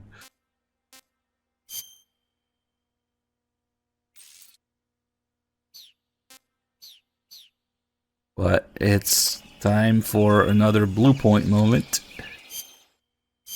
Where they kind of use the wrong picture for one of these calls. Which is funny because the whole point of these two snakes is that they look similar, and then they use a fucking picture that's something else. Wow, you caught a coral snake. The coral snake is a venomous snake that originally hails from the Americas. Its venom is a very potent neurotoxin, so don't let it bite you. If you do get bitten, go into the survival viewer right away and use Cure to neutralize the poison with a serum injection. The colorful red and black patterns on the coral snake are a warning sign. Apparently, the bright flashy colors and pattern let other animals know that it carries a deadly poison that keeps them from attacking. He's There are falling many asleep. animals that mimic the colors of known poisonous animals as a defense. See, by mimicking other poisonous creatures, they increase their chances Oh, I of didn't know survival. he fell asleep There during is this another call too. non-poisonous snake called the milk snake Oh. that borrows its coloring from the coral snake. You're not even listening, are you? Of course. Okay, we'll talk about something you're interested in then. The taste? Yes. It says here that coral snakes are pretty good in a snaky kind of way. A snaky kind of way, huh? You see, but the milk snake closely resembles the coral snake.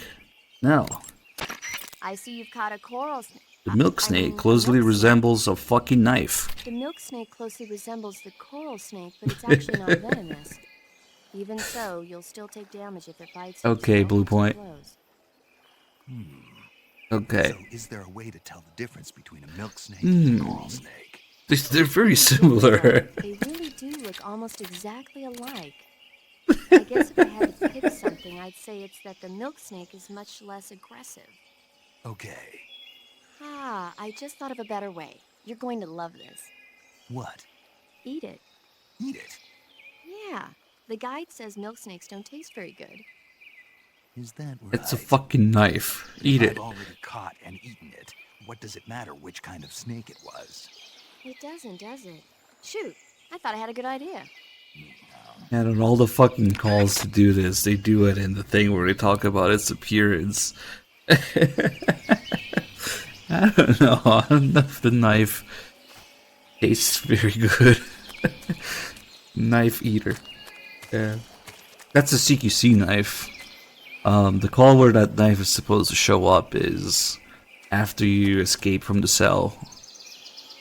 The explanation as to why Snake is not able to use CQC when you have nothing is because you're missing a CQC knife. So 0 shows you, yeah, it tells you, oh, you don't have your CQC knife, you can't use CQC. That's the call where the knife is supposed to show up. I don't know how the fuck it ended up here.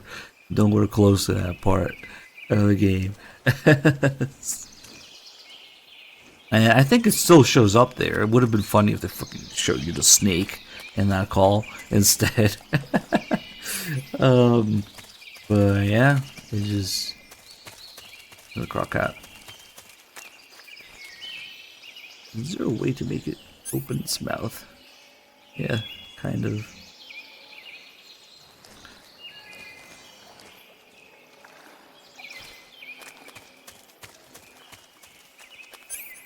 Let's see, do we have any other animals? We're not done yet. Okay, no. So we can get another one.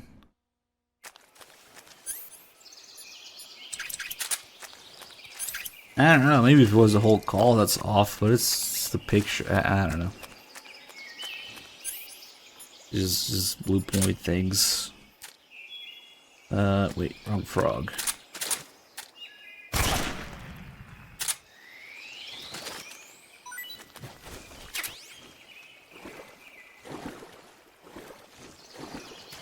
We're gonna get 2 of these.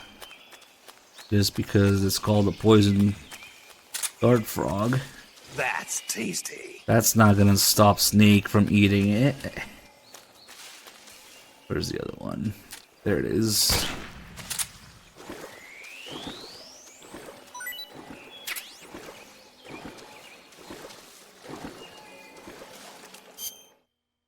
And the funny thing is, if you eat a poison dart frog, it still gives you stamina. I mean, what not? Yeah? It's all good protein. Bisexual. And yeah, you get poisoned, but who cares? Just use some, whatever, antidote. Okay. You still get stamina.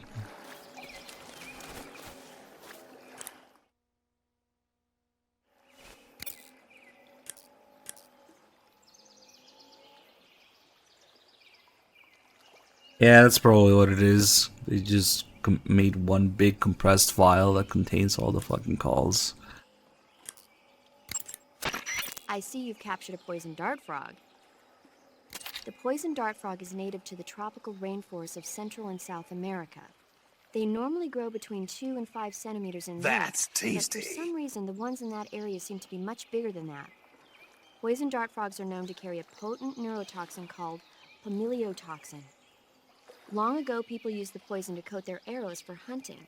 Watch out, because if you eat one, you'll get food poisoning. Yeah, I know. How? You really want to hear? Never mind. I got it. Digest anything, it's fine.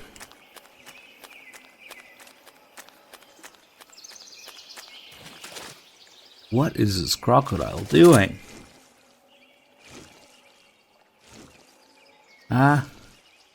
Phantom Pain AI is leaking. I've never seen him do that. Okay.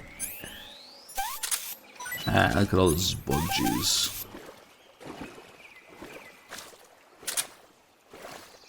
Also, I like the way the brass is floating in the water.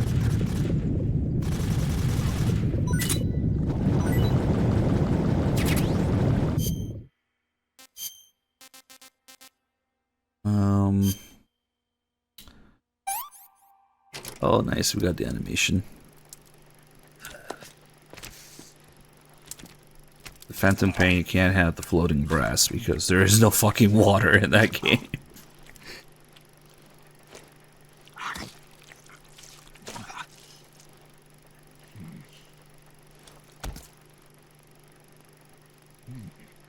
Damn, ate less than half of it. What a waste. It's even worse with the snakes. He takes one bite of the snake and throws it away. I see you've caught yourself an arowana. The arowana is an ancient fish that lives in tropical freshwater areas. Because of its large size, I don't think you'll be able to capture one alive. Ancient fish like the arowana are living fossils. They've hardly changed their form since the Devonian and Jurassic periods. Other ancient fish besides the arowana include the coelacanth, the starling. Here we go, he's losing interest. Almost all organisms on Earth have evolved in various shapes and forms, but these fish have kept the same form for hundreds of millions of years. Baffling, isn't it? Sure. Well, I can see you're not interested. Not at all. I love ancient fish. Why? They taste pretty good.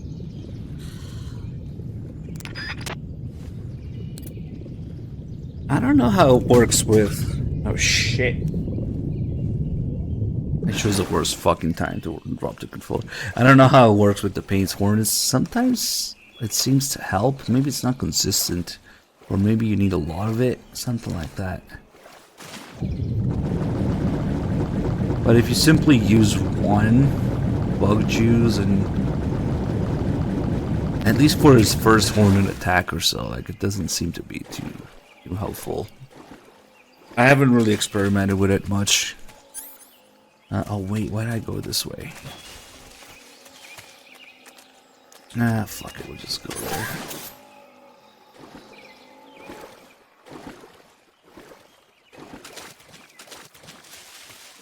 Like, you can use other things. You can use a cigar, you can use smoke grenades, and maybe the bug juice to some degree.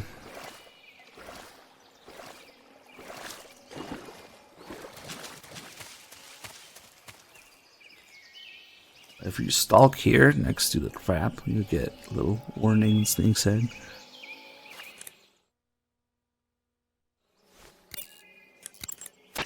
I see you have the bug juice equipped. It's useful for keeping the bugs away.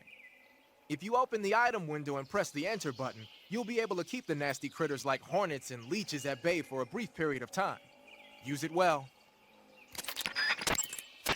So, you're wearing woodland face paint. I thought we did this already. The woodland paint is most effective in forest environments. What?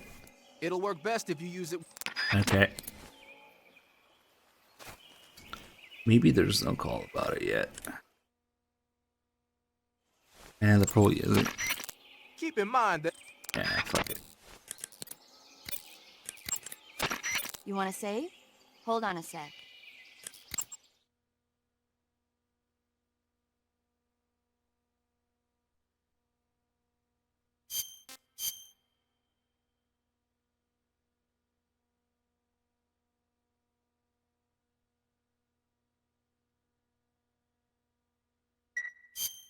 Snake, have you ever seen On the Beach? No, I don't know it. It's about the survivors of the Third World War. The entire northern hemisphere is obliterated in a nuclear holocaust. And it's only a Bisexual. matter of time before the few survivors left in the southern hemisphere are poisoned by the deadly fallout. Their only hope is an American nuclear submarine that escapes to the southern hemisphere. They set out for the Arctic to investigate the fallout. The movie came out in '59, and the year that the war was supposed to happen was 1964. In other words, this year. Nice warning. Let's hope it stays just a movie.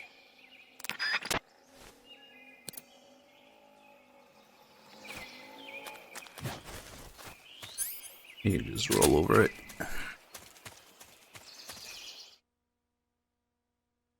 But actually, MGS3 was gonna take place in 1963 because Kojima's birth year, actually it's his exact birthday.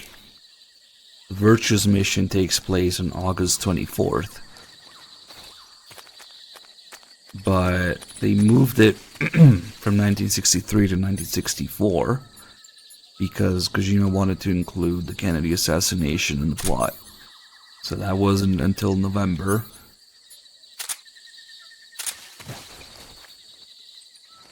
So they just added a year to it.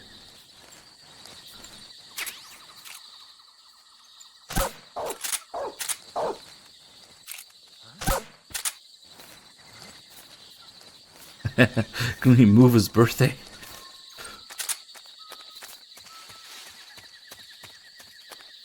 Let's see, this guy comes running. Yep. Fuck. Usually he comes walking it. Just don't let him radio. Shit, Lord, there's a dog here. Ooh, from all the way there. Oh wow, dogs can hear shit. Oh no. I mean, he noticed, but he's not running here, maybe. Okay. I think we're good. I was lazy, didn't hide in the grass just in case this guy was running sometimes. Well, bye. Actually, let's go back to the electrified fence. Hopefully it works from this side too.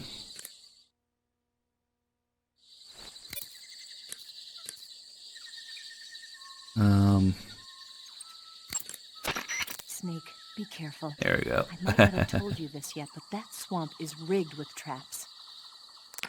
Wait, she's talking about the swamp? What? Oh. Snake, be careful. That's the call I was looking for. It wasn't with Sigint, it was with Eva, but... So, there is a trend here where every time we encounter some sort of obstacle, Eva forgets to tell us about it. The traps, the dogs, the mines, electrified fence, the dark cave, all this stuff that we go through. Every time you call Eva about it, she forgets about it. Which is probably a reference to how Big Boss forgets, you know, quote unquote, forgets to tell Snake about all the obstacles you go through in Metal Gear 1.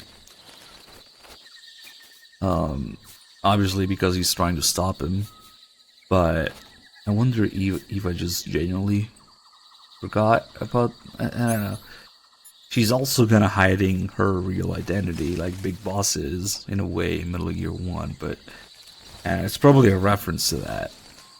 I wonder if she genuinely forgets, though. So, maybe on this side. Oh, maybe we need to go all the way back. Snake, be careful. I don't know why the fuck she's talking about the swamp. Maybe she means, like, the little swamp here. But, if we go back to this side... Shit, I should have called her sooner.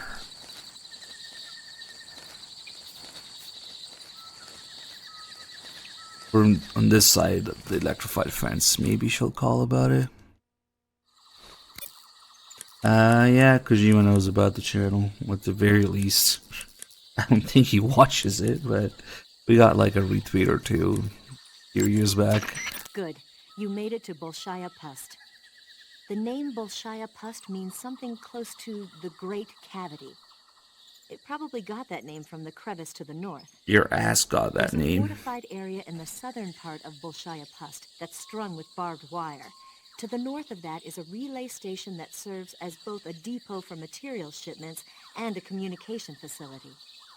The crevice leading to the cave is located to the north. Oh man, of it's the gonna be relay all over the station. place. Head north. Because we have to go back. Eva, that was some pretty nice driving. Really? Ballsy, yet overwhelmingly accurate. That kind of driving isn't something you can pick up in a couple of days. I told you to trust me. I love motorcycles. It is not easy to jackknife a bike like that.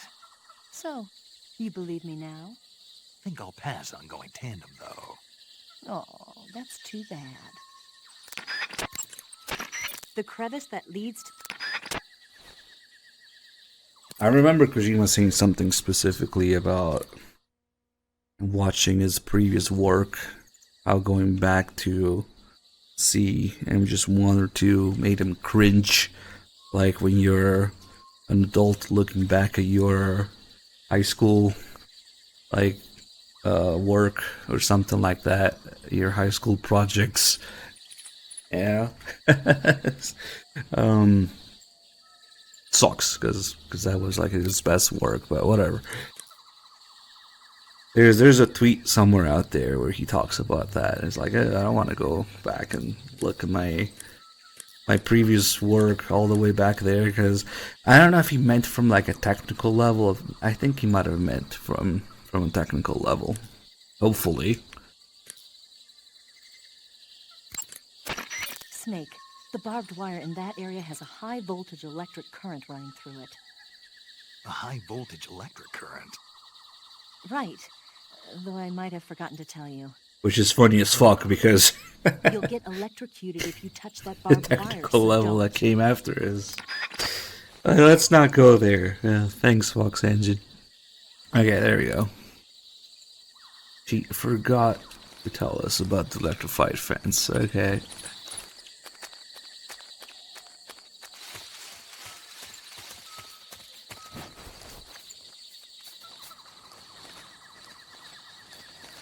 Oh, this guy came here to check.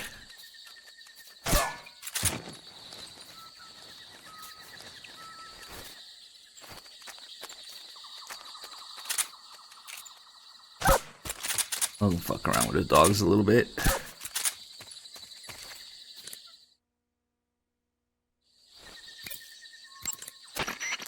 Snake, sorry if I forgot to tell you, but You they've got forgot. attack dogs prowling that area.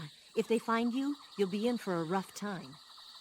Attack dogs are trained for fighting, and you won't be able to shake them off so easily. If they bark at you, it'll alert nearby patrols to your presence. Be careful not to get spotted by those dogs. Thankfully, the Fox Engine is dead and buried. So no. The barbed wire in that area has... Keep talking about the dog. Snake, the enemy's attack dogs are very highly trained, so be careful. You can tell if a dog's been highly trained or not? I can tell. How? I used to have a dog. You had a dog. Yeah.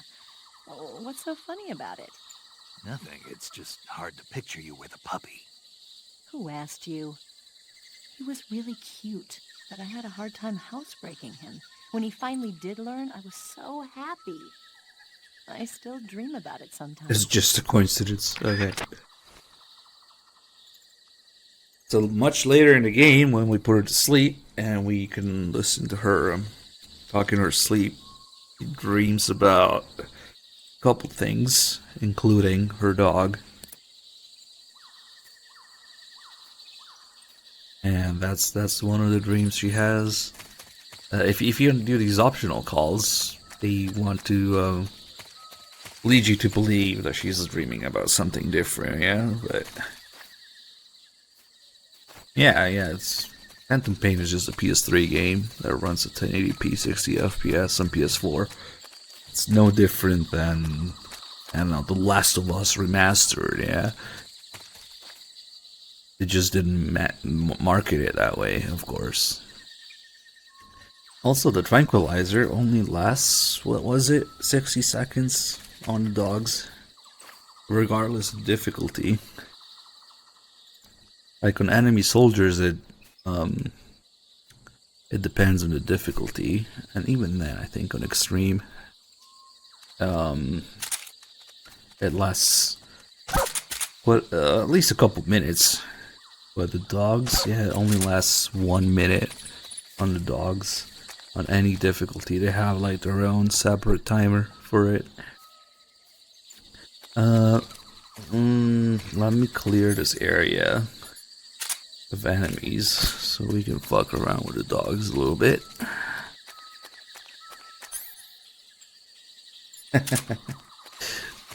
I don't know if they translated it funny, but that's her dream. Yeah, housebreaking the dog. Oh yeah, right there. It feels good. Same with the other thing she dreams about is the boss carrying her bags. So I guess she was setting them down somewhere for her, and that feels good. She says, "Boss, right there. It feels good." No, chronological marathons are cringe. Nobody should play these games in chronological order. Holy shit. You don't understand anything. If you think that's a good way to do it. Speak. There are lots of traps around here. Answer me. What dogs really like is animal meat. Speak. Let go of me. Speak. Answer me. There are lots of traps. I wonder what happens if I go through the thing with him. Probably nothing. Yeah. He's gonna get stunned before we get there.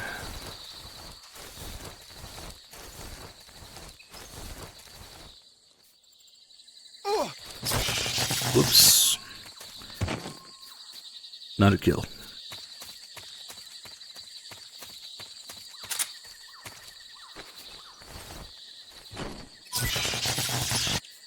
Also not a kill.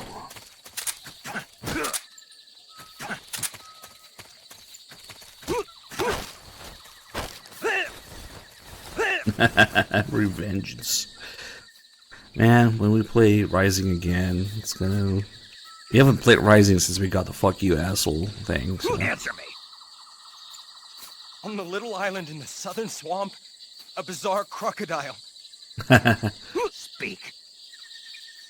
There are guys who know alert cancellation frequencies. Speak. Bastard. Speak. On the little island. Oh shit. Oh, actually, that reminds me. He's giving you a hint about the croc app here, but there's also the splitter camo and the chocolate chip camo. Let's see. What do we have? I don't think you can actually poison the dogs. They don't give a fuck about the poison. Let's feed them some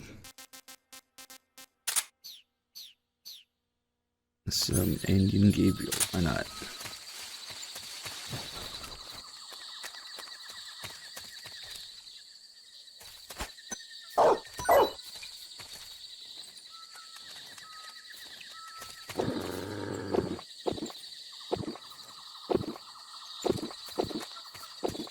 He doesn't alert or anything. Okay.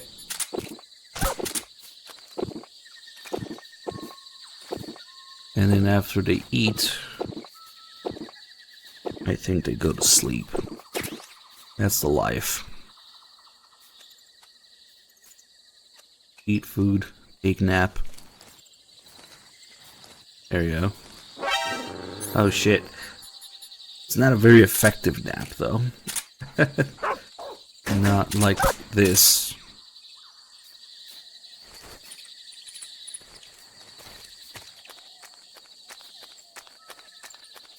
I guess this guy is about to wake up anyway.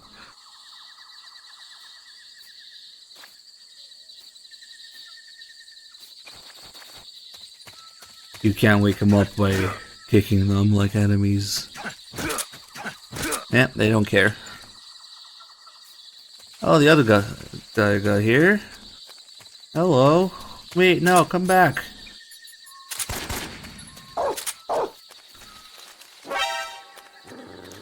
If there's no guards around, the dogs don't alert anybody.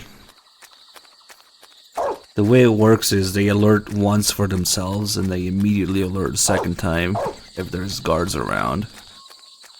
But if you only get the first alert, that's not a real alert. If it doesn't say alert on the screen, it's not a real alert. Like on European Extreme, it wouldn't be a game over. So he's attacking me, but if I put on the croc cap and he notices, they stop. I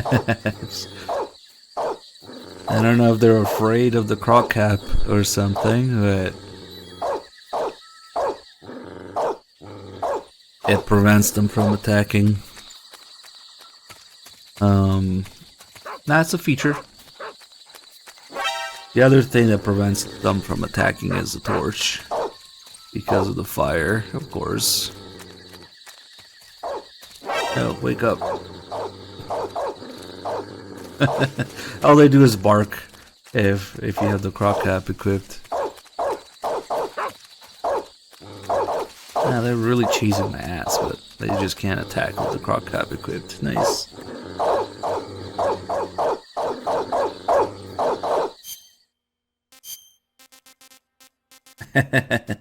Maybe if it was a horse hat, it would make sense.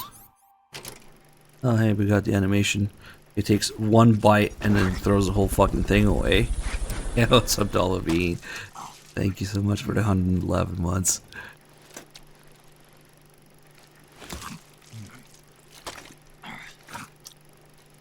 Okay, maybe he takes a couple bites. Still, though, most of it.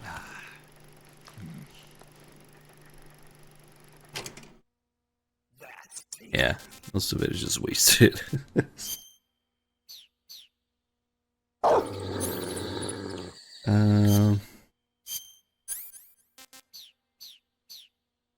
Oh yeah, this second call about the dogs is funny as fuck. They sick the tag dogs on you? People have been using dogs in wars since before recorded history. The Greek and Roman armies used to send out packs of dogs with spiked collars to charge at enemy ranks. Attack dogs were regularly employed in the First and Second World Wars as well. Traditionally, dogs have been used to keep watch, send messages, and assist in search operations. Then the Soviets came up with a new idea, using them to carry bombs. Bomb dogs? Yeah, they were trained to dive beneath tanks carrying a payload of bombs. Apparently it worked pretty well, but the Russians messed up, man. They used their own tanks for the training. Turns out the dogs kept going after Russian tanks and blowing them up. Whoops. So the plan was scrapped before it got off the ground. Well, I don't think you need to worry about those dogs exploding on you. They don't seem to be the bomb-carrying type. But they are highly trained in tracking and detection. It's funny because it's They're real. excellent trackers and ferocious fighters. Attack dogs move fast and are deadly in proximity encounters.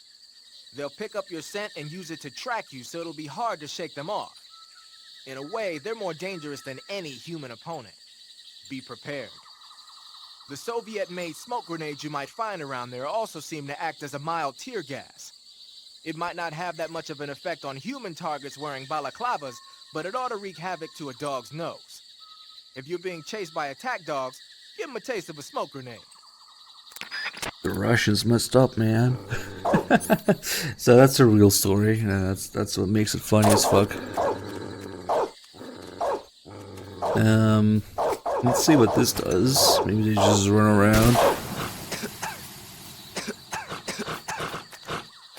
They're snorting all over the place.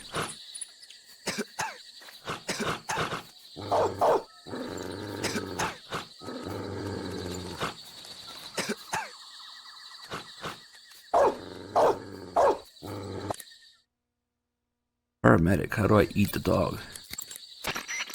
You say there are attack dogs?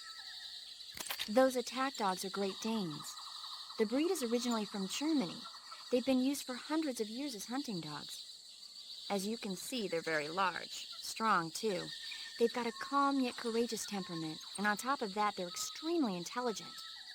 In some cases, a trained Great Dane can be more dangerous than a human opponent. Watch out for them. Interesting. Forget it, Snake. Forget what?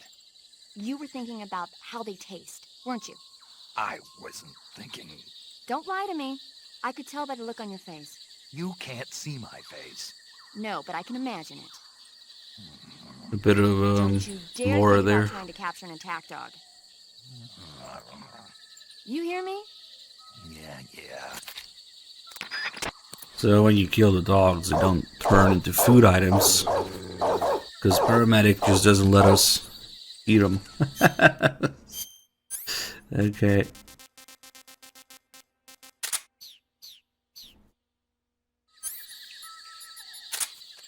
I'll play fetch. Oh. Yep, no food. Damn, I guess Paramedic was right. Yeah, I was just feeding one of them earlier. The dogs will always eat if you throw food, then go to sleep. You can also make humans eat your food if you destroy their food supply, which you can actually do here in the next area. So the funny thing is, oh, I fucking killed everybody though. Maybe we'll get an alert and make them respawn or something. If it even works that way. Yeah, maybe in the next area. And the funny thing is you can make both the humans and the dogs fight over the food. I mean, they don't really fight over it, they just both go for it. And the dogs just take forever to eat it compared to the guards who just pick it up. So you can kind of fuck around with that and make them both go for the same food thing. I always forget to do that. By leaving somebody alive here, at least. No, they're all fucking dead. Oh yeah, fuck. Splitter. That's right.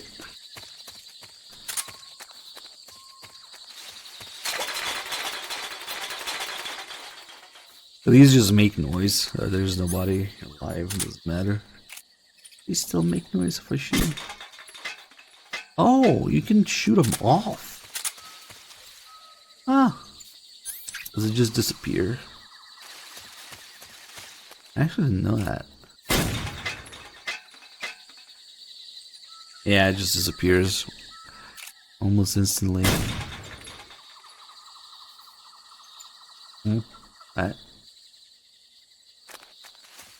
I legitimately didn't know that you could shoot these things and they would fall off.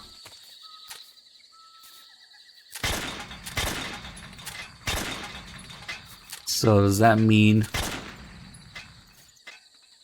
that it won't make noise now if I trigger it? Ah, nice, nice.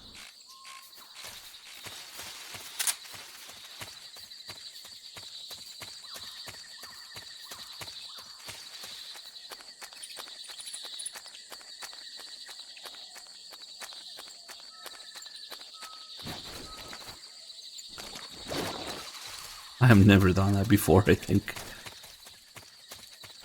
Let's get the splitter camo.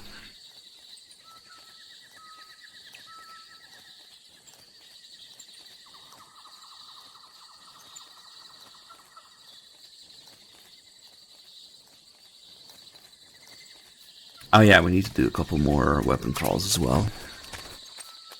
This area actually has two camos. It has splitter and chocolate chip right here.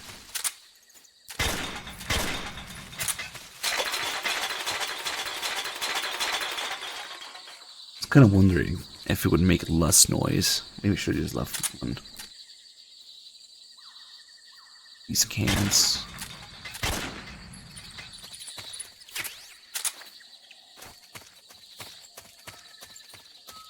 I'm gonna see if I can make people respawn here by getting an alert in the next area. Let's see.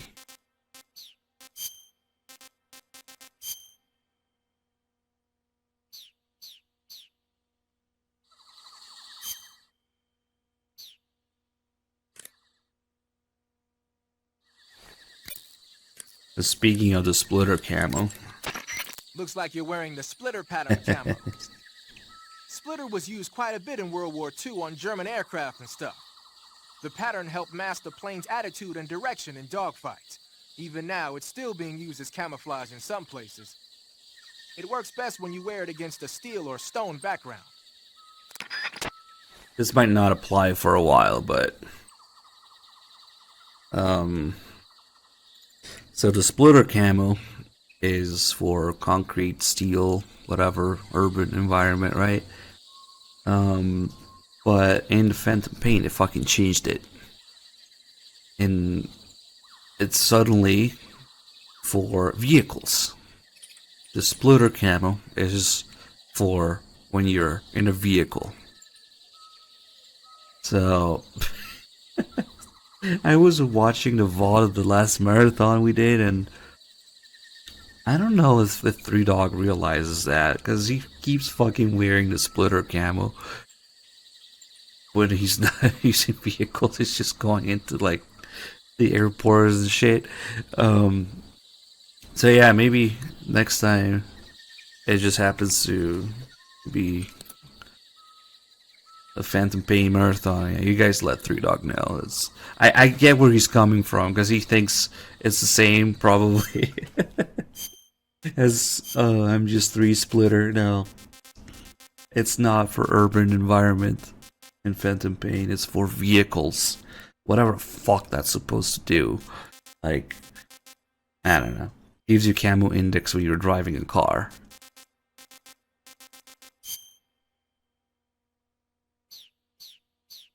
Yeah, there's other camos for urban environments in that game.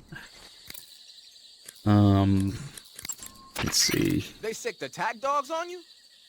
Attack. Wait, no. They sick. Why are you talking about the dogs now? Maybe we're too close. They sick the. Ah, you're wearing the There you chocolate go. chip pattern. Chocolate chip? You mean this camouflage? Yeah.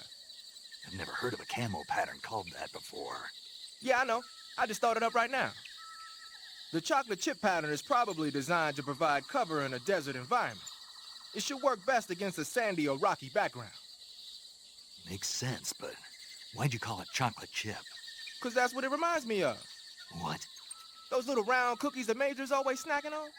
They're not cookies, they're scones. Major! And it's not a snack, it's afternoon tea. Snack? Tea? Same thing? No, it's not. Look here, afternoon tea is a fine old English tradition. Uh-oh, here we go again. Talk to you later, Snake. The origins of afternoon tea go back to the Victorian era. Anna Maria, Just hang up on his 7th face. Duchess of Bedford, was... That's the end of the call. Studio, just Snake hanging up on his face.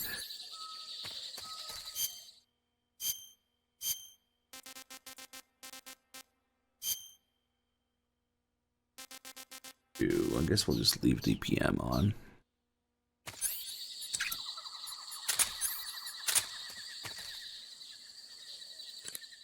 Throw in a save call. You want to save? Hold on a sec.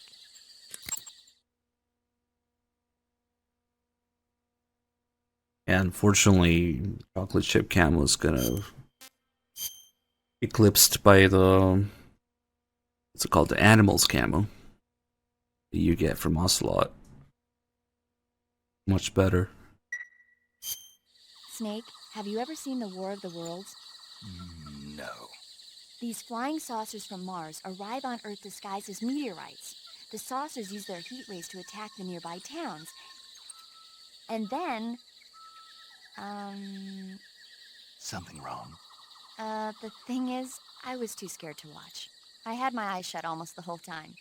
Then you haven't seen it. No, it's not that. It's based on a novel by H.G. Wells. You haven't seen it, have you? That does remind me, though. When I was 2 years old, my father listened to the radio drama version of the story. It was right after dinner on Sunday, and we were relaxing in the living room. They said monsters had come out of a meteorite that landed in New Jersey. It sounded just like a real live news broadcast. My father said he and my older brother actually believed it and started yelling and panicking. My mother supposedly grabbed me from my crib and took me out to the car, still wrapped up in blankets. But then, just as my dad was about to start the car, he realized that it was all just a radio drama. Because on the car's radio, they were playing Bing Crosby tunes. No matter what station he turned to, no one else seemed to be reporting on this big history-making news story. Sounds like something out of the big broadcast. Nobody said a word. We all went back to our rooms. My father and brother got off with a scolding from my mother, but I was the one who really suffered. After that incident, every time I acted up, my father and brother would scare me by saying, "The Martians are coming!" That's terrible. Isn't it, though? So, you haven't seen the movie? I saw it. So even nuclear weapons wouldn't work against the Martian war machines. Uh-huh. Anyway, Snake, if you conceal yourself like the Martians did, the enemy won't know what hit them. Conceal myself? Maybe not in a meteorite, but if you can hide yourself inside something a little more close at hand. Close at hand. Something like a box. Ah, I get it. So, you never saw the movie? I saw it, all right? I just hanged up.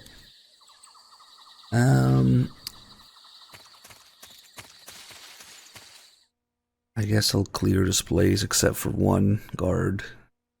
It doesn't matter because they're all gonna fucking respawn anyway.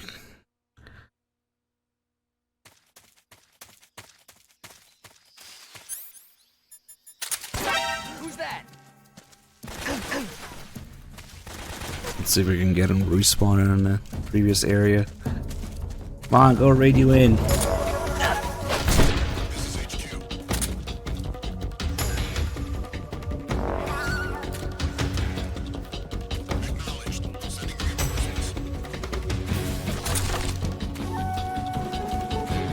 Okay, hopefully that makes them respawn here.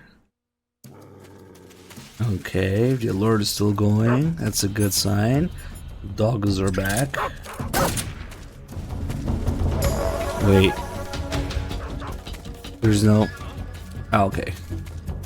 Humans. This might just be the support team though, because all the fucking regular enemies are dead.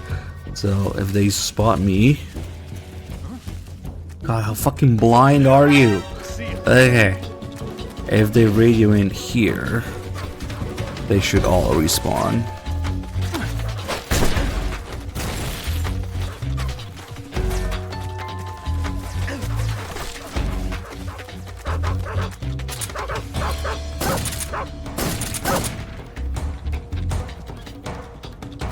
Okay.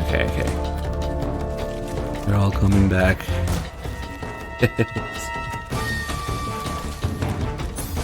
Somebody want me to equip the box and mod? You can't do that. Pretty sure it just unequips it, yeah.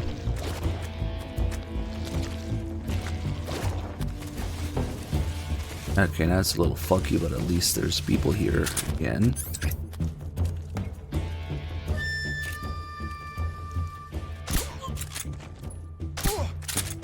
That might even have ammo.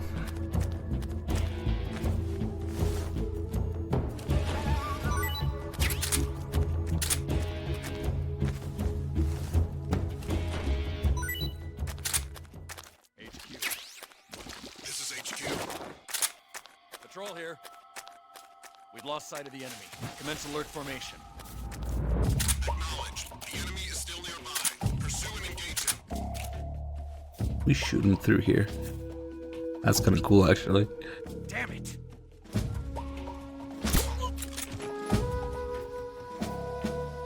Shit, the dogs are waking up.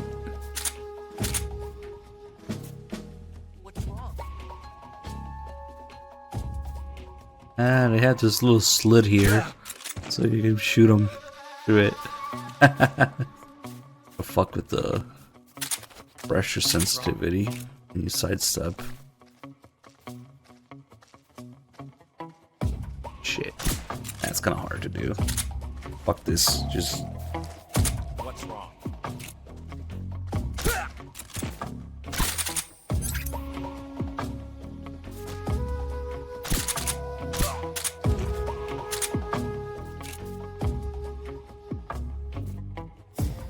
Yeah, that's actually kind of irritating to do. That's not worth it. What's wrong? Huh? How are you not? I want to sleep.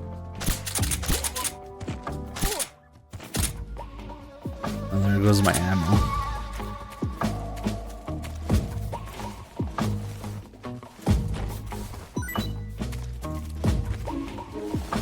Anything?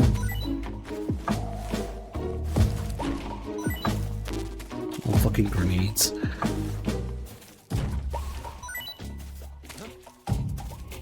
that?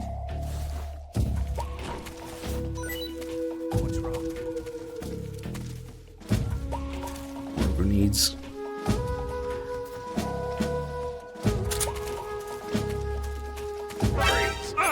Oh, the fucking dog. Oh, wait. Sorry, doggo. That's unfortunate.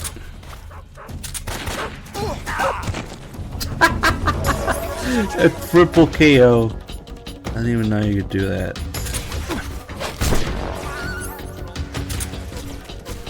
Ah, because there was still a guard around. I thought this was the last guard.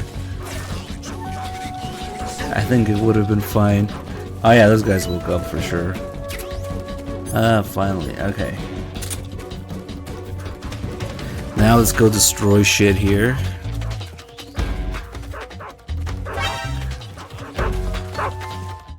Sorry, loading screen.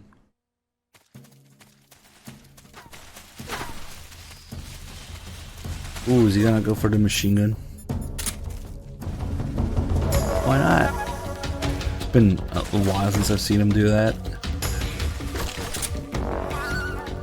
He's not going for it. Lame. Why not? Like right there. I'll just run up to you and so you can see you in the face. Especially with life meds. Doesn't matter. Normally it's not this messy here, but I wanted to get those guys to respawn. So we can fuck around with the food stuff here.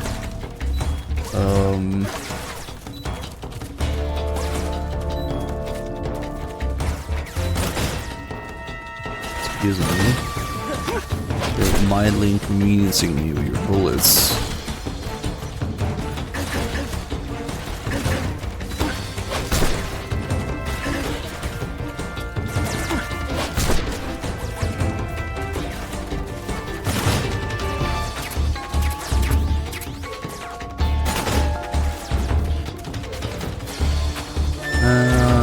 I don't know why they're not going for those machine guns.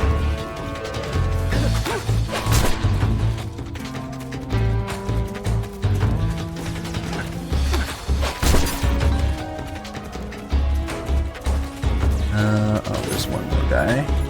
Well, he was just standing there, just kind of asking for it.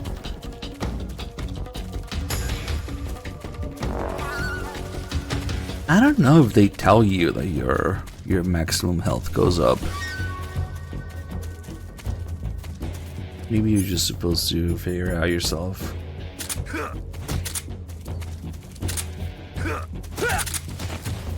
Freeze.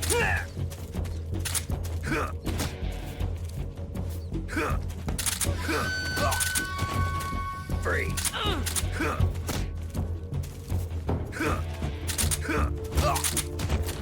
Freeze. HQ, please respond. Wait, how is this guy alive? Didn't I blow his shit up? Oh, no, this was this other guy.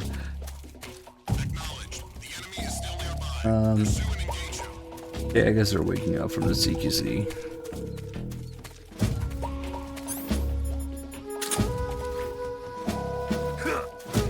Or, maybe I never got that guy.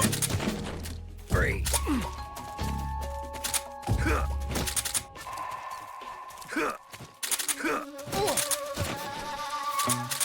Freeze.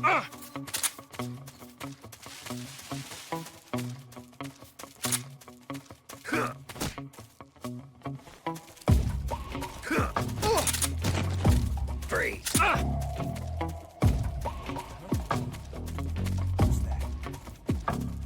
Oh, it's the guy inside that saw me.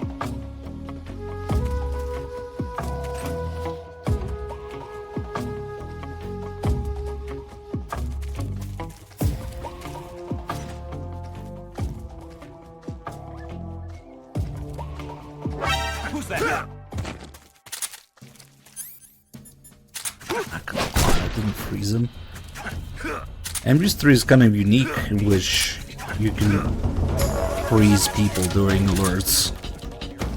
Because I guess they only care about their own lives. Or maybe it's because it's the first game where you can freeze them to the ground. And they just... they don't care.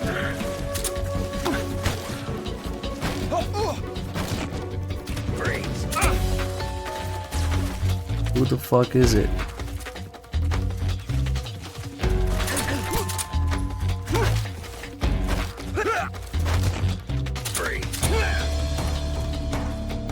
That should be everybody. Or maybe it's also part of, like, I don't know, them simplifying things, because if you try to freeze people during an invasion or alert in MGS2, they just kick your ass immediately. Freeze. They react to it, and they kick your ass immediately. But in 3, you can hold them up during an alert even. Freeze. Okay, well, we had one casualty. The thing that kind of sucks, though, is if I leave them alive like this and leave the area and come back, I think they'll all be up again. So, yeah, maybe we should fucking execute them after all. Please don't. The bulge. Huh. Huh.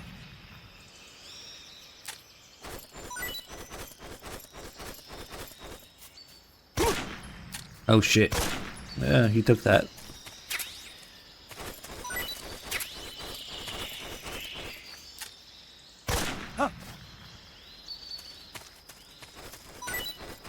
Ooh, poor.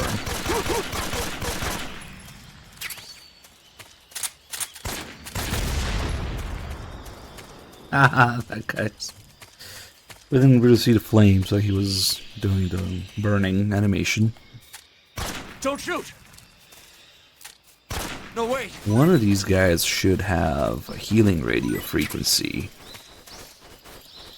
Shit, hopefully it's not one of those I killed. No, wait! And we still have a pretty good chance that it's one of these guys.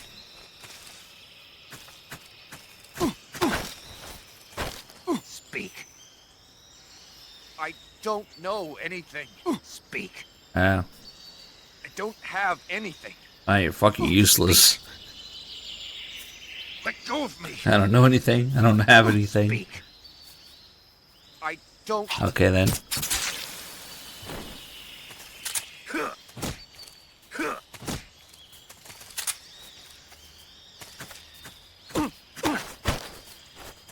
Speak. Destroying the armory will. I already know that. If you Okay. shoot the barbed wire fence power source. This guy's fine though. He's telling me shit, at least. Let Let me go!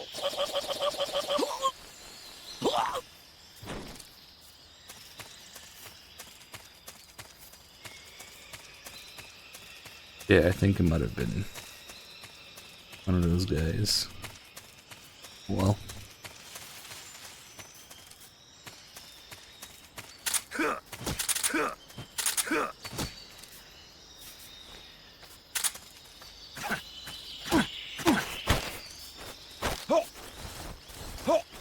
Speak.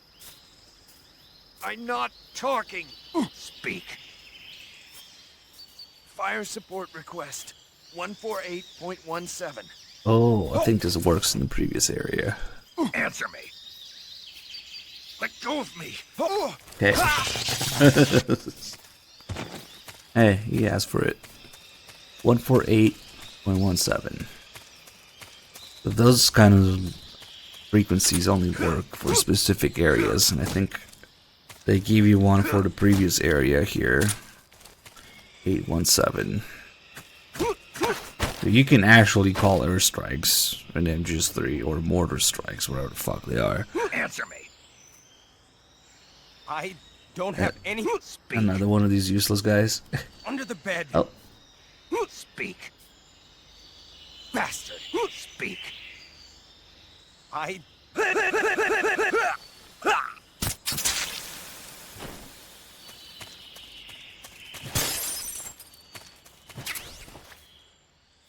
There's a Keratin here. Some ammo and suppressor. Oh, mousetrap.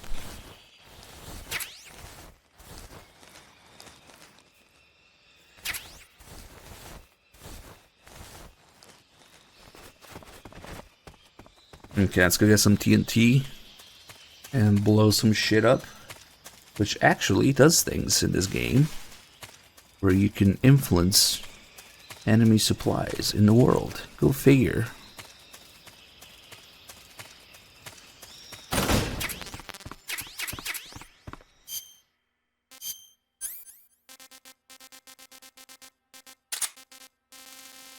Now, technology.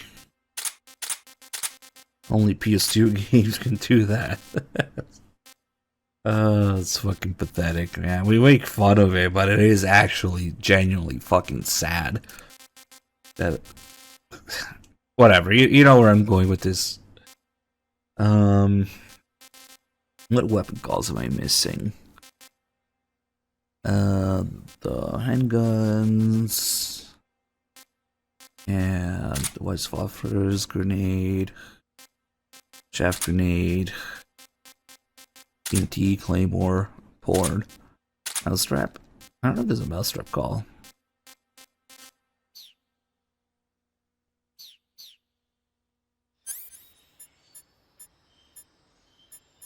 I don't remember actually.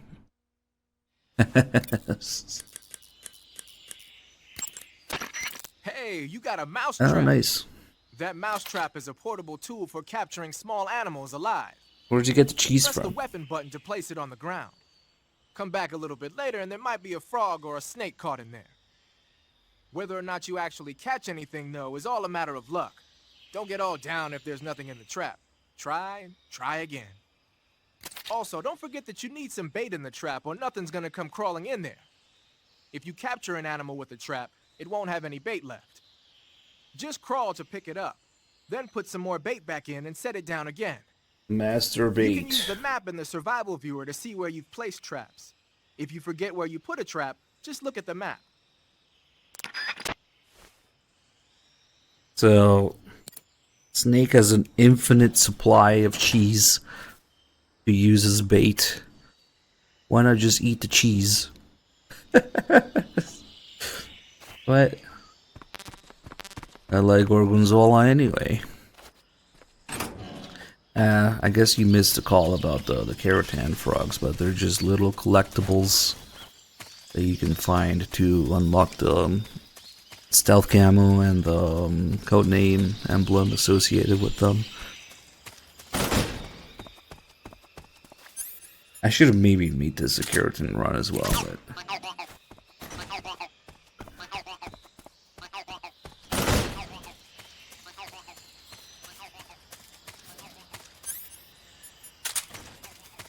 Does the mousetrap actually catch mice? Oh, there's another one in here too. These mice are not the brightest.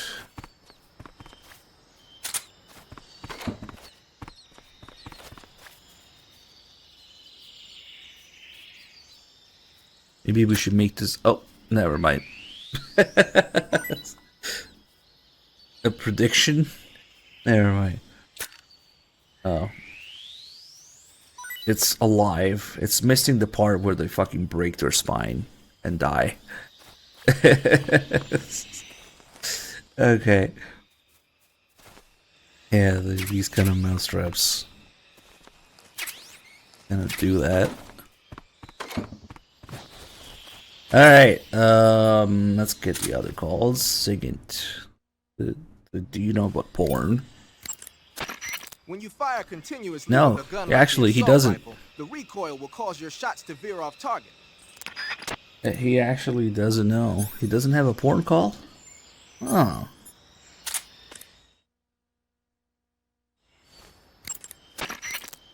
Ah, you got yourself some claymores.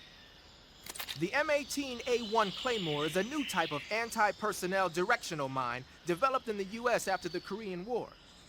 The gently curved casing is packed with 1.5 pounds of high-grade explosives. The side facing the enemy is lined with 700 steel ball bearings. So when the mine explodes, the ball bearings simultaneously burst out of the casing. Anyone in the kill zone, be he friend or foe, is instant Swiss cheese. The mine is triggered by an electric detonator. Apparently the detonator's got some kind of special motion detector built in. Yeah. When the mine is planted, it reacts to anything that comes close and automatically explodes. Just make sure you don't trip your own mine or something stupid like that. I'll be careful. You can pick up a planted claymore by crawling over it. Mines planted by the enemy can also be picked up in this way. So if you come across a minefield, it's a good idea to crawl through it and pick up the mines. What are they doing making minefields out of Western mines anyway? They're probably doing field performance evaluations on mines they either captured or stole from the West. The structure of the claymore isn't actually all that complicated. They must be learning a lot about them. It might not be long before we start seeing Claymoraski mines.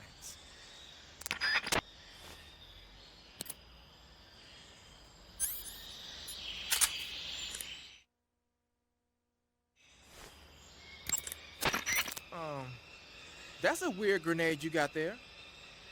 From what I can tell, it's an anti-electronics weapon that works by scattering a bunch of metal foil in the air to interfere with radio signals. Call it a chaff grenade, if you will. By using a chaff grenade, you can disrupt the function of enemy radios and electronic devices for a short period of time. But keep in mind that as long as the chaff is in effect, you won't be able to use your motion detector or active sonar either. And it's okay, I don't even have those. Hey, it's a war crime grenade. You're thinking of using a white phosphorus grenade. Like the name says, a white phosphorus grenade is one that uses white phosphorus to create an incendiary effect. White phosphorus grenades were used by the US military during World War II. Back then they were known as Willie Pete's, after the first 2 letters of white phosphorus. The one you've got there is probably the exact same thing. White phosphorus is a white, waxy substance that spontaneously combusts when it reacts with oxygen. The combustion temperature is over 5,000 degrees Fahrenheit. Any human targets within the area of effect when it explodes are gonna get seriously burned. Just make sure you don't accidentally set yourself on fire. If your body does catch on fire, either plunge into some water or take off the burning clothes and put on new Water? ones. Rolling repeatedly should put the flames out pretty quick too. Imagine having water in your game. Okay, who is still alive? Damn, are they all dead? Ah, this guy's alive. Perfect.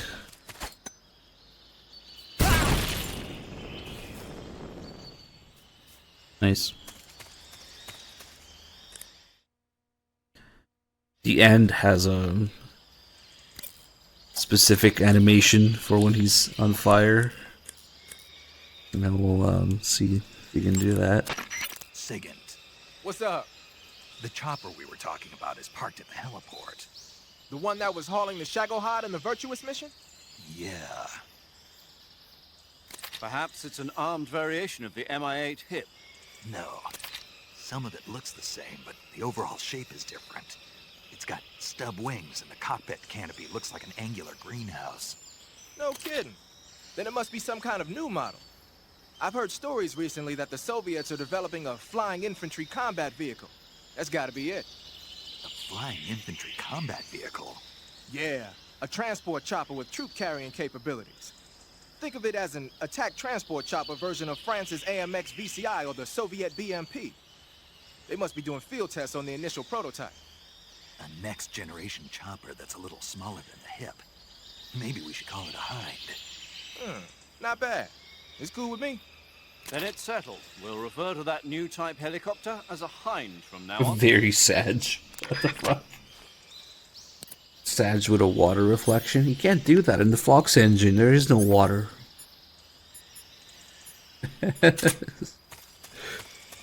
Okay, we just invented the term Hind.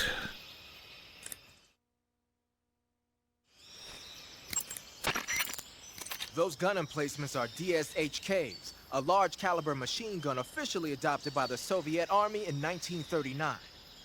The name DSHK comes from the initials of the two creators, Degtyarev and Shpagin, plus the Russian word for large caliber. They saw a lot of action in World War II. The Russians used them as anti-aircraft and anti-armor guns for position defense, vehicle turrets, and infantry support. The combined weight of the gun and the emplacements is almost 350 pounds, so you can forget about picking one up and taking it with you. The gun is gas-powered and capable of spitting out 550 rounds a minute on a belt feed system, which is bad news for you when the enemy's using it. Hide behind something and lob a grenade at it, or attack it from outside the emplacement's firing angle. Either way, it's not a good idea to rush at it head-on. Or you might try using a smoke grenade to put up a smoke screen that'll cover your approach. If you manage to get close to a gun emplacement, you can take it over by pressing the action button. The weapon button controls the trigger. Beware though, the ammo supply is limited. To move away from I'm not sure why they weren't going for them. Again. Use it when you need the upper hand. You can also use this or TNT to destroy the Hind. Now if you do that, it actually makes things a little more annoying in the mountain, because it'll be flying platform guys around instead, and those guys can see you and there's more of them. But the helicopters are completely fucking blind unless you have a caution in the mountain areas, so technically it's better to just leave it here, but fuck it.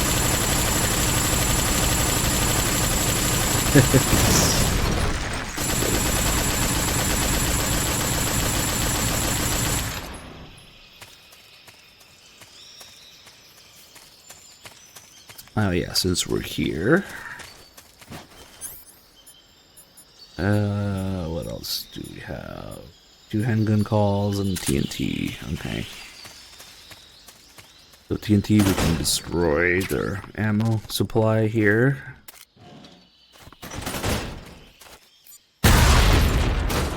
Figures I would go through. I always fucking underestimate the range of the TNT in this game.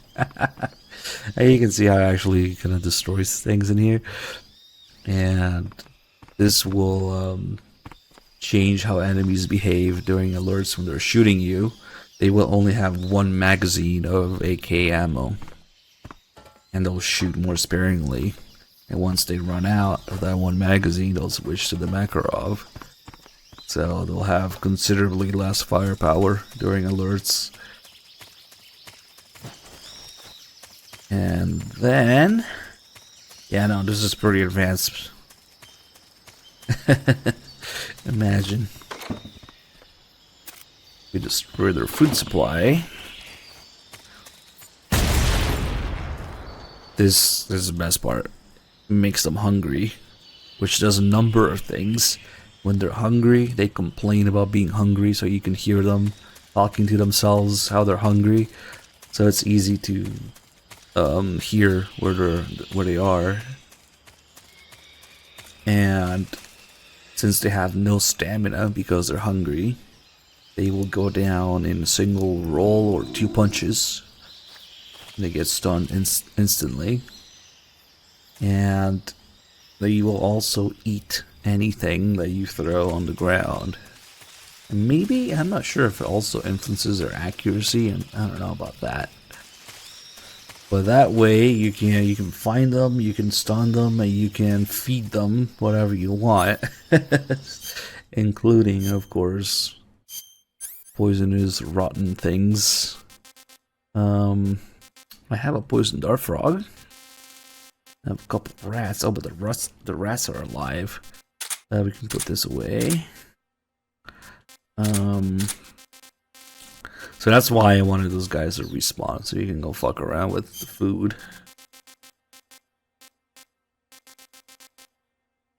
What is paramedic not talked about? Oh yeah, the calorie mage is better if you eat it first. The call's a little different. The rat. I guess we'll get the rat call if we call her now. We might also get the ration call. And I already ate a ration. The snake will be like, no, they're disgusting portable meals. The Mark 22 is a... Wait. Snake, you've got a bad burn. Oh, who cares? It will heal itself. I see you've got yourself a ration. Rations are portable meals carried by Soviet soldiers. No, they're not.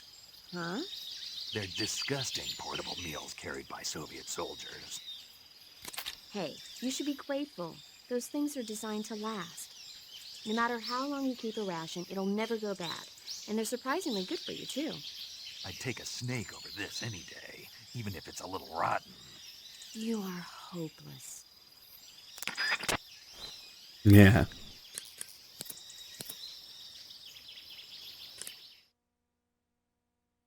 The rat, maybe? Snake, there are rats living in that area.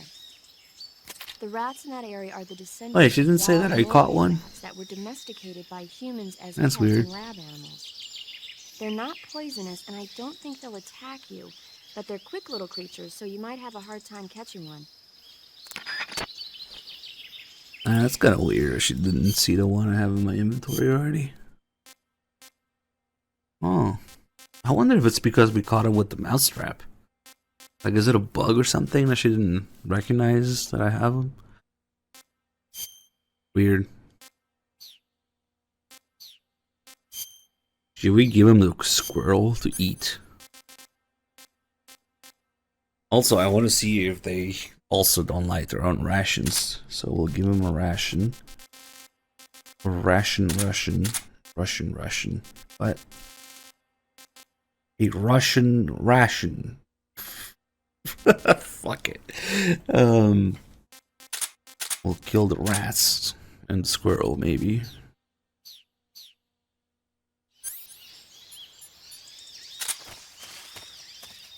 We'll barbecue them. Rat. Squirrel. Fire. There you go.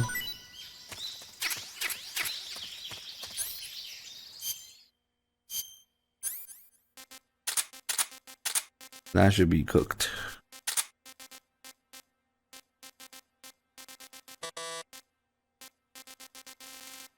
Let's put these away.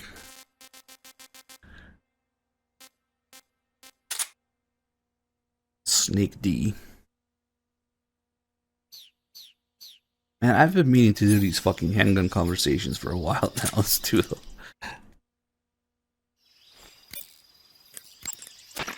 The weapon you've got equipped now is a prototype model of the Mark 22, a suppressor-equipped pistol currently in development by the Navy. It's been modified to act as a tranquilizer gun. The Mark 22 is a heavily modified special ops version of the M39 pistol used as a sidearm by the SEALs. Probably the biggest change from the M39 is that it's got a longer barrel, which allows it to be equipped with a suppressor. And it uses a slide lock mechanism. That makes it a lot quieter, but it also means you have to load a new round into the chamber by hand every time you fire. It's also fitted with tall, adjustable sights, so you can use the front and rear sights to line up your shot, even with a suppressor attached. Looks like they got rid of the magazine safety, too. Good eye. That feature wasn't too popular with guys like you who know their guns. The shear release lever's been taken off as well, meaning the hammer won't fall even with the safety on. So I can just cock and lock. That, and you get the added bonus of not having any mechanical noise from decocking, even with the safety on. The perfect pistol for a sneaking mission, huh?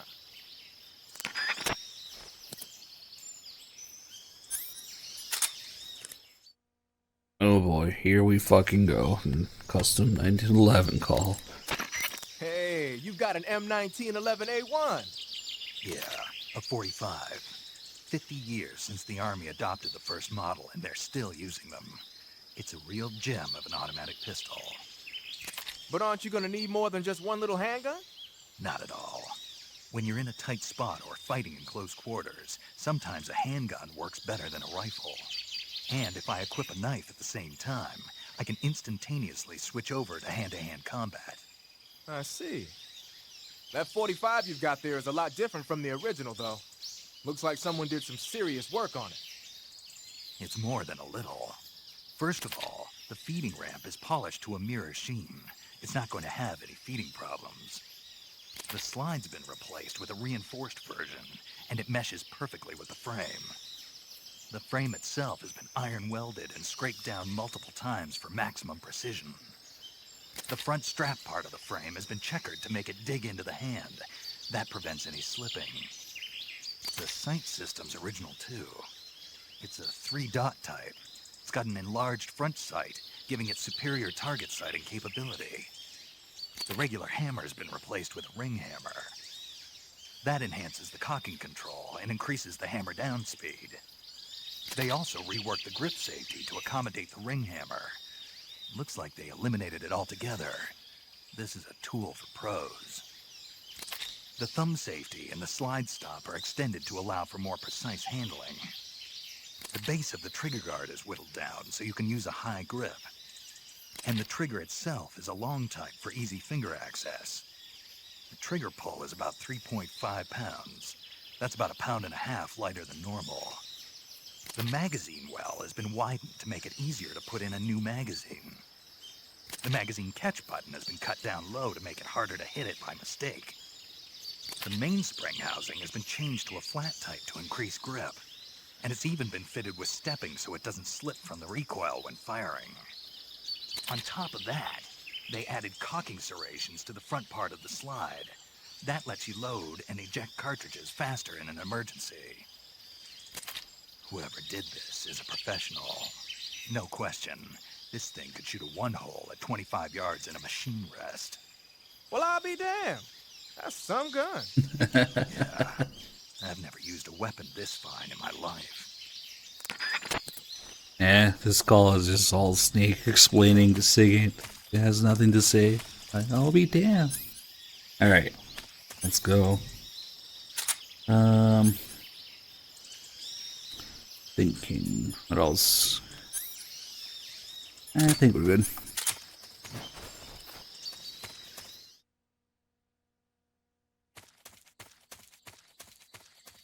So now we should hear them complain that they're hungry.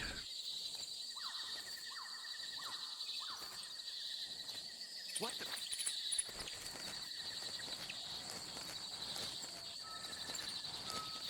I'm just saying, I haven't eaten in so long.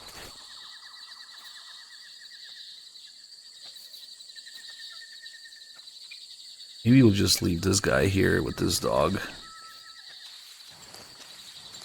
Take care of everybody else. Or,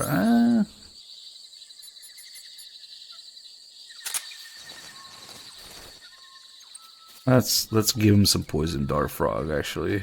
Huh? Who's that? Huh? Food! Takes priority, you see. Shit, that poison acts quickly.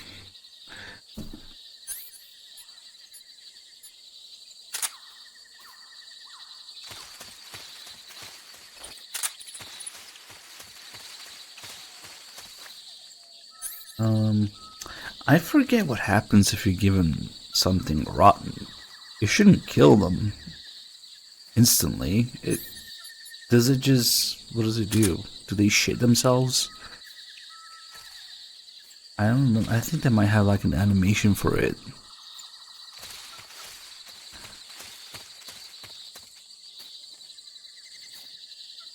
But I don't think the rotten stuff kills them like the poison stuff does. Huh? What was that noise? Huh? Munchies! Who was that? Shit.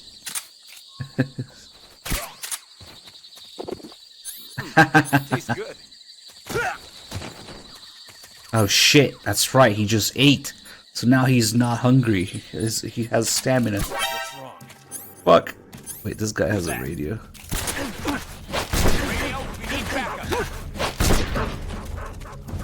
I was like, okay, I'll just roll into him. He has no stamina, but wait, no, he just ate.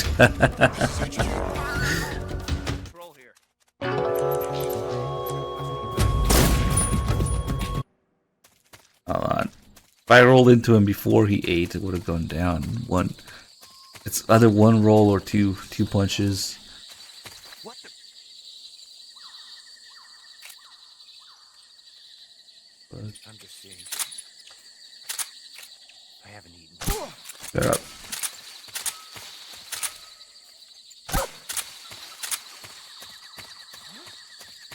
Who was that? Eh, what? Who's that? Ah, that's right. Hopefully that was the young radio guy. Never mind. Ah, it's gonna turn into a clusterfuck.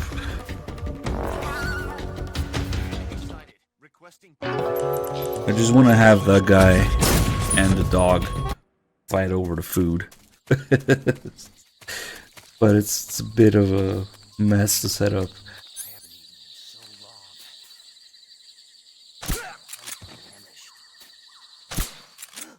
Fucking hell, dude. It's the enemy. Huh? Who's that? I forgot about this guy. I'll just deal with the fucking support unit, I guess.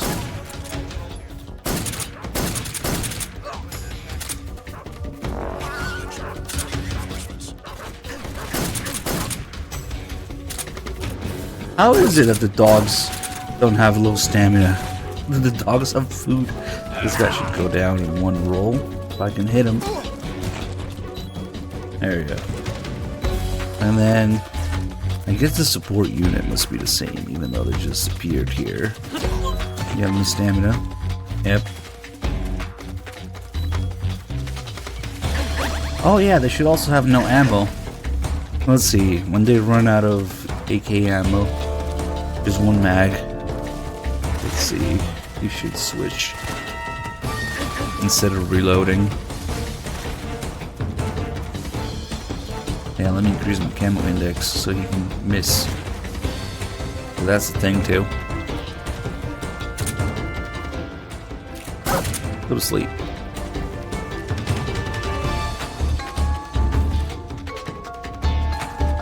Is he just straight up not firing now? He should switch to the Makarov. I guess he still has some ammo. But yeah, he's definitely shooting more sparingly. There we go. Well, yeah. They switch after one mag because we destroy the ammo storage thing.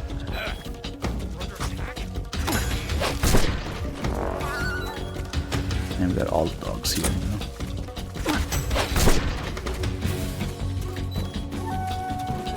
I think that might be everyone. Shit. Freeze. I really thought I would get electrocuted.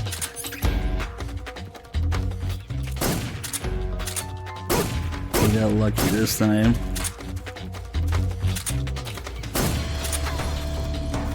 Who the fuck is awake? I guess they're all waking up now. Shit, I don't know which one is the dog is actually supposed to be here. Okay.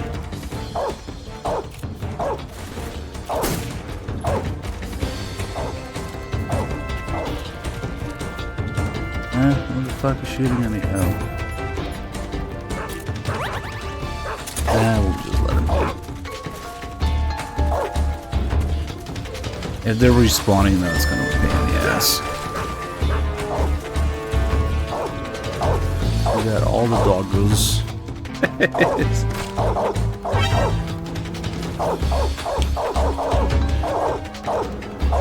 Oh, this is just the alert from the dogs.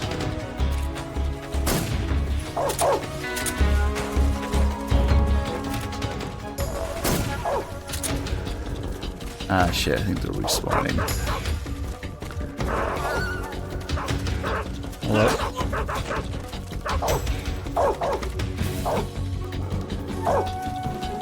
Yeah, now they're definitely respawning now. Shit, okay.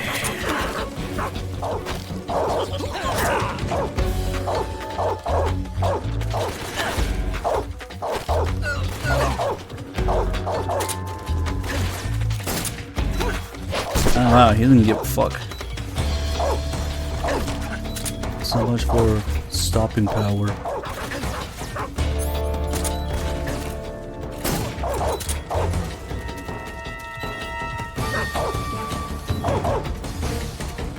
Might be another guy all the way there. Yeah, as long as there's one guard anywhere on the map, if the dogs see you, they will alert a guard, even if it's across the entire fucking map.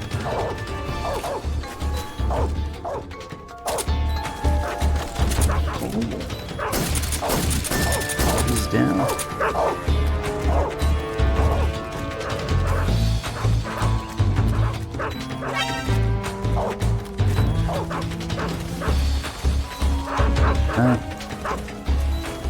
These fucking dogs.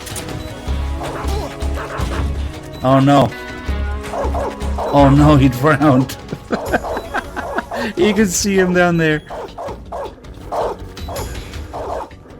Oh no. Okay.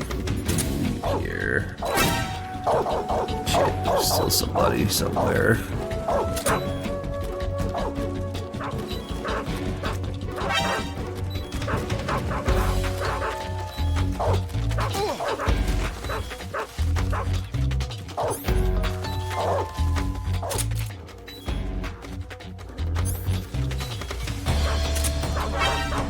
Not sure why they're respawning. Oh, yeah, that's right, because I've been fucking killing them. The trick is not to kill during alerts. And now it's not an alert, so we should be good. Rolla, thank you for 13 months. I think that guy might be about to wake up, though. Wait, this is the guy we want. No, which one? That doesn't matter. They're all hungry. And now that there's no guards awake, at least, the dogs can bark all day. They won't alert anybody. Make sure it's all of them.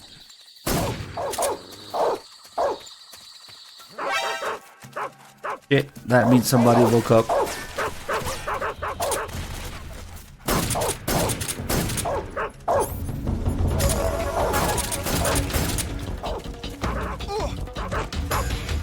That's okay, get in the radio in. Alright, so now these fucking dogs.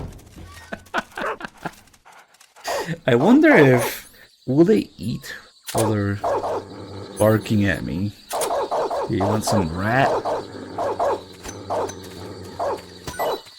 Uh-huh. Oh shit, they're all going for it. Okay, I didn't know that you could feed multiple dogs at once. And it seems to last the same amount of time, too. Maybe Snake is Jesus. He multiplied the food. That would explain everything. Maybe because they see it at the exact same time, they all go for it, and they all have the same animation for it. I just learned something new. I legitimately didn't know that you could feed more than one dog at a time. But oh shit, that guy's gonna see the bodies. And the crop cap is OP as shit. If you're wondering why the dogs are not attacking me, it's because we had the crop cap equipped. But okay, let me put these doggos somewhere. I don't think the poison kills them. They don't care. They just don't care. Yeah, I can feed them the poison dart frog. They just eat it. Or maybe not because it's in the mud. Let's see.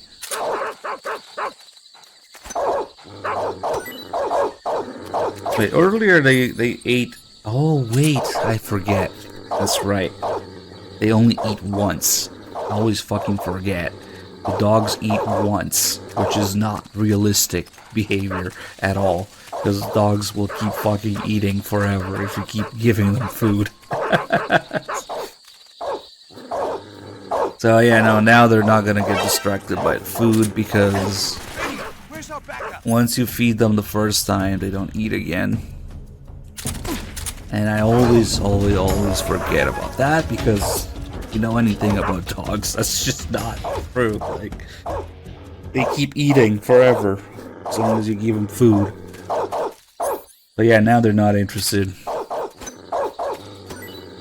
Yeah, they don't care. Shit, that means I gotta start over if I want to do that. I don't think you can unfeed them once you feed them.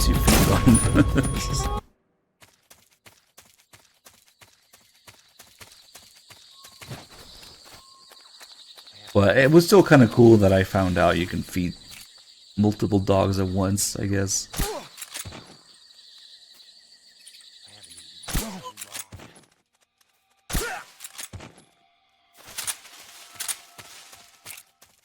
What's wrong?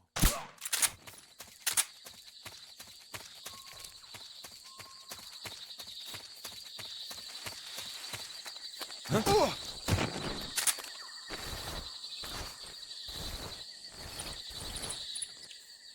Hi.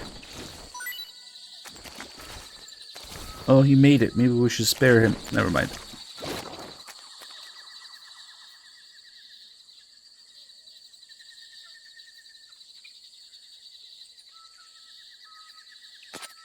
Yep.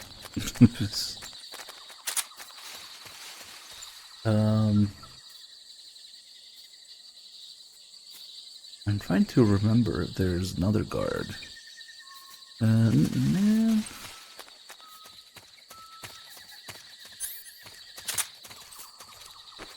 Let's just put this guy here so he gets electrocuted. No, it wouldn't count as a kill. If it's any sort of indirect kill, it just doesn't count.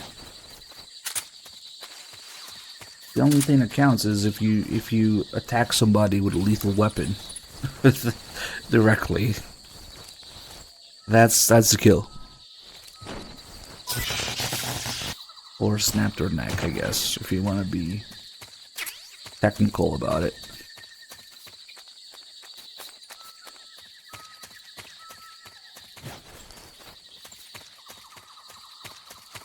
Alright, so now we got this guy and the dog. Oh, hello.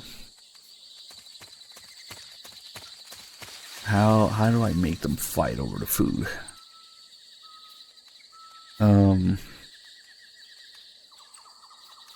I guess the guy needs to be awake and they both need to hear it.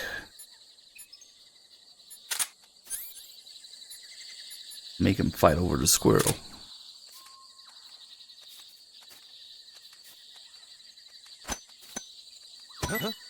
Shit. Food. The dog didn't hear it. It's not for you.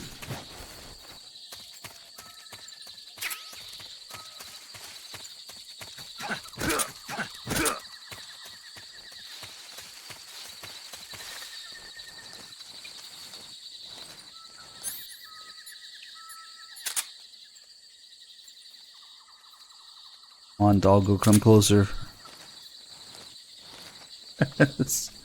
Oh shit.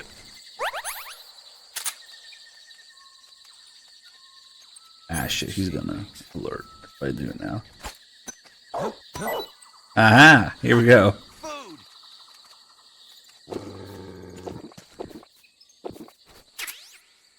Oh no!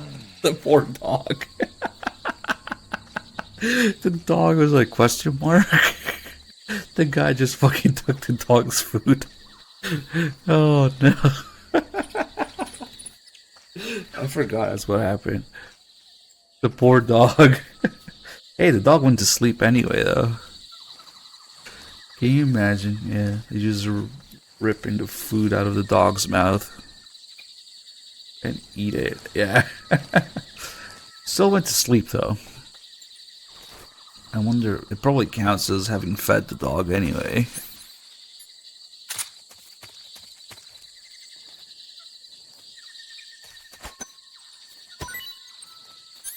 Yeah.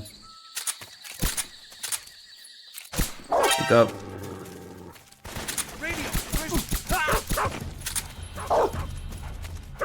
Yeah, he doesn't care for food anymore. Yep.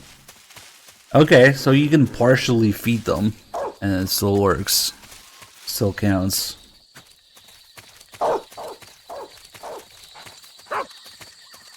But you can see the question mark on the dog's head when that happens. That's funny.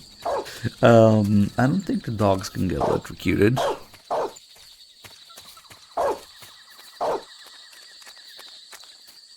Damn it, you probably just don't.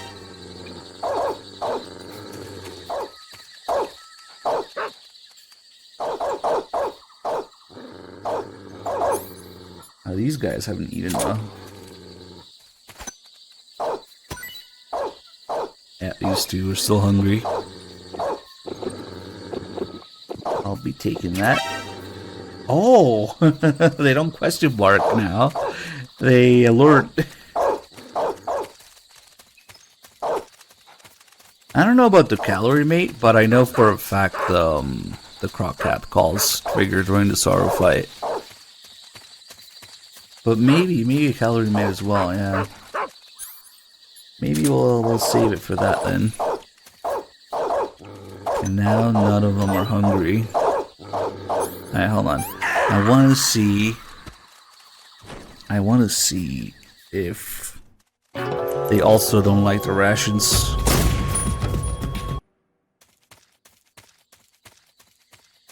Yeah, there's a few calls that are figure when they shouldn't during the sorrow fight, because I guess they're just in the wrong order or priority, whatever.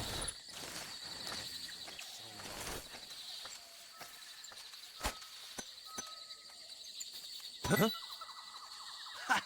Food. But does he like it or what? That's awful. No, he doesn't like it. Alright.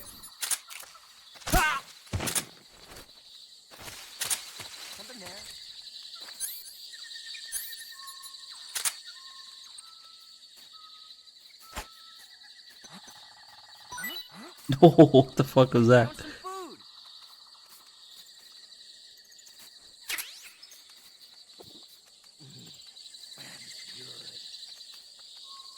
So like Sneak, the guards also have their own preferences. Alright.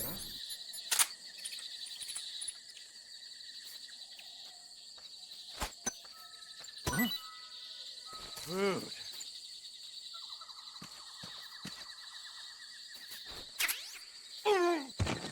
Oh, that's right. I was a fucking poison frog. You like some Can I offer you a nice squirrel in these trying times? Munchies!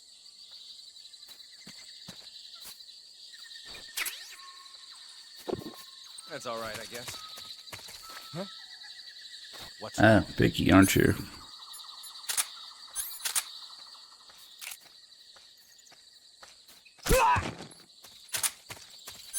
That guy already ate. We don't need him anymore. What else do we have? I want to try giving them something spoiled. Oh shit, I mean to eat it. Oh, fuck it. I will probably just change the date on the PS3 or something. That's why my date was always off on the PS3. Man, this is all mediocre or good stuff. Okay. Why did you eat the knife?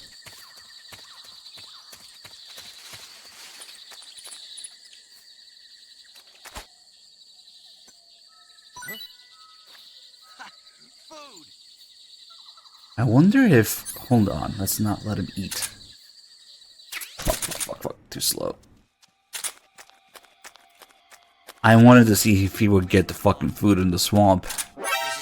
Hold on. I don't think they're like the dogs where more than one can notice the food. Because it's just like making noise. Only one guard notices it at a time. Hold on a minute, what about the fucking quicksand though? I don't think I've tried that before.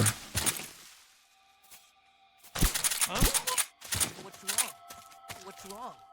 Just get the fuck out of my way.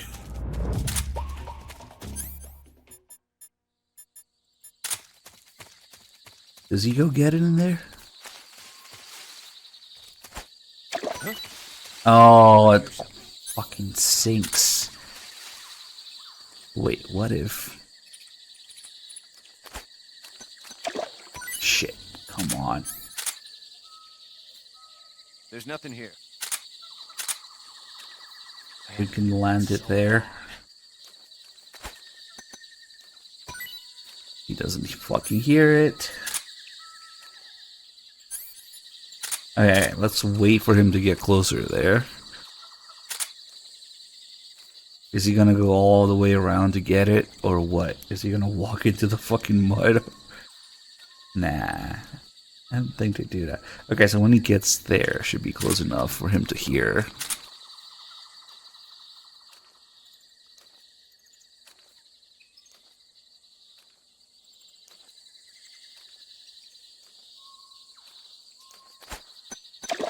Shit! God damn it.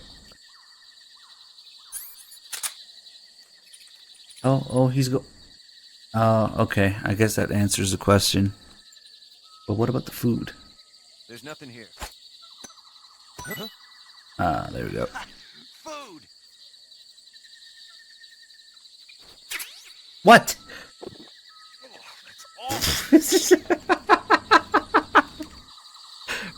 What?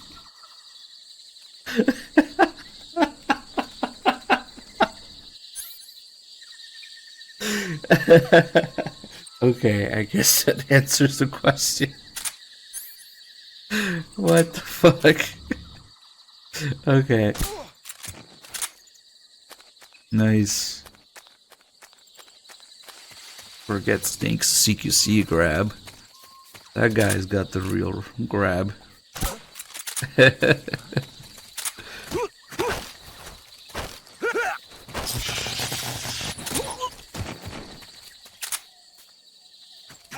Oh, this guy's still hungry. That's right. Radio, calling you!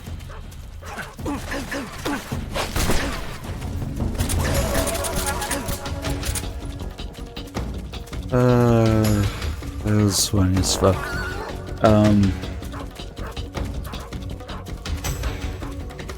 Not the fucking dogs again, please. Oh yeah, let's try the rotten stuff. I still have this poison frog, which I guess we'll just confirm real quick. I don't think the dogs are affected by the poison stuff. They just eat it and they keep going on about their day.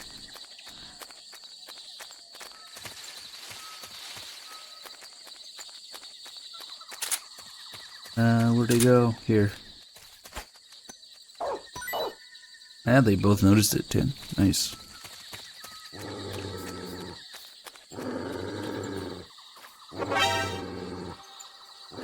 But oh, maybe they just don't eat it. Shit, hold on. Maybe they're smart. They just don't eat it because they were staring at it, but they weren't eating it. How do they know?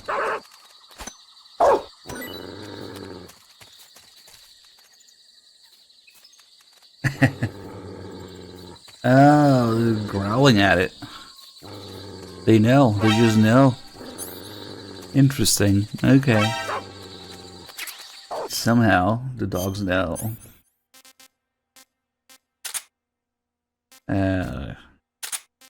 Yeah, some fish.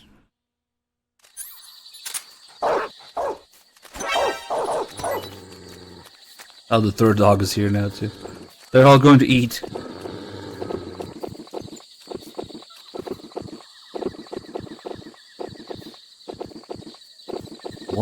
One feed 3 dogs. Wait, 3 dogs? Wait a minute.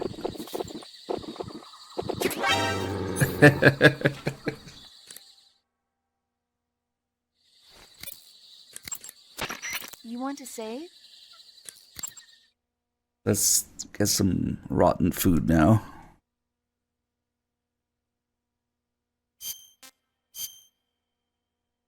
God, this is gonna be a fucking eternal playthrough. There's so much shit to fuck around with. Snake, have you ever seen For a Fistful of Dollars? Nope, never. It's a spaghetti western. Spaghetti western? It's really cool, especially the main character's stylish gunplay. Gunplay? I saw it in England on the Major's recommendation, but it hasn't come out in the States yet. It's so cool. They'll bring it to America, I'm sure. You have to see it sometime. Sure. I'll probably split this into 2 streams, because now we're looking at a lot of shit. And then, of course, on April 29th and April 30th, we'll be doing the same for MGS2. And probably some other stuff in between, of course. Okay, let's change.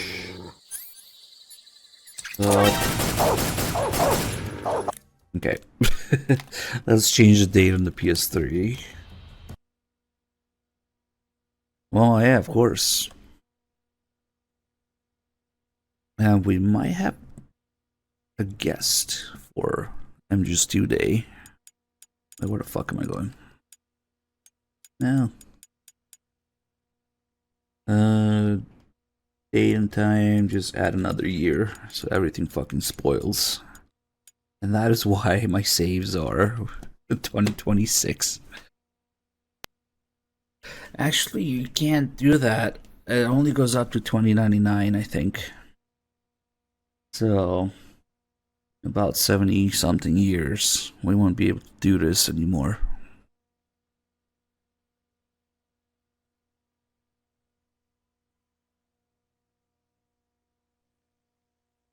What are we going to do? We're 120 years old.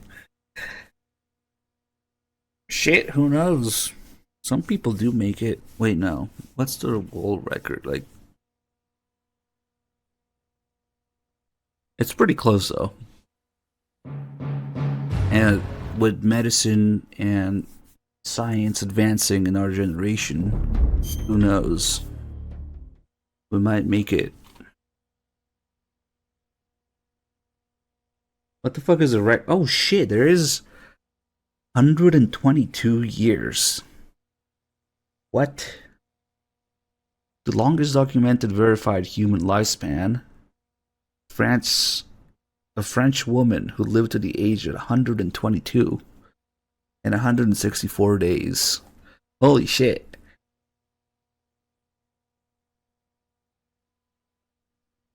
I didn't think it got into the 120s.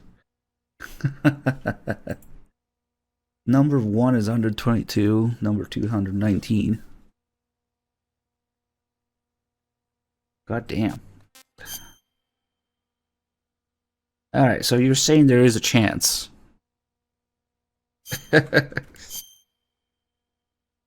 Yeah, they're all women, of course. Oldest man, 116. Yep.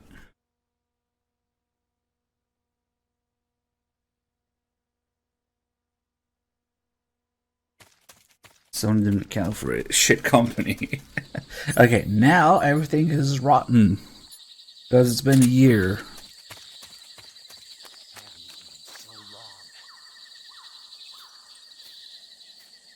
Damn, that's fucking insane. 122 years old.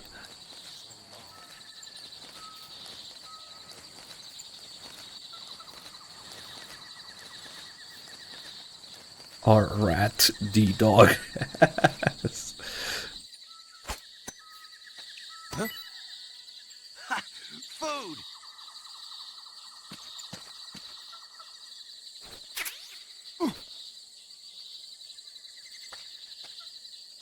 What the fuck? That's it? Oh.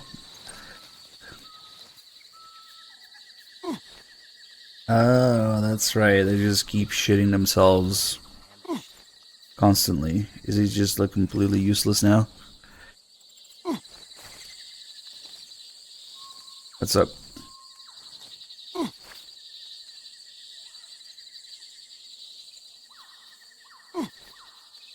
Okay, so it just disables them. I don't know if it's permanent, but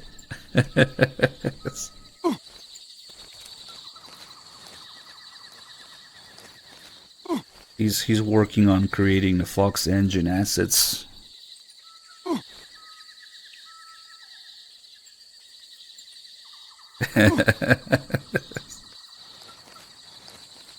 Oh wow, they're completely fucking harmless.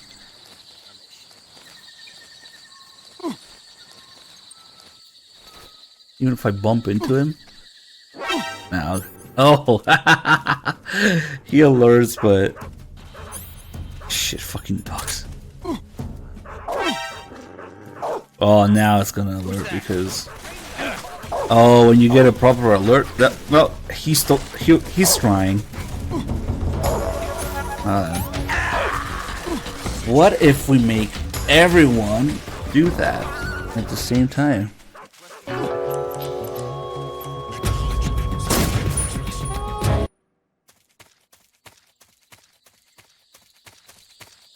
Alright, hold on. Now we're cooking.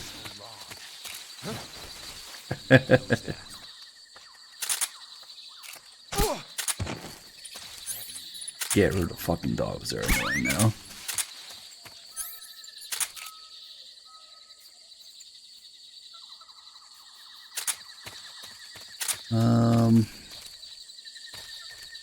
I guess we'll take him there. Yeah, keep going that way.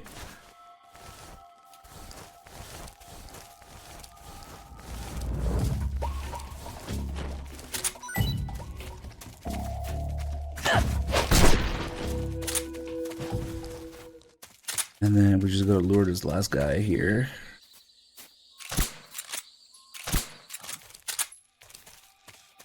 You don't have a radio, do you? Oh, fuck, you do. How many rotten things do I have? 1, 2, 3, 4, 5, 6, 7, 8. Oh, okay. Okay. Call backup.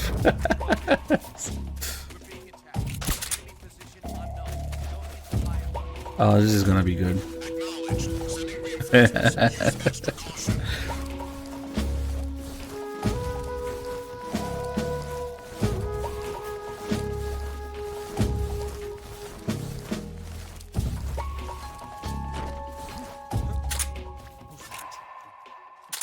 Yes, please come closer. I don't want to move you.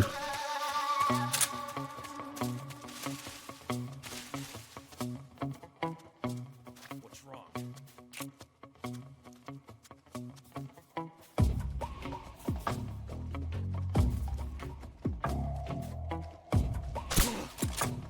Okay. Now don't fucking electrocute yourself on the fence.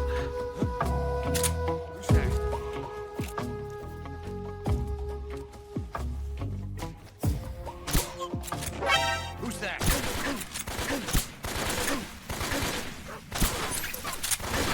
How can Woodland and DPM only be 60%? Oh, that was fucking weird. Oh well, it's not like there's anybody else here. Sorry, Doggo's not playing with you. It should be everybody.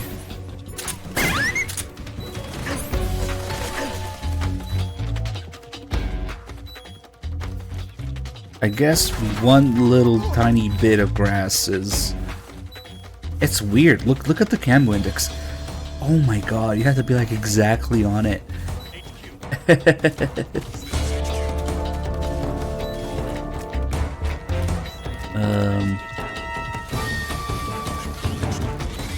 Yeah.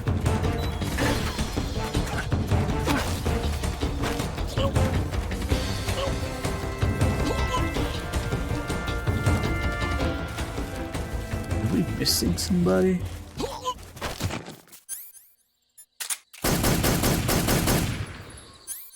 Maybe not.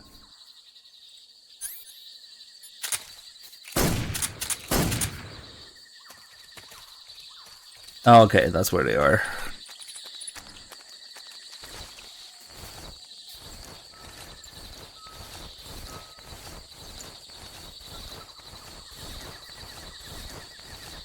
I'm pretty sure they're all their own engine, yeah. Although there's a possibility that 3... I mean, we know that they started 3 on 2's engine. So maybe 3's engine is just a heavily modified 2 engine. Kind of like Poops and Peace Walker.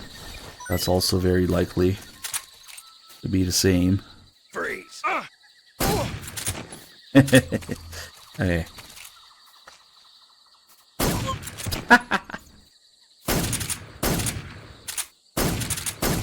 How many do we have? 6, 7. Perfect.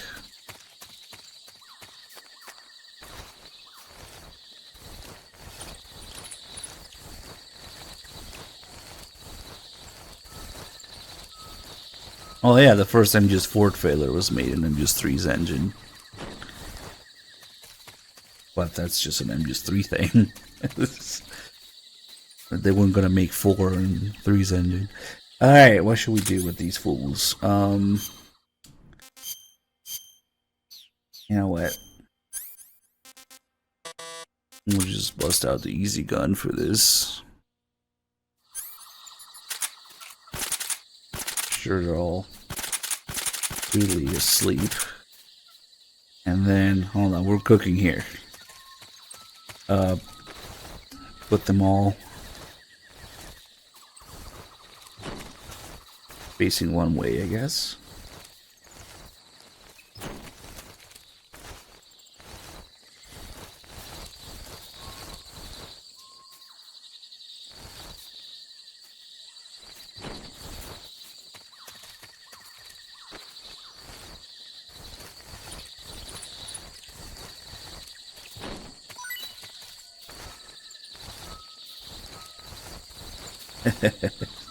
Just imagine if we did this in Grozingrad, there would be at least 13 NPCs. Magic number.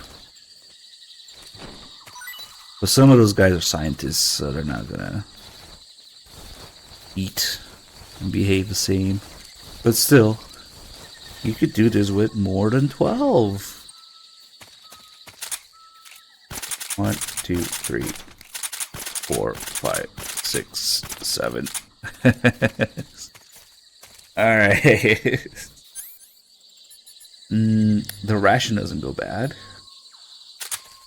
I forget if when you throw an item, does it go bad? Or does it disappear after a while? Rickon, thank you for the 49 months. I gotta just do one at a time. Alright. Fuck. Are you fucking kidding me? Seriously? No fucking way.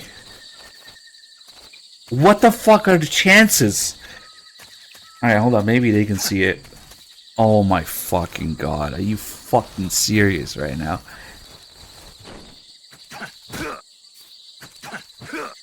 Wait, I thought I had 7 or 8. So maybe we had a spare.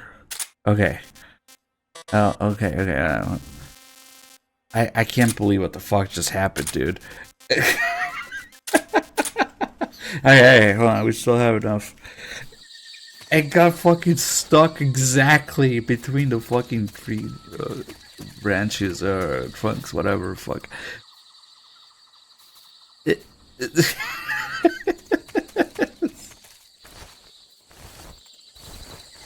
Nice.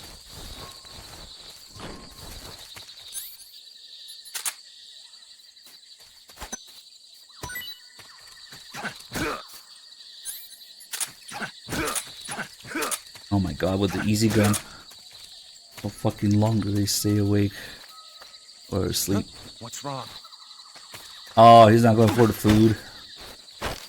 Oh, this is a problem. Alright, hold on.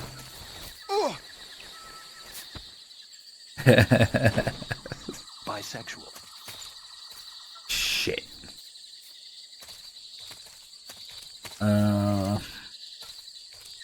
What if we put him... Okay, let's move this thing here.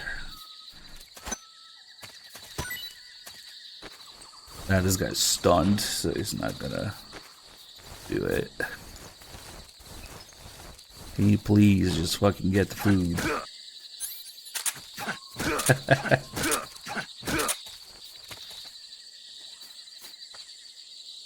Who's that? See, there's this thing where they turn around when they wake up. And it's like not consistent. I don't know what the fuck it's based on. An explosion would do the opposite. It would give him the forever sleep at the same time.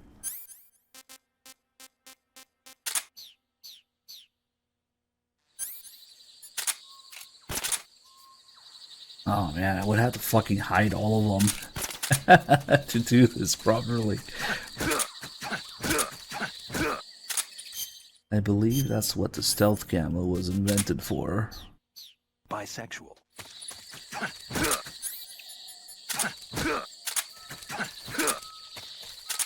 Is he gonna go for the food? Okay.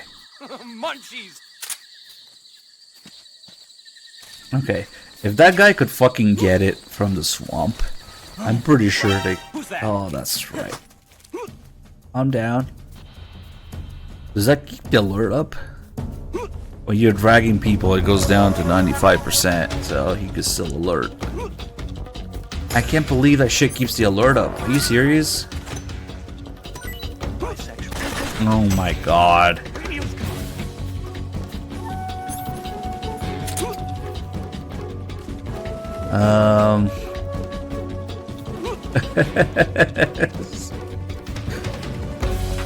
This might be more complicated than I originally thought.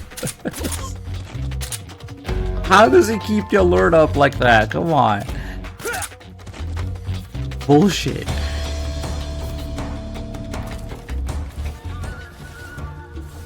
Technically, we still have enough. Oh, but that guy just ate. Shit. Is he still gonna be shitting his pants when he wakes up, or... What the fuck was that? What's wrong? Oh, okay. Okay, he's still shitting his pants. Okay. Wait, so that means I can just do that and then... put him to sleep once it's done, and then wake him all at once. Okay, so this guy's ready. Let's put him away. We'll put him here in the green. Hey. Oh, that's okay. The shits don't go away. Oh, let's see if they get together. Maybe no. Okay. Fucking hold them up. All right. What's wrong? Huh? Freeze. Are you like shitting yourself or not? Freeze. What's wrong? Now he's shitting himself on the ground. What's wrong? Nice. So even when you hold them up, they have an animation for it.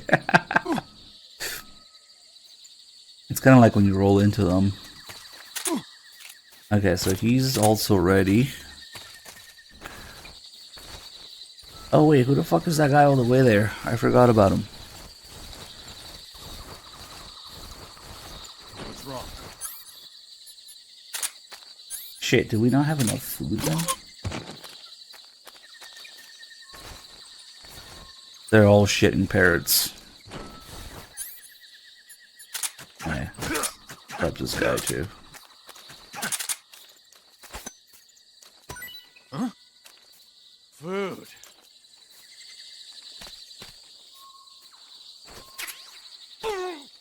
Oh shit!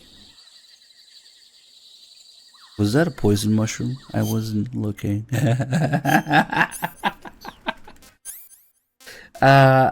Yeah, I guess it was.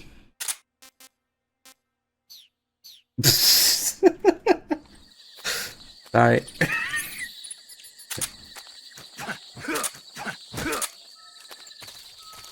So, how are they not shitting themselves and they're asleep? Nice. It cancels the animation for them to get up to. Freeze. Not perfect.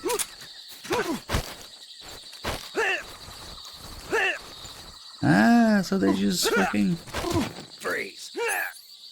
Ah, fuck, why'd you get stunned? Because I threw that guy on top of him.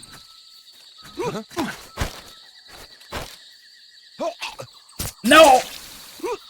I'm accidentally fucking killing all of them with the poison, with the pressure sensitivity.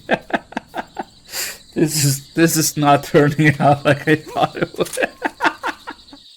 Hold on, these guys... Alright, let's just... If they all wake up at the same time, right? Then they shouldn't... they might freak out about the body, though.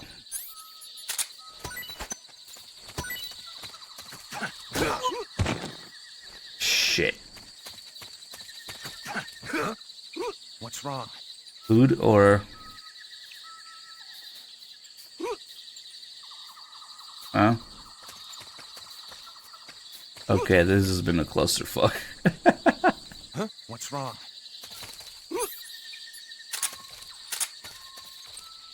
Oh, they just keep noticing it. What's wrong? Huh? What's wrong? What are they gonna do? Oh, it's the holdup. What's wrong?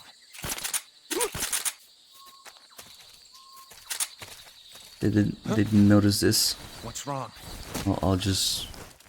Don't mind me. What's wrong? What's wrong? What's wrong? Damn, nobody's eating. I really fucked this up.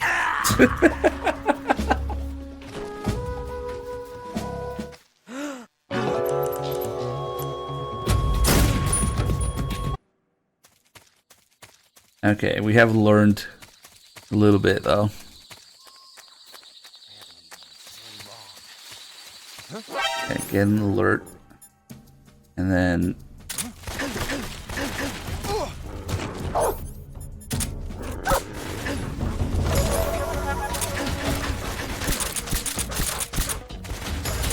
Those guys over there, get rid of the dogs.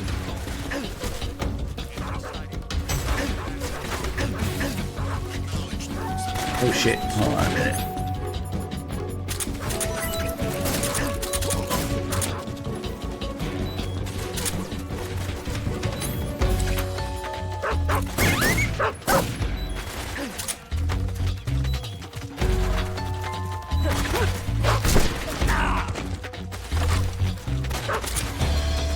Oh nice, he had tranquilizer in him. From where?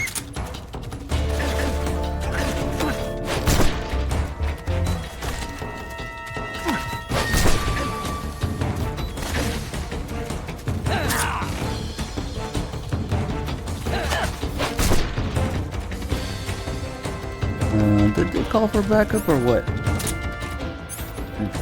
Don't use the wrong gun.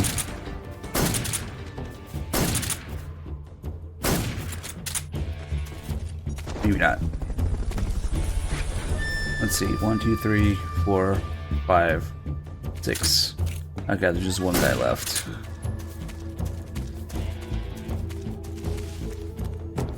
Snake with the 80 months, thank you. Yeah, come here.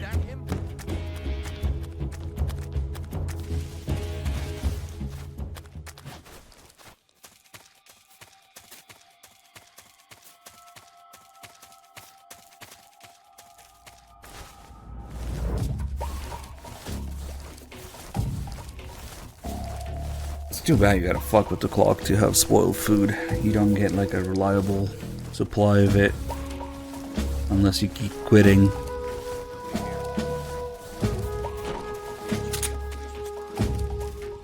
So who gives a shit about HQ? Come here.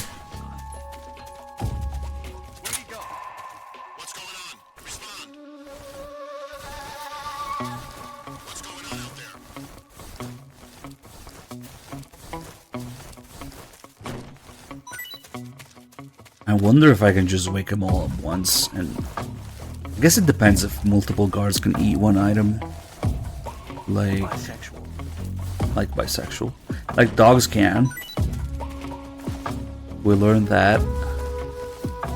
But I don't know about guards.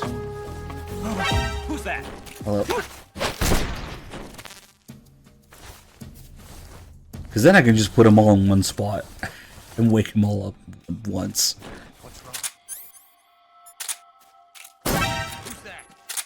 Can you please just fucking come here? Chasing me around with a knife. Yes. Perfect. That's a fast way to move them around.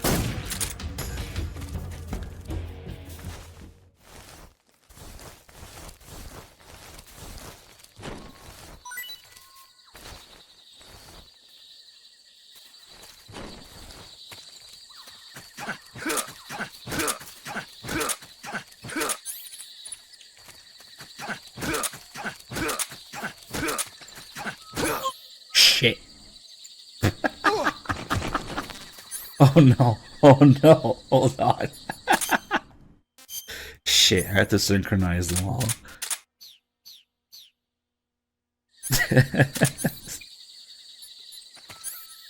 Freeze. Freeze. Freeze. That works too. Freeze. Let's see. Freeze. No, wait.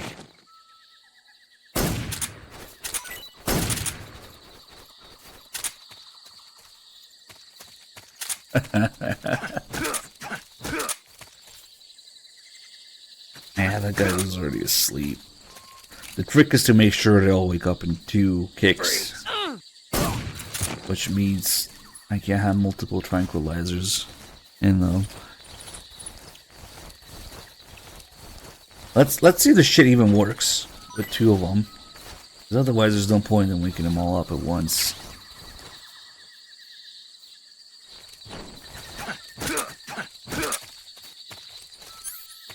Fuck, why didn't I wake up? And now...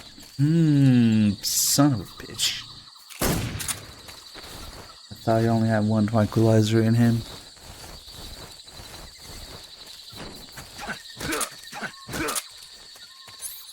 Why the fuck is he not waking up? Freeze. Or was it the other one? They should wake up in 2 kicks. But Freeze.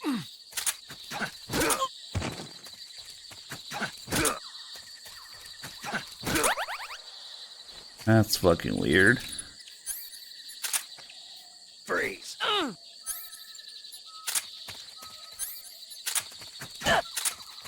Fucking auto aim. Freeze. Who's that? Freeze. He missed, sorry. Oh shit, we're out of ammo.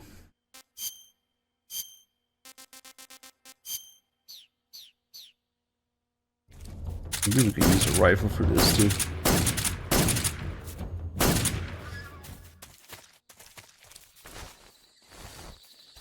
I wonder what the fuck it depends on. It should always be 2 kicks.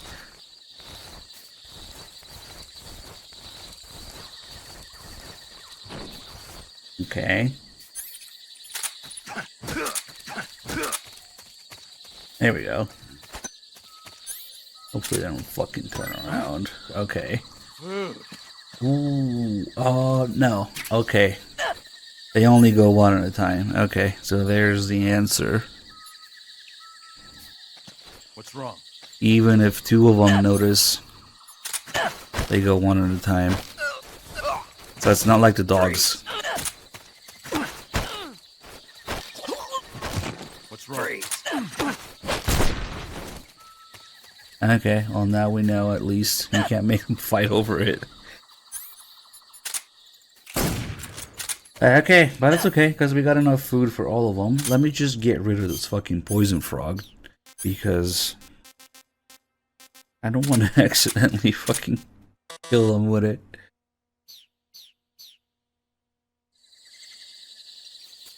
Okay. Still on to something here. That guy's ready.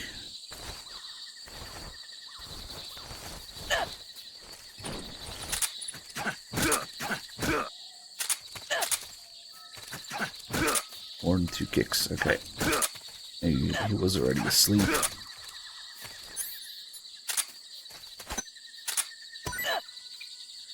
What's wrong? Why are you looking over there? Freeze. Because he's making noise. Maybe I have to put him down.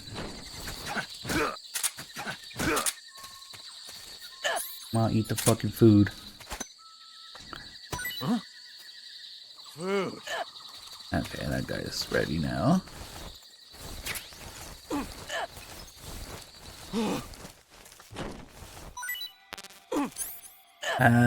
I guess the caution will go away. We gotta put him down after to do that. If they can't fucking alert, how are they seeing the fucking bodies when I move them around? I guess this just works differently. Alright, well, I'll just put him down for now.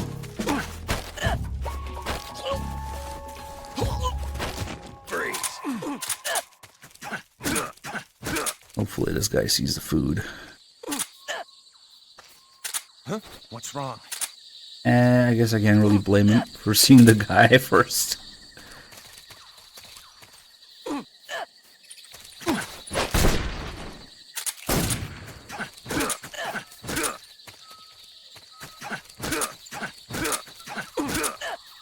It's a lot more than 2 kicks, but okay. Food? Food. Food.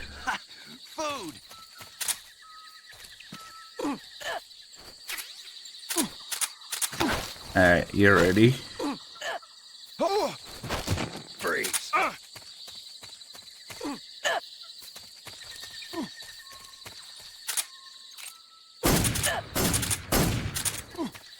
Next. So that's what happens when you feed them rotten food, which I had kind of forgotten about. And it kind of disables them completely. I just wanted to see if you could get, because you can do it with dogs. multiple guards or multiple dogs with one food item. And it works with dogs, but not with the guards. Shit. It's kind of a bad spot. Let's see if it worked there.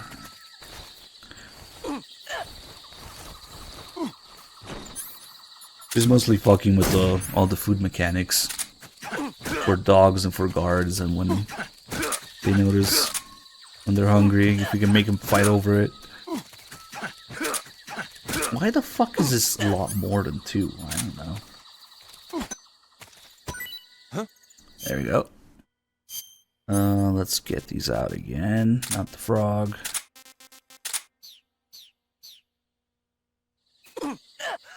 Food!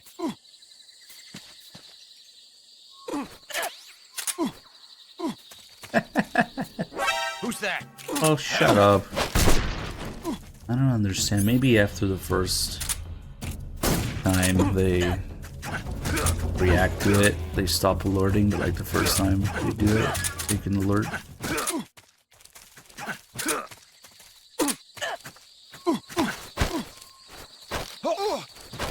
Freeze. Okay, next.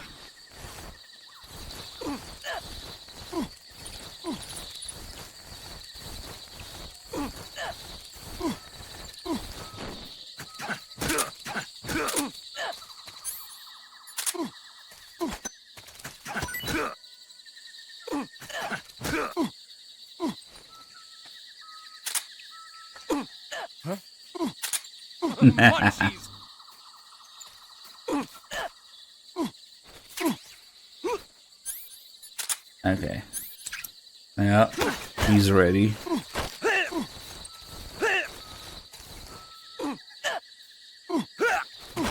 Freeze.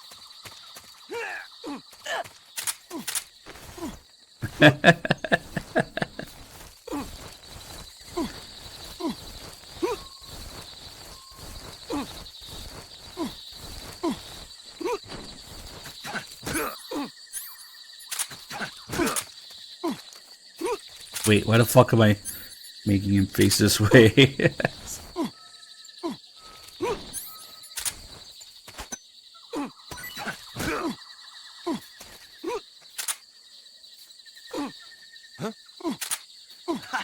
Food!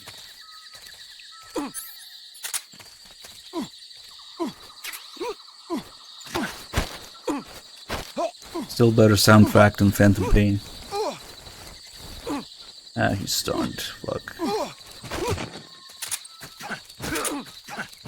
Shit. Who's that? It cancels their animation. Freeze.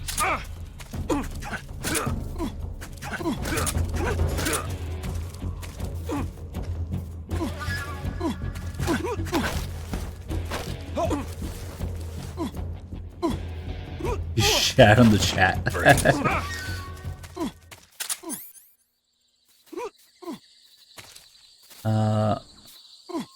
Wasn't this guy also... Wait a minute. Does it go away after a while?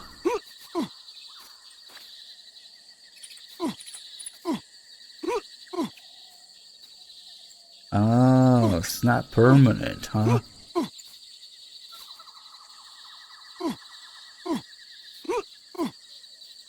Hey, we got a rhythm going on.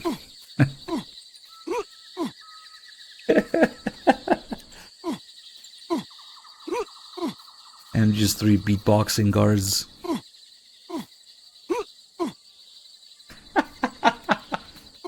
Wait, why did those two guys stop though?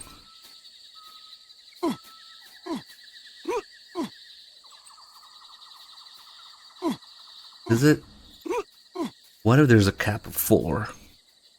Because most areas have 3 or 4 guards. Maybe it doesn't count the reinforcements. Okay, so if I do it with one of those guys... Oh, wait, no. Another one of them stopped. No. Yeah. That guy on the right stopped.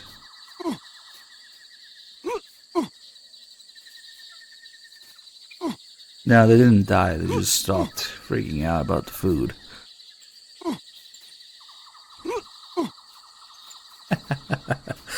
Okay, there's a time limit on it. Never mind. That was my mistake, assuming that it was just eternal.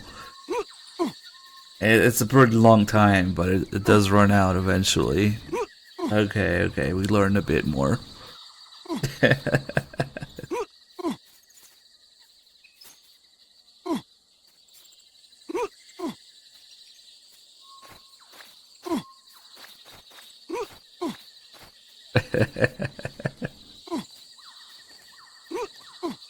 What do you mean playing the game wrong? This game actually has fucking details to it. Damn, I miss when it was 4 guys beatboxing. Now it's only 3.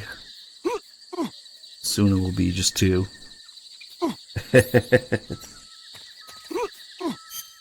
Okay then.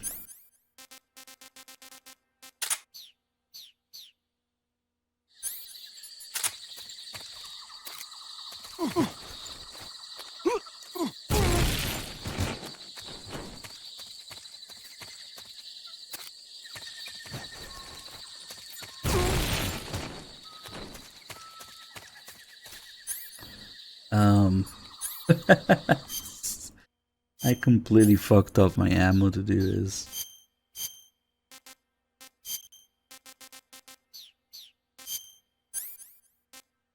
But that's okay. That's actually enough.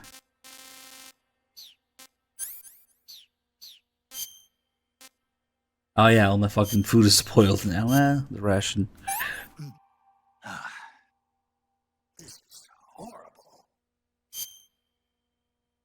Rotting flying squirrel.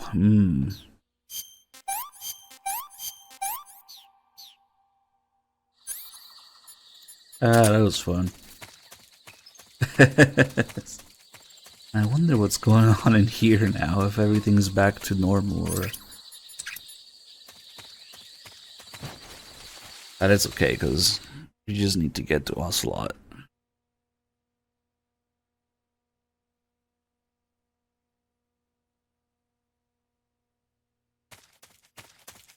Oh yeah, okay.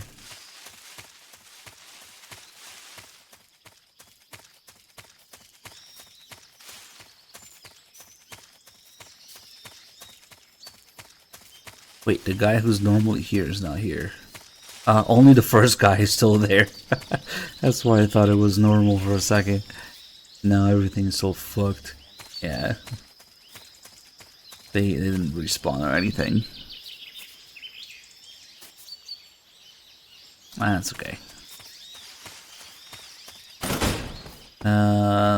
Let's see if we're missing any weapon calls. I think we got maybe the TNT. Did I do a TNT call? That's the only one I can't remember.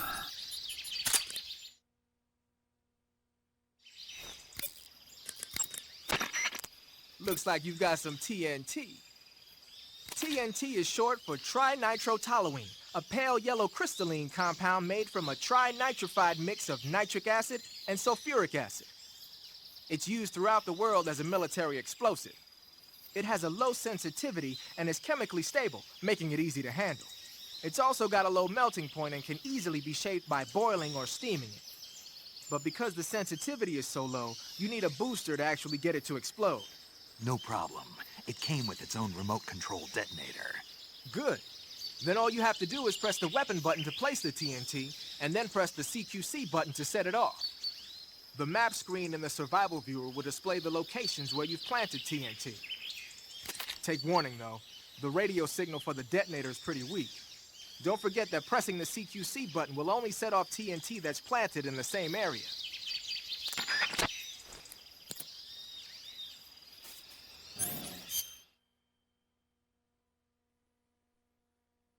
Oh yeah, of course, we want the single action army to fuck with Ocelot. And we're also going to snake him. That's okay, there's snakes there.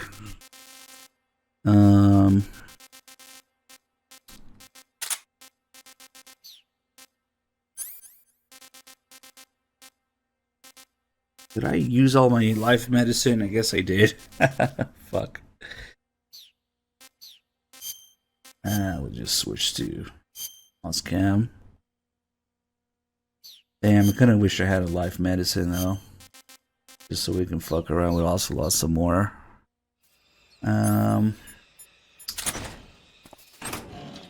Maybe somebody has it here? That guy's dead, isn't he?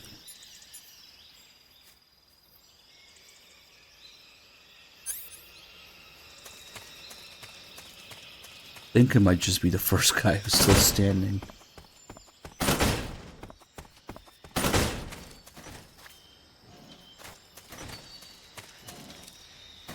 Where the fuck does he go? There he is.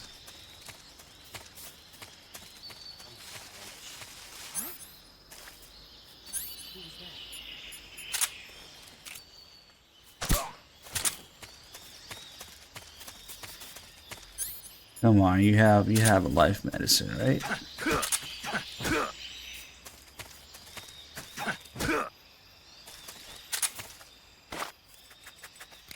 Freeze!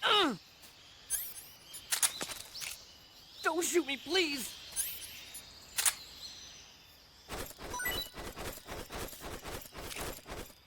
Oh!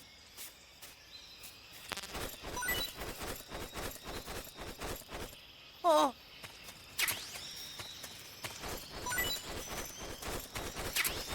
Ah, you motherfucker.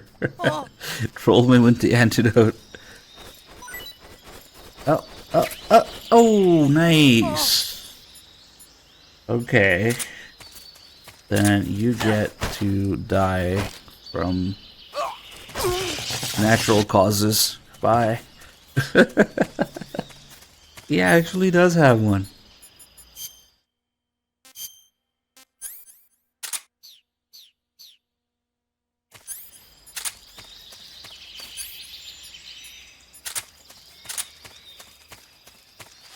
Some of the shit to do with Ocelot is a little risky.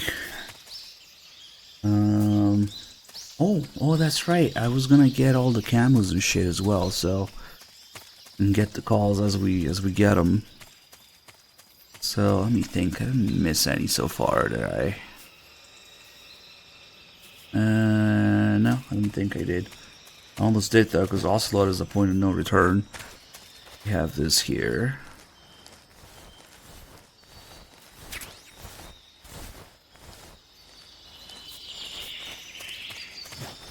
Even though they're pretty simple calls, it actually goes with this camo, kind of.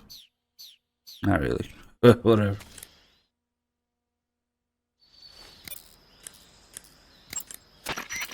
You're wearing snow face paint. Snow face paint was designed for use in Arctic operations. It's most effective against snowy backgrounds. Okay.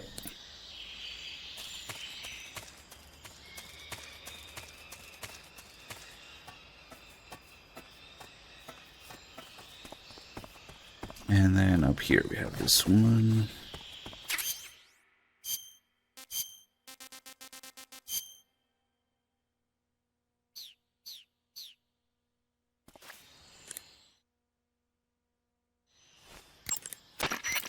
Wearing the water pattern, are we? The water pattern was used a lot by the old German Defense Force. Even though it's called the water pattern, it wasn't designed specifically to blend in underwater. They only gave it that name because the pattern resembles the waves on the surface of a pool of water. But still, it really does look like it could be confused for liquid waves. It might conceal you underwater.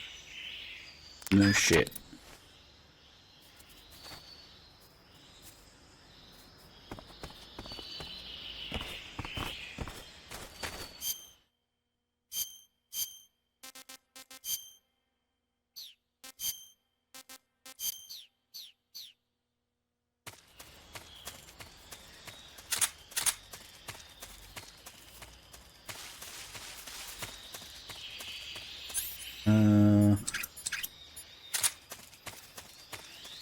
Okay, we're gonna get the snakes here and throw him into Ocelot.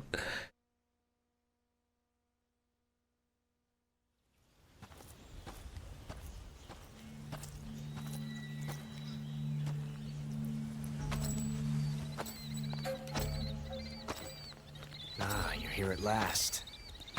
Looks like the boss's info was right.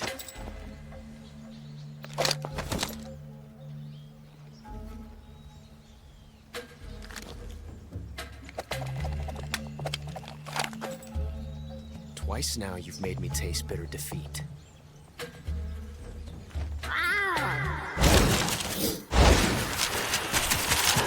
Do it. See, now he's cool because he has 2 revolvers with no engravings. I hate to disappoint the Cobras, but you're mine now. All of you, leave us.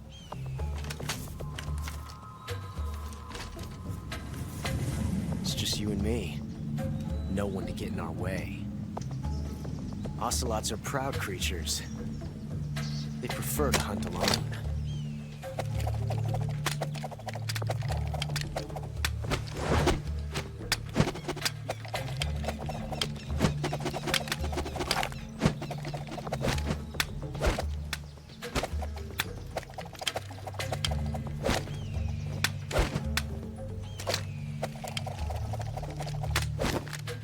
Shots.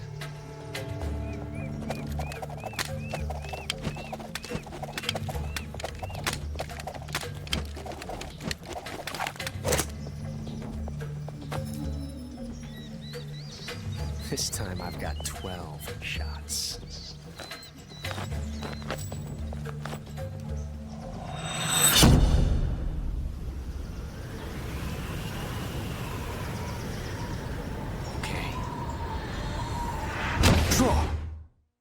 So there's a few things we can do here. Fuck with him. First thing is you just play with the single action army. When he notices. I felt that. Right. Okay, this is now Not bad. this gun spinning competition. Excellent. We will judge your skills and then laugh at you. You stop, he doesn't like it. Quit fooling around. Oh, you fucker.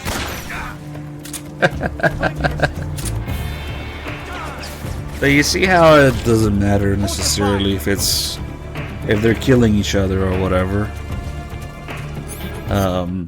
That's not what he cares about. He just wants to be recognized. He wants to have some very Japanese relationship that they have. With the green face paint here, we can get infinite grip gauge, so he's not just trying to kill Snake in every way possible. He's trying to have a fair fight or whatever it might be where he can be recognized. If he notices that I'm fucking around, he's not noticing right now. There we go. Fight like you mean it.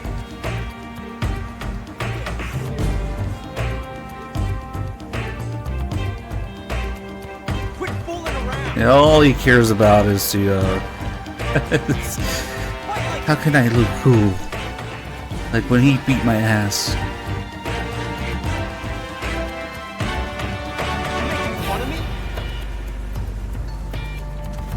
Let's go do it up here.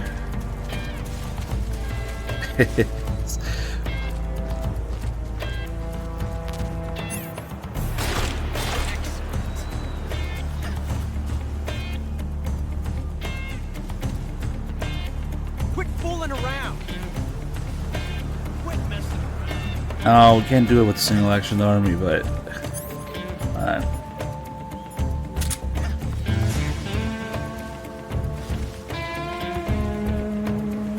Fight like you mean it. you can actually still shoot him during this. What's up? Oh, come on. Nice aim. Like you mean it. What are you trying to pull? Get his hat. Oh, he does get out of the way. Maybe. Maybe because he knows. Maybe because of the first person. Maybe. Yeah, it's when you go in first person.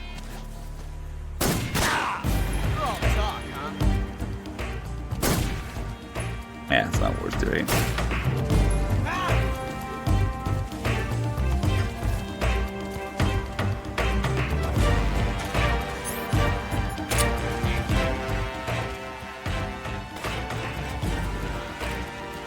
You doing that again?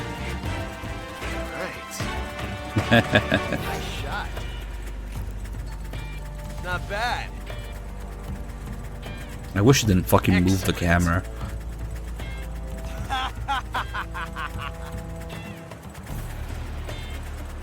Come on. Damn.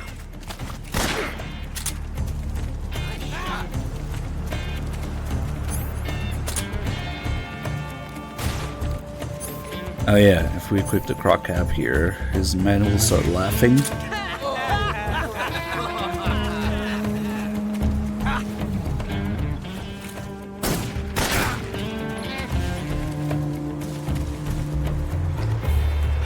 Felt the tension like this before. We're just gonna let it reload. That's so different from simply changing a clip. So at first, he reloads this fast, This reload time is exhilarating. which is already insanely fast for a single action army, but the lower his health, the faster he will reload. And the more lines he has while he reloads. That's why it's a little risky. Okay, he wanted to do a duel. Why not?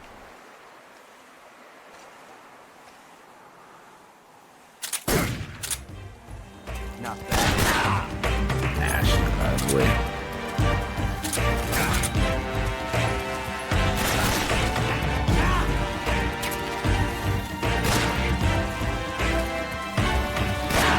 And then, for some reason, he really likes the goat. If you kill the goat, he gets pissed. He got in the fucking way of the goat. I've never felt a tension like this before. I wasn't even fucking trying to hit him there. That's so different from simply changing a clip. Okay, how dare you kill my goat? This reload time is exhilarating. Or maybe he didn't notice because it's reloading.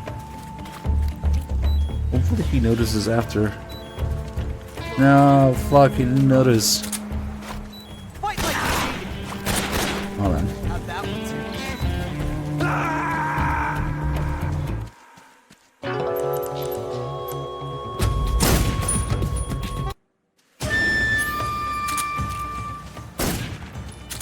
What's that?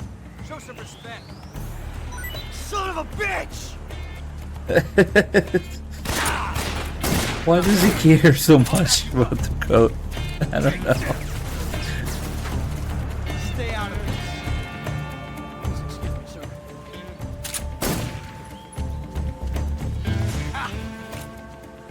Oh, if it's in the cutscene, it's fine. If it's in gameplay, you die.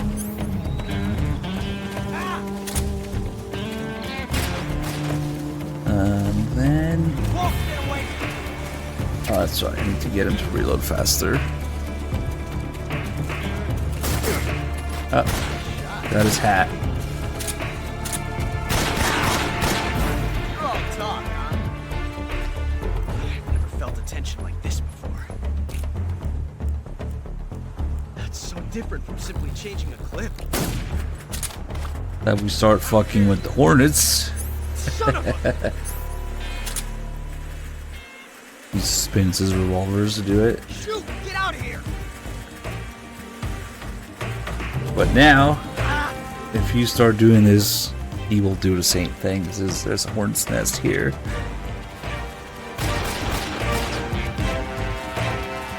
So, yep. Now he should aim at it. Yep, there you go. Can I do the same thing that he does? You won't get away from me! Oh, they don't care. Oh, because I'm wearing this camo, I think. Nice. Oh, speaking of which, that's also an Easter egg for the paint.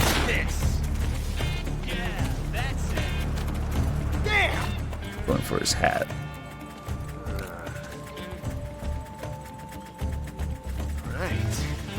Man, I keep getting to do the other animation where he juggles 2 or 3 revolvers. Excellent. Damn.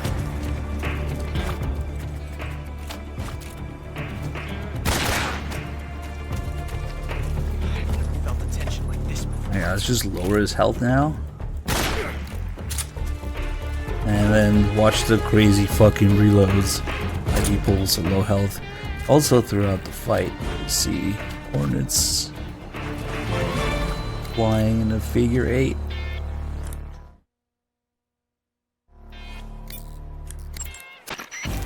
It looks like there's a hornet's nest up there. Yeah. Paramedic. What's wrong? Are you hurt? No. Then what? These hornets won't go away. The hornets? Yeah, they've been flying around over my head. Their 8 pattern won't go away. Any idea why?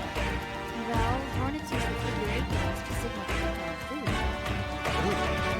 Yeah, like flowers or nectar. What does it mean? I don't know, but at least they're not attacking you, right? I can't hear you. It's best to just leave them alone. You've got bigger things to worry about, like Ocelot. Good point. You can beat him, Snake. Who said I couldn't? Ocelot is a force to be reckoned with. Don't even think about running away. The only way to proceed with the mission is to defeat him. They say that Ocelot can hit targets hiding behind obstacles by using ricochet shots. Rocks and trees won't protect you. If you stay too long in the same spot, you'll only be making yourself an easy target. Don't stand still. Keep moving. I forgot to call you in the previous area. Oh well. I'm not sure why, but Ocelot seems to have a thing for his cap. You might be able to get him to let down his guard by shooting it off his head. All the exits are being I wish you'd tell me about why he cares about the goat. They're fiercely loyal to Ocelot. Even if Ocelot ordered them not to get involved, they might just step in to back him up if he gets in trouble. If you get attacked by one of the Ocelots, use a grenade or something to fight back. They say that Ocelot can hit. Okay. Oh, what? It wants to duel again? I love it!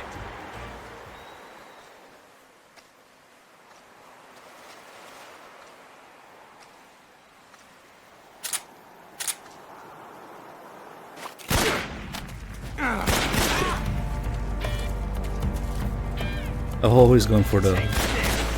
What? That's already gone. Oh, there's another one. Oh, shit. Hey, now he's reloading even faster. It's not the fastest yet, though. Nah, you can do better than that. Major, forgive me. I told you to stay out of this. Understood. Oh, you can actually hit him. Maybe because the single action arm is ricocheting bullets. Because normally you can't really hit these guys, I think. They just get the fuck out of the way. Oh, you can? Okay. I thought they had iframes or something. That was amazing. I never knew reloading could be so thrilling. I think that's still not the fastest reload.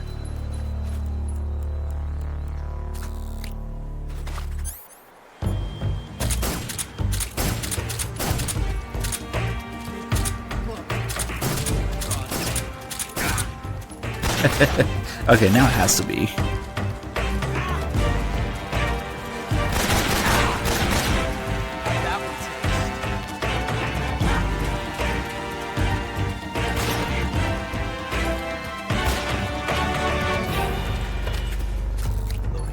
There we go. Absolutely fucking insane reload speed. Yeah, okay. Man, he should have a couple more lines when he reloads. Now there's the other hornet's nest. Thank you for teaching me the joy of the revolver. Damn. Imagine if you reloaded like that in MGS1. I think that's the last line, maybe, which says thank you. He's going for the other hornets. Okay, so now, in order to get his camo, normally, oh, there's that line. In order to get his camo, you would have to do the fight non-lethally, right? But there's something unique about Ocelot, in which he's the only boss that actually takes damage from having venomous snakes thrown at him. And those don't count as a direct kill. So, if I snake him, it takes his health bar instead of his stamina, and it still doesn't count as a kill, and it counts towards his camo, which is really weird, something unique to Ocelot.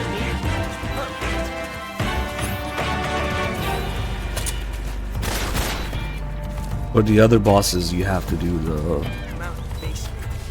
the stamina kill.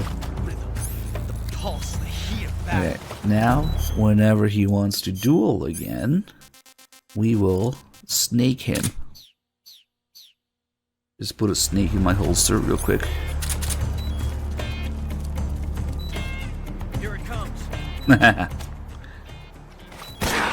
Oh, come on. Why are you cheating? Nice health. I don't know why he fired ahead of time there. Sometimes he just does. Like if you aim at him or something, but I wasn't even doing that. Can't hide forever. Come on. Nice. What? This, it's a revolution. When you snake him during a duel, he's always gonna hit you first because the snake is just too slow. But it's worth it.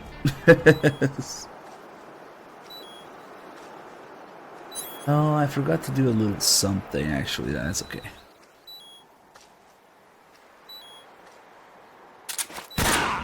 You're all talk, huh? Get snaked.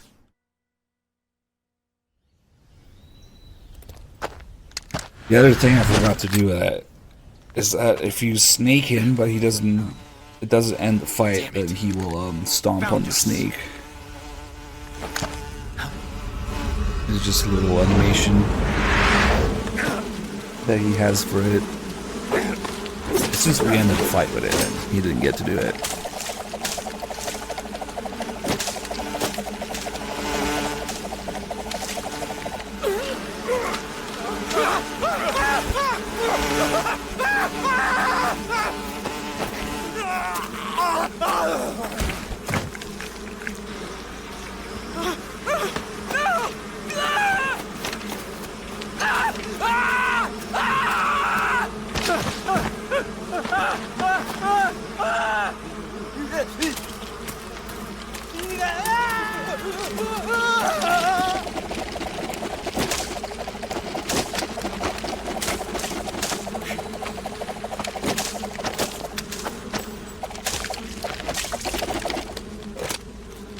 You were lucky. We'll meet again.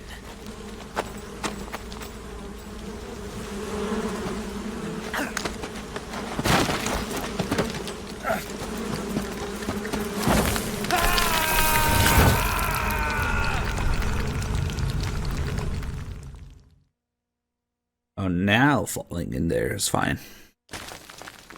Maybe the hornets, I don't know, cushioned the ball. So we still get the animals camo, even though we did not stamina but health bar finish on Ocelot, and that's kind of an anomaly in this game. It doesn't count as a kill. So, but it's weird because even if you use a lethal gun, it still doesn't count as a kill. It must be like a separate value or something. Because the way it works in this game is, if the character physically does not die in the story, then it doesn't count as a kill. So even if you do Ocelot or say Volgin the first time with lethal guns, they don't count as skills. But it does count against getting their camo. So it's not strictly related. And it's not strictly related to the stamina bar either, because Ocelot can be done lethally with a snake, which doesn't count as lethal, I guess, but it's not a stamina bar finisher, and it still gives you the camo. I don't know, I was just trying to wrap my head around it. It's like, what? Oh yeah, I just got shot in the fucking head. Why not?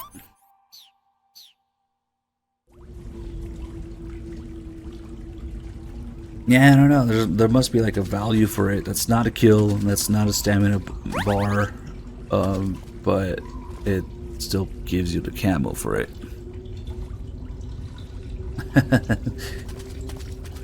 Yeah, the boss doesn't count as a kill. They really should have made it count as one kill. Yeah, always have one kill in your score. But then again, you gotta kill Volgin, you gotta kill the Cobras too.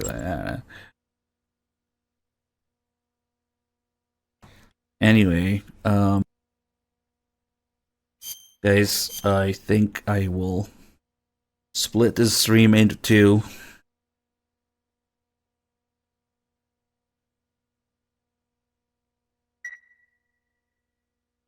Because we're doing a lot of fucking around. Snake, have you seen oh, here we go. From Russia with Love? I don't like those movies. Real spies are nothing like James Bond. It's pure fantasy. Snake, I don't think the Major's going to like you saying that. And even though it's fiction, I can't help but comparing myself to Bond. What exactly don't you like about James Bond? I mean, is it the fantastic gadgets, the cars, the guns? Major. Snake, wouldn't you like to have a gun shaped like a pen? What good is a pen gonna do me in the jungle? I'd look like a fool. Then what about a snake-shaped gun? You could make it look like you're grappling with a giant snake and then get a shot in on the enemy while they're distracted. Okay, now you're being ridiculous. We'll make you a snake-shaped gun that folds up and fits into an attaché case. Will you give it a rest? Oh, I get it. You're worried about how to handle the ladies, aren't you? No. I knew it. To tell you the truth, I don't like the idea of playing hanky-panky with enemy femme fatales either. But that's part of Bond's appeal. You could learn a thing or two from him. I mean, what about this Eva? What are you planning to do with her? I don't even trust her yet. No, that's not what I mean. You can't let yourself get involved. This is a game of spy versus spy. She's using you just as much as you're using her. I realize that. You've got to grab the initiative, and to do that, you have to get the upper hand in the relationship. That's what a spy is supposed to do. Get the upper hand? I don't think I'm cut out for that mission. Maybe if you change your code name to 00 Snake. Major. 007 is the biggest thing to come out of England since the Mayflower. I wouldn't be surprised if they made 20 more of those movies. Didn't you know? The Major is a huge James Bond fan. Don't get him worked up like this. Worked up? Maybe you don't realize this, but now that you've got him started talking about Bond, I'm going to have to listen to him lecture for a whole hour after he gets off the radio. You're the one who brought it up, paramedic. Too bad you can't enjoy such a great movie, though. I guess I'm just one of those people who can't enjoy spy flicks. Like, she fucking brought up the movie, and then like, well, you got him started. Okay. You know what? I really want to take my time just fucking around with things. So, we'll split this into maybe even 3 streams. Fuck it. Who cares? Because otherwise, yeah, I'm just gonna get tired. I'm just gonna be in a rush to finish. But no, I need to learn to take my time, I guess.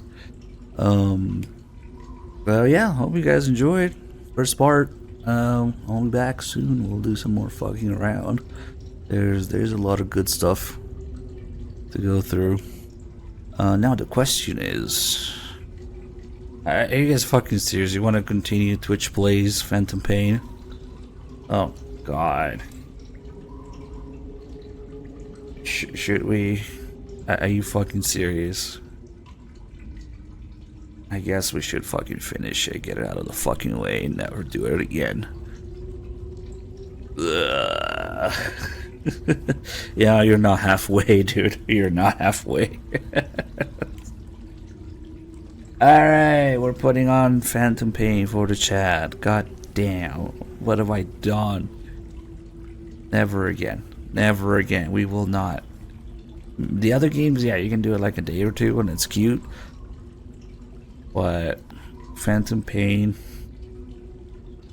I mean, okay, maybe as a scientific thing, just to show that it can be done, because I don't think it's ever been done.